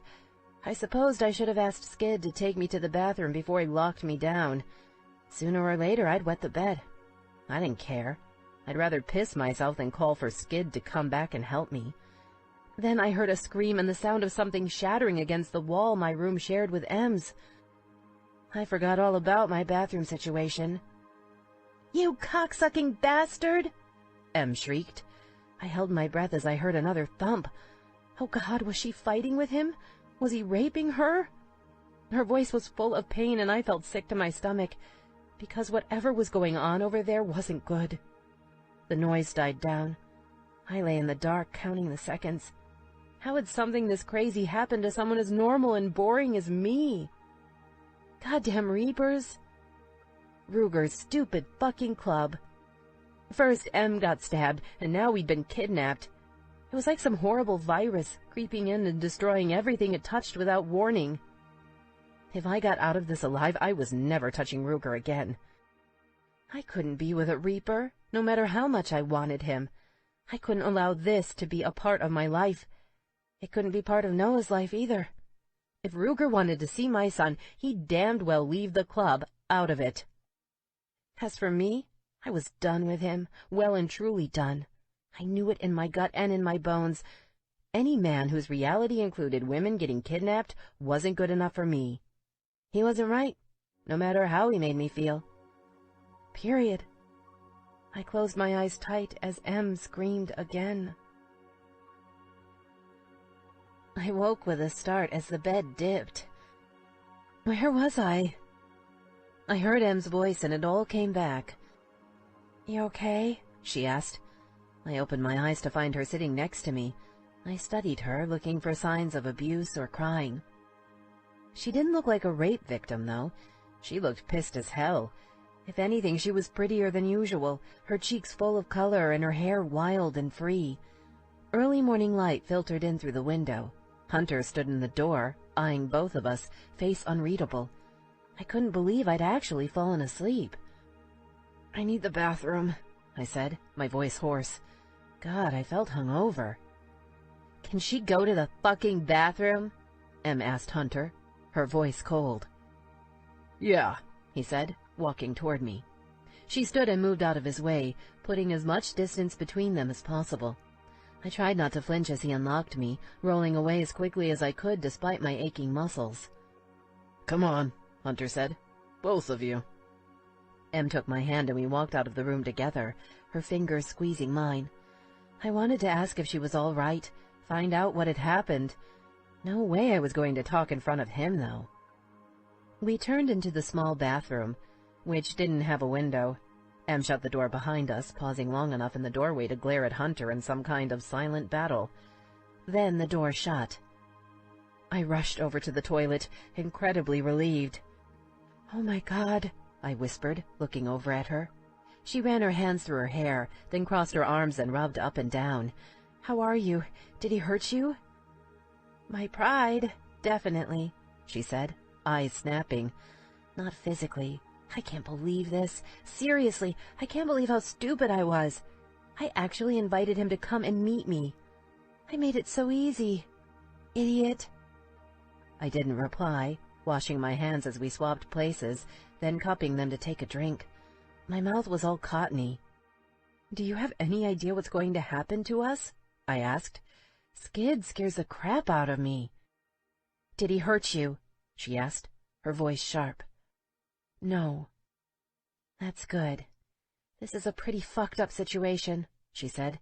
Toke, he's the one who cut me at the party. He's gone off his rocker. This shooting thing makes no sense to me at all, but if it really happened, we're screwed. Nobody knows where Toke is, not even Deke, and he's Toke's president. They've all been looking for him since the party. Cutting me was not okay, and Dad wants to make sure he pays for it. Shit, I muttered.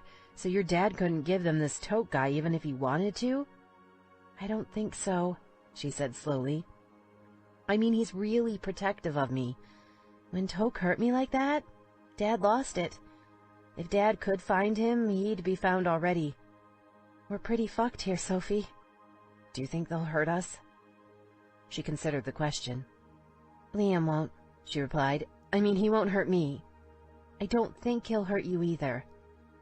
I cocked my head at her. You do realize he was lying to you all along, right? Just because you liked him doesn't mean you can trust him, Em. Oh, I know that, she said quickly, then shook her head ruefully. Believe me, I'm well aware that I'm the fuckwit who got us into this. You're not a fuckwit, I said forcefully. He's a liar, and he's good at it. Not your fault that he targeted you. It was the Reaper's fault, but I figured rubbing it in wouldn't be particularly helpful. Doesn't matter, she said. But I'm serious. I really don't think he'll hurt me. I'm more worried about Skid. It's his brother they've got, I told her. His real brother. I think he wanted to hurt me. You guys okay in there? Hunter called through the door. We're fine, Em snapped, startling me. Give us a fucking minute, asshole. My eyes went wide. That was pretty bitchy, I hissed. Do you think that's smart? Maybe I'm reading the situation wrong here, but don't we want him in a good mood? She snorted sarcastically. Fuck that, she replied. I'm a Reaper, and I'll be damned if I'll suck up to some devil's jack dickwad. Well, I'm not a Reaper, I said quietly. And I'd just as soon not die here and leave Noah an orphan, so don't piss him off. She looked chastened. Sorry, I guess I have my dad's temper. Too bad you don't have your dad's gun. No shit, right? And I'm the good girl in the family. You should see my sister. You have 1 minute, Hunter called through the door. Then I'm coming in. Em washed her hands and we left the bathroom. I avoided making eye contact with Hunter, who stood back and jerked his head toward my bedroom. Go in and lie down on the bed, he said. Both of you. We did what he said, although I could see it killed Em to obey, and 2 minutes later he had us both cuffed to the bedstead. Thankfully, he only did one wrist each, which was way more comfortable than Skid's method. I'll bring you some food, Hunter said, tracing a finger across Em's cheek. She glared at him. I'm gonna buy a bright red dress to wear to your funeral, Liam. Yeah, he replied, eyes narrowing. Make sure it's short and shows off your tits. I hate you, she hissed. Keep telling yourself that. He walked out, slamming the door behind him. I bit my tongue, wondering what the hell that was all about. Don't worry, Em said after an awkward pause. We'll find our way out of this. We'll escape somehow. Either that or the guys will find us. Do you have any ideas? I asked, wondering what the hell was going on between them. Did he tell you anything? Give you any hints or clues about where we are? No. I waited for her to say more. She didn't, and that worried me even more. So what did you do all night? I asked slowly. Em ignored the question. I wonder if one of them will leave at some point, she murmured. If we wait until there's just one in the house, I'll bet the two of us could take him. Or even if we distracted him, at least one of us could get away. Go for help. Do you think we're really out in the middle of nowhere? I asked. Have you seen outside? Haven't seen outside, but we barely drove long enough to get out of the city, she said. There may not be any houses next door, but there has to be something within walking distance. We just need to find a way out of these handcuffs. If we can find a paperclip or a pin or something, I can pick the lock. Really? I asked, impressed. Where did you learn that? You'd be surprised at all the things I know, she said, her voice dry. Dad believes in being prepared. The door opened and Hunter came in balancing 2 paper plates. He had a couple bottles of water clutched under his arm, and I suddenly realized how hungry and thirsty I was. My stomach growled. He set everything on top of the little dresser in the corner. Then he walked over and unlocked the handcuffs. "You've got 10 minutes, he said. We got up and grabbed the food. It was just plain peanut butter and jelly sandwiches, along with some chips, but it tasted as good as any meal I've ever had. "In a minute, we're going to call your dad," Hunter said to Em. "Let him know you're alive, and find out if he's made any progress." Em glared at him darkly, chewing her food. He sighed, grabbing the chair from the desk and pulling it out. "You want to sit?" he asked. She shook her head. Hunter spun the chair around and straddled it himself, his face blank. His eyes never strayed from Em's face. Once we finished eating, he nodded toward the bed. "Lie down again," he said. We did. Hunter started with me, locking down my right wrist. Then he walked around the bed to do the same to Em's left. As he leaned over her, I saw her free hand snake quickly around to his back jeans pocket, lifting something. In an instant, she tucked it under her body. Hunter froze. Shit, did he feel that? We needed a distraction. Now! I bit down on my tongue viciously, then shrieked and started spitting blood at him as hard as I could. "Jesus Christ!" he yelled, jumping away from the bed like it was on fire. Em dove right in. "Oh my God, are you all right?" she yelled. "Hunter, you need to get her to a doctor." I stopped spitting, choking on the blood. "Ugh, I'm sorry," I mumbled, trying to look embarrassed and shocked. "I bit my tongue and it scared me." Hunter looked at the gobs of blood and spit on his arm with disgust, then glared at me. "You're fucking kidding me," he said. "What the fuck's wrong with you? Shit, you got any diseases?" "No, I don't have any diseases," I snapped. Or rather, I tried to snap, which backfired on me because my tongue was swelling so rapidly that I bit it again. "Ow!" Hunter shook his head, and Em looked at me with wide, concerned eyes. Behind them, I saw laughter dancing. "Drive me fucking crazy," Hunter muttered. "I'll get you a piece of ice to suck on. Jesus, that's fucking disgusting." He left the room, slamming the door, and Em almost lost it. "That was brilliant," she whispered. "Seriously brilliant. I got his Leatherman. I should be able to get us out of the cuffs with it." "We're lucky he didn't do both hands. Skid did." "Oh, that sucks," she said, wrinkling her nose at me. "Let me guess. Did you have an itch on your ass or something all night?" "No, thank fuck," I replied. Shit, my tongue really hurt. "When will you try to pick the lock?" "When I think he'll be gone for a while," she said. She grabbed the Leatherman, then rolled over and crawled up the bed on her elbows, reaching down between the iron bars to tuck it in somewhere. "It's between the mattress and the box spring," she said, "in case you need it." I frowned. If I needed it, she'd be gone, and the implications of that weren't good. Hunter returned, holding a paper napkin. I sat up awkwardly as he handed it to me, scooting back against the headboard. It held an ice cube, which I popped into my mouth as Em joined me. My throbbing tongue started feeling better immediately, thank God. "We're going to call your dad again," Hunter told Em. "I'll let you talk to him for a minute, then I'll see where the situation's headed." "What about Sophie?" she asked. "Ruger will want to talk to her." "Ruger can fuck himself," Hunter replied. Em glanced at me, and I realized she wanted more distraction. I wasn't sure why, but I'd follow her lead. I spat out the bloody ice into my hand awkwardly. "Please," I whined, drooling. "My boy, Noah, he's got a prescription he needs. Ruger doesn't know where it is. Let me talk to him for 2 minutes. Please." He looked at me and narrowed his eyes. "You're full of shit." "You want a 7-year-old kid to die?" Em said, her voice cold. "Not enough to kill 2 women? Now you're going to take out a little boy, too? You're a hell of a man, Liam." Hunter sighed. "Do you ever shut up?" he asked. He pulled a cell out of his pocket, one of those cheap little flip phones you buy at grocery stores, watching us as he dialed.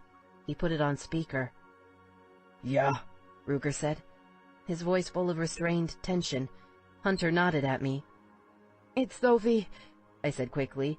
"I'm here with Hunter and Em. They're listening." Hunter's eyes narrowed, and he snapped the phone shut. "No fucking games," he said. "You're done." I nodded and stuck the ice back into my mouth. At least Ruger knew I was still alive.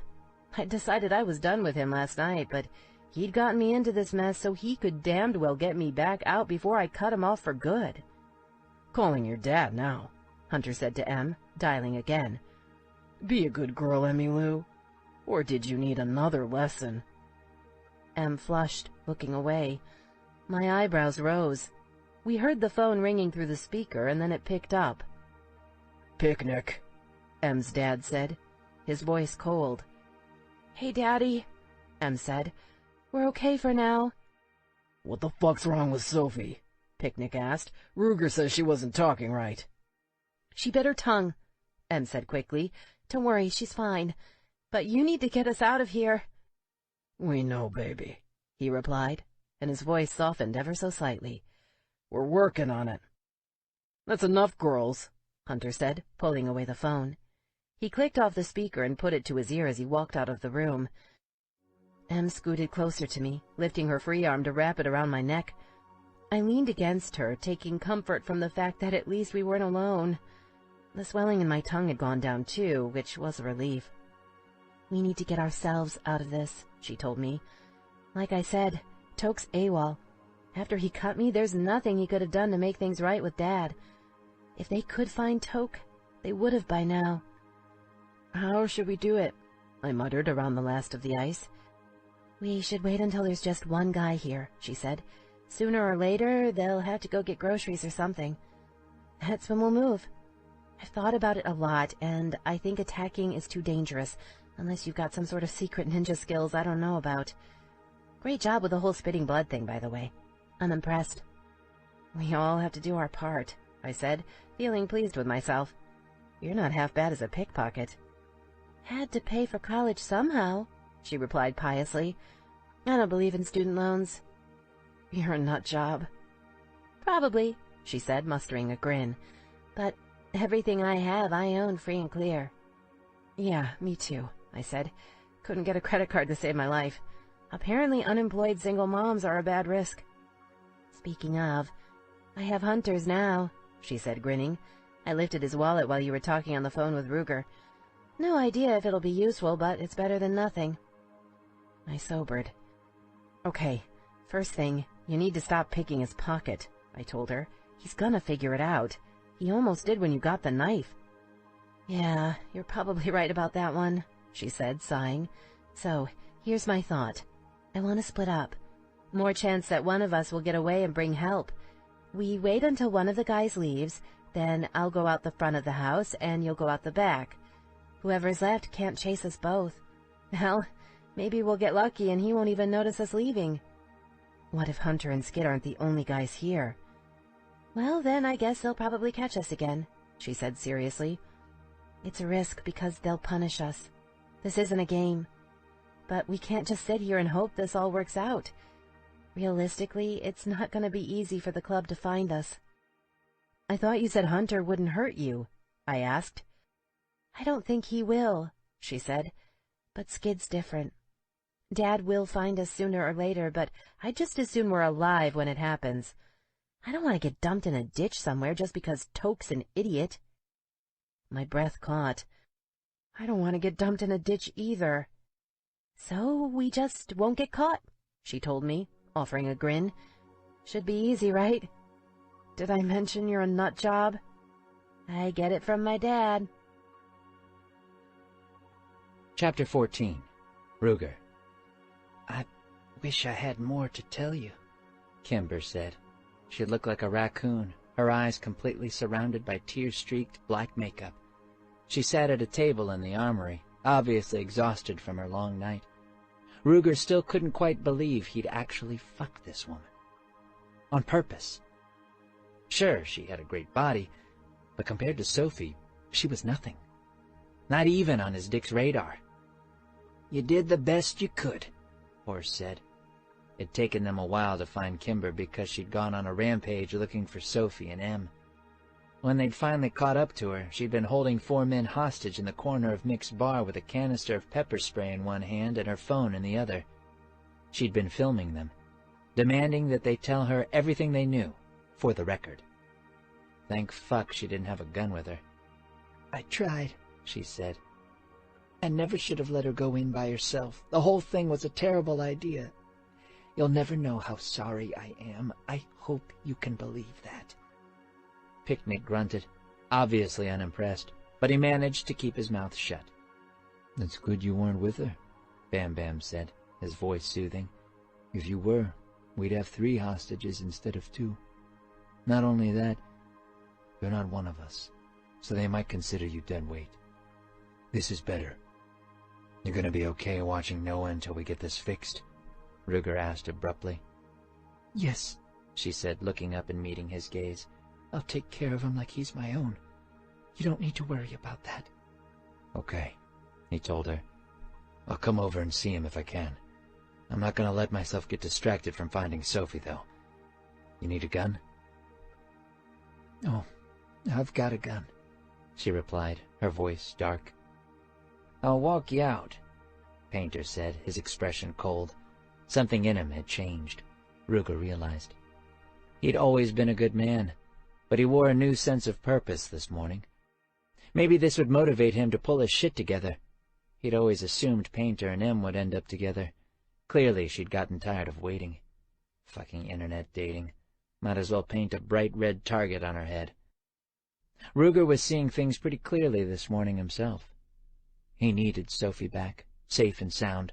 Needed her more than his own life. He didn't give a flying fuck about any other woman. If he'd pulled his head out of his ass earlier, this wouldn't have happened, because she'd have been safe at home, with him, in his bed. Once he got her back, he'd never let her go again. Never. She wanted commitment. He'd tattoo her fucking name on his forehead if he had to. Whatever it took to keep her safe. "Any news from the boys in Portland?" Duck asked. "Not so far," Picnic replied. "They think Toke might have the jack. Goes by Clutch, out to the coast. They're looking for him, but don't exactly have a lot of leads." "How's the one he shot?" "Critical, but stable. Whatever the fuck that means," Pick said. "Guess that's something to be thankful for. Okay, let's get going on this. We got 2 hours before our meet with Hunter. Thoughts?" "Let me handle this one," Duck said, crossing his arms. "You're too involved, and that means your brain won't be working. You and Ruger should stay here." "No fucking way," Picnic said, shaking his head. "I'm the president. This is my job." "You're a father and you're running on fumes," Duck replied. "You do this and fuck it up, your girl dies. You really believe you can look this fuckwad in the eye and play nice? 'Cause I don't think you can. Be smart and let me handle it. You don't want me, have Horse do it, or Bam Bam. We're your brothers for a reason. We got your back." Picnic shook his head again, face tense. He'd started methodically loading spare magazines for his new gun, which he'd been test-firing earlier. Ruger knew he planned to kill Hunter with that same gun, because they'd spent close to an hour together, carefully choosing just the right weapon to do it. Something untraceable, with a small enough caliber to do slow, steady damage for a long, long time without ending the bastard's life too quickly. "Ruger, you need to stay back too," Horse said. Ruger glanced up at him and shook his head. "Nope," he said. "I'm going. Non-negotiable. I don't need to be lead, but I'll be there." Horse and Duck exchanged looks. "Okay, new plan," Duck said. "I'll be lead. You guys come along, but keep back. We can't let him fuck with you. He gets you worked up, you do something stupid, he wins. Got me?" "Got it," Pick said. "Just so long as you remember, in the end, he's mine." "Ours," Ruger corrected. "Him and his friend." "And Toke?" Bam Bam asked. "Thoughts on him?" "Let him answer to the brothers," Ruger said. "We voted. We made a decision for the club." He ignored that. fucker needs to pay. Sophie. He's going to go meet with Dad, Em said, finally speaking. Earlier, Hunter had come and taken her away, only returning her about 10 minutes ago. She'd been gone with him for what felt like an eternity. Realistically, it probably hadn't been more than an hour. When she'd first come back, she'd kept pretty quiet. Now she lay with me on the bed again, me cuffed by my right wrist and Em cuffed by her left. "Why?" I asked. "I think he's trying to save the situation," she said, her voice sounding a little mournful. "I think he actually cares about me, Soph." I widened my eyes. "You can't be serious," I said. "He wants to screw you. I get that. He's a guy and you're hot. But a man who cares about a woman doesn't kidnap her." "Ask Marie about that," she said, sounding uncomfortable. "Horst totally kidnapped her. Now they're getting married." That shut me up for a minute. "Do I want to know the whole story?" I asked finally. "It's not going to make you feel any better." Motorcycle pipes roared outside the house, and we heard the sound of someone riding away. "That's Hunter leaving," she said. "If I get away and Dad finds out I'm safe, he'll kill him for sure." "Don't," I said, looking over at her. She seemed downcast, thoughtful. "Shit, we couldn't afford this. Don't you dare have second thoughts. This guy is dangerous, and we're going to get seriously hurt if we stay here. We're going to escape. In fact, we're going to escape soon." "I know," she said. "I just wish—" "I don't want to hear it." We gave it an hour, or at least we thought it was about an hour.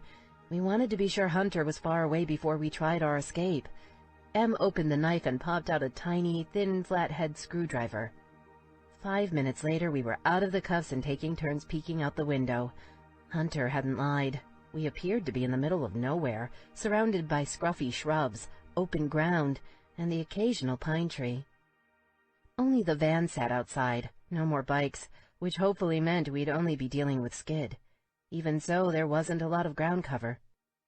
"If he chases us, we don't have a chance," I said, my voice grim. "He won't chase us," she replied. "Here's what we'll do. We're going to sneak downstairs. We'll figure out where he is, then you go out one side of the house and I'll go out the other. I can see a back door from here. And if he sees us, whoever he sees has to slow him down long enough for the other one to get away and find help," she told me, "no matter what it takes. And I'm going to be the one going closest to him." "Why?" I asked, startled. "Not that I want any extra risk, but—" "Because you have a kid," she said. "All other issues aside, no one needs you and nobody needs me." "Your family, the whole club, they all need you," I protested. "You know I'm right," she said. "Don't even try to be noble here or something. If only one of us gets out, it's you. Let's not fight about it, okay?" I took a deep breath and then nodded because she was right. Noah was more important than the rest of us put together. "Okay, but promise me something," I said. "You need to seriously try to get away. Don't let yourself get caught or something just because you want to keep Hunter safe." She looked back outside, and for a moment I thought she might argue. How much had Hunter fucked with her head anyway? "I'm serious. I'll start screaming right now and let him know we've got that knife. If you don't promise me you'll do your best to get away." "I'll do my best," she said.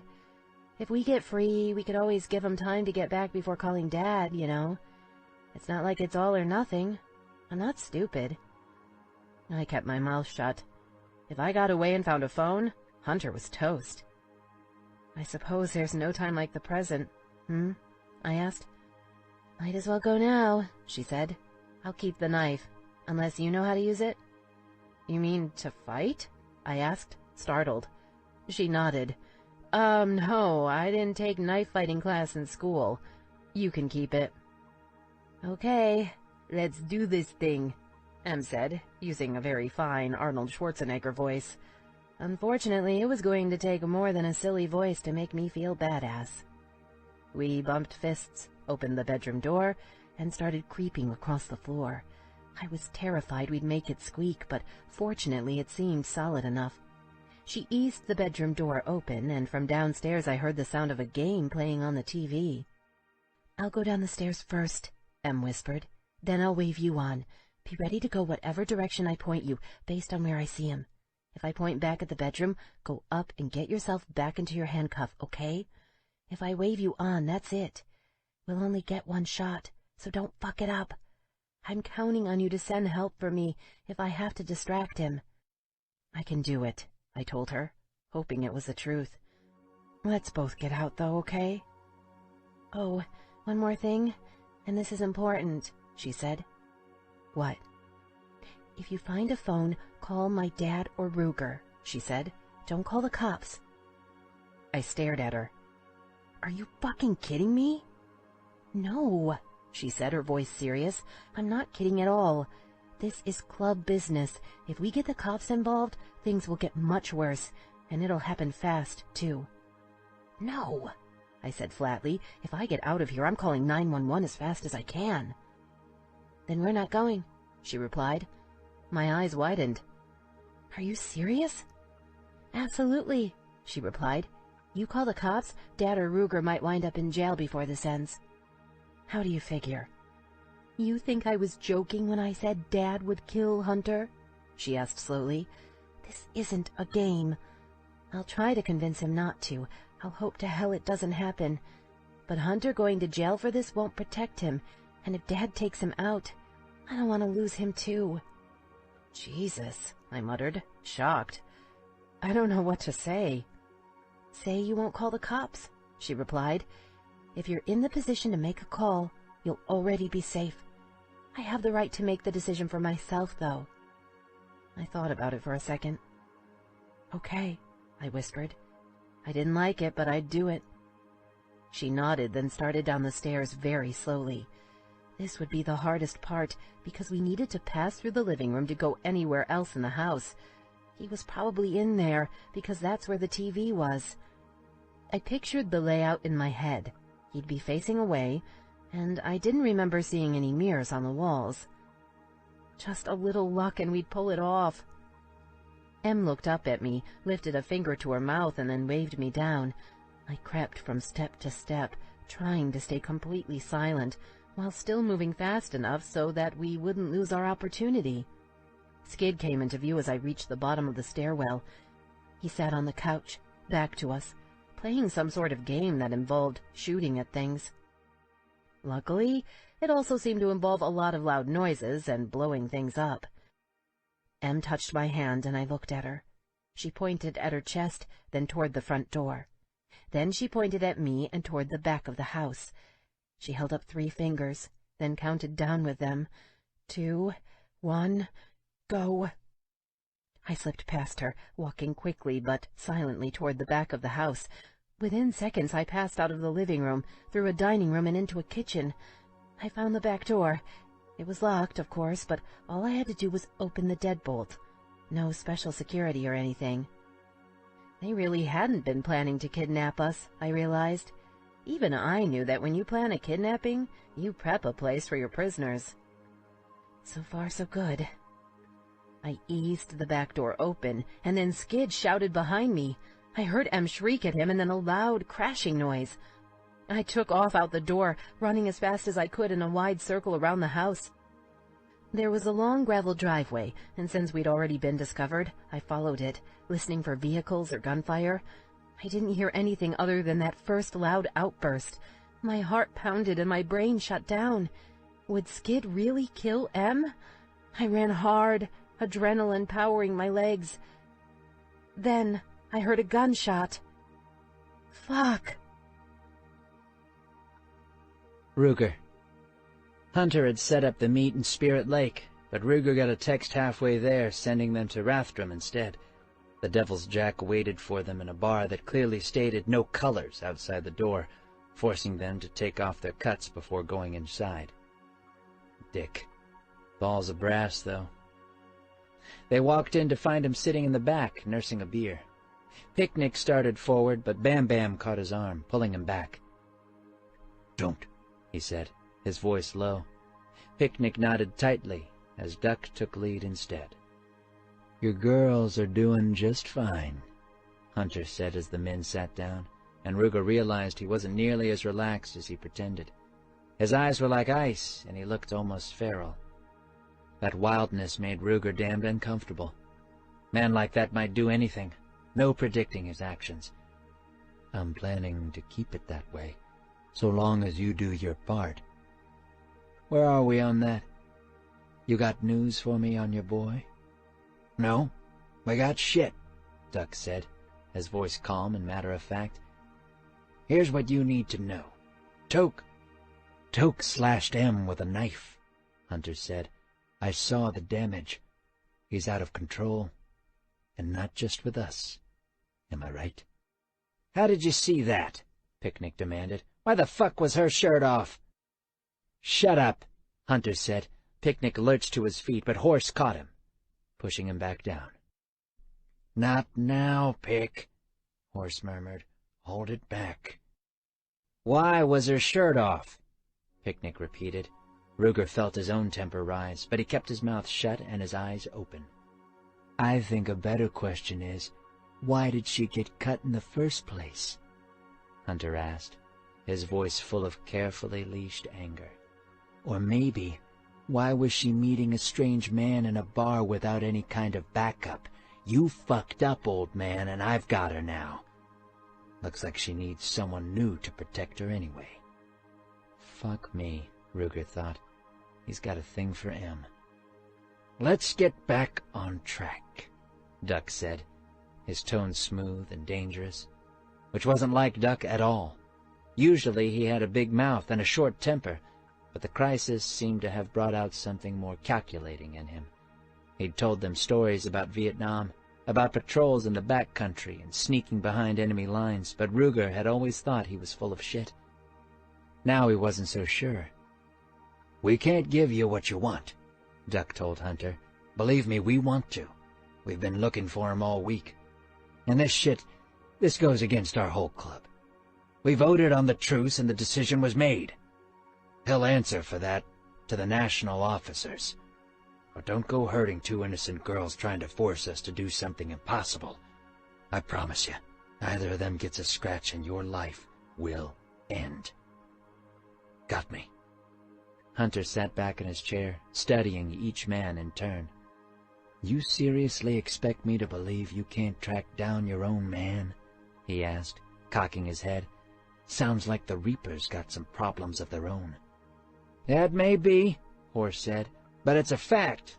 We can't tell you where he is. I can't make you believe that, but no matter what you do to Em and Sophie, it doesn't change reality. We've had guys looking for him all week. Let me guess, his brother's in Portland. Deke? Hunter asked sarcastically. Because they'll cover his ass. Not just Deke, Horse replied. And trust me, they want his ass as much as you do.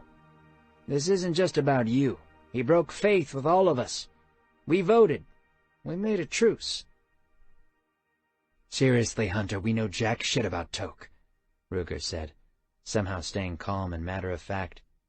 Despite the fact he wanted to jump over the table and cut the prick's heart out, I think you get we're looking at a war starting. Right here, right now.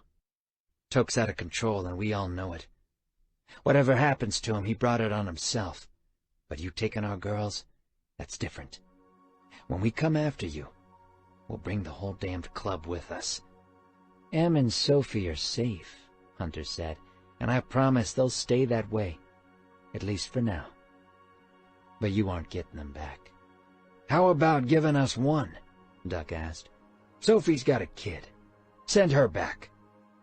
Picnic stiffened, but he kept his mouth shut. This wasn't part of the plan. Ruger saw where Duck was going with it, though. One was better than none, and if Hunter had a thing for Em, he'd be motivated to protect her. Not only that, Em would definitely want Sophie back with Noah. Ruger glanced over at Pick and saw understanding written on his face. Fuck. He couldn't even imagine what Picnic was going through right now. It was bad enough they had Sophie.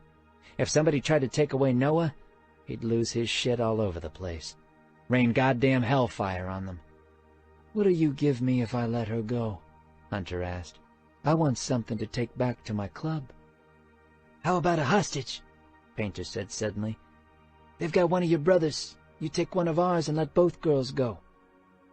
Hunter gave a short laugh. Fuck that, he said. Your ugly asses aren't worth shit to me.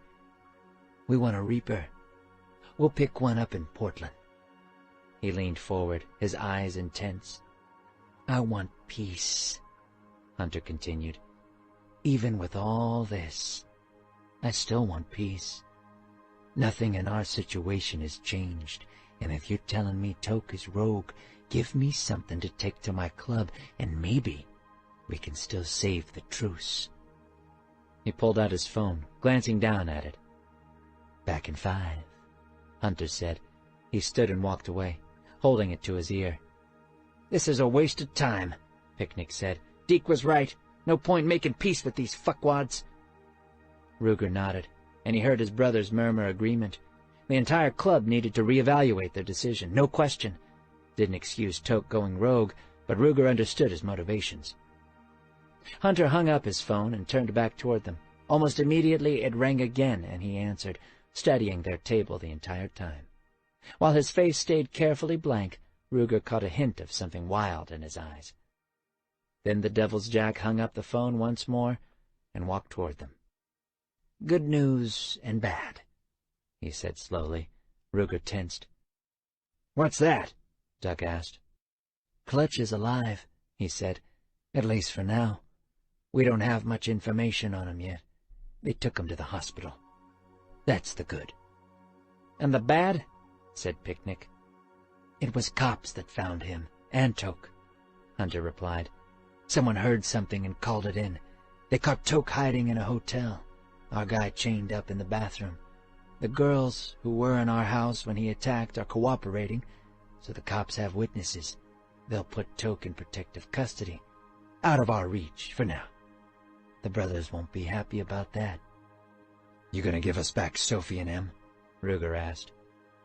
The question hung heavy between them as Hunter leaned back and took another drink, face blank. "Yes," he said. "I'm doing it to prove we're serious about the truce. Toke's situation still isn't resolved, but I'm willing to accept he wasn't acting on behalf of the Reapers. Pull that out of the equation." Ruger felt the band around his chest loosen for the first time since he'd gotten that panicked call from Sophie. "When?" Picnic asked. "Soon," Hunter replied. "But I'm getting out of here alive first, I think. I'm sure you'll see my concern." Duck snorted, almost a laugh. "Yeah, I'd be concerned in your place, too," he said. "We won't forget this. Not sure that truce is going to last after this little adventure." "Me neither," Hunter admitted. "I'll do my best. Hope you will, too. Skid'll let the girls go once I give him the word. Won't happen until I'm sure I'm safe. So you start trailing me, your girls stay locked up longer." "Understood," Picnic said. "Make it fast." "One more thing," Duck said. "The Toke situation. You got any pull with those witnesses? We'd like to handle this within the club as much as possible. Toke'll keep his mouth shut. Sure your boys will, too." Hunter shrugged. "We'll see what happens." "Right," Duck said. "Keep Em and Sophie safe, got me? Otherwise I'll personally skin you and use it to make lampshades for the armory." Sophie, sometimes your brain tells you to do something and you know it's wrong. My brain told me to run faster when I heard Skid's gun go off, to follow Em's plan like a good little girl. I was supposed to get out and get help, no turning back. My son needed me. We agreed on it. Not only that, saving Em was Picnic and Ruger's job. This wasn't my fight. But somehow I knew, in my gut and in my soul, that if I kept running, Skid would kill Em. Maybe he already had. I couldn't leave her behind. So I stopped running and turned back toward the house, creeping up on it as quickly as I could, taking cover underneath a window on the living room side. I listened for a second, hearing the muffled sound of Skid's voice. Em answered him, her tone pleading. I figured that meant he was distracted, so I popped up for a quick peek. Em lay on the floor, pressing against the outside of her left thigh with both hands. Bright red blood seeped between her fingers. Skid stood over her, gun pointed and ready, and the look on his face wasn't friendly. This guy would be happy to kill her. Fuck. I looked around frantically, trying to think of a plan. I needed to stop him, and I needed to do it in a way that wouldn't end with someone dead. I crawled quickly around the side of the house, where the open front porch held 2 wooden chairs and a small table. I tried peeking in the front window to see what was happening, but shades covered it. Then I heard Em scream. No more time. I grabbed one of the chairs, pleased to find that it was solid wood and had a nice heft. Then I rang the doorbell and waited, holding my chair ready. "Who's out there?" Skid called. I stayed quiet. I mean, what the hell was I supposed to say? Please come out so I can hit you? Using my elbow, I rang the bell again. My muscles started to burn from holding the chair. Hurry up, asshole. "Fuck off!" Skid yelled. Em must have done something to mess with him because I heard a crashing noise. I rang the bell 5 or 6 times in a row with my elbow like an annoying kid. Skid threw the door open. I clocked him hard in the face with the chair. He staggered and the gun went off, thankfully missing me. I ignored the ringing in my ears and swung the chair around and hit him again. He shuddered, then lunged toward me, blood running down his face from his smashed nose. I screamed as he grabbed the chair by its legs, jerking it away and raising it high. Then Em was on him from behind. She attacked like a rabid ferret, arms tightening around his neck as she bit and scratched and kicked. He lurched forward and I joined in, grabbing the second chair and swinging it at his knees. He gave a high scream as he pitched forward off the porch, Em riding him down into the dirt. I jumped after them, landing between his legs and kicking him in the crotch over and over again. Hopefully there wouldn't be any little skidlets in his future to carry on the family legacy. Skid screamed like a baby the whole time. And Em? I couldn't tell if she was laughing or crying. 10 minutes later, we'd handcuffed Skid's bruised, bleeding body to a porch pillar. He'd passed out from the pain, which was probably a good thing. I didn't want to look into his evil eyes or listen to whatever bullshit he might spew. Now I sat in one of the porch chairs, his confiscated gun carefully braced against my leg, cocked and ready to shoot. I didn't want to kill him, but I'd do it if I had to. I didn't doubt that for a second. Em hobbled out of the house, her leg bandaged in strips of sheet from the bedroom. Thankfully, the bullet had just lightly grazed her thigh. Still, her face was white and drawn from the pain. Despite it all, she managed a small smile, holding up a cell phone in triumph. "Dumbass has Google Maps installed," she said. "I know exactly where we are. I'm calling Dad to come and get us." She dialed. "Hey, Dad, it's me. We're okay. Could use a ride, though." Her eyes flickered toward Skid as Picnic's muffled voice burst out of the phone. "No, it's all good," she answered. "But you might want to bring the van. We may need some cargo space." She gave them directions and hung up. "They'll be here in about 20 minutes, Em told me. "They sounded pretty happy to hear from us." "Was Hunter with them?" I asked. As soon as the question left my mouth, I regretted it. Did I really want the answer? Em swallowed and looked away. "No," she said. "The meet was already over. I guess we missed him by maybe 5 minutes. He's got good luck." I raised a brow but kept my mouth shut. Em dropped the phone to the ground, then stomped on it, and I heard the crunch of glass and plastic. "What the hell?" I asked, startled. "Why'd you do that?" "GPS," she said shortly. "I don't want the devil's jacks tracing us with it, and we can't leave it here." "What if we need it again?" "We won't," she said. "Dad and Ruger will find us. Don't worry. By tomorrow, it'll be like this never happened.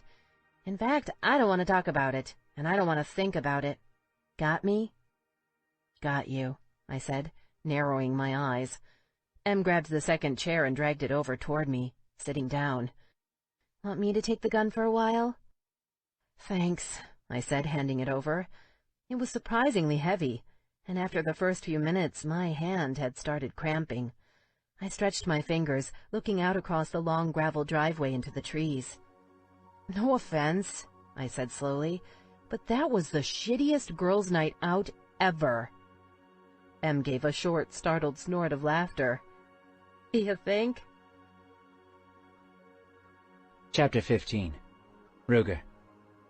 They crested the small rise overlooking the house, and Picnic slowed, raising a hand for the others to stop. Ruger pulled up next to him. "Holy fuck. That's my girl," Picnic said, his voice full of pride. "God damned, it's something right with her."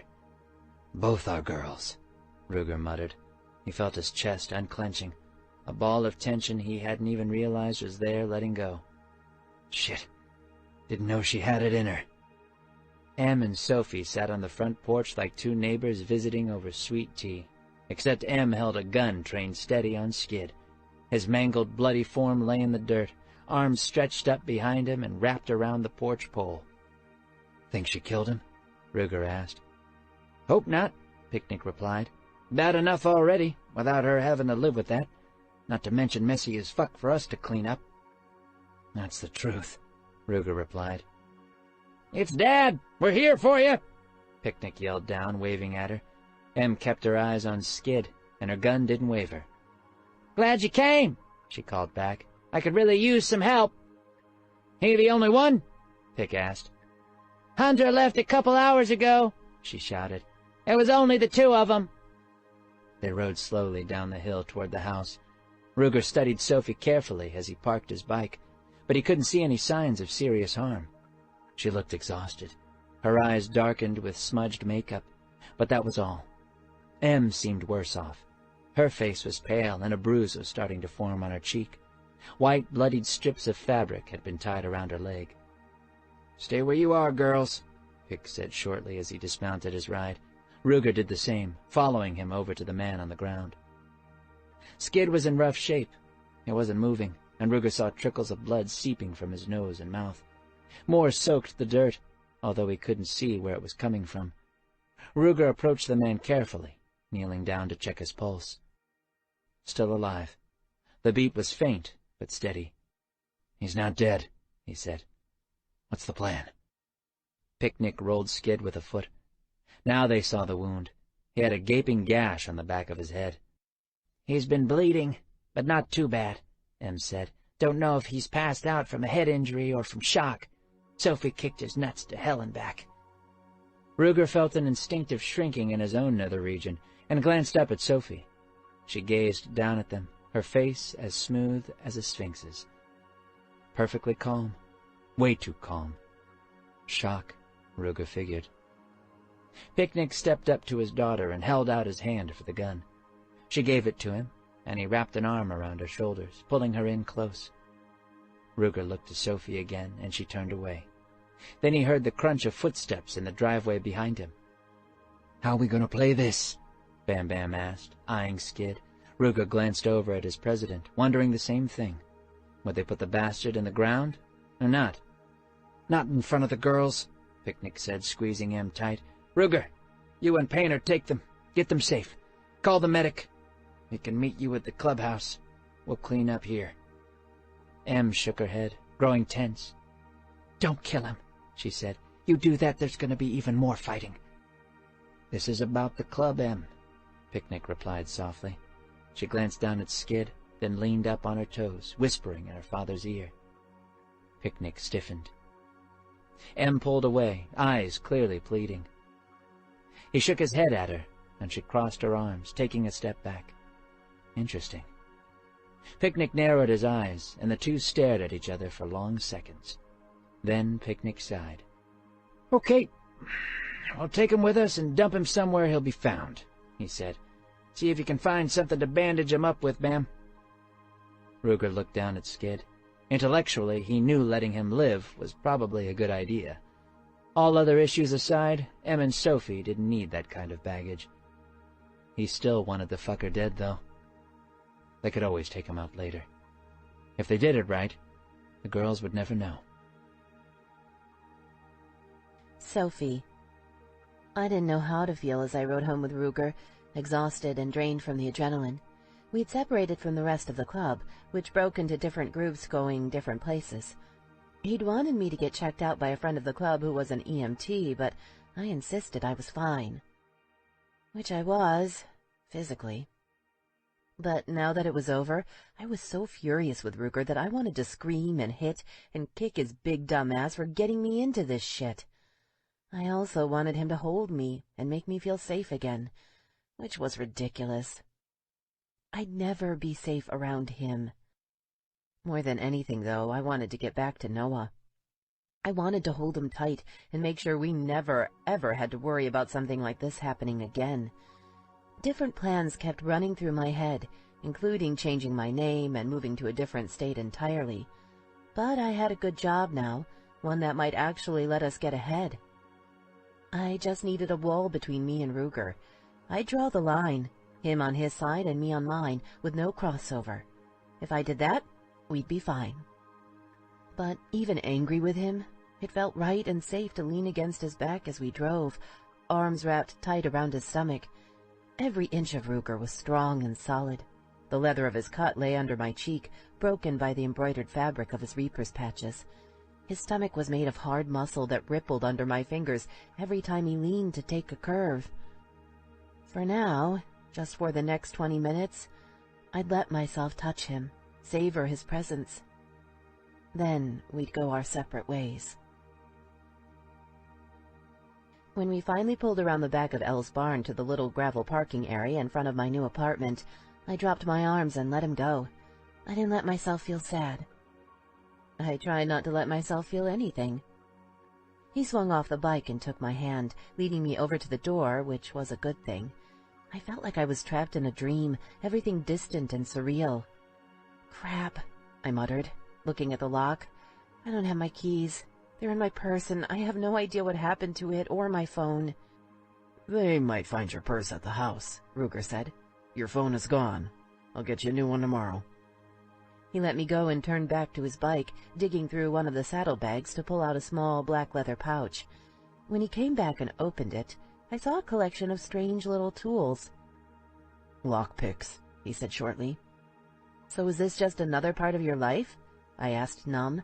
You just go around ready and waiting to break into places? He glanced up at me and opened his mouth to speak. Something in my face must have caught his attention because his expression softened. Babe, I'm a locksmith. Used to be my job, he said, his voice gentle.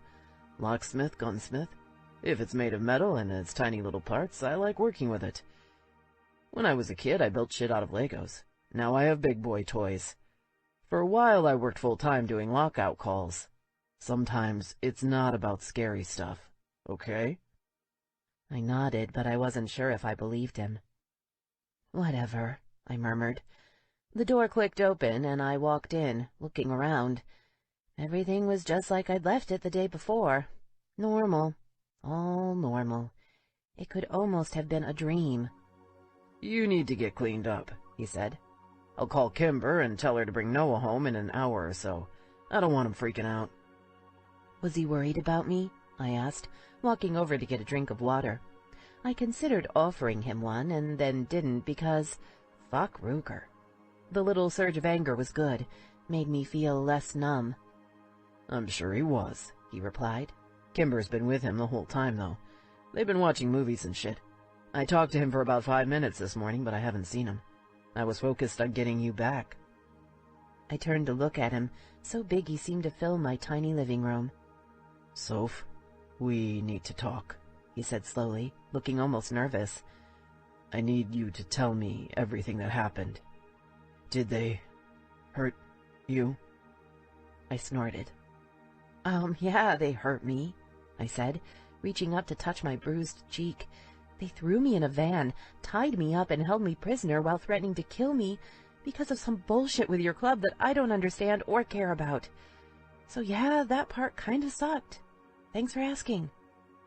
Did they rape you? He asked bluntly. I shook my head. His face softened with relief, and he walked toward me. I held my hand up flat, halting him. Limits. Time to set them. Ruger, we've been playing around and it's over, I said, focusing my eyes on his chest. His 1% patch taunted me, reminding me exactly why this had to happen. I know I've said that before, but everything's changed now. It doesn't matter how you make me feel or how nice you are. Your club is dangerous, and I don't want anything to do with any of you. Noah and we can't afford that. He stilled. I can see why you might feel that way, he started to say, but I cut him off. No, you really can't, I said. You didn't spend the night handcuffed to a bed, wondering if you'd get raped or murdered. You didn't hear your friends screaming in the dark, or hear a gunshot when you tried to escape. We could have died, Ruger. So here's the way it's going to be from now on. I'll let you see Noah once a week. We'll make the plans in advance. You'll keep him away from your club, and you won't talk to him about motorcycles. You won't wear your damned colors, and you won't do anything that could ever lead to any kind of danger. You'll call me to make arrangements, and you'll pick him up and drop him off when and where I tell you. His eyes hardened, and his jaw clenched. I felt his anger and frustration in the air around me like a tangible thing, which was actually kind of funny because I didn't give a flying fuck what he thought of my plans. Not anymore. You'll follow my rules, I continued, or I'll never let Noah see you again. Believe me, I'll do it. In fact, I'd like to do it right now, but I know how much he loves you, and it would be devastating to him. So we'll try to work this out, and if it works, great. It doesn't work or I feel like he's in danger, you're gone. You can't do that, he said. He started toward me again. I stood my ground as he closed in, doing that domination thing, getting into my space. I stared up at him, his chest about 3 inches from my chin, and I didn't care how big and scary he was. I didn't care about anything. I'm his mother. You have no rights. None. I let you see him because I'm a nice person, and I can stop being nice at any time. Do not fuck with me, Ruger. He reached up and touched my face lightly, running his finger across my cheek. It sent shivers down my back, and just like that, I wanted him. I won't fuck around, he said. Just so you know. I nearly lost you. I won't risk that again. I told you before I'd never be a one-woman man, but I was wrong. I looked in his face, studying his eyes. He meant it. I thought about lying in bed with him. I wanted to give in. I wanted him. It didn't matter. Too late, I said, and I meant it. I'm done with you, and I'm fucking serious. Get out of my house. He held my gaze. Then the miracle happened. Ruger listened. He backed away, turned, and walked out of the house. I heard his bike roar to life outside, and then the sound of him riding away. I'd done it. I'd finally managed to put Ruger in his place. Unfortunately, I was too tired to enjoy it. Monday. Kimber. How you doing? Me. Okay. Noah's still kind of clingy. You did a good job, but he was still scared. Thank you so much for taking care of him. I'm so glad he was safe. Kimber. That's what friends do. You would do it for me. I've been thinking about you. You want to get together? Maybe talk? Me. No, just want to lay low for a while. Wednesday. Marie. Hey, Sophie. Me and Megs and Dancer want to hang out tomorrow night. Wanna join us? Me. Thanks, but probably not. You have fun. Marie. Okay. How are you? Me. I'm fine. Marie. You talk to Em? Me. No? She okay? Marie. Not sure. She won't tell me anything. I'm worried. Did anything happen we should know about? I mean, while you guys were wherever? Maybe we can get together and talk. Me. I'm fine. Just want to stick to myself and Noah for a while. Em and I weren't together the whole time. If you want to know more, you need to get it from her. Marie. Okay. We're worried about you too. How are things? Me. Fine. I just want space. Marie. I get that, but please call if you need us. Hugs. Thursday. Dancer. Hey, how goes it? Maybe we could let the kids play this afternoon? Me. We're pretty busy right now. Dancer. Know how that goes. Did you remember Marie's bachelorette party? It's a week from Friday. We have a sitter. She offered to watch Noah, too. Me. Not sure I'll make it. I'll find my own sitter. Dancer. Okay. Don't hide out too long. Friday. Kimber. This is bullshit. I get you're pissed at Ruger and Reapers, but I'm not one of them. You can't freeze me out. You guys come over tonight or I'm sending Ryan to get you. Me. Noah and I are watching movies at home. Kimber. No. You're coming to my house. We're having a party. I need backup. No Reapers. Normal people. Kids too. You and Noah be here at 6 or I will come and get you. Not fucking around. Me.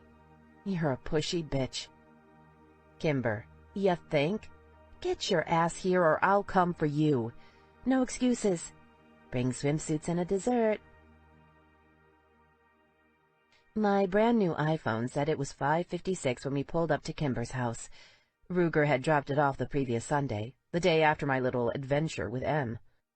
I wanted to tell him to go to hell, but I needed a phone, and I figured he could afford it better than I could. I didn't feel guilty about it either. It was his fault I'd gotten kidnapped in the first place, so I might as well blame him for drowning my phone. I didn't let him into the house. Noah wanted to go to his house, and I told him no. Then I shut the door in Ruger's face. Now it was Friday night, and I'd caved to Kimber's ultimatum, because I knew she was serious when she said they'd come and get me. I held a plate of brownies in one hand and a bag of swim gear in the other, and when Kimber's husband, Ryan, opened the door, I had to smile. He wore neon green swim trunks and a purple Hawaiian print shirt. On his head was an orange cowboy hat, and he held a super soaker in one hand. Coming here had been a good idea, I realized. "Welcome to the party," he said, smiling at me broadly. "Nice look," I said, eyeing his outfit. "Hey, it takes a very confident man to pull something like this off," he said without an ounce of shame. "Did you lose a bet?" I asked, smirking. "As a matter of fact, he did," said another man, coming over to stand next to Ryan. He had longish, scruffy brown hair and a great smile, and the look in his eyes said he appreciated my appearance. He also held a super soaker, although he wore perfectly normal trunks and a t-shirt that said, "Code Monkey Like You." I'd seen his picture before. This was the guy Kimber had wanted to set me up with. "Ryan and I had a little programming challenge at work, and I kicked his ass. Hi, I'm Josh. Nice to meet you." "Nice to meet you too," I said, glancing down at my full hands helplessly. Sorry I'd offer to shake your hand, but—" He laughed, and then his eyes widened almost comically as he saw the brownies. "Let me help you with those," he said, reaching out to grab the treats. "And who is this?" "I'm Noah," my boy announced. "Do you have any more of those soakers, Ryan?" "I have a whole box out back," Ryan replied. "You want to come pick one out? We have a bunch of kids out there. I'll bet they'd love to play with you." "Mom?" He looked up at me, eyes pleading. "Go ahead," I said, feeling almost carefree. Kimber was right. I had needed to get out, and coming to a nice suburban party like this was just what I needed. No Reapers, no kidnappings, nothing bad at all. I could do this. Noah took off through the house, followed by Ryan. Josh looked down at me, offering a friendly smile. "So, once we get this stuff settled, could I get you a drink?" "Sure," I said. "So tell me, how long have you and Ryan worked together?" 3 hours later, I was feeling pretty good about life. Josh turned out to be a great guy, spending a good chunk of the night hanging out with me, but not so much that it felt weird. Ryan grilled burgers and hot dogs, the kids played in the pool, and Kimber's blender ran almost constantly, churning out margaritas in every imaginable flavor. I stuck with iced tea and laughed so hard I nearly cried when Ryan caught her and threw her into the pool. The mob of kids kept growing, and I met so many people I couldn't begin to keep them all straight. Most were from Kimber's neighborhood or Ryan's work, Sleek, polished yoga moms and their slightly dorky husbands who worked as accountants and IT professionals. Nothing like the Reaper's party. The first time I'd met Ryan, I didn't understand him and Kimber together. He was so geeky and she was so wild and cool, but they balanced each other out perfectly. I was holding Ava and sitting by the pool after eating when Josh came over and flopped into a chair next to me. "So," he said, grinning at me, "I've got a question for you." "What's that?" I asked. "You and Noah want to hit Chuck E. Cheese's for dinner tomorrow?" he said. "I know it's not the most romantic setting, but I've got this theory about skee-ball that needs testing, and I figured he'd be an excellent assistant." I burst out laughing. "Are you insane? Chuck E. Cheese's on a Saturday night is crazy. I bet you wouldn't last an hour." His eyes brightened. "Is that a challenge?" he asked. "You sure you're up to it?" "You're too funny," I said, shaking my head. "Funny enough to get a date with you tomorrow?" he said, offering a sly smile. "I'd go for the brooding, manly thing and try to be all mysterious, but I've never really been able to pull it off." I sobered, thinking of Ruger. The two men couldn't have been more different, that was for sure. I'm not really looking for a boyfriend," I said slowly, "and I'll be honest, you bring a 7-year-old on a date, you're probably not going to get some at the end." He shrugged. "It's just an evening," he said. "No big deal. Besides that, I've got a deep, dark secret to share with you." He leaned toward me, waving me in close. I shifted, balancing Ava as he spoke in my ear. "I really do have an amazing skee-ball theory," he said, his voice grave and serious.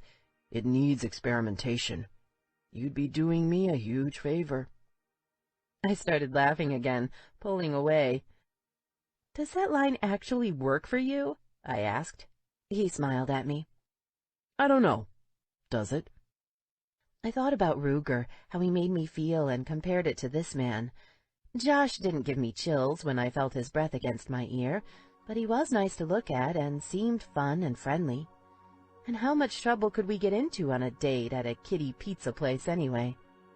"Okay," I said, feeling proud of myself. I'd move past Ruger. This was the perfect first step. That would be fun, but just friendly. I'm really not looking to get serious with anyone. "Don't worry about it," he replied, grinning at me. "We'll just go and have some fun. And Ryan can vouch for me. I'm not an undercover supervillain. No dark secrets, nothing. What you see is what you get." I started to reply, but a thick stream of water suddenly hit the side of my head, drenching me as Ava shrieked. I looked up to see Noah running away with a small pack of boys, screeching in triumph. Little shit. "I need to go dry off," I told Josh. "Want me to go defend your honor?"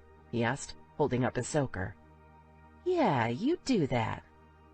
He stood and saluted me, eyes dancing with laughter, then tore off after the mob of children shooting each other and running around the grass. I found Ryan by the grill. He held a beer in one hand and a pair of tongs in the other, and as he shifted them to take Ava, he smiled at me. "You know, Josh is a real good guy," he said. "I've known him a couple of years." He seems nice," I replied awkwardly. Ryan laughed. "Don't worry, no pressure," he said. "Just wanted to let you know he's not a serial killer." "Good to know," I said. "Thanks for having me over. Thanks for everything, actually." "No problem," he said. "Kimber thinks you're the shit. You know, it's not that easy for her to find friends, despite what you'd think. You're special to her." That startled me. "Kimber's always had more friends than anyone," I said, laughing. His face sobered and he shook his head. "No, she's always got more people at her parties than anyone. There's a big difference."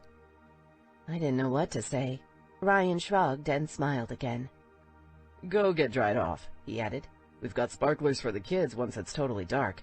I'll need help, and Kimber's useless after 3 margaritas." I smiled hesitantly and walked inside. Off to the left was a family room, with the kitchen and a breakfast bar off to the right. My sandal caught on the doorway, pulling the strap loose, so I dropped down to fix it just inside the entry. "Jesus, did you see what Ryan's wearing?" I heard a woman say in the kitchen. I know, said another, and Kimber's not much better. Could that bikini be smaller? You know she's a giant slut, right? She used to be a stripper. I just hope they leave before Ava hits school. I don't want Caitlin in her class. No kidding. That's why I moved to this neighborhood. I wanted all our neighbors to be normal, not trashy. And her friend? God, she must have been, what, 10 years old when she had her kid? I saw her skanking all over Josh. Disgusting. My phone buzzed, and I pulled it out of my pocket to find a text from Marie. Hey, I know things are weird, but I really hope you'll come to my bachelorette party next weekend. We're all hanging out tonight and thinking about how much more fun it would be with you here. Hugs and kisses. So, my pedicure girl moved to a new salon, all Vietnamese, and I hate how they talk to each other without speaking in English. So rude, said the woman in the kitchen. You're so right. I never leave a tip when they do that. They should be speaking English if they're going to live here. I stood up and walked through the kitchen, piercing each of the women in turn with a sweet smile. Bitches. How dare they gossip about Kimber in her own house? I couldn't believe they'd get drunk on her booze while ripping her apart like that. At least nobody was whipping out knives. Not metal ones, anyway. I wanted to go home. You got it, bud, Josh said, watching intensely as Noah lined up his shot at the skee-ball machine. I had to laugh. Josh had been joking about his theory. Mostly. The man really did love the game. It turned out Noah loved it too, so things had worked out pretty well. We'd been at Chuck E. Cheese's for nearly 3 hours, and I'd had a blast. Josh was easy to be around. He didn't stress me out, and he didn't scare me. We'd eaten dinner, and to give him credit, he ate the nasty pizza they served without a single snide comment. Not even I could pull that off. Then he bought Noah more tokens than he'd ever seen before, and we'd hit the games. Now it was almost 9, and I knew we needed to get Noah out soon or things could get ugly. I touched Josh's arm, catching his attention. He turned and grinned at me, looking like a big, happy puppy. We need to head home, I said, nodding toward my son. He's tired. Don't want to push him too hard. Understood, Josh replied. He put an arm around my shoulders and pulled me close, giving me a squeeze. You've got a good kid there. I smiled because I knew he was right. Also because I liked his arm around my shoulder. Josh didn't make my heart explode like Ruger did, but he had a good sense of humor and was fun to be around. That had to count for something.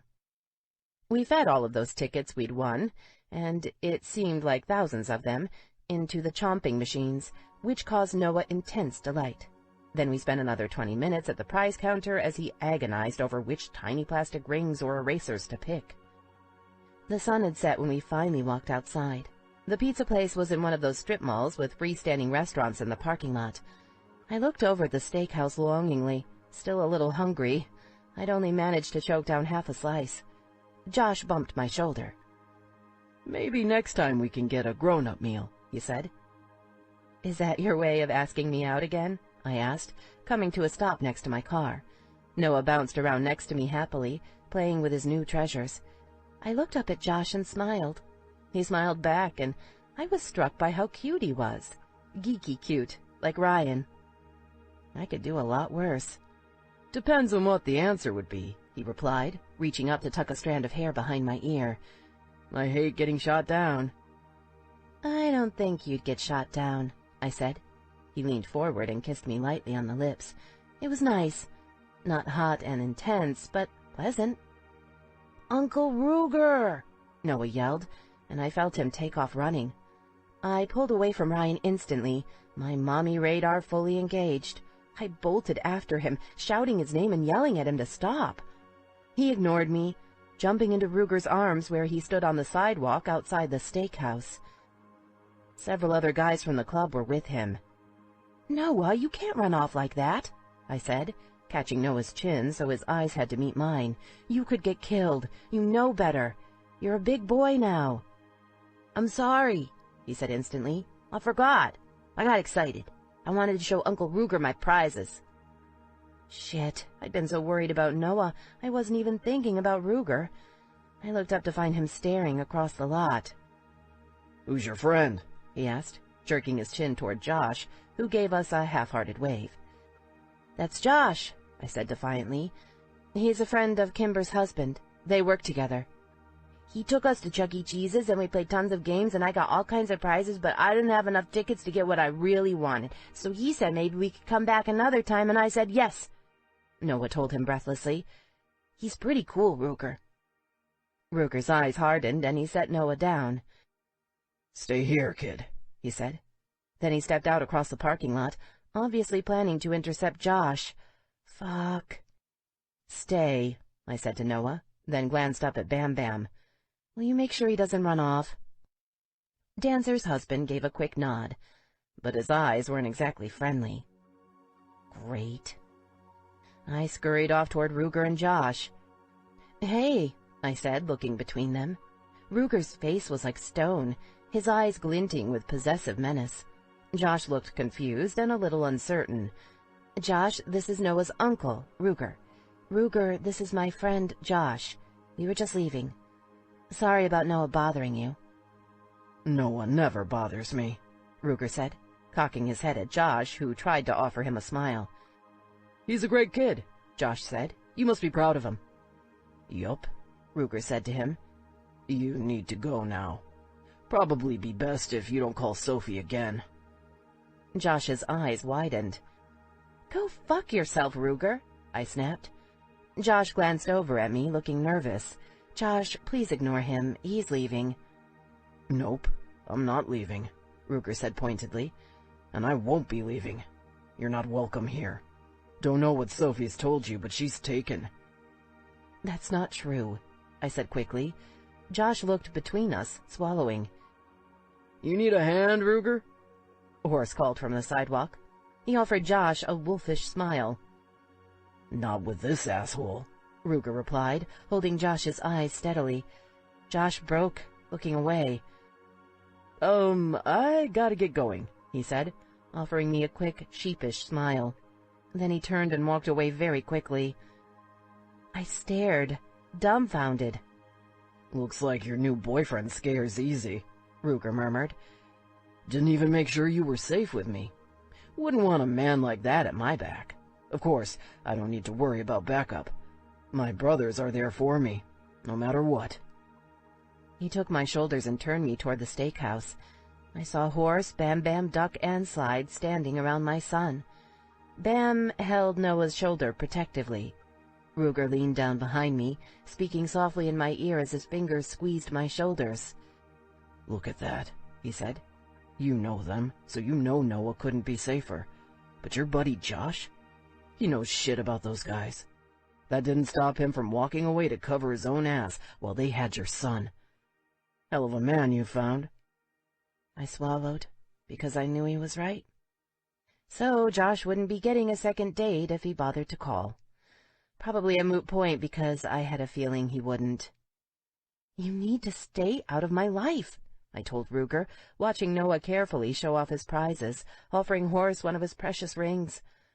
Horace accepted it, sliding it a quarter of the way down his pinky. Noah glowed with pride. "Yeah, I'll get right on that," Ruger said. "Don't take Noah out with a guy like that again. You'll send him the wrong message." "None of your business." "It'll always be my business." "You don't get to win every single time," I told him seriously. "Just because you say something, that doesn't mean it's true." "Just 'cause I say it doesn't mean I'm wrong either."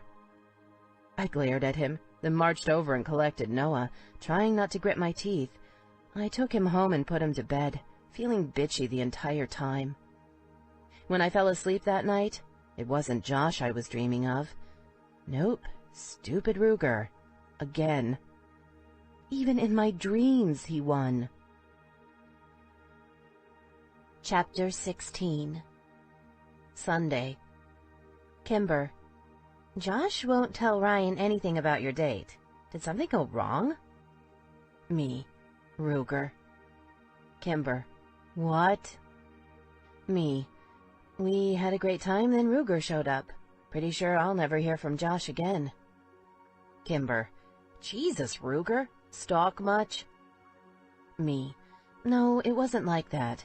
He was having dinner with the guys. We ran into him in the parking lot. He had a little bullshit talk with Josh, then Josh ran off. I realize he doesn't know us very well, but he didn't even make sure Noah and I were safe when he left.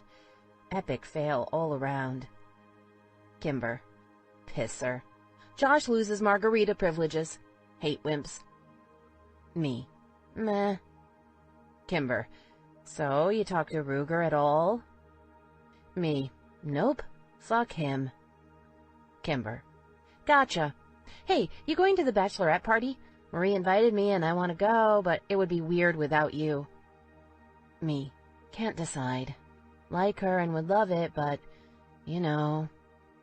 Kimber. Yup, I get it. Keep me posted. Monday. Ruger. Can I pick Noah up after school? Got a thing I want to take him to. Me. What kind of thing? Ruger. Got a friend who races. His car is down at the track. Said Noah could have a ride. Me. Is it safe? Ruger. Safe as any car. He'll go slow. Me. Biker friend? Ruger. No colors, no reapers. Don't agree with you on that, but I'm giving you time. Me. I don't need time. I need you gone. Ruger. Can I take him or not? Me. Okay. Home by 6? Ruger. 7 work. I'll get him dinner. Me. Sounds good. No games, though. Drop him off and leave. Ruger. I hear you. No games. Wednesday. Dancer. So you coming to party or not? Marie really wants you there. Me. Dancer. Please come. I know things are shit with you and Ruger. I don't care. Neither does Marie. We'd love to have you there. Me. Okay. Don't want to stay out too late, though. I have work on Friday. Dancer. No prob. Even a few hours would be great for Marie. Kimber, too? She's fun. Could you ask her to bring her blender, too? Starting at my place before hitting bars. Me. Dork. Smiley face. Dancer. Not dorky to know what you want. Winking smiley. Me. Guess not. I'll see if Elle can watch Noah. Dancer. You can share our sitter if you need to. Me. Rather have him closer to home, more likely to sleep. Our lives have been crazy lately, and he has school tomorrow. Dancer. See you tomorrow night. Heart. Me. Sounds good. Thursday. Kimber. Can't believe she's having the party on a Thursday. Sucks. Ryan has to work tomorrow. Hangover and baby don't mix. Me. You don't have to drink, you know. Kimber. Shut the fuck up. You are not drinking? Me. No, working morning. Kimber. You prego or something? Me. Oh, you're funny. Kimber. Smiley face. So, you know why a Thursday? Me. Marie said she's got a thing with her mom this weekend. Spa or something. Kimber. Jealous. We should do that. Me. Right after I win the lottery. Kimber. You're gonna have to start buying tickets. Me. Why don't you buy for both of us? Kimber. So long as I get to drink for both of us, I'm down with that. Smooches. Fuck! Marie screamed, spinning around. I lost my veil. She stood up in the limo's open sunroof. It was just after midnight, and we'd decided to cruise down along the Coeur d'Alene Lake before hitting our final destination, a karaoke bar. About an hour ago, Marie had declared she needed, to sing Pour Some Sugar on Me before the night ended. It had been playing when she and Horse met, and apparently the world would end if we didn't sing it again tonight. We knew this because she'd been very clear. The existence of the world literally depended on successful completion of this karaoke mission. As one of the most sober women in the limo, I'd been assigned to make sure we didn't get distracted and forget. Seeing as I wasn't 100% sober, I'd carefully written this on my inner arm with a pen as a reminder. Now I stood next to her, watching in horror as the little white scrap of tulle she wore on her head flew through the air toward Painter, who followed us on his bike. Holy shit! Would it make him crash? Apparently, a drifting veil wasn't a serious road hazard to a bike going 25 miles an hour, because he avoided it easily enough. The prospect following him, one I'd seen at the armory party but hadn't met, pulled off to go fetch it. Nice. That's good service, I told Marie. She started giggling, and then she fell down into the limo, officially drunk off her ass. I popped back down, too. Dancer lay back across one of the seats, laughing so hard she was crying. Mags had her shirt up, flashing her boobs, while Kimber took a picture. Wasn't sure I wanted the whole story on that one. A woman I'd just met named Darcy was pouring champagne in that very slow, very deliberate way drunk people have. Unfortunately, she'd forgotten the glass. I hoped whoever arranged the rental had coverage for that kind of thing. A woman with short, curly, reddish-blonde hair sat giggling in the corner. Back when she could still speak in full sentences, Marie had introduced her as Cookie. She used to live in Coeur d'Alene, but had moved, and now Marie managed the coffee shop she still owned in town. Em and I looked at each other, and she rolled her eyes. I'd decided not to drink too much because I had work in the morning, but I was still in a pretty good mood. Definitely planning on a cab ride home. Em, though, she had a haunted look in her eyes that bothered me. No wonder the girls had been worried about her. Something was obviously wrong. "So why don't they just go home?" I asked Em, scooting over to sit next to her. "Who?" "Painter and the other guy, Banks." "Banks will stick with us all night," she said quietly. "He's supposed to keep an eye on us, make sure we make it home safe. I guess Painter's just along for the ride. Maybe he's worried after what went down with Hunter and Skid." "He was watching you while you were dancing," I said. "He may not have seemed interested before, but he's definitely interested now." "I could give a fuck," she replied, her voice flat. "Painter? Hunter? Men in general. I think I'm swearing off them entirely. Too bad I can't just flip a switch and go lesbian." "Pretty sure it doesn't work that way," I said, sighing. "Men really are a giant pain in the ass, aren't they?" "Speaking of, how's Ruger?" she asked. "I hear you're fighting with each other." That seems a bit strong," I said. "I'd say we're just not talking much, which is what I wanted. No offense, but after what happened, I don't think I want anything to do with the club." She sighed. "I can understand that," she replied. "You didn't exactly get a good intro. I know it probably doesn't seem this way, but they're actually really good guys. It's not like this shit happens all the time." The car swayed, and Dancer crashed into us. "You are boring!" she yelled in our faces. "We're having a good time here. If you don't sing me something good at the bar, I'm making you ride with Painter."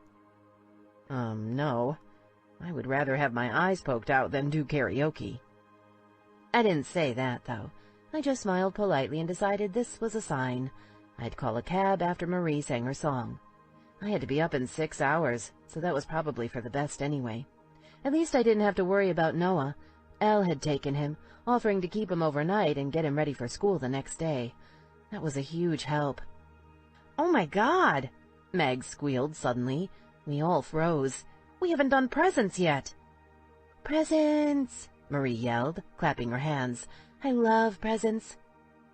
Mags lurched down to the front of the limo and pulled back a big basket full of unopened packages and envelopes. She grabbed one at random, throwing it to Marie. "Who's it from?" Darcy asked. Marie tried to focus on the writing, then shook her head. "Can't tell," she said. "They have really, really messy handwriting." "Here," I said. "Let me look." She handed it over. "The tag was printed off on a computer," I said, snorting. "It's not even a fancy script or something. You're too drunk to read. Oh, and it's from Cookie." Marie pouted. "It's not my fault you guys bought all those shots," she said. "It's not like I could let them go to waste. That's just wrong." Darcy nodded sagely. "She's right. If you throw away booze at your bachelorette party, the marriage is doomed." "You say that about everything," I accused. "The marriage is doomed if she doesn't order the steak and the shrimp. The marriage is doomed if she doesn't dance with at least 10 guys.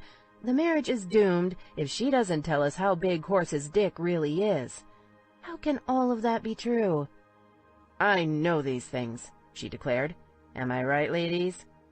"Hell yes," Dancer chimed in. "Darcy knows her shit. If she says the marriage is doomed if Marie doesn't drink enough, it's time to start pouring shots down her throat." "Right now, it's time to open presents," Mags yelled. "Ladies, we need to focus. The marriage is doomed if she doesn't get these open before we hit the karaoke bar." "Shit," Marie said, her eyes opening wide in panic. She ripped into the bag, peeked down inside, and started giggling madly. Then she pulled out a giant, double-headed jelly dildo in swirling colors. "Oh, Cookie," she said, sighing. "It's beautiful. How did you know?" We all burst out laughing, and Mags grabbed another present. This one was from Darcy, and I shit you not, it was a giant strap-on cock. "That's so you can put Horse in his place," she told Marie. "That man's ego needs controlling, and that's a great tool to do it with." "I love it," Marie whispered. "Oh, I cannot wait to try this." "You think he'd actually let you use it on him?" I asked. She started giggling. "I think just the sight of it will make his head explode," she said. "It's all about creating the right kind of romantic mood, you know?" Em got her a beautifully illustrated Kama Sutra. Dancer got her a thong that said, "Support your local Reaper's MC" on it, along with a little Reaper's skull. I got her sensual massage oils, and Kimber got her some sort of electronic thing that we all just looked at, trying to figure out what the hell it was. "Read the instructions," Kimber said. "Trust me, you turn this baby on, you're gonna love it." Marie tilted it, obviously confused, and I tried to figure out where it would even fit on a person's body. I really wanted to look at those directions, but when we looked for them, nobody could find them in the piles of tissue paper cluttering the limo. We pulled up to the karaoke bar right as she finished. It was 1:45, which gave us about an hour before last call. Because the marriage would be doomed if she didn't have more shots, Marie had more shots. Then she got up and sang her Def Leppard song, and we all joined her for the chorus. Mags took over the mic to sing White Wedding, and then Marie realized the marriage was definitely doomed if she didn't text Horse a picture of her modeling her new panties, so we all tripped back out to the limo. That's when I decided to call it a night. It was my understanding that when the bar closed, they'd all be heading back to the armory to join up with the guys. The girls didn't want me to leave, but seeing Ruger wasn't exactly one of my goals for the evening. 10 minutes later, the cab pulled up, and I gave him my address. I guess I'd had more to drink than I realized, because the next thing I knew, we'd pulled into Elle's driveway. "Wake up," the driver said. "This where I drop you?" I looked around, trying to clear my head. I wasn't drunk, but I wasn't totally sober either.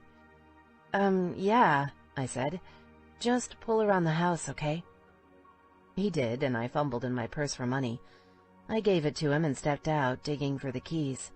I'd forgotten to turn on the outside light, which didn't help. Or maybe it was just burned out. I usually left it on all the time. The driver must have been a nice guy, because he waited until I got the front door open before he pulled away. Too bad he hadn't waited a minute longer. When I flipped on the light, I nearly had a heart attack. Zach sat in the center of the couch. "About time you got back," he said pleasantly, arms crossed over his chest. "Let me guess, you're drunk? Some mother you've turned out to be, Sophie. You're nothing but a fucking slut. You know that?" Seeing him hit me like a physical blow. I mean that. If someone had punched me in the stomach, it couldn't have hurt worse. I couldn't breathe, and I had to grab the wall to stay upright. That's the thing that nobody tells you as a girl, when they warn you about guys like Zach. You hear about women getting abused, but that's such a sterile word for what Zach did to me. He didn't abuse me. He hurt me, owned me, trained me, broke me. It's like hitting a dog with a rolled-up newspaper. You do it enough times, the dog will cringe whenever it sees the roll. Obedience becomes instinct, and in that second, I felt it all come back to me. Zach's bitch? That's all I was. "You can't be here," I said feebly, wondering how just seeing him could make me feel so weak. "The restraining order says you can't be here. You're supposed to be hundreds of miles away. How did you get in?" "I picked the lock, you stupid cunt," he replied. "Ruger taught me when we were kids. That and how to hotwire a car. Only fucking thing he ever did for me." He stood and walked over to me, a nasty gleam in his eye. He'd gotten bigger, I realized. Not taller, of course, and not fat either. Zach must have started lifting weights because those were some serious muscles. Steroid-sized muscles. He flexed them as he walked toward me, grinning as he read the fear in my face. He'd always had little man syndrome. My brain screamed at me to run, but my body wouldn't obey. I was strong during the kidnapping. I'd run from Skid. But then I'd turned around and fought him. Why didn't I do that now? I couldn't. My body wouldn't move. Instead, I just watched Zach, terrified, as he came up and cupped my face in his hands, fingers holding me just a little too tight. "You're looking good," he said, licking his lips.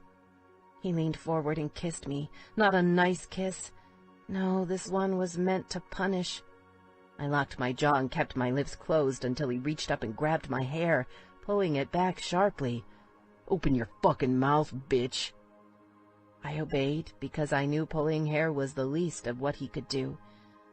He kissed me for an eternity, tongue stabbing into mine painfully. His mouth tasted stale and nasty, like he hadn't brushed his teeth in a year. I couldn't get any air, and tears built up in my eyes. Finally, he pulled away. "Cunt, still sweet as that mouth?" he asked. I didn't respond, and he yanked my hair again. "Answer me, bitch." "I don't know," I whimpered. I should try to knee him. I should fight or kick or bite or something. But seeing Zach made me feel like a helpless little girl. He knew it, too.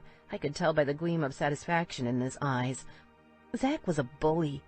How I hadn't recognized it from the start, I'll never know, but I could sure as shit see it now.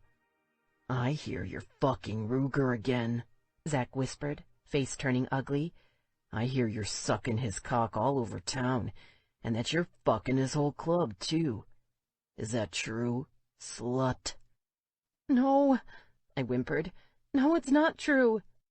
"What's not true?" he asked, mouth twisting into a smile. "Not true you're fucking Ruger, or not true that you're fucking his club? Because they don't just steal a man's inheritance for shits and giggles, babe. They don't do anything for free. You gotta tell me just how big a whore you are. Otherwise I won't know how much punishment you need." "I'm not fucking anyone," I said.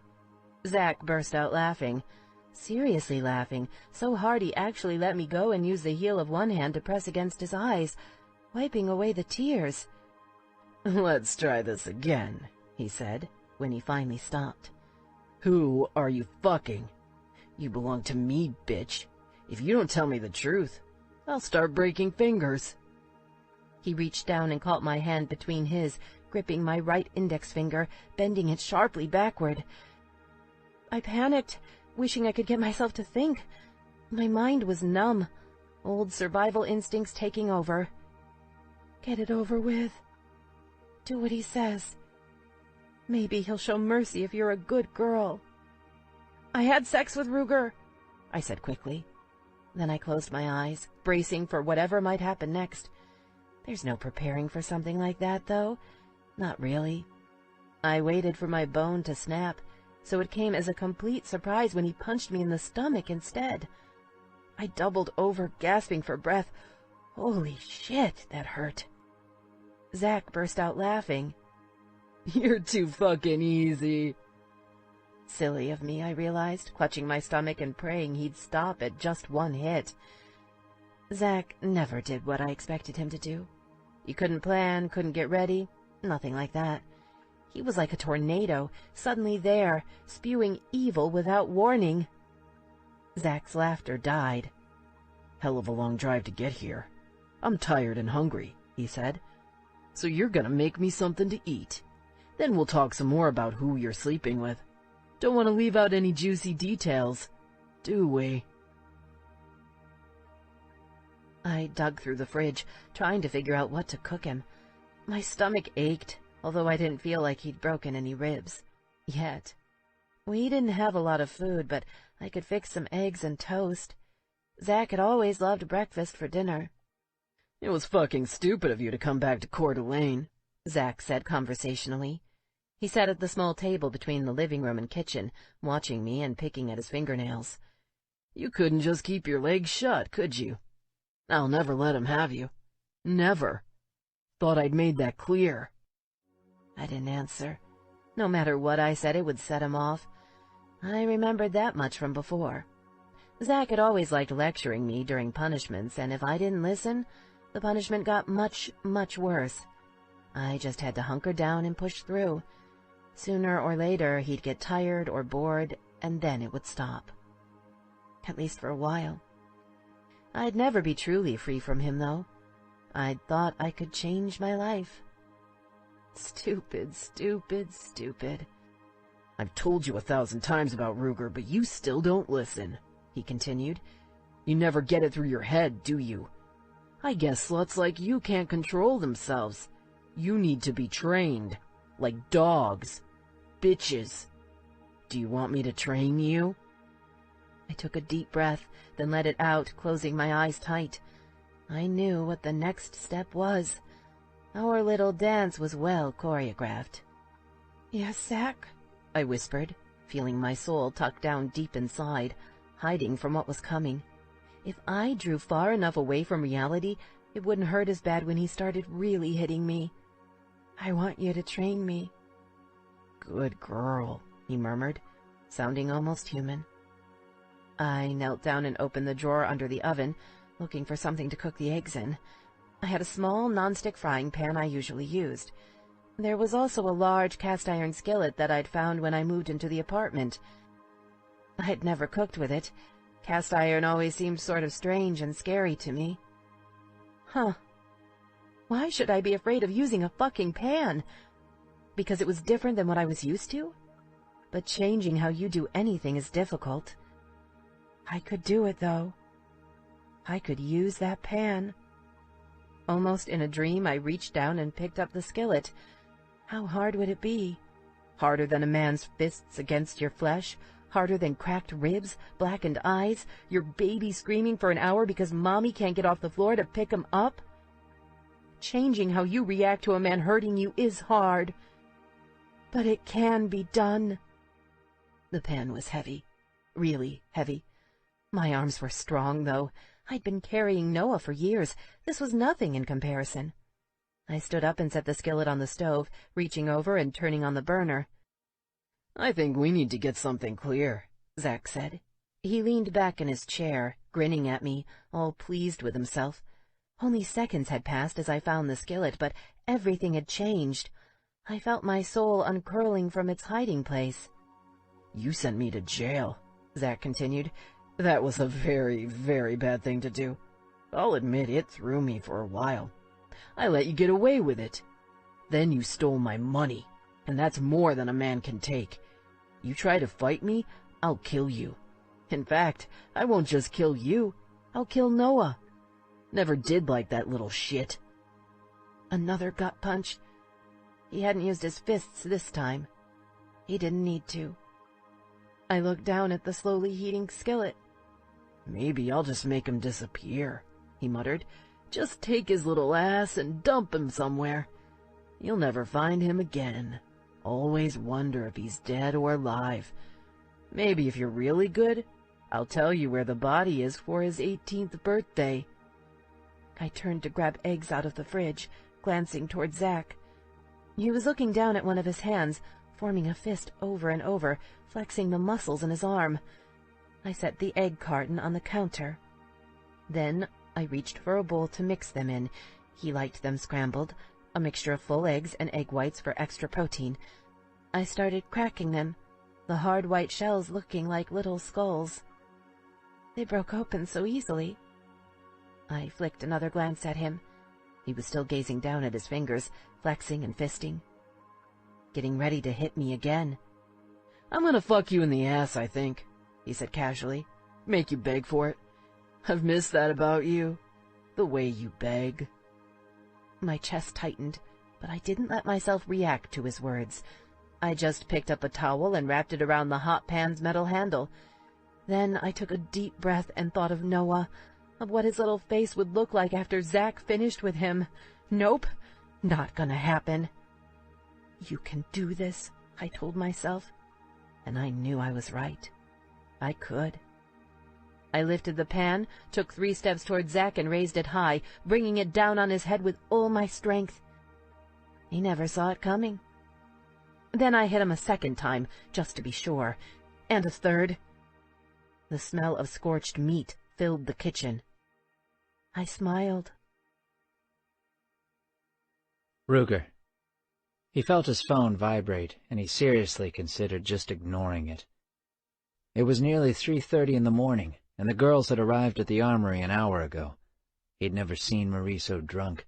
She wore a little white veil on her head and a white sash that said bride across her chest, and she was carrying around some weird electronic vibrating thing like a trophy. Mags said it was a sex toy, but damned if Ruger could figure out what it was for. Horace was drunk too, although not as bad as Marie. He'd carried his bride-to-be off not long after she arrived. They were upstairs now.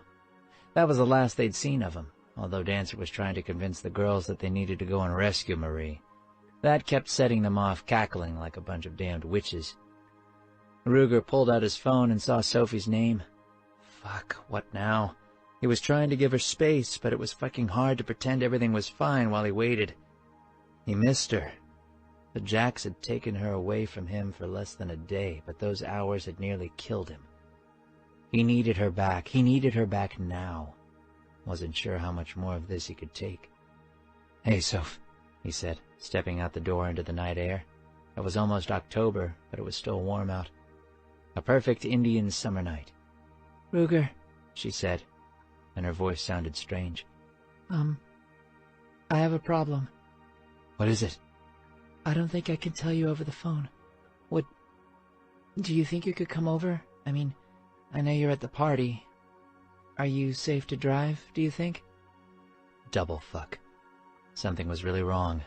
Her voice all but screamed it. "Yeah, I'm good to drive," he said, and thankfully he was. Hadn't been in the mood to drink. Too many thoughts running through his head. He heard her breath catch. "Should I bring anyone with me?" We should probably be discreet," she said slowly. "I'm in some trouble here, Ruger. I don't know what to do." "Are you hurt?" he asked quickly. "I don't think so," she replied. "That's not really the worst of it, Ruger. I've done something bad. I think you should come over right now. I need you to tell me what to do. I know I keep asking you to stay out of my life, but I was wrong about that. I can't do this on my own." "Okay, babe. I'll be right there." He pulled up to her place 20 minutes later. She sat outside on the little stoop, arms wrapped tight around her knees. She looked impossibly brittle, like she'd explode into 1,000 pieces if he touched her. Little red dots spotted her face. Blood spatter. Fuck. "What's up, Soph?" Ruger asked, crouching down. She looked at him with blank eyes. "Did you fall down or something?" "No," she said quietly. "Zach punched my stomach and threatened to kill Noah, so I killed him instead." Ruger froze. "Excuse me?" he asked carefully, wondering if he'd hallucinated what she'd just said. "Zach punched my stomach and threatened to kill Noah, so I killed him," she repeated, meeting his gaze. "He was mad at me because he'd heard I was sleeping with you. He's always been crazy jealous, you know that. I don't know what set him off, but he must have been spying on me somehow, because he knew exactly how to find me. He was inside the apartment waiting when I got home from the karaoke bar. He kissed me, and then he started asking questions and punched me. He said he was going to kill Noah. and I knew he meant it. So I hit him over the head with a cast-iron skillet until he died. Ruger swallowed. He didn't feel sorry for Zach, but this was one hell of a clusterfuck. Are you sure he's dead? She nodded slowly. I kept hitting him, just to make sure, she replied, far too calmly. I checked his pulse. He's definitely dead. I'm hoping you'll tell me what to do next. I finally did my own dirty work, Ruger, but I don't know how to finish it. Damn it. He shouldn't have left her alone. Should have come to check on her when she didn't show up with the rest of the girls. Fuck giving her space. Okay, he said. Where's Noah? Spending the night with Elle, Sophie said. She'll get him ready for school in the morning. I'll pick him up and take him on the way to work. Well, that was something. I'm going inside. Check things out, he said. That okay with you? Sure, she murmured. No problem. I'll just stay out here, I think. That sounds good, he told her, reaching out and cupping her cheek. She leaned her head into his touch, eyes starting to water. Then he stood up and stepped past her, opening the door. Fuck. Double fuck.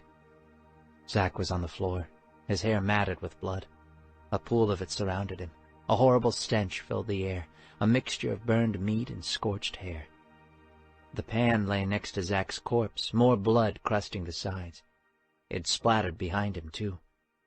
That would take some serious cleaning.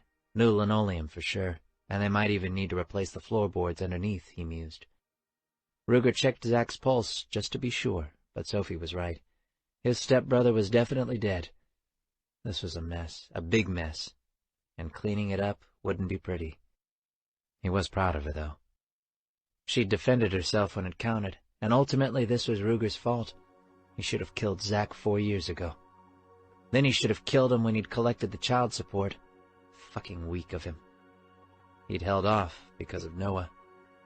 Didn't want to kill the boy's father. Didn't want to do that to his own mother either. She had loved Zach for reasons Ruger had never understood. So he'd given Zach another pass, leaving his woman to finish the job. Fucking idiot. Ruger pulled out his phone and dialed Pick. It's Ruger, he said. I'm out at Soph's place. Could use some help here. It's delicate. Anyone up for it? Probably gonna need a van. How delicate? Picnic asked. He hadn't been drinking much either, thank fuck. Neither of them had quite relaxed since the kidnapping, and that vigilance might save Sophie's ass now. About as delicate as it gets, Ruger said slowly. We should talk in person. Gotcha, Pick replied, hanging up. Ruger went back outside and found Sophie still sitting on the porch. He sat down behind her, wrapping his arms around her body, legs surrounding hers as he pulled her close. She shivered. Hey, Soph, he whispered, nuzzling her neck. She leaned back into him, and he realized she was crying softly, tears rolling down her face. Good. Crying was better than the creepy calm she'd had earlier. I'm really sorry, Ruger, she told him. I keep calling you in to fix things, always making you do the hard stuff. First Miranda, now this. I should have called the cops. No fucking way, he said. That's a mess we don't need. You might get off on self-defense, you might not. Not after you kept hitting him. He was just sitting when you attacked, right? He wasn't about to hit you or something. Not really, Sophie replied. He was looking at his hands, and I was supposed to be cooking eggs. You did what you had to do, Ruger said, hoping she believed him. He chose this. He threatened your son, Soph. You had to protect him. That's what mothers do. She nodded her head. I know, she replied.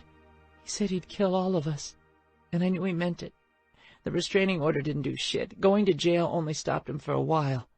What if he hurt Noah next time? I wasn't willing to take that chance. We'll clean this up for you, he replied, resting his cheek on her head. God, he loved how she smelled. Although for once his dick had the grace to stay down. Hopefully nobody knew he was coming here. He'll just disappear.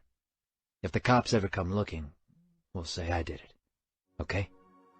You can't... She tried to protest, but he cut her off. I'm not planning on it, Ruger said. Trust me, prison isn't on my bucket list. We play things right, it won't be an issue. He wasn't here, it never happened. But if the shit hits the fan, you'll do what I tell you, what the club lawyer tells you. Got me? I just feel so bad dragging you into it. We're a family, he whispered. We take care of each other. That's the way it works, babe. You protected yourself and Noah. Now I'll protect you. My brothers will cover my ass, and we'll all make it through just fine. We are a family, aren't we? She whispered. Always. She nodded her head slowly, and he squeezed her tight. They sat together quietly, waiting for picnic, listening to the frogs and crickets singing in the background. Chapter 17. Sophie. Ruger, Picnic, and Painter took care of Zach. They made him disappear, along with the frying pan, my clothes, and every other piece of evidence in the house. Erasing a human life shouldn't be so easy. Ruger had me take a shower, then I crawled into Noah's bed and tried to sleep. Even if my mind hadn't been racing, I hurt too bad to get any rest. I'd have a hell of a bruise. At least it wouldn't show anywhere. The sun was already rising when I heard him come back and turn on the shower. 20 minutes later, he padded into the bedroom and lay down next to me, pulling me into his arms. I turned and burrowed into him, holding him tight. "Thank you," I whispered fiercely, and I meant it, not just for tonight, but for everything. "Thank you for always being here for me." "It's what I do," he whispered back. His hand came up and ran through my hair softly, soothing me. "I was wrong," I said. "I was wrong about you," I continued. "I kept saying I didn't want anything to do with you, that the club does horrible things. But I'm the one doing horrible things." "You survived," he replied, and his voice didn't waver. "You protected your son. That's not horrible." "When I called you, you could have told me to fuck off," I replied. "I had no right to drag you into this. Now you're an accomplice." "Babe, it's over," he said. "Let it be over. I'll come by in a couple of days, put some new flooring in the kitchen, throw on some paint. Then it's done. We don't need to talk about it, okay? In fact, we shouldn't talk about it." "Okay," I whispered. "What about us? I feel like this changes things." "We don't need to figure it out right now, Soph," he said. "Try to sleep. You've got to be up in an hour for work. It's going to be a long, tiring day, and you've got to get through it. On the bright side, if anyone asks why you look like shit, you can say you're hungover. Plenty of witnesses to that, thank fuck." "Wish I could call in sick," I said. "I suppose calling in with a hangover this early into the job isn't such a good idea." "Probably not," he said. He kissed the top of my head. "Like I said, we don't have to figure things out right now, but I'm going to stay with you for a while.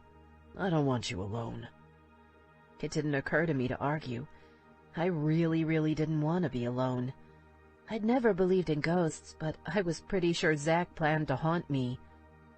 Probably for the rest of my life. A week later, we still hadn't talked things through. Ruger moved us back to his house the Saturday after I killed Zach, and this time I didn't argue with him. He put me back in my old room, and while we spent almost every evening together, he never did more than give me a quick kiss goodnight. I appreciated that more than I knew how to say. Things had changed between us in a profound way, something I think we both knew. All our fighting and nitpicking seemed so silly now. So did my endless agonizing about whether or not I should be with him. Once a man disposes of a body for you, the moral high ground has been lost. Nothing says commitment like accessory to murder. Sooner or later we'd be together. I just wasn't ready yet, and surprisingly, Ruger was patient. We both worried that yet another move would upset Noah, but he took it in stride. Apparently, he'd never considered Elle's place as anything more than an extended sleepover anyway. Elle just gave a Cheshire cat smile when I told her we'd be moving. Apparently life goes on, even after you kill someone. Marie and Horace had their rehearsal dinner the following Friday night. I wasn't originally invited to it. No reason I would be, considering I wasn't in the wedding party or a member of the family. Ruger was Horace's best man, though, so he had to be there. Apparently, in his eyes, and in those of the club, we were officially a couple now, so Noah and I were invited too. It felt good to be included. The wedding itself would be taking place out at the armory, which seemed odd to me at first. They weren't getting married in the building or courtyard itself, though. Out beyond the wall was a large meadow where people camped out for club functions. It backed into a grove of old-growth trees, forming a natural canopy that was perfect for a wedding. There were already tents set up along the edges, but the center and back were marked off with neon orange ribbon that outlined an area for the ceremony. I offered to watch the kids during the rehearsal, including dancers' 2 boys. We hit the play area inside the courtyard, and they all ran around like wild animals, shrieking and jumping off the swing set. The rehearsal dinner was in the courtyard, too, so I found myself helping the caterer set up while we waited. She was a friend of the club named Candace, and she had a wicked sense of humor. I also met Marie's mom, Lacey Benson, and her stepdad, John. Lacey was different. She looked a lot like Marie. In fact, she could have been Marie's sister, at least at first glance. But where Marie's hair was wild and free, Lacey's was in one of those styles you just know takes an expensive haircut, double processing, and a shitload of product to look so natural and perfect. Marie didn't usually wear makeup. Lacey's was flawless, and her clothes never seemed to wrinkle. She was the portrait of a stylish matron, except for the smell of cigarette smoke wafting around her. She was poised, stunning, and utterly batshit crazy. The crazy wasn't subtle either.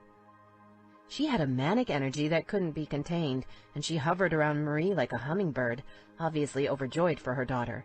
Just watching her was exhausting. I learned that Candace was more than a nice person. She might possibly be a saint. No matter how many times Lacey made her rearrange everything, she did it with a nod and a gracious smile. This was a step beyond impressive, because Marie's mother rearranged things 7 times. Then she rearranged an 8th, this time while people were actually serving. After dinner, Lacey stood up and gave a long and rambling toast, telling us stories I was pretty sure Marie didn't appreciate. We heard about how she didn't like to wear clothes when she was a toddler, and was always stripping down in the grocery store. We heard about the time she'd decided to ride the neighbor's goat, wearing spurs. We also heard about when Lacey first met Horace, which led to an interesting side ramble about jail, cops, anger management, her husband, and engagement guns. Clearly feeling outdone, Horace's mother got into the spirit, and we learned he'd refused to pee inside the house for the first 5 years of his life, something his father had found hysterically funny and encouraged. Dancer's toast put both of them to shame, though. She stood in front of everyone and called Marie up for a special presentation. Then she pulled out the little stuffed horse she'd told us about the first night we'd met, along with a small bedazzled harness and matching leash. Mags and Em supplemented it with a tiny, toy-sized Harley for the horse to ride. Marie laughed so hard she almost choked on her champagne. Horace smiled grimly, wrapping an arm around Dancer's neck and squeezing her shoulder in an almost hug. It transitioned to a neck lock and prolonged noogie. She screamed and cried and kicked, but he didn't let her go until she admitted she'd made the whole thing up, which none of us believed for a minute. Noah and I left around 9, just as things were starting to get interesting. Guests had been arriving all day, camping out behind the armory, and they joined the party once the official dinner events had ended. I was exhausted and my whole body ached, so I was happy to leave. I still had bruises, although thankfully no broken ribs this time. I collapsed into bed alone, wishing Ruger was with me. The morning of the wedding dawned warm and perfect. They'd taken a risk planning an outdoor event in early October. It paid off because there are few things more beautiful than fall in northern Idaho. The evergreen-covered hills were spotted with bright yellow and orange patches. The air had a sharp feel that made me think of that first burst of flavor when you bite into a Honeycrisp apple. It took all I had to keep Noah inside while I got ready. I knew he'd be filthy by the end of the day, but I wanted to at least start things out with him clean. Ruger hadn't come home last night. I assumed he'd been partying with Horse all night, and I wondered about what they'd been doing. There had been tons of people at the party last night, and a lot of them were female. He'd told me after the kidnapping that he didn't want anyone else but me, that he'd be faithful. He'd even given me a soft kiss goodnight when he'd walked us to the car. But I wasn't quite sure what our new arrangement was supposed to be, or where the limits stood. We still hadn't talked about it. We weren't having sex. Did that mean he'd been sleeping with someone else? Multiple someone else's? Thinking about it made me feel sick. I could just ask him. There were things he wouldn't tell me, but I didn't think he'd lie. I just wasn't sure I wanted to hear the answer. I pulled up to the armory about an hour and a half before the ceremony was supposed to start. There were cars everywhere, and bikes too. The girls had been busy that morning decorating. I saw Painter as I pulled up, and he raised a hand in a friendly wave. I walked around the armory and let Noah join the pack of children running wild out there, because the courtyard was off bounds. They were busy setting up the reception in there. Picnic leaned back against the wall, watching the kids with a thoughtful look on his face. Then he saw me and waved me over. "How you doing?" he asked. I shrugged.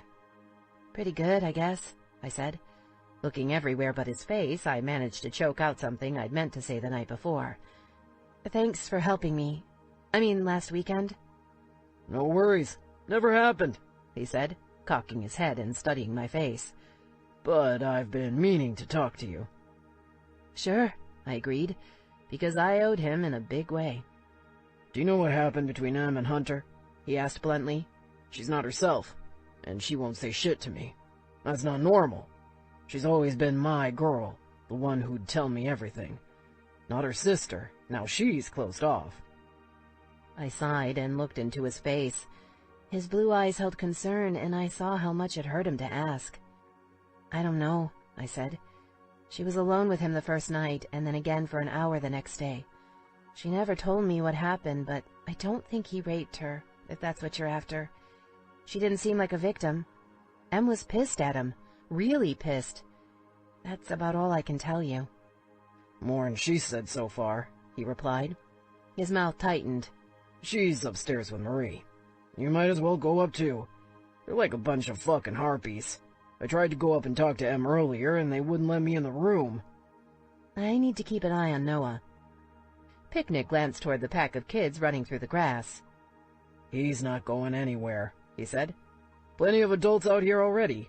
You should be with Marie." "I don't even know her that well," I protested. "I feel kind of strange." "Honey, you're in this club as deep as any of us at this point," he replied, his voice commanding. "Hard to get much deeper. Might as well have some of the fun, too." He smiled, and I found myself struck once again at how handsome he was for an old guy. "Okay, I'll go see how they're doing." "Have fun," he told me. "And keep an eye on Em. If you can think of any way for me to help her, let me know." "Of course." I found Marie up on the third floor in one of the bedrooms. Mags had discovered me in the kitchen and recruited me to help her haul up beer.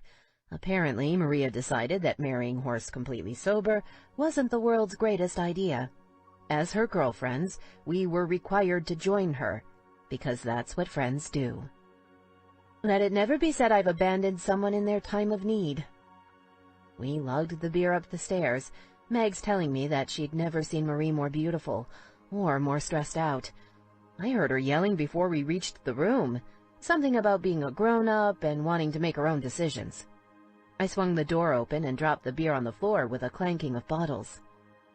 Marie stood in the center of the room, wearing a gorgeous white dress, very classic-looking, with a sweetheart neckline, a narrow waist to show off her figure, and a sweeping gown. Her brown hair was pinned up, cascading down in a riot of curls, and she wore flowers woven through it. No veil. I guess she'd gotten her fill of white tulle during the limo ride. "I love you," she yelled when she saw me, although I wasn't sure she even noticed who I was. Nope, she zoned in on the beer. grabbing one and popping the top off using her engagement ring as a church key. She chugged almost the entire bottle, then set it down and turned to face her mother defiantly. "My daughter is not wearing black leather for her wedding," Lacey proclaimed, waving the offending item in her hand, Marie's vest with her property of Horse patch. "Horse wants me to wear it," Marie snapped. "It's important to him." "It doesn't go with your dress," Lacey snapped back. "It's ridiculous. This is your day. You should look like a princess." "If it's my day, why can't I decide what I wear?" Marie asked, her voice rising. Lacey's eyes narrowed. "Because I'm your mother and I know what you really want," she yelled. "Fuck, I need a smoke." "I don't want my dress to smell like smoke," Marie shouted back. "And I want my day to be about me. Give me my fucking property patch." "No," Lacey hissed. She looked around frantically, then spotted a pair of florist scissors on the counter. Snatching them up, she held them to the vest menacingly. "Stay back, or the patch gets it." We all froze. "What if you take the patch off the vest and put it on the dress?" I suggested suddenly, inspired by the scissors. "That way you can still wear it, but the vest won't ruin the lines of the dress for the pictures." "You can't pull off the patch," Cookie declared. "That'd be like divorcing Horse. But we can make a copy of it and pin that on her." Silence fell across the room as Marie and her mother fought a silent battle with their eyes. Lacey's nostrils flared. "I could live with that," Marie said slowly. We all swiveled toward Lacey. She nodded slowly. "I'm willing to accept it." They glared at each other a moment longer. Lacey held out the vest slowly, and Marie snatched it back. Dancer grabbed the vest and took off downstairs, presumably in search of the copier. "I'm gonna go smoke and do some of my peace affirmations," Lacey said slowly, spearing us with her eyes one by one. "When I come back, the patch will be on the dress in such a way that it's not visible from the front for the pictures. If I see it from the front, we'll have a problem, and no peace affirmation on earth will be enough to save your asses. We have an understanding?" She swept out of the room, and Marie growled, "I need another beer." I handed her one quickly, then grabbed one for myself. Holy shit, and I thought her mom was crazy last night. Marie pounded her drink as Dancer reappeared, panting. She held a color copy of the patch up triumphantly. "Where do you want it?" she asked Marie. "We'll have to tape it on the dress right before you head down the aisle."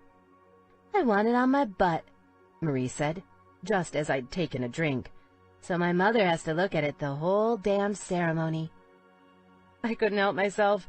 I started giggling, which I tried to cover with a cough, forgetting I had a mouthful of beer. I ended up snorting it out my nose, and then everyone lost it. Dancer was actually crying when she finally stopped, and we all took a moment to poke at our eyes with tissues, trying to fix our makeup. Then she turned to Marie. "I like the idea of it back there," she said, biting back another laugh. "I know it'll piss off your mom, and that's great. But it'll also send a nice message to Horse." Marie's eyes widened. "Oh, you're right," she whispered. "Let's do it." And that's how Marie ended up getting married to Horse with a property patch on her ass.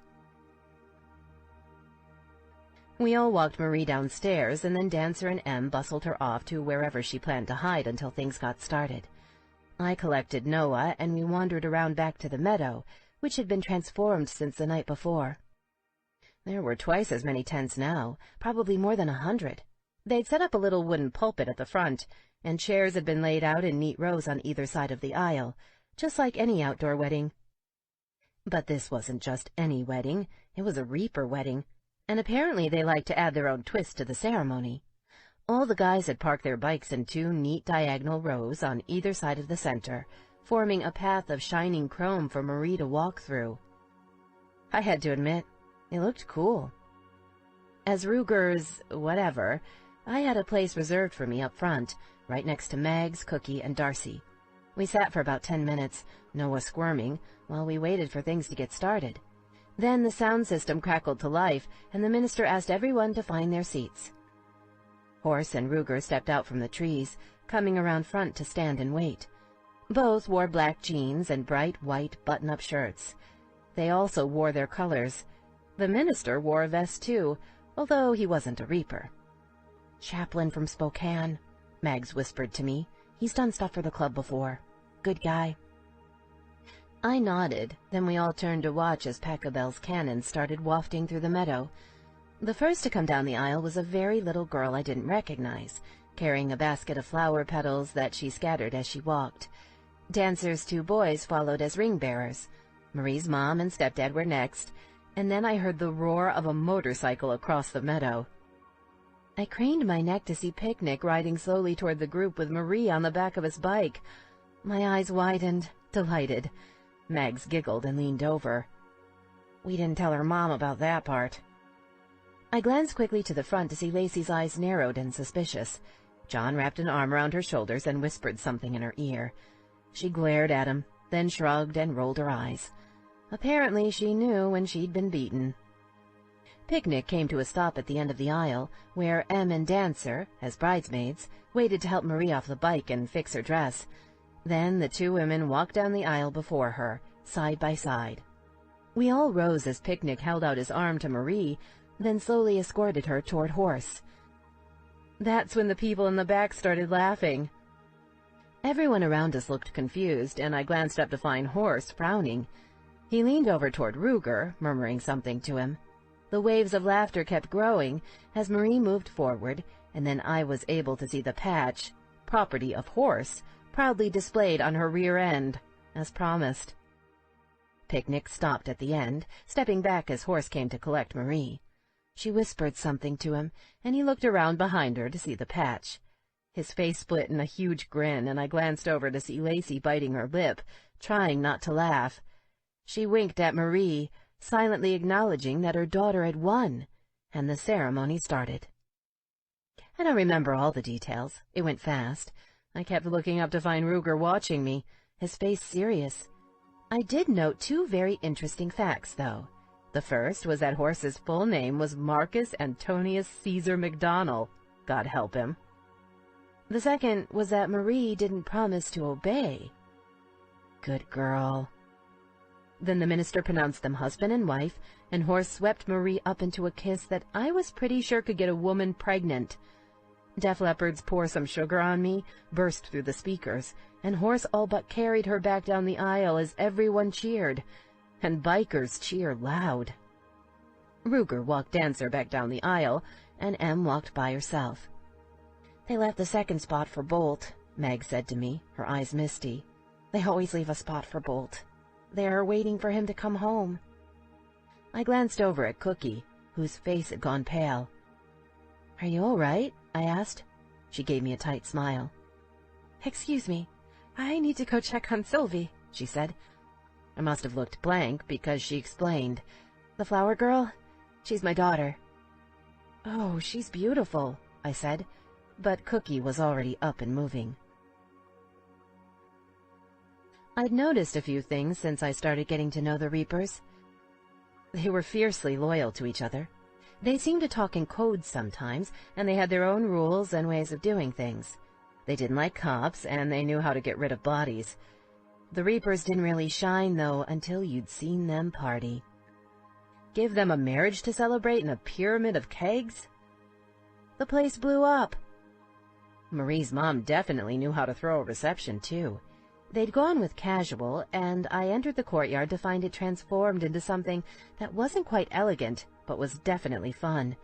There were lights everywhere, music blasting, and enough food for 2 armies. Best of all, there was childcare. Yup, she'd hired the entire staff of a local daycare center to come in and set up a children's area, complete with games, prizes, face painting, and a genuine fucking pony to ride on. The kids even had their own little buffet where they could put together hot dogs and hamburgers. Noah lost interest in me immediately. "Wow, this is amazing," I said to Mags as he took off running. "I didn't realize Marie came from money." "Marie comes from a trailer," Mags replied, laughing, "but her stepdaddy's trying to make up for lost time, and he's loaded. What Lacey wants, Lacey gets. Today she wants a pony." "No shit," I said. Then Ruger's arms came around me and he leaned down into me, scenting my hair. "Hey," he whispered in my ear. I melted. Mags rolled her eyes as I turned in his arms. "Hey," I whispered back. Then I put my hands on his shoulders and lifted up on my toes to kiss him. We'd been doing this a lot the past week. Soft, sweet, quick kisses that let me show my feelings without things getting too intense. This time it wasn't soft and sweet.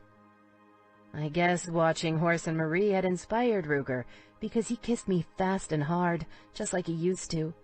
Then he pulled away and looked down at me, his face serious. "We okay?" he asked. "Yeah, we're okay," I said, smiling up at him. "I missed you." "I missed you too. One part of you in particular. Let's get reacquainted." I blushed as he took my arm and half walked me, half dragged me across the courtyard. I stumbled, catching his drift, but not on board with his timing. "Where are we going?" I demanded. "We're going to miss everything." "Horse already said the party can wait until he's fucked his bride. And he's a smart man," Ruger muttered, pausing next to a table to grab a backpack. Then I realized where we were headed. "No," I said, jerking and tugging against his hand. "Not the shed. I'm not going back into that shed." "No prob," Ruger replied, changing direction without a pause. Now we headed toward the back of the armory. I saw Dancer as we passed, and she was laughing and pointing at me. Some friend. Then we were in the stairwell, climbing back up to the 3rd floor. Ruger spotted an open door to one of the rooms, and we walked in to find a woman on her knees giving some man I'd never seen before a blowjob. "Need a blanket," Ruger said to him, pulling one off the bed. The guy nodded, and then we were back out again before I could burst into embarrassed flames. Ruger took me up one more flight through a door that opened onto the roof. It was wide and open, with big parapets bringing the edges. There was a bit of a slope, but not much. We were essentially out in the open. "This isn't much better than the shed," I said, and Ruger turned to me, raising his brows. "Are you fucking serious?" he asked. "I find the one place within a mile that we can have privacy, and you're gonna bitch about it? Besides, it's tradition. Guys take girls up here all the time. Hell, Horse proposed to Marie on a roof." I frowned. "I guess it's okay," I said. "Well, that's a relief," he muttered, flinging the blanket down flat. Then his hands were tangling in my hair and his mouth covered mine. I don't quite remember how I wound up on the bottom. I certainly don't remember what happened to my panties, although I sort of suspected Ruger stole them. He seemed to have a bit of a panty thing going on. What I do remember is trying not to scream and failing when his mouth sucked my clit in deep.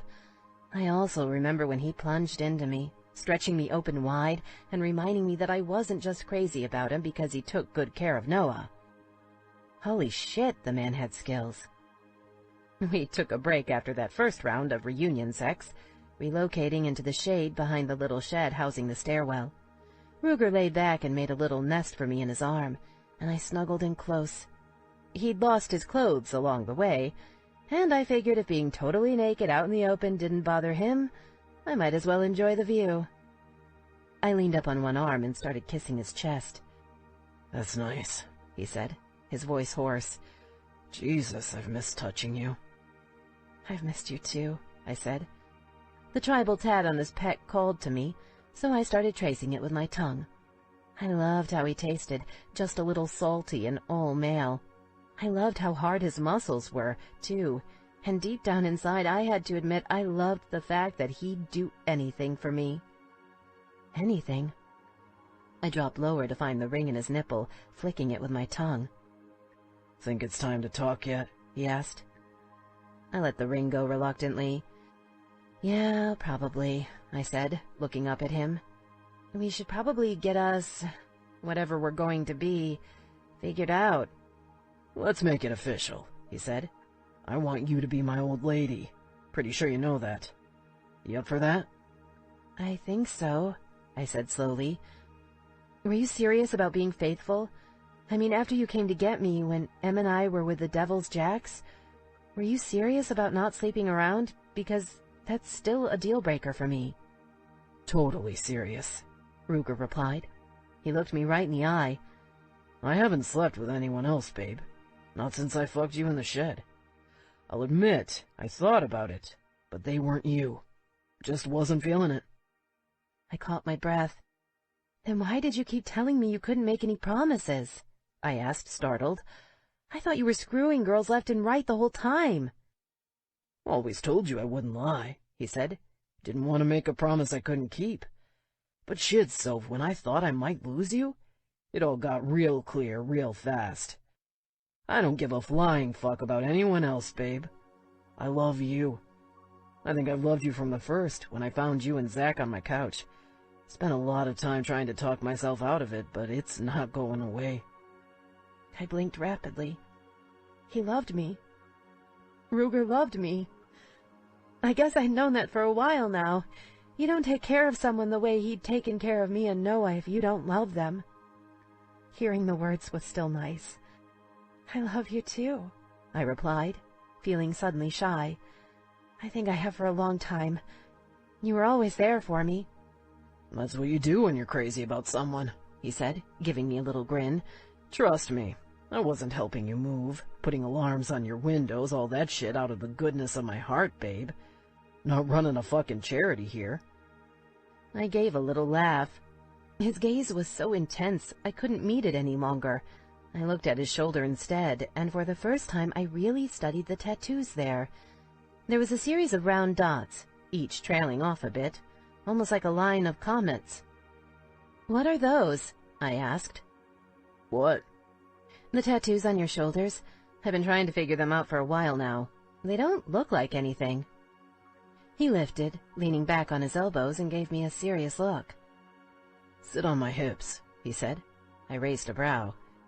"You ready for seconds already?" I asked, or trying to dodge the question. "Let me guess, you got drunk and now you can't remember what they are?" He shook his head slowly. "Oh, I remember," he said. "Go ahead, sit on me. Want to show you something." I looked at him suspiciously, but threw my leg over his hips. His cock rested right against my opening, and I felt a flush of desire run through me. He wasn't the only one ready for more. "Now, put your hands on my shoulders," he said. "What?" "Put your hands on my shoulders." I did. Then it hit me. "Holy shit, you're such a pig," I said, stunned. "What kind of asshole has fingerprints on his shoulders? God, are the women you screw so stupid they need a guide so they don't fall off?" His eyes widened, and then he started laughing. I ripped my hands away, glaring at him. I tried to get off, but he sat up and held my waist tight. Then he stopped laughing and smiled at me.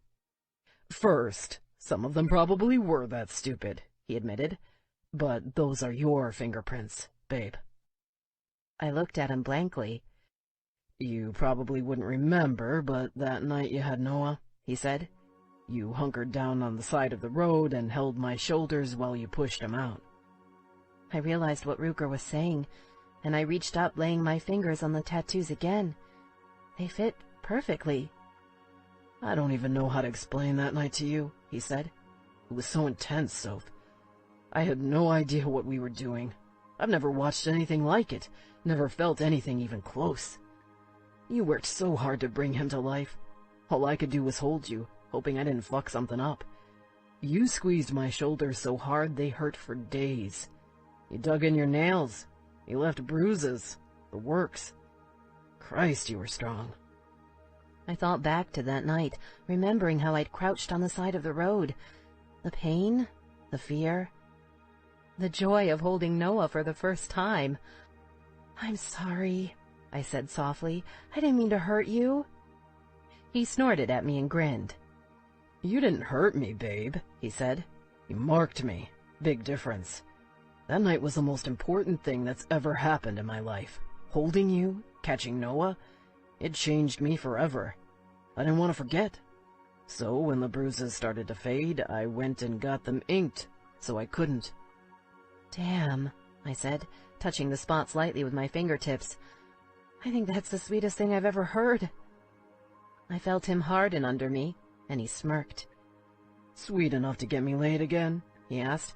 Because I've told the story to women before, and it works every fucking time. Can't get their pants off fast enough after that. Hate to think you're the one girl who can hold out, considering it's about you. I started laughing, and then he rolled me over, pinning my hands over my head. My laughter faded as his cock found my opening. Love you, babe, he said, sliding slowly into me. Promise, I'll always be here for you.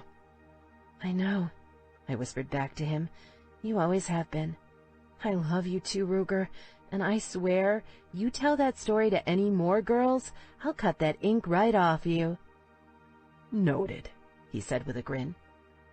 I reached up and kissed him as he hit bottom, slowly working in and out of me, grazing my clit with every stroke. I lifted my legs to wrap them around his waist, closing my eyes against the sun and letting the sensation of his thick cock spreading me soak through my entire being.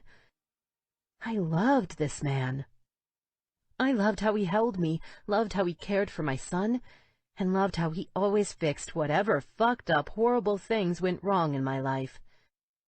As he rocked into me gently, I could hear the guests partying down in the courtyard, music drifting upward as people shouted and cheered and made the most of what had to be one of the last warm days of the year.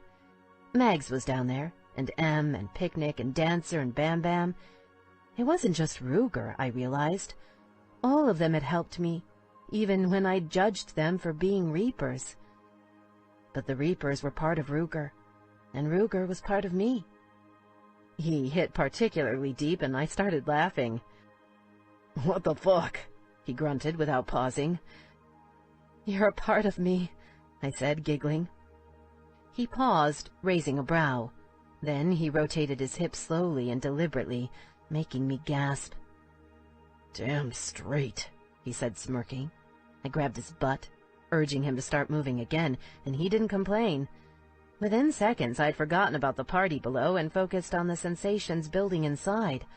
He moved faster, plunging into me, scooting my butt across the blanket with the force of his thrusts. Shit, I'm close, I muttered. Ruger grunted, then pulled out of me abruptly, rolling to his back and gasping for air. What the fuck? I demanded.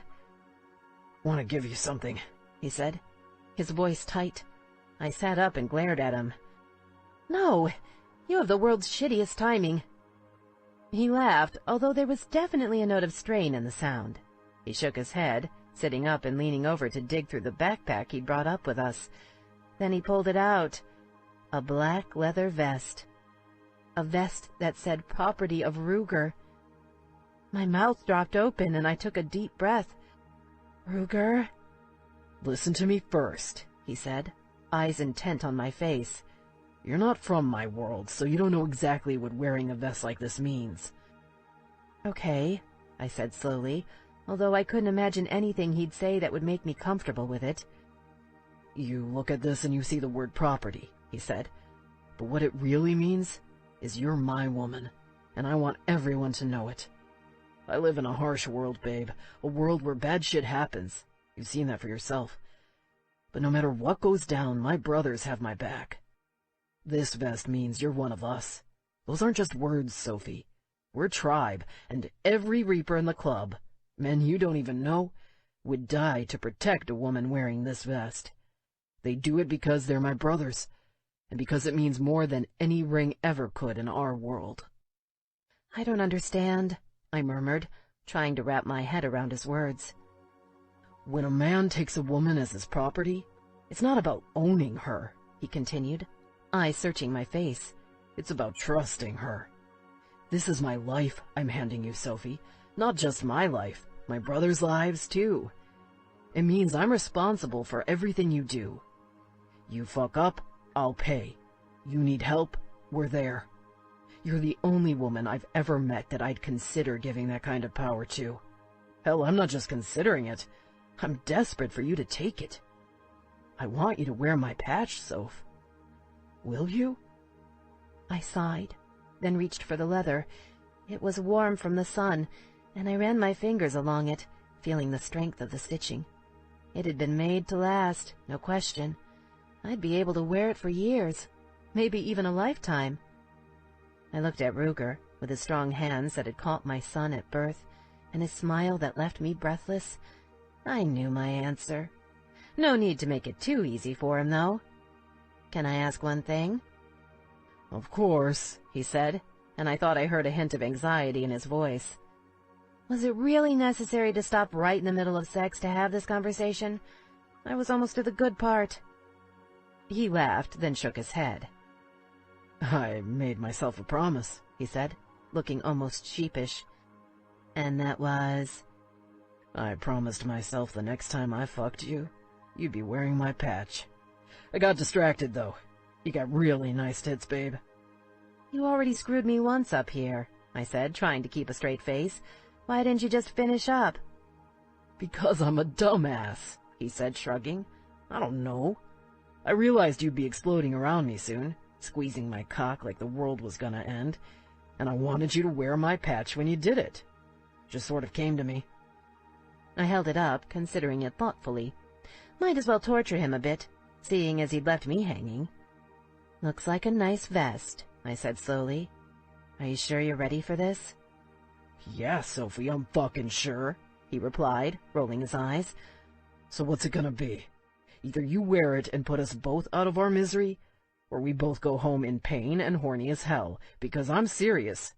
No patch, no dick." "Okay," I said. "Seriously?" "Yeah, seriously," I replied. "Don't look so surprised. You got a really nice dick, babe." I put on the vest, savoring the look in his eyes as he watched. It chafed my nipples a little, and I bit back a laugh. Maybe Marie could give me some pointers on dealing with that. Then he pulled me up and over his body, lifting me just enough to slide the pierced dick in question deep inside. I braced my arms on his chest and leaned down, rocking slowly as I studied his face. "So, what do you think?" I whispered. "Like how it looks on you, Soph," he said, smiling up at me. "Great view. Of course, wouldn't mind seeing it from the back. You up for some reverse cowgirl action?" "First, get the job done like this," I muttered. "Then we'll talk about getting creative." Ruger smiled and reached down between us, finding my clit with his fingers. "That a promise?" he asked. "Hell yeah." Epilogue. Ruger. 5 years later. "I'm gonna stick it in now." Sophie's voice was soft and smooth, with just a hint of laughter. Ruger smelled her special scent and felt a shot to his groin, the same as every time he'd seen her since that first night in his apartment. She was so beautiful he could die, and he still couldn't believe she was truly his. But why the fuck she thought this was a good idea he couldn't fathom. She was moving too fast. They weren't ready. He needed her to slow down, to really think about how this would change things between them. Being part of the club had opened her eyes. But there should be limits, too. He scowled, catching her hand and stopping her mid-motion. "Why can't you just stay with me? It's always worked between us. I don't get why I'm not enough for you." Sophie rolled her eyes. "Christ, Ruger, tone back the caveman for once," she muttered. "You know I've wanted to try it for a while now, and it's not like it's my first time. It's not going to change anything between you and me, babe. But I need this. You want me to be happy. You always say you want me to be happy. Sometimes that means giving up a little, taking the next step. Let me be in charge for once." Ruger closed his eyes for a second, taking in a deep breath. Then he opened them again and gazed at the woman he loved more than anything. She grinned at him, and holy crap, he loved that grin. "Sorry, babe," he said, leaning forward to give her a quick peck on those soft, perfect lips of hers. He had to trust her. Ruger forced himself to pull away, taking 2 steps back, gravel crunching under his heels. "Ready?" she asked. He nodded tightly. "Okay, then I'm gonna stick it in. Promise you won't panic?" Ruger rolled his eyes. "I won't panic. I'm not a fucking baby, Soph. Jesus." She didn't reply, but her eyes said it all, and Ruger felt a smile creep across his face. "All right," he admitted, holding his hands up in surrender. "You win. I'm a big whiny baby, and I just can't handle the thought of you doing anything fun without me. I never want you to have fun. I just want you barefoot and pregnant in the kitchen." "Oh, shut up," she said, laughing. "Now I'm really doing it, and you're just gonna have to deal with it. Stand back. I wouldn't want my big bad biker man getting hit by gravel or something." With that, she slid the key into the ignition, and the red and black Harley Softail roared to life. The look on her face was pure delight, and Ruger had to admit that the sight of her on the bike was fucking hot. He couldn't decide if he wanted her wearing more leather for protection on the road, or less, because damn, she looked good when... He cut off that thought. He needed to focus on his woman's safety, not her boobs. "Be careful!" he yelled. Sophie laughed as she rolled down the driveway, then gave a shriek of delight when she hit the road and tore off. "God damn it. I'm gonna fucking kill Horse," Ruger muttered. He hated this. Hated it. Kill him and that fucking bitch of his. Always full of great ideas. She doesn't need her own goddamn bike. "You shouldn't talk like that around Faith," Noah said, standing next to him. "She starts dropping F-bombs at preschool. Mom will shit bricks." The kid was 12, going on 30, and in the past year he'd started shooting up into lanky adolescence. He was already getting phone calls from girls, which gave Sophie fits. Ruger was just happy Noah took after his mom in both looks and brains. Faith sat perched on Noah's shoulders, watching Ruger with big eyes, same as her mother's. She gave him a heart-wrenchingly beautiful smile, then opened her mouth and spoke solemnly. "Fucking kill Horse," she said. Ruger sighed, then reached for his daughter, who climbed up him like a little spider monkey. He stuck his nose into her neck, smelling her sweet, not quite still a baby scent. "You can't win this one," Noah said. "You know, sooner or later, Faith's gonna say something where Mom can hear." "I'll just say she's copying you," Ruger said, narrowing his eyes. Noah laughed. "You taught me in the first place." "You're a little shit sometimes." "Yeah, but I'm a little shit who's willing to throw you a lifeline," Noah replied thoughtfully. "If she says it in front of Mom, I'll say it's my fault, if you pay me." "How much?" $20 a pop." "You got a deal." Sophie. The bike roared under me and the wind danced across my face. I loved it. I'd been practicing for a while, mostly out at Marie's place. She'd gotten her own bike a year ago. I'd never get tired of riding behind Ruger, but I loved being on my own, too. In fact, I'd spent 6 months trying to convince Ruger I should get my own ride. Stupid man was positive I'd kill myself. Problem was, deep down inside, Ruger was sexist as shit. Actually, it wasn't that deep. He'd always been pretty upfront about it.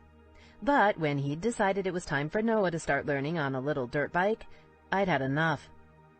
It was okay for my 12-year-old son to ride, but not me? Bullshit. So, earlier that week, I'd announced I was buying a bike and that he could either help me pick one out or live with what I got on my own. That lit a fire under his ass, and earlier today a friend of his delivered my pretty little Harley. Ruger didn't like it, but at least he knew it was a decent bike in good condition. Still, I paid for it with my own money. I wanted it to be my bike. Not that we really had mine or his after we got married, but he insisted that I keep part of my paycheck in a separate account. I had never said anything about it, but somehow Ruger knew, instinctively, that I needed to feel like I could take care of myself. Having my own money helped with that. I planned to use most of it for school for the kids, but every once in a while I treated us to something special. I'd taken him to Hawaii for our 2nd anniversary, which had been a good investment because I'd come home with Faith as a souvenir. I'd wondered if having a baby in the house would distance Ruger and Noah, but if anything, they'd gotten closer.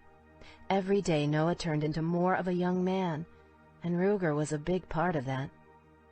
After a few minutes, I reached the end of the road and considered whether or not to turn back. I hadn't really put the bike through her paces, and she was definitely a she. I felt like we were sisters already, but I knew this was killing Ruger. I smiled, feeling just a little evil. Part of me wanted to just take off, feel the freedom, and let him dangle for a while. It'd piss him off, but seriously, angry sex with my man was pretty damned good. I toyed with the idea, but turned the bike around and headed back toward the house instead. Baby steps. No need to scare him too much in one day, after all. Best to save something for tomorrow, just in case he got out of line. This concludes Reaper's Legacy by Joanna Wylde. Narrated by Tatiana Sokolov and Todd Haberkorn. Copyright 2014 by Joanna Wylde. This unabridged audiobook is recorded by arrangement with the Berkeley Publishing Group, a member of Penguin Group USA, LLC, a Penguin Random House company, and was produced in the year 2014 by Tantor Media Incorporated, which holds the copyright thereto.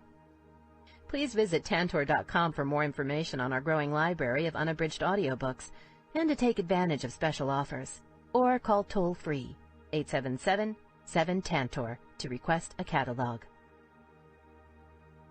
Audible hopes you have enjoyed this program.